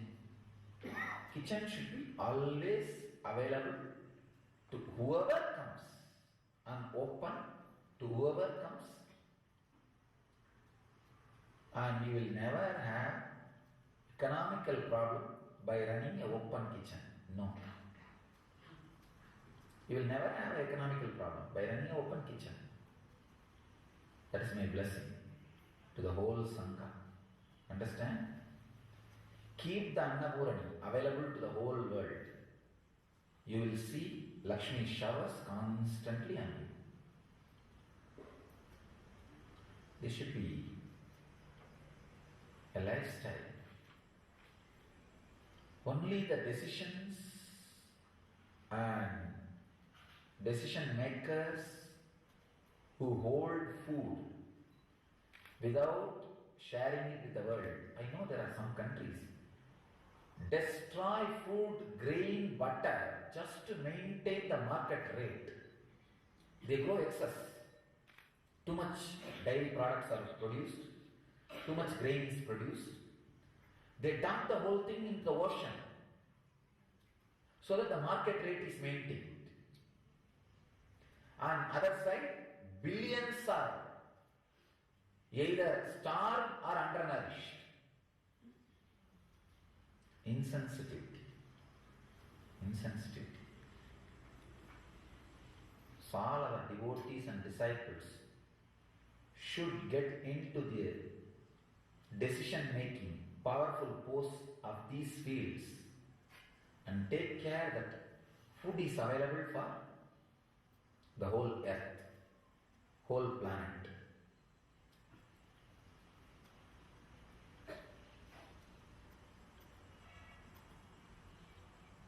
There is a song by Bharadiyar.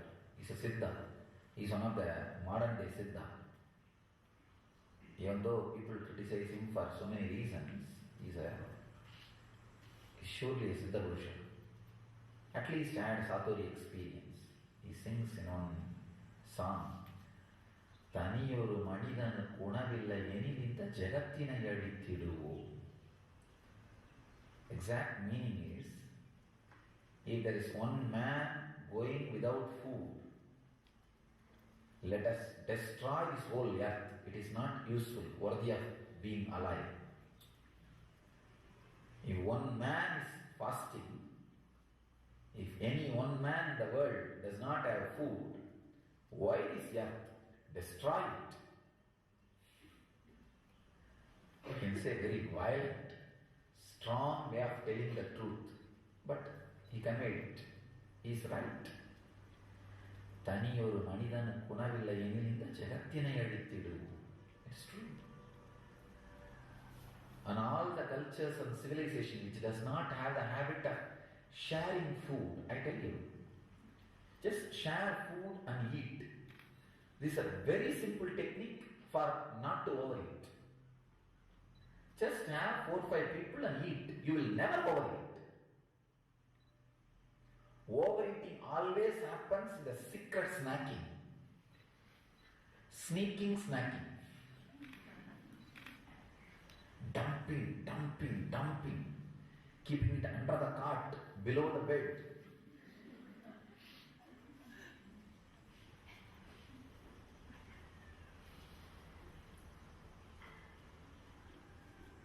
I tell you, it's really, always have few people to share food.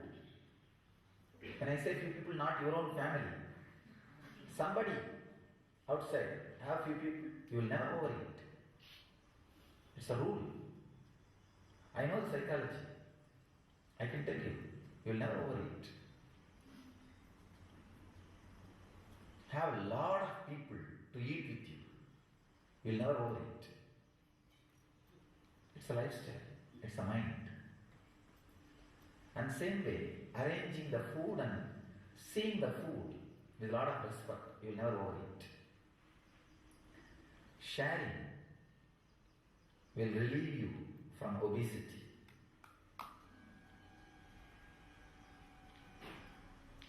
Fear of past and guilt from past lives also is responsible for morbid obesity. That's what. Depriving food from others. Asteya leads to obesity. Sorry, not asteya. Asteya means non-stealing. Stealing leads to obesity. Stealing others' food and storing it in your body. What will happen? Obesity.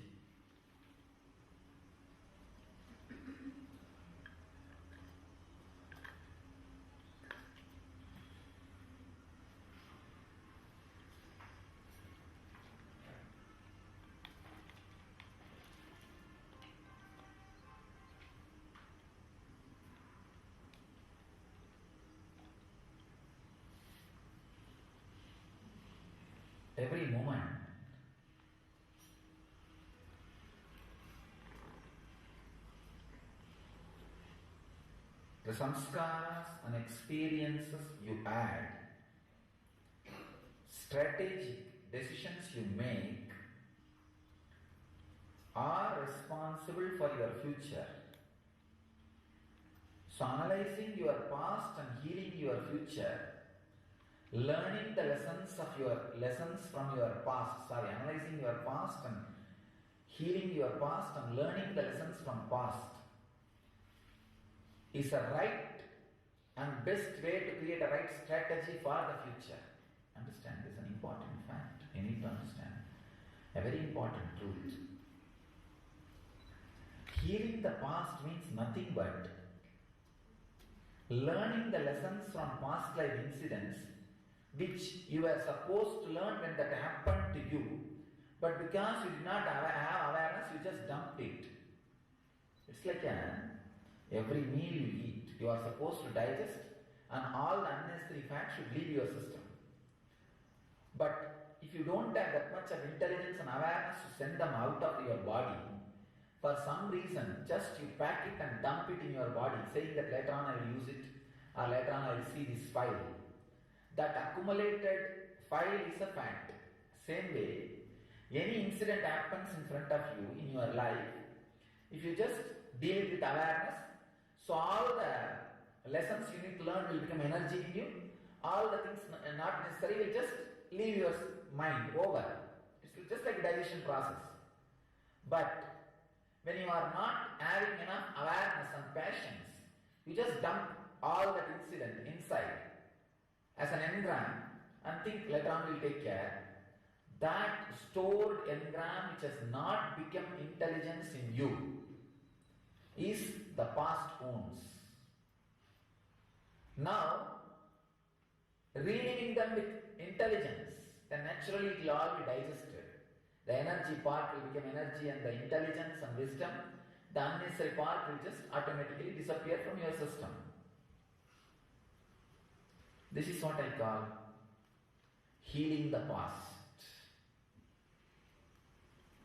Healing the past means digesting them and making them as a wisdom, or whatever unnecessary, releasing them from your system.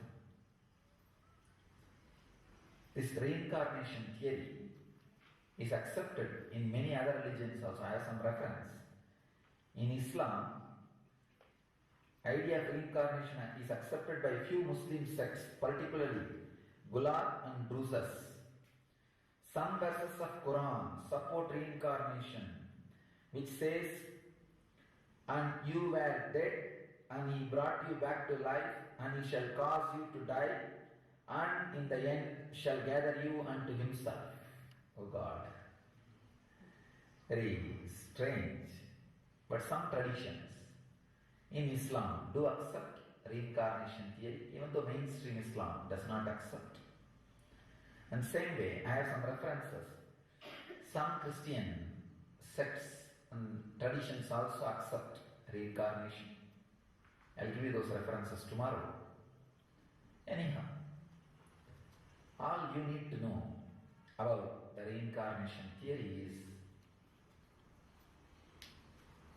healing the past. When you relive them with awareness and intelligence, you digest them. Whatever is right becomes part of your life. Whatever is not needed leaves your system. So the past is healed. Let you all achieve and radiate enlightenment.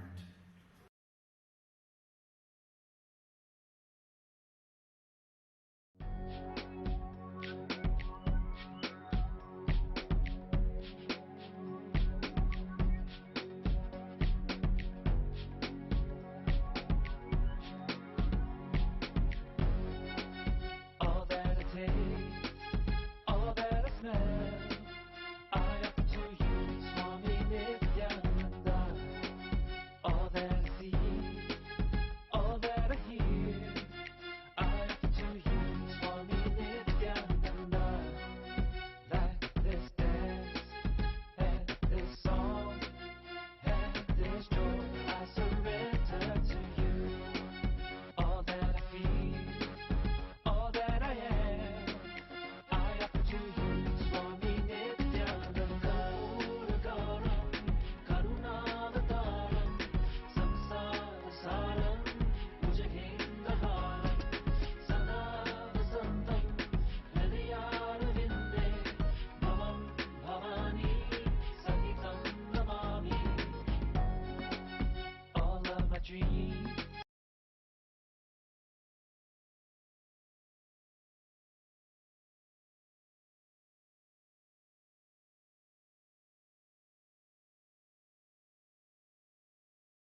सदाशिवसमारम्भा शङ्कराचार्यमध्यमा अस्मदाचार्यपर्यन्ता वन्दे गुरुपरम्परा.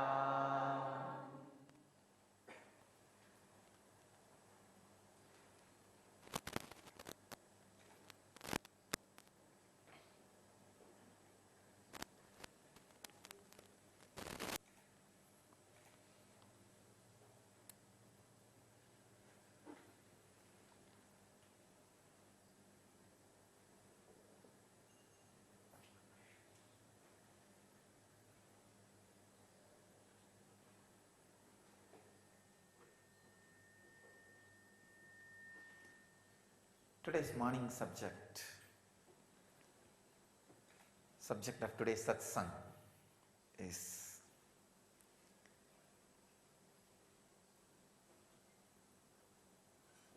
again reincarnation, a myth or fact. I am continuing on the same lines of yesterday's subject. Reincarnation theory, science or superstition. So, here I have some quotes from different researchers and scholars and scientists. This is from Dr. Ian Stevenson, a renowned psychotherapist. Missing or malformed limbs are caused by traumatic death in past lives. Missing limbs are often carryovers from the past life amputations, where entire limb was removed. Malformed limbs are often carryovers from the wounds inflicted during past lives.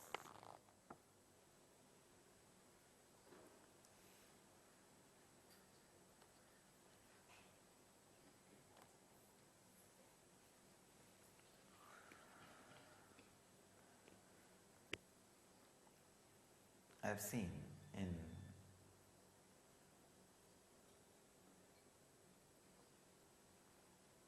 my experience,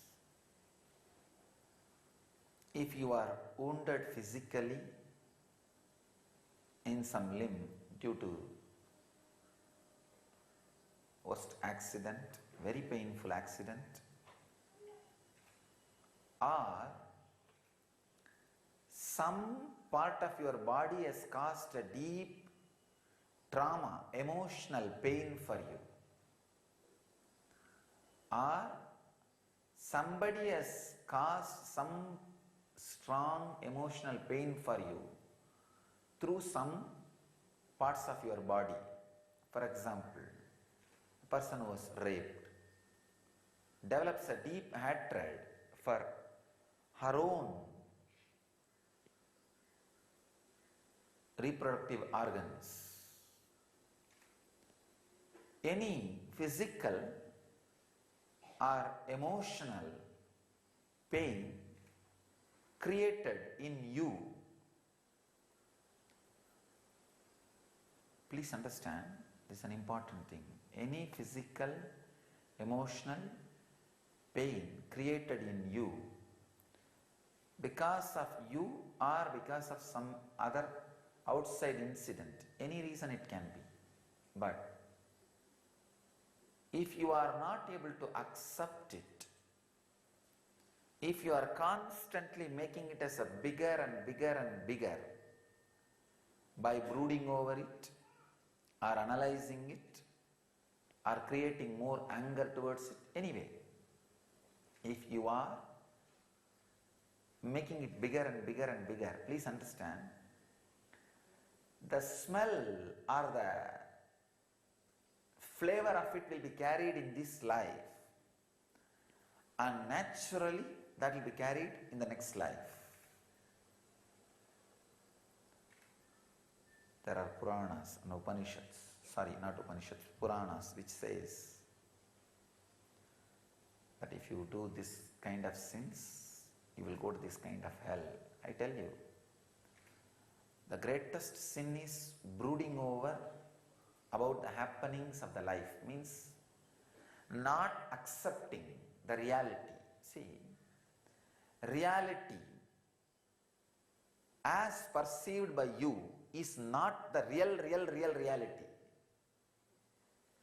So if you want to know the real reality, you need to first accept the reality perceived by you as reality. That's the first way to open that sheath. See, Annamaya Kosha means the most grass level of reality you perceive. Means most disturbed, confused, chaotic reality which you perceive as happening. Please understand, if it is reported to you through media, it is one more worst layer. If it is happening directly in front of your Annamaya Kosa, that itself is complete chaos. And if it comes to you by somebody else's chaos, chaos through chaos. Understand? Even if it happens in front of you, that is the grassest reality you perceive. Accepting that and looking into it is the first layer, first step you need to do.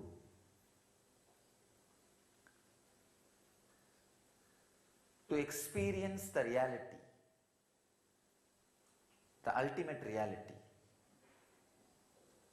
Have patience, the tremendous patience to look into it. First, accept, then have patience to look in. Don't react. Reaction is not going to help you. Accepting and looking in, looking in, looking in with deep patience. Reality will be realized as reality only by the deep acceptance and restful awareness. Your agitated mind, the angry mind,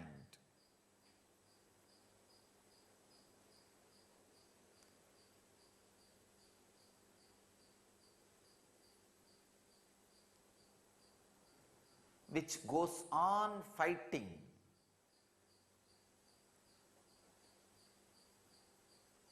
with the reality presented to you. Please understand, the reality presented to you is surely not reality, but you fighting with it is not going to make you experience the reality. But the angered, perverted, agitated mind goes on fighting with the reality presented to you. No. You are basically an enlightened superconsciousness. But with that superconsciousness, you can make a flower do what you want. You can't make a stone do what you want. Understand? There's a big difference. With that super consciousness, you can just look at a flower, it will just blossom. You can just look at a person, he will just open up. Just one small look, the person is melting. But with that same look, you cannot melt the stone. That is not possible.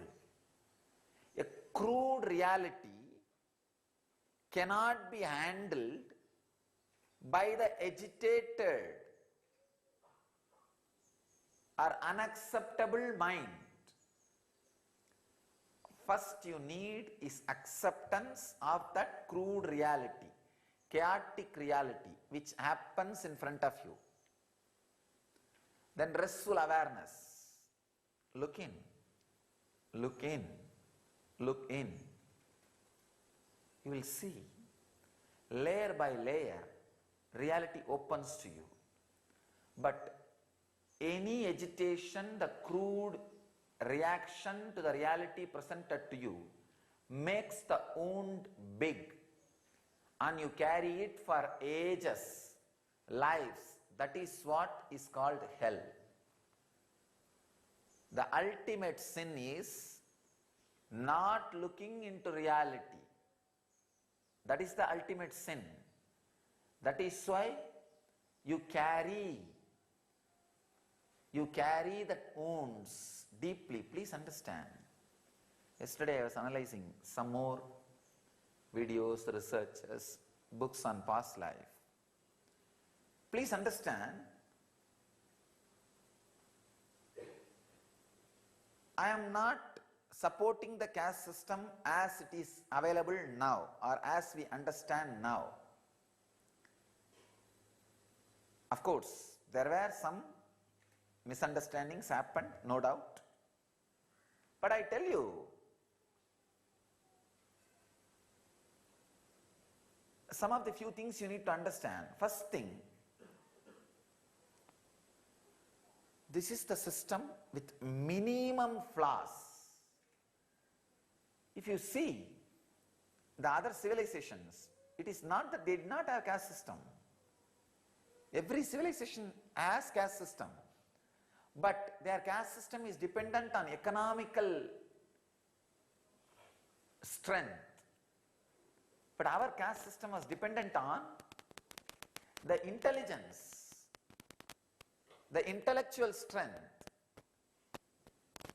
the teachers, and the people who do R&D. They were kept as the highest ladder, so that the constant amendment is possible. Please understand. Just because few mistakes have happened, you should not abuse the whole system. We should understand where mistake happened, why mistake happened, and use all the right things from that system. There are many right things. And another one thing, we go on talking that the basic theory of the caste system is human beings are not equal. Please understand, it is not theory. It was created in a very solid, clear, practical base, based on reality, actuality. Look into it. The other day somebody was asking, Swamiji, is the sex right or wrong? I told him, I am not ready to answer. I am saying this is what is there. It is reality, actuality. Every man or woman has the emotions, feelings, experiences, engrams, expressions related to sex. What can we do about it further? Let us analyze. You can't say whether it is right or wrong. Branding is not going to solve. Judging is not going to solve. It is there. It is reality. How can you work about it? If you are interested in expressing it, sharing it with other person, there is a way of life. Science, the the training for it. Then entertainment in it.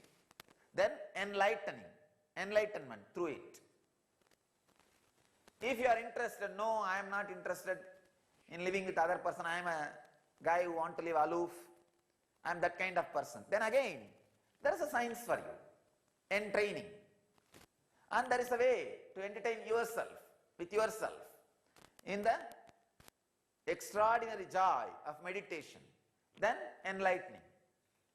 For every need, we have a system. The Vedic tradition has a system. So see the actuality, then take up a system. The greatness of all the system evolved in the Vedic tradition is they are entraining, entertaining, and enlightening. Understand? But the Vedic tradition is such a juicy tradition. It is entraining, entertaining and enlightening.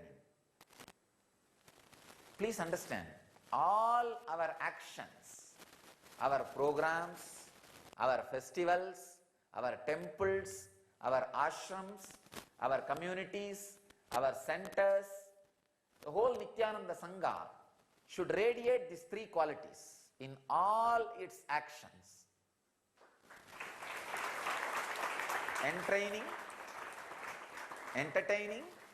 and enlightening. Because these three is the juice of Vedic tradition. Same way, how I answer the question related to sex, same way I can answer the question related to this. Is man equal or unequal?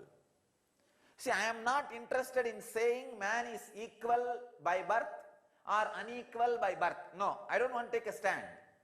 See the actuality. As on now, in actuality, in reality, man is unequal. At least last 20,000 years. Before that, everybody was enlightened and intelligent. Please understand, last 20,000 years, human civilization has strived in wrong direction of creating a myth, creating a fairy tale of human beings are equal. No. Understand, look into the reality.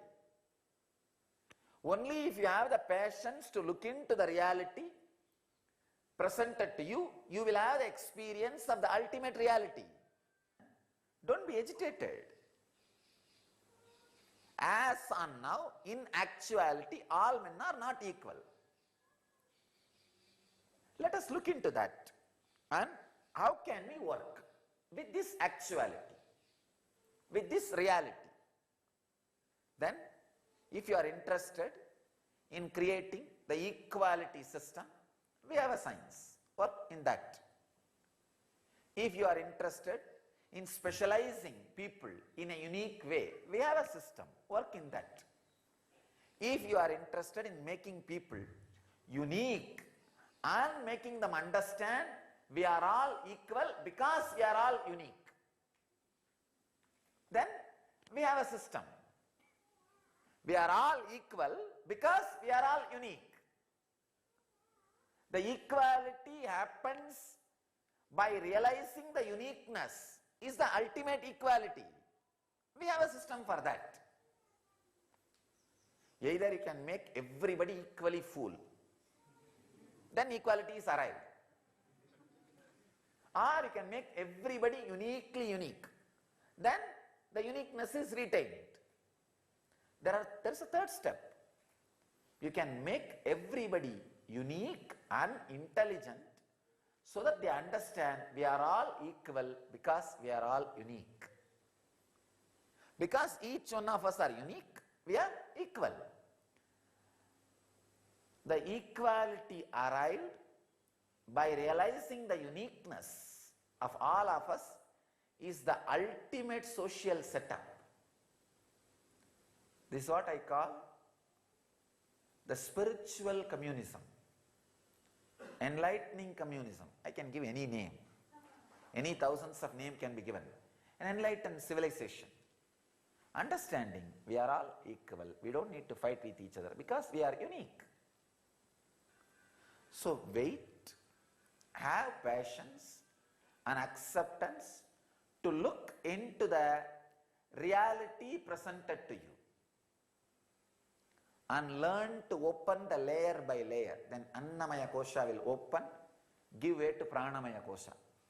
Pranamaya will give way to Manomaya. Manomaya will give way to Vijnanamaya. Vijnanamaya will give way to Anandamaya. Please understand, we have a great misunderstanding. Even the so-called modern day Hindus who are not practicing Hindus, they have a tremendous disrespect, hatred, and they feel even guilty about their great science of Kama Shastra and their great temples like Gajraho. Please understand, those theories the Kamashastra, Kamasutra, temples of Gajuraho, they are not built on the understanding sex is right. No. It is not built on any theory. It is built on actual what is. That's all. They are not saying sex is right or wrong. Because I myself know Vatsyayana, the great scientist, still his theories are irrefutable. You can't dispute his theories. Still, his research and development, his revelations are not overruled. Nobody else is able to crash his revelations. Still, his revelations stand as true because nobody is able to add something more to it. That great scientist, Vatsyayana, he is a celibate. This book is not built on the theory, sex is wrong or right. It is built on actuality. Same way, the reincarnation theory is not built on the idea human beings are equal or unequal. No, it is built on actuality. What is? By nature, we are unequal. So now, if you want to create a social setup where equality should be there, then make every individual understand their uniqueness. When they understand their uniqueness, they know they are all equal because they are unique. I know, still in my native place, Arunachala, amazing social setup.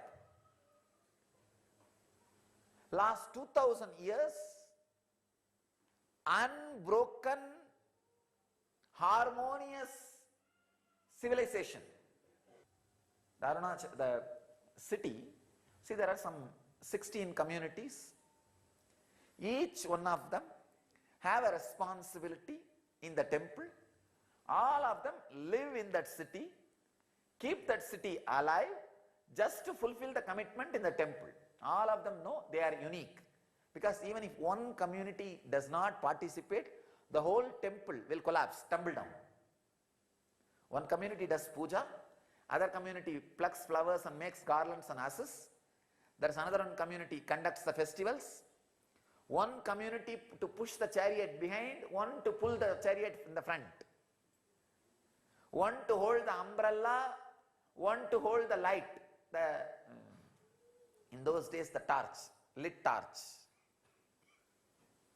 One to light the lamp on the top of the hill, one to maintain the road of the hill.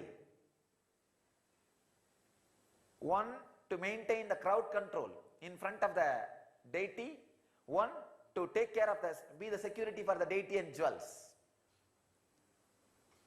Clearly organized. There is naturally inequality in the lifestyle, but all of them know they are unique and their contribution is unique and each one is needed. Each one is needed. I tell you, 2000 years before I experimented this system, I am very happy. It is successful. It is standing still today. It is standing still today. Unbroken living civilization for 2000 years. It is not a joke. As the rule was created, who should pour water, where, till today it is done as it is.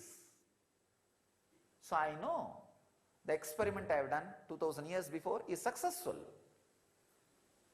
I am telling you with that clarity. This reincarnation theory is not built on just the idea of human beings are equal or unequal. It is built on actuality. What is the solution for this caste problem or any other social problems created by this reincarnation theory? The solution is making everybody understand they are unique. Because they are unique, because we are all unique, we are all equal. How much I am needed to conduct morning satsang, same equal way, the person who takes care of the camera is needed. The person who takes care of the relaying is needed. Person who takes care of this throne is needed. Please understand, if any one of them do strike, morning satsang cannot happen. You can't say, no, somebody else will come and do. Even that somebody else is that same person. Understand? Then in that case, somebody else can also conduct the satsang. Please understand. So everybody is unique and needed for the whole cycle to go on. This happens only when we understand our uniqueness. It is nothing but giving the deep, secured feeling and making every individual realize their uniqueness and making them experience the truth they are needed. They are needed.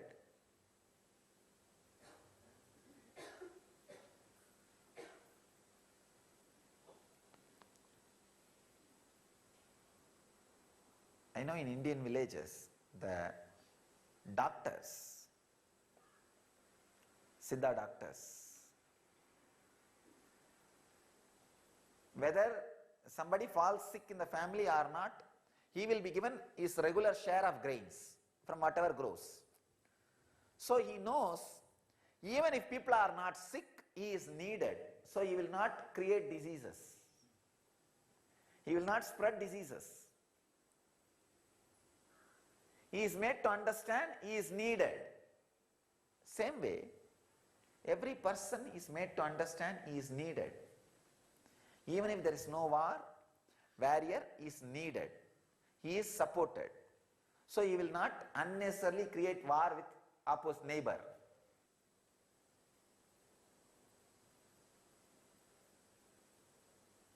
Understand these few truths.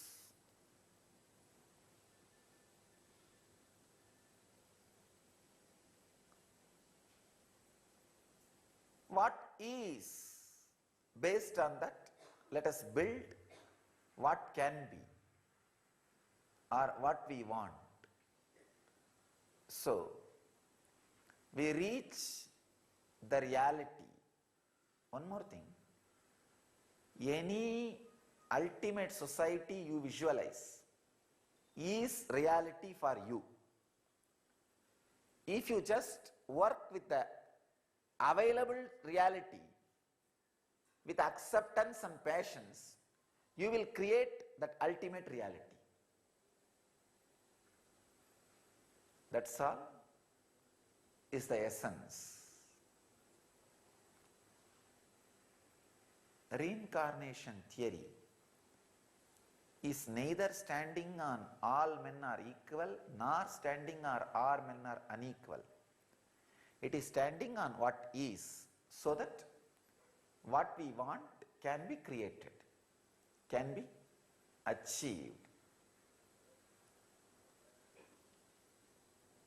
This carrying the wounds without accepting means agitated response to the reality presented to you. That is responsible for your wounds being carried to the next life and for all agitated social setups. For both, this is responsible. Means not accepting. I tell you, any personal pain happened in you, accept, look into it, accept. I am not saying just keep quiet. I am not saying keep quiet. I am saying accept and look in. accept and look in. This is what is done. Now what can be done? What's the next step? Acceptance opens that layer. Any layer you accept, next layer opens. That layer gives way to you. Next layer opens. Accept, look in, whether it is a wound and pain happened in you physically or emotionally, or the wound or pain happened around you, socially or dharmically. Whatever it may be, look in. Accept and look in is the today's technique for opening up your past lives and heal the present. I have one more abstract from website healpastlives.com by Ellen Mogensen. She relates the past life with the disease of the body in the present life. She says, the most common birth defects are heart related. Those in their past lives who did not love themselves or others enough will contract heart defects at birth. I can accept what she is talking about. What she is talking about is true.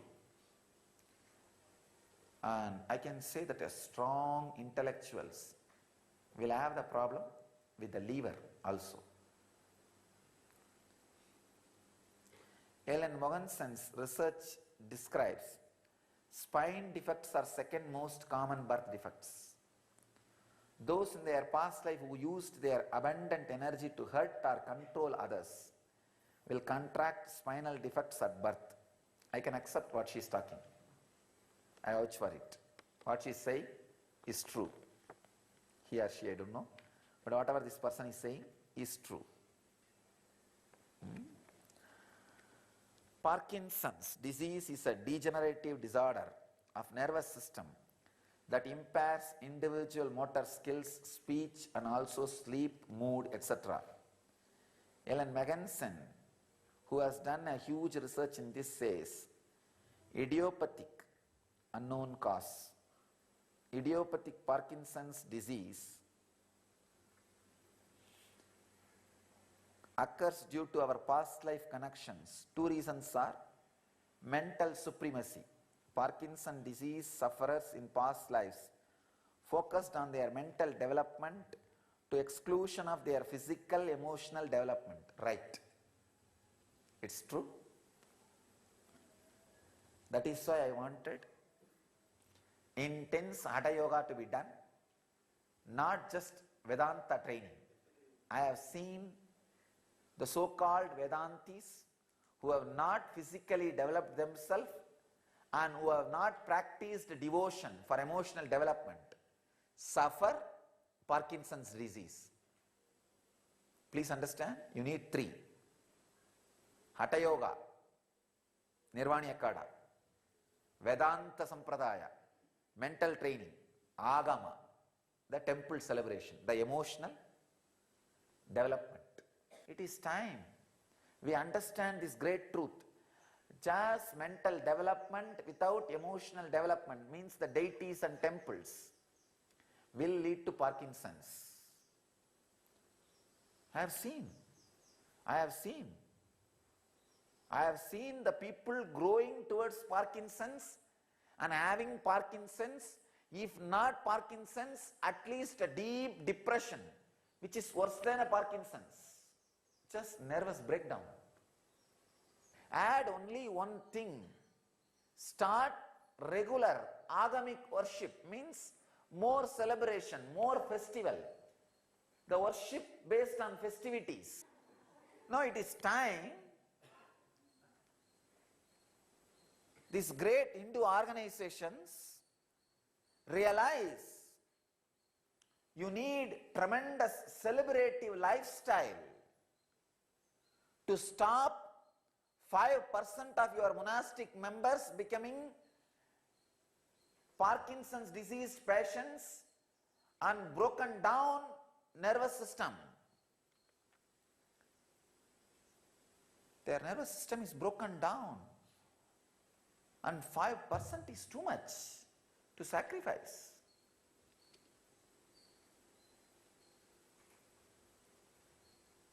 What to do?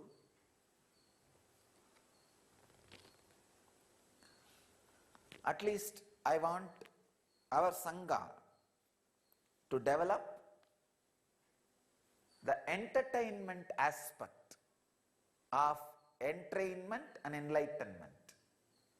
Keep it alive so that your emotional development also happens.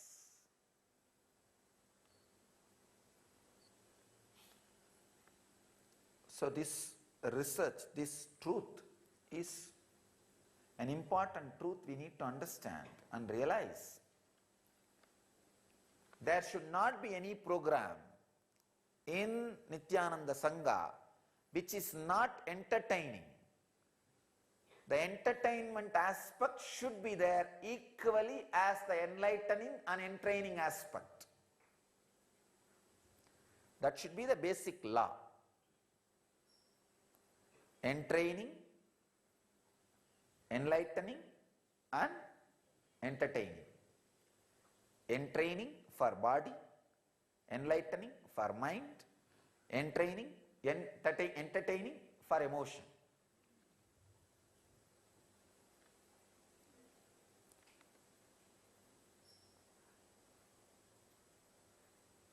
There are some examples. Some higher level yoginis ignore their body's suffering.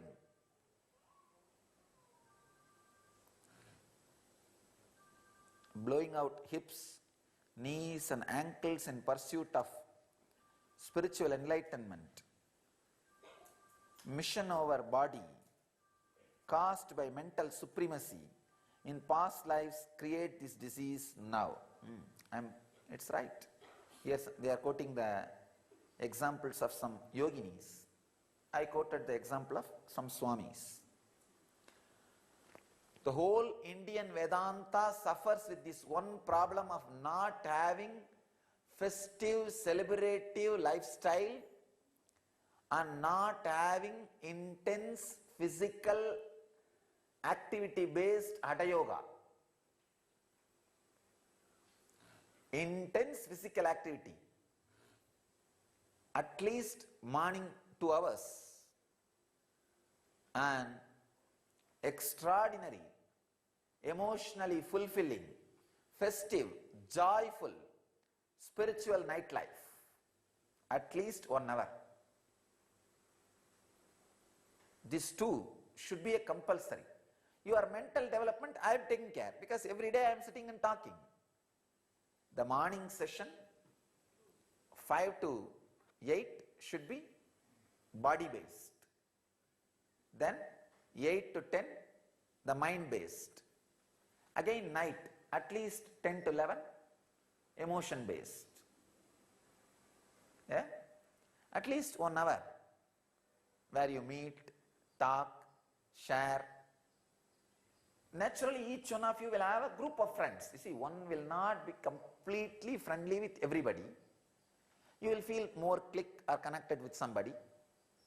That is the time you spend time around them and seeing your friends. Many times your friend may not be in your department. And naturally if anybody who is in your department will not be your friend.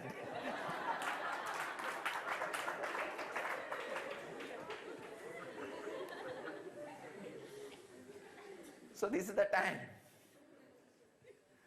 you find your friend or you make your friend. Some emotional, entertaining based on enlightening. Nightlife. I tell you, any community which does not have these three will have Parkinson's disease. That is the production center for Parkinson's disease.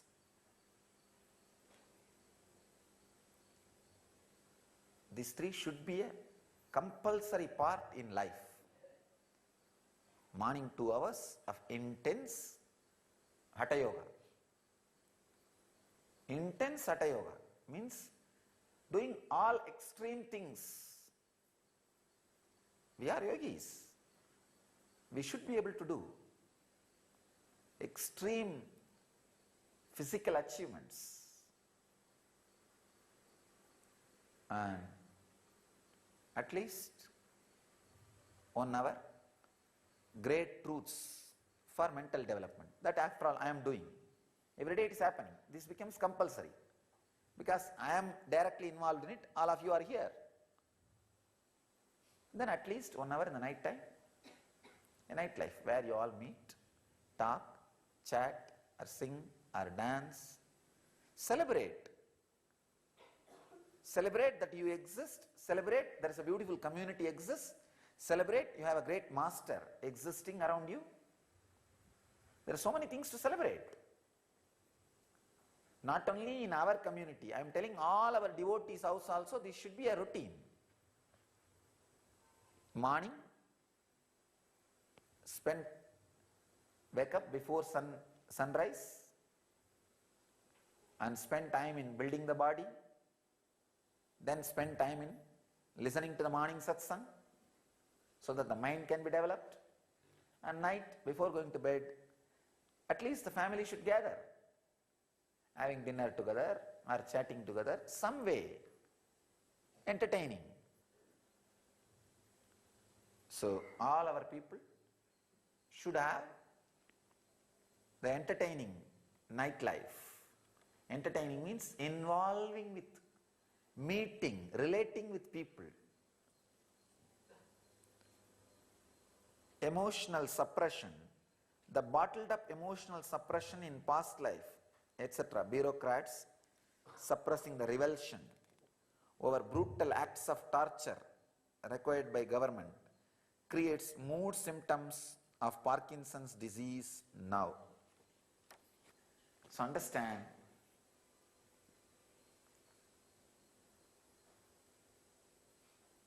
it's time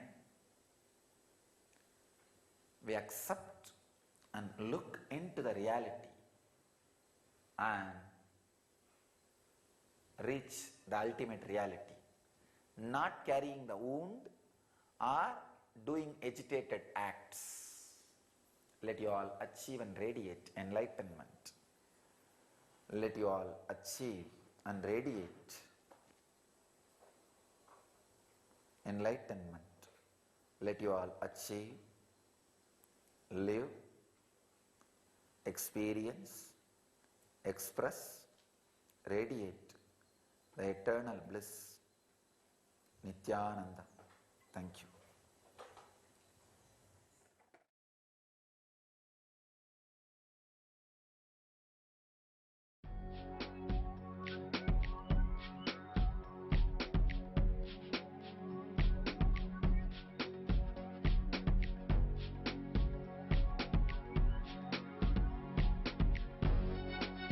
All that I taste, all that I smell, I offer to you, Swami Nityananda.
सदाशिवसमारम्भा शङ्कराचार्यमध्यमा अस्मदाचार्यपर्यन्ता वन्दे गुरुपरम्परा.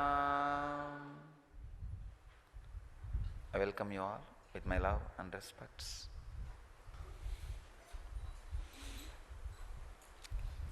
Today's subject for the morning satsang is Bhakti, the song of God.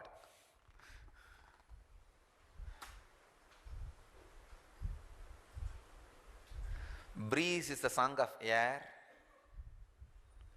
wave is song of the ocean,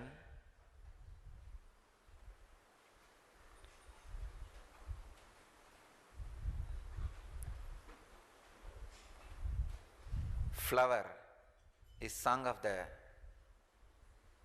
plant, fruit is song of the tree,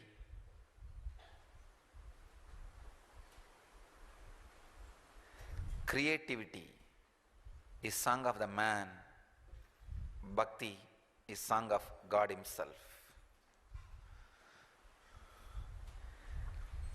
The best things each one can present to the cosmos. Best thing air can present to the cosmos is a breeze. Best thing a plant can present to the world is a flower.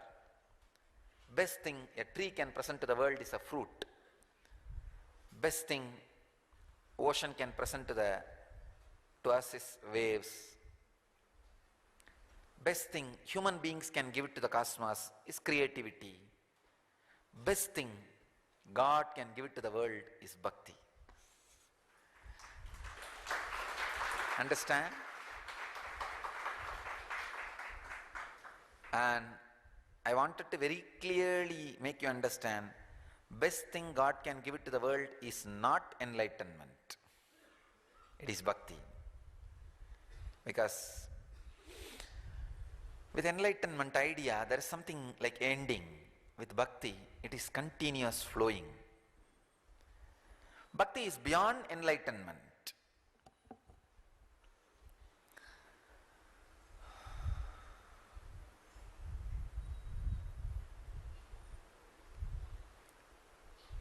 With bhakti,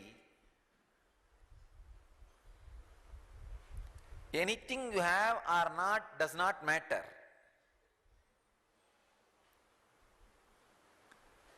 Without bhakti, anything you have or not does not matter.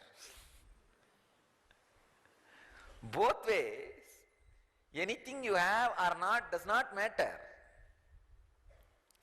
I wanted to define, make you understand exactly what I mean by the word bhakti.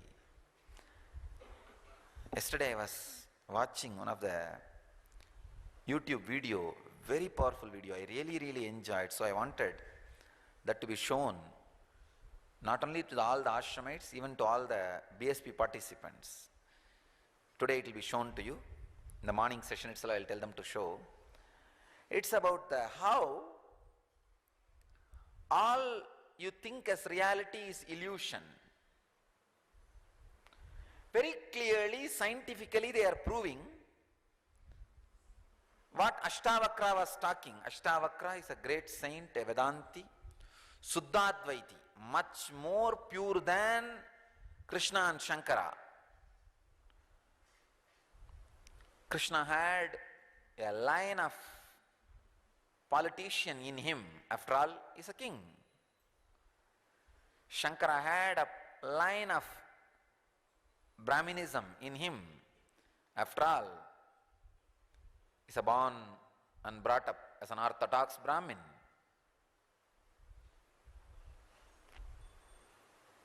Just like, still I have line of Arunachala in me. Whether it is good or bad, that streak is there. Nothing can be done about it.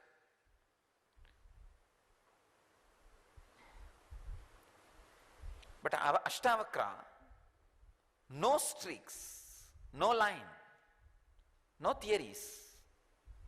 A straight, practical, extraordinary expression.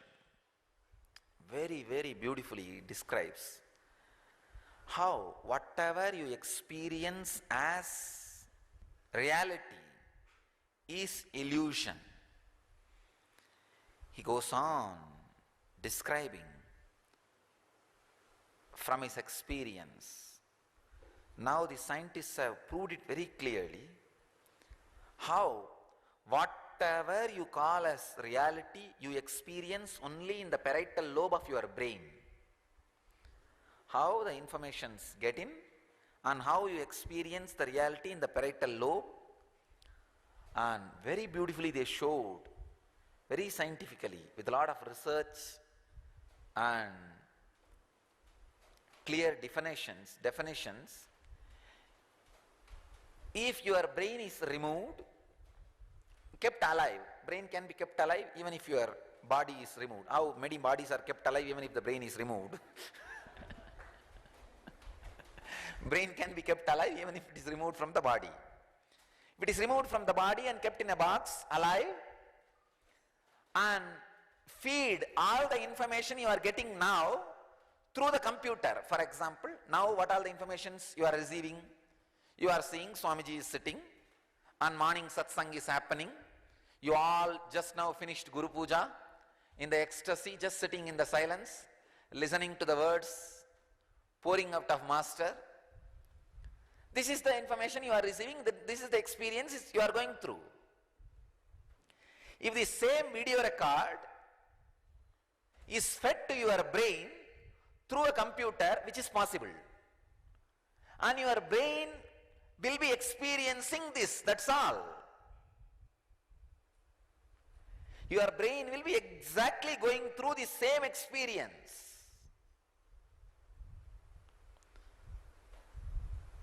Nothing more than a computer and feeder is required. Just the scene and the sound, if it is fed to your brain will exactly experience the whole thing as it is. If there are one or two components missing, for example, if that smell idea, if we can't project it to your brain, but all other things are fed in your brain, the missing components the brain creates. That's another one funny thing. For example, here 10 informations are fed into your system, like the beautiful incense smell and the voice from me and little noise from the fan and the scene. So if 10 informations are getting into your brain to create this experience, even if one is missing, 9 informations are fed into your brain through the computer. You will be surprised. Your brain will be going through the same experience.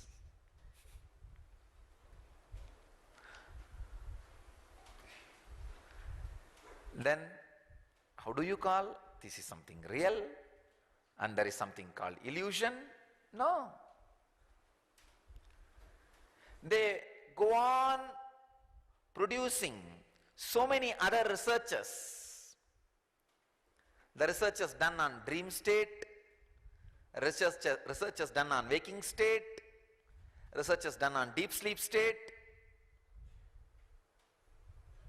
Very clearly, scientifically, they are proving how whatever you experience, including the idea of your body, you experience only in the parietal lobe.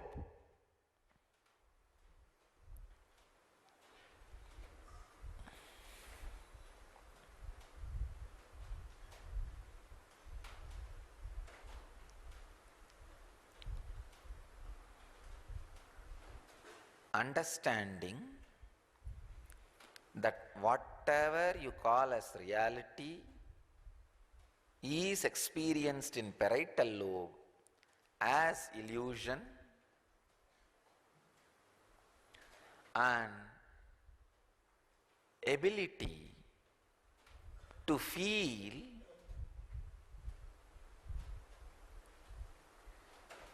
something beyond this illusion and ability to merge, relax into something beyond this illusion is bhakti. I am defining bhakti, understand? Bhakti is where you see whatever is seen and experienced, including your body, as illusion, and ability to see beyond this illusion, resting into something which is beyond this illusion, is bhakti. Means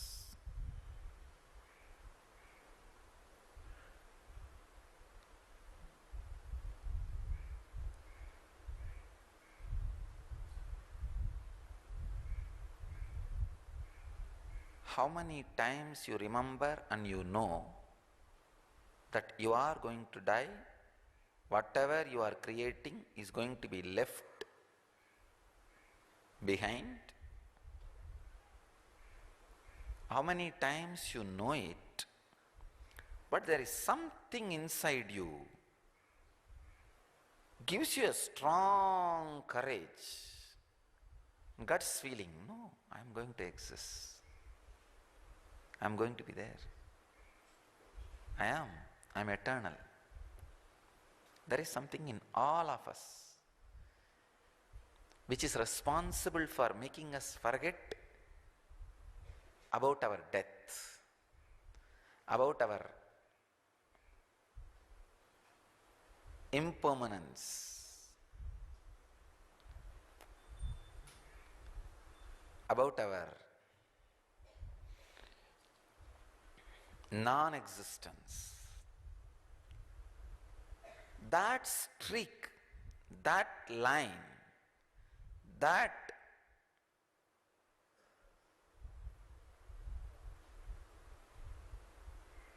part which is in you, that part which reflects in you,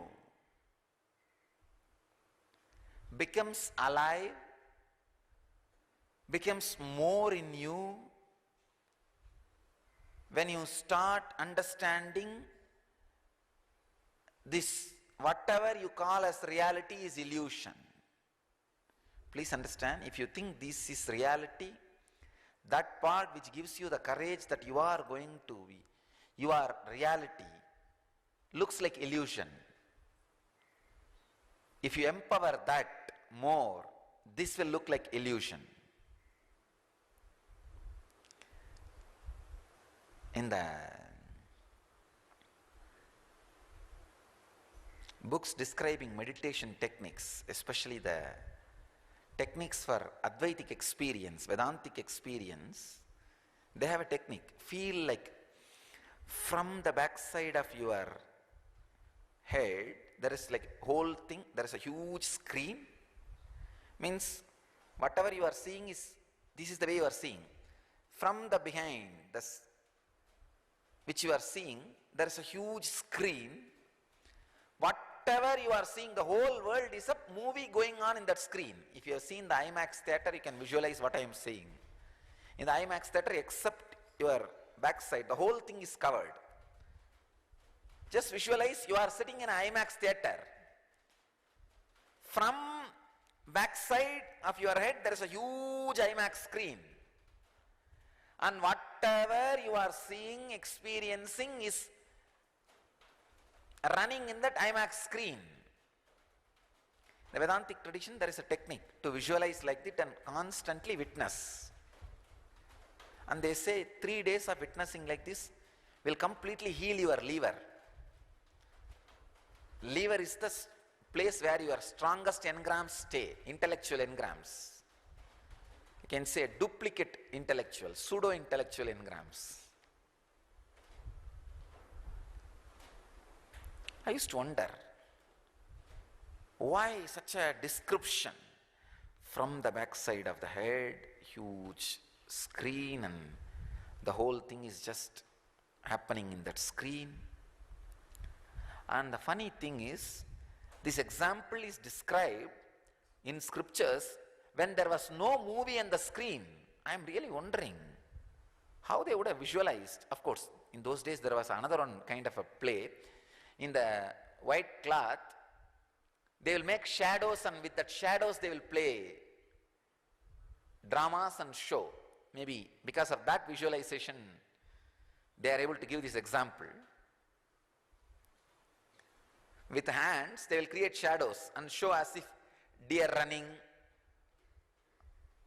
and a hunter running. It's an art. In those olden days, there was a art. This was a nightlife. Vedic tradition is one of the tradition which had a very rich nightlife. I am studying just some of the researchers, how missing Vedic style nightlife was responsible for the destruction of our whole civilization.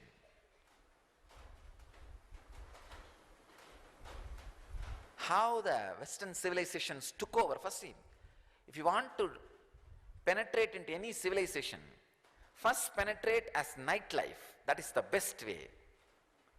That is the easiest vulnerable way. Human beings are vulnerable in night and their activities in the nightlife. Their actions in the nightlife. What they do for fun. What they feel as fun. What we felt as fun. What we felt as joy. What we used to do for fun was the first goal of intellectual war, civilizational war done on Vedic tradition. That is the most vulnerable part. If somehow that part can be destroyed, take away the Bharatanatyam, take away the traditional music, take away the traditional joys, take away all the traditional drinks, infuse your civilization's drinks, your civilization's dance, their civilization's dressing, their civilization's ideas about enjoyment, their civilization's idea about sex. When all those things are infused, suddenly people find Vedic tradition is useless. Anything useless is useless. This is the way I can say one of the biggest attack happened on Vedic tradition. If you look back, we had a very rich nightlife.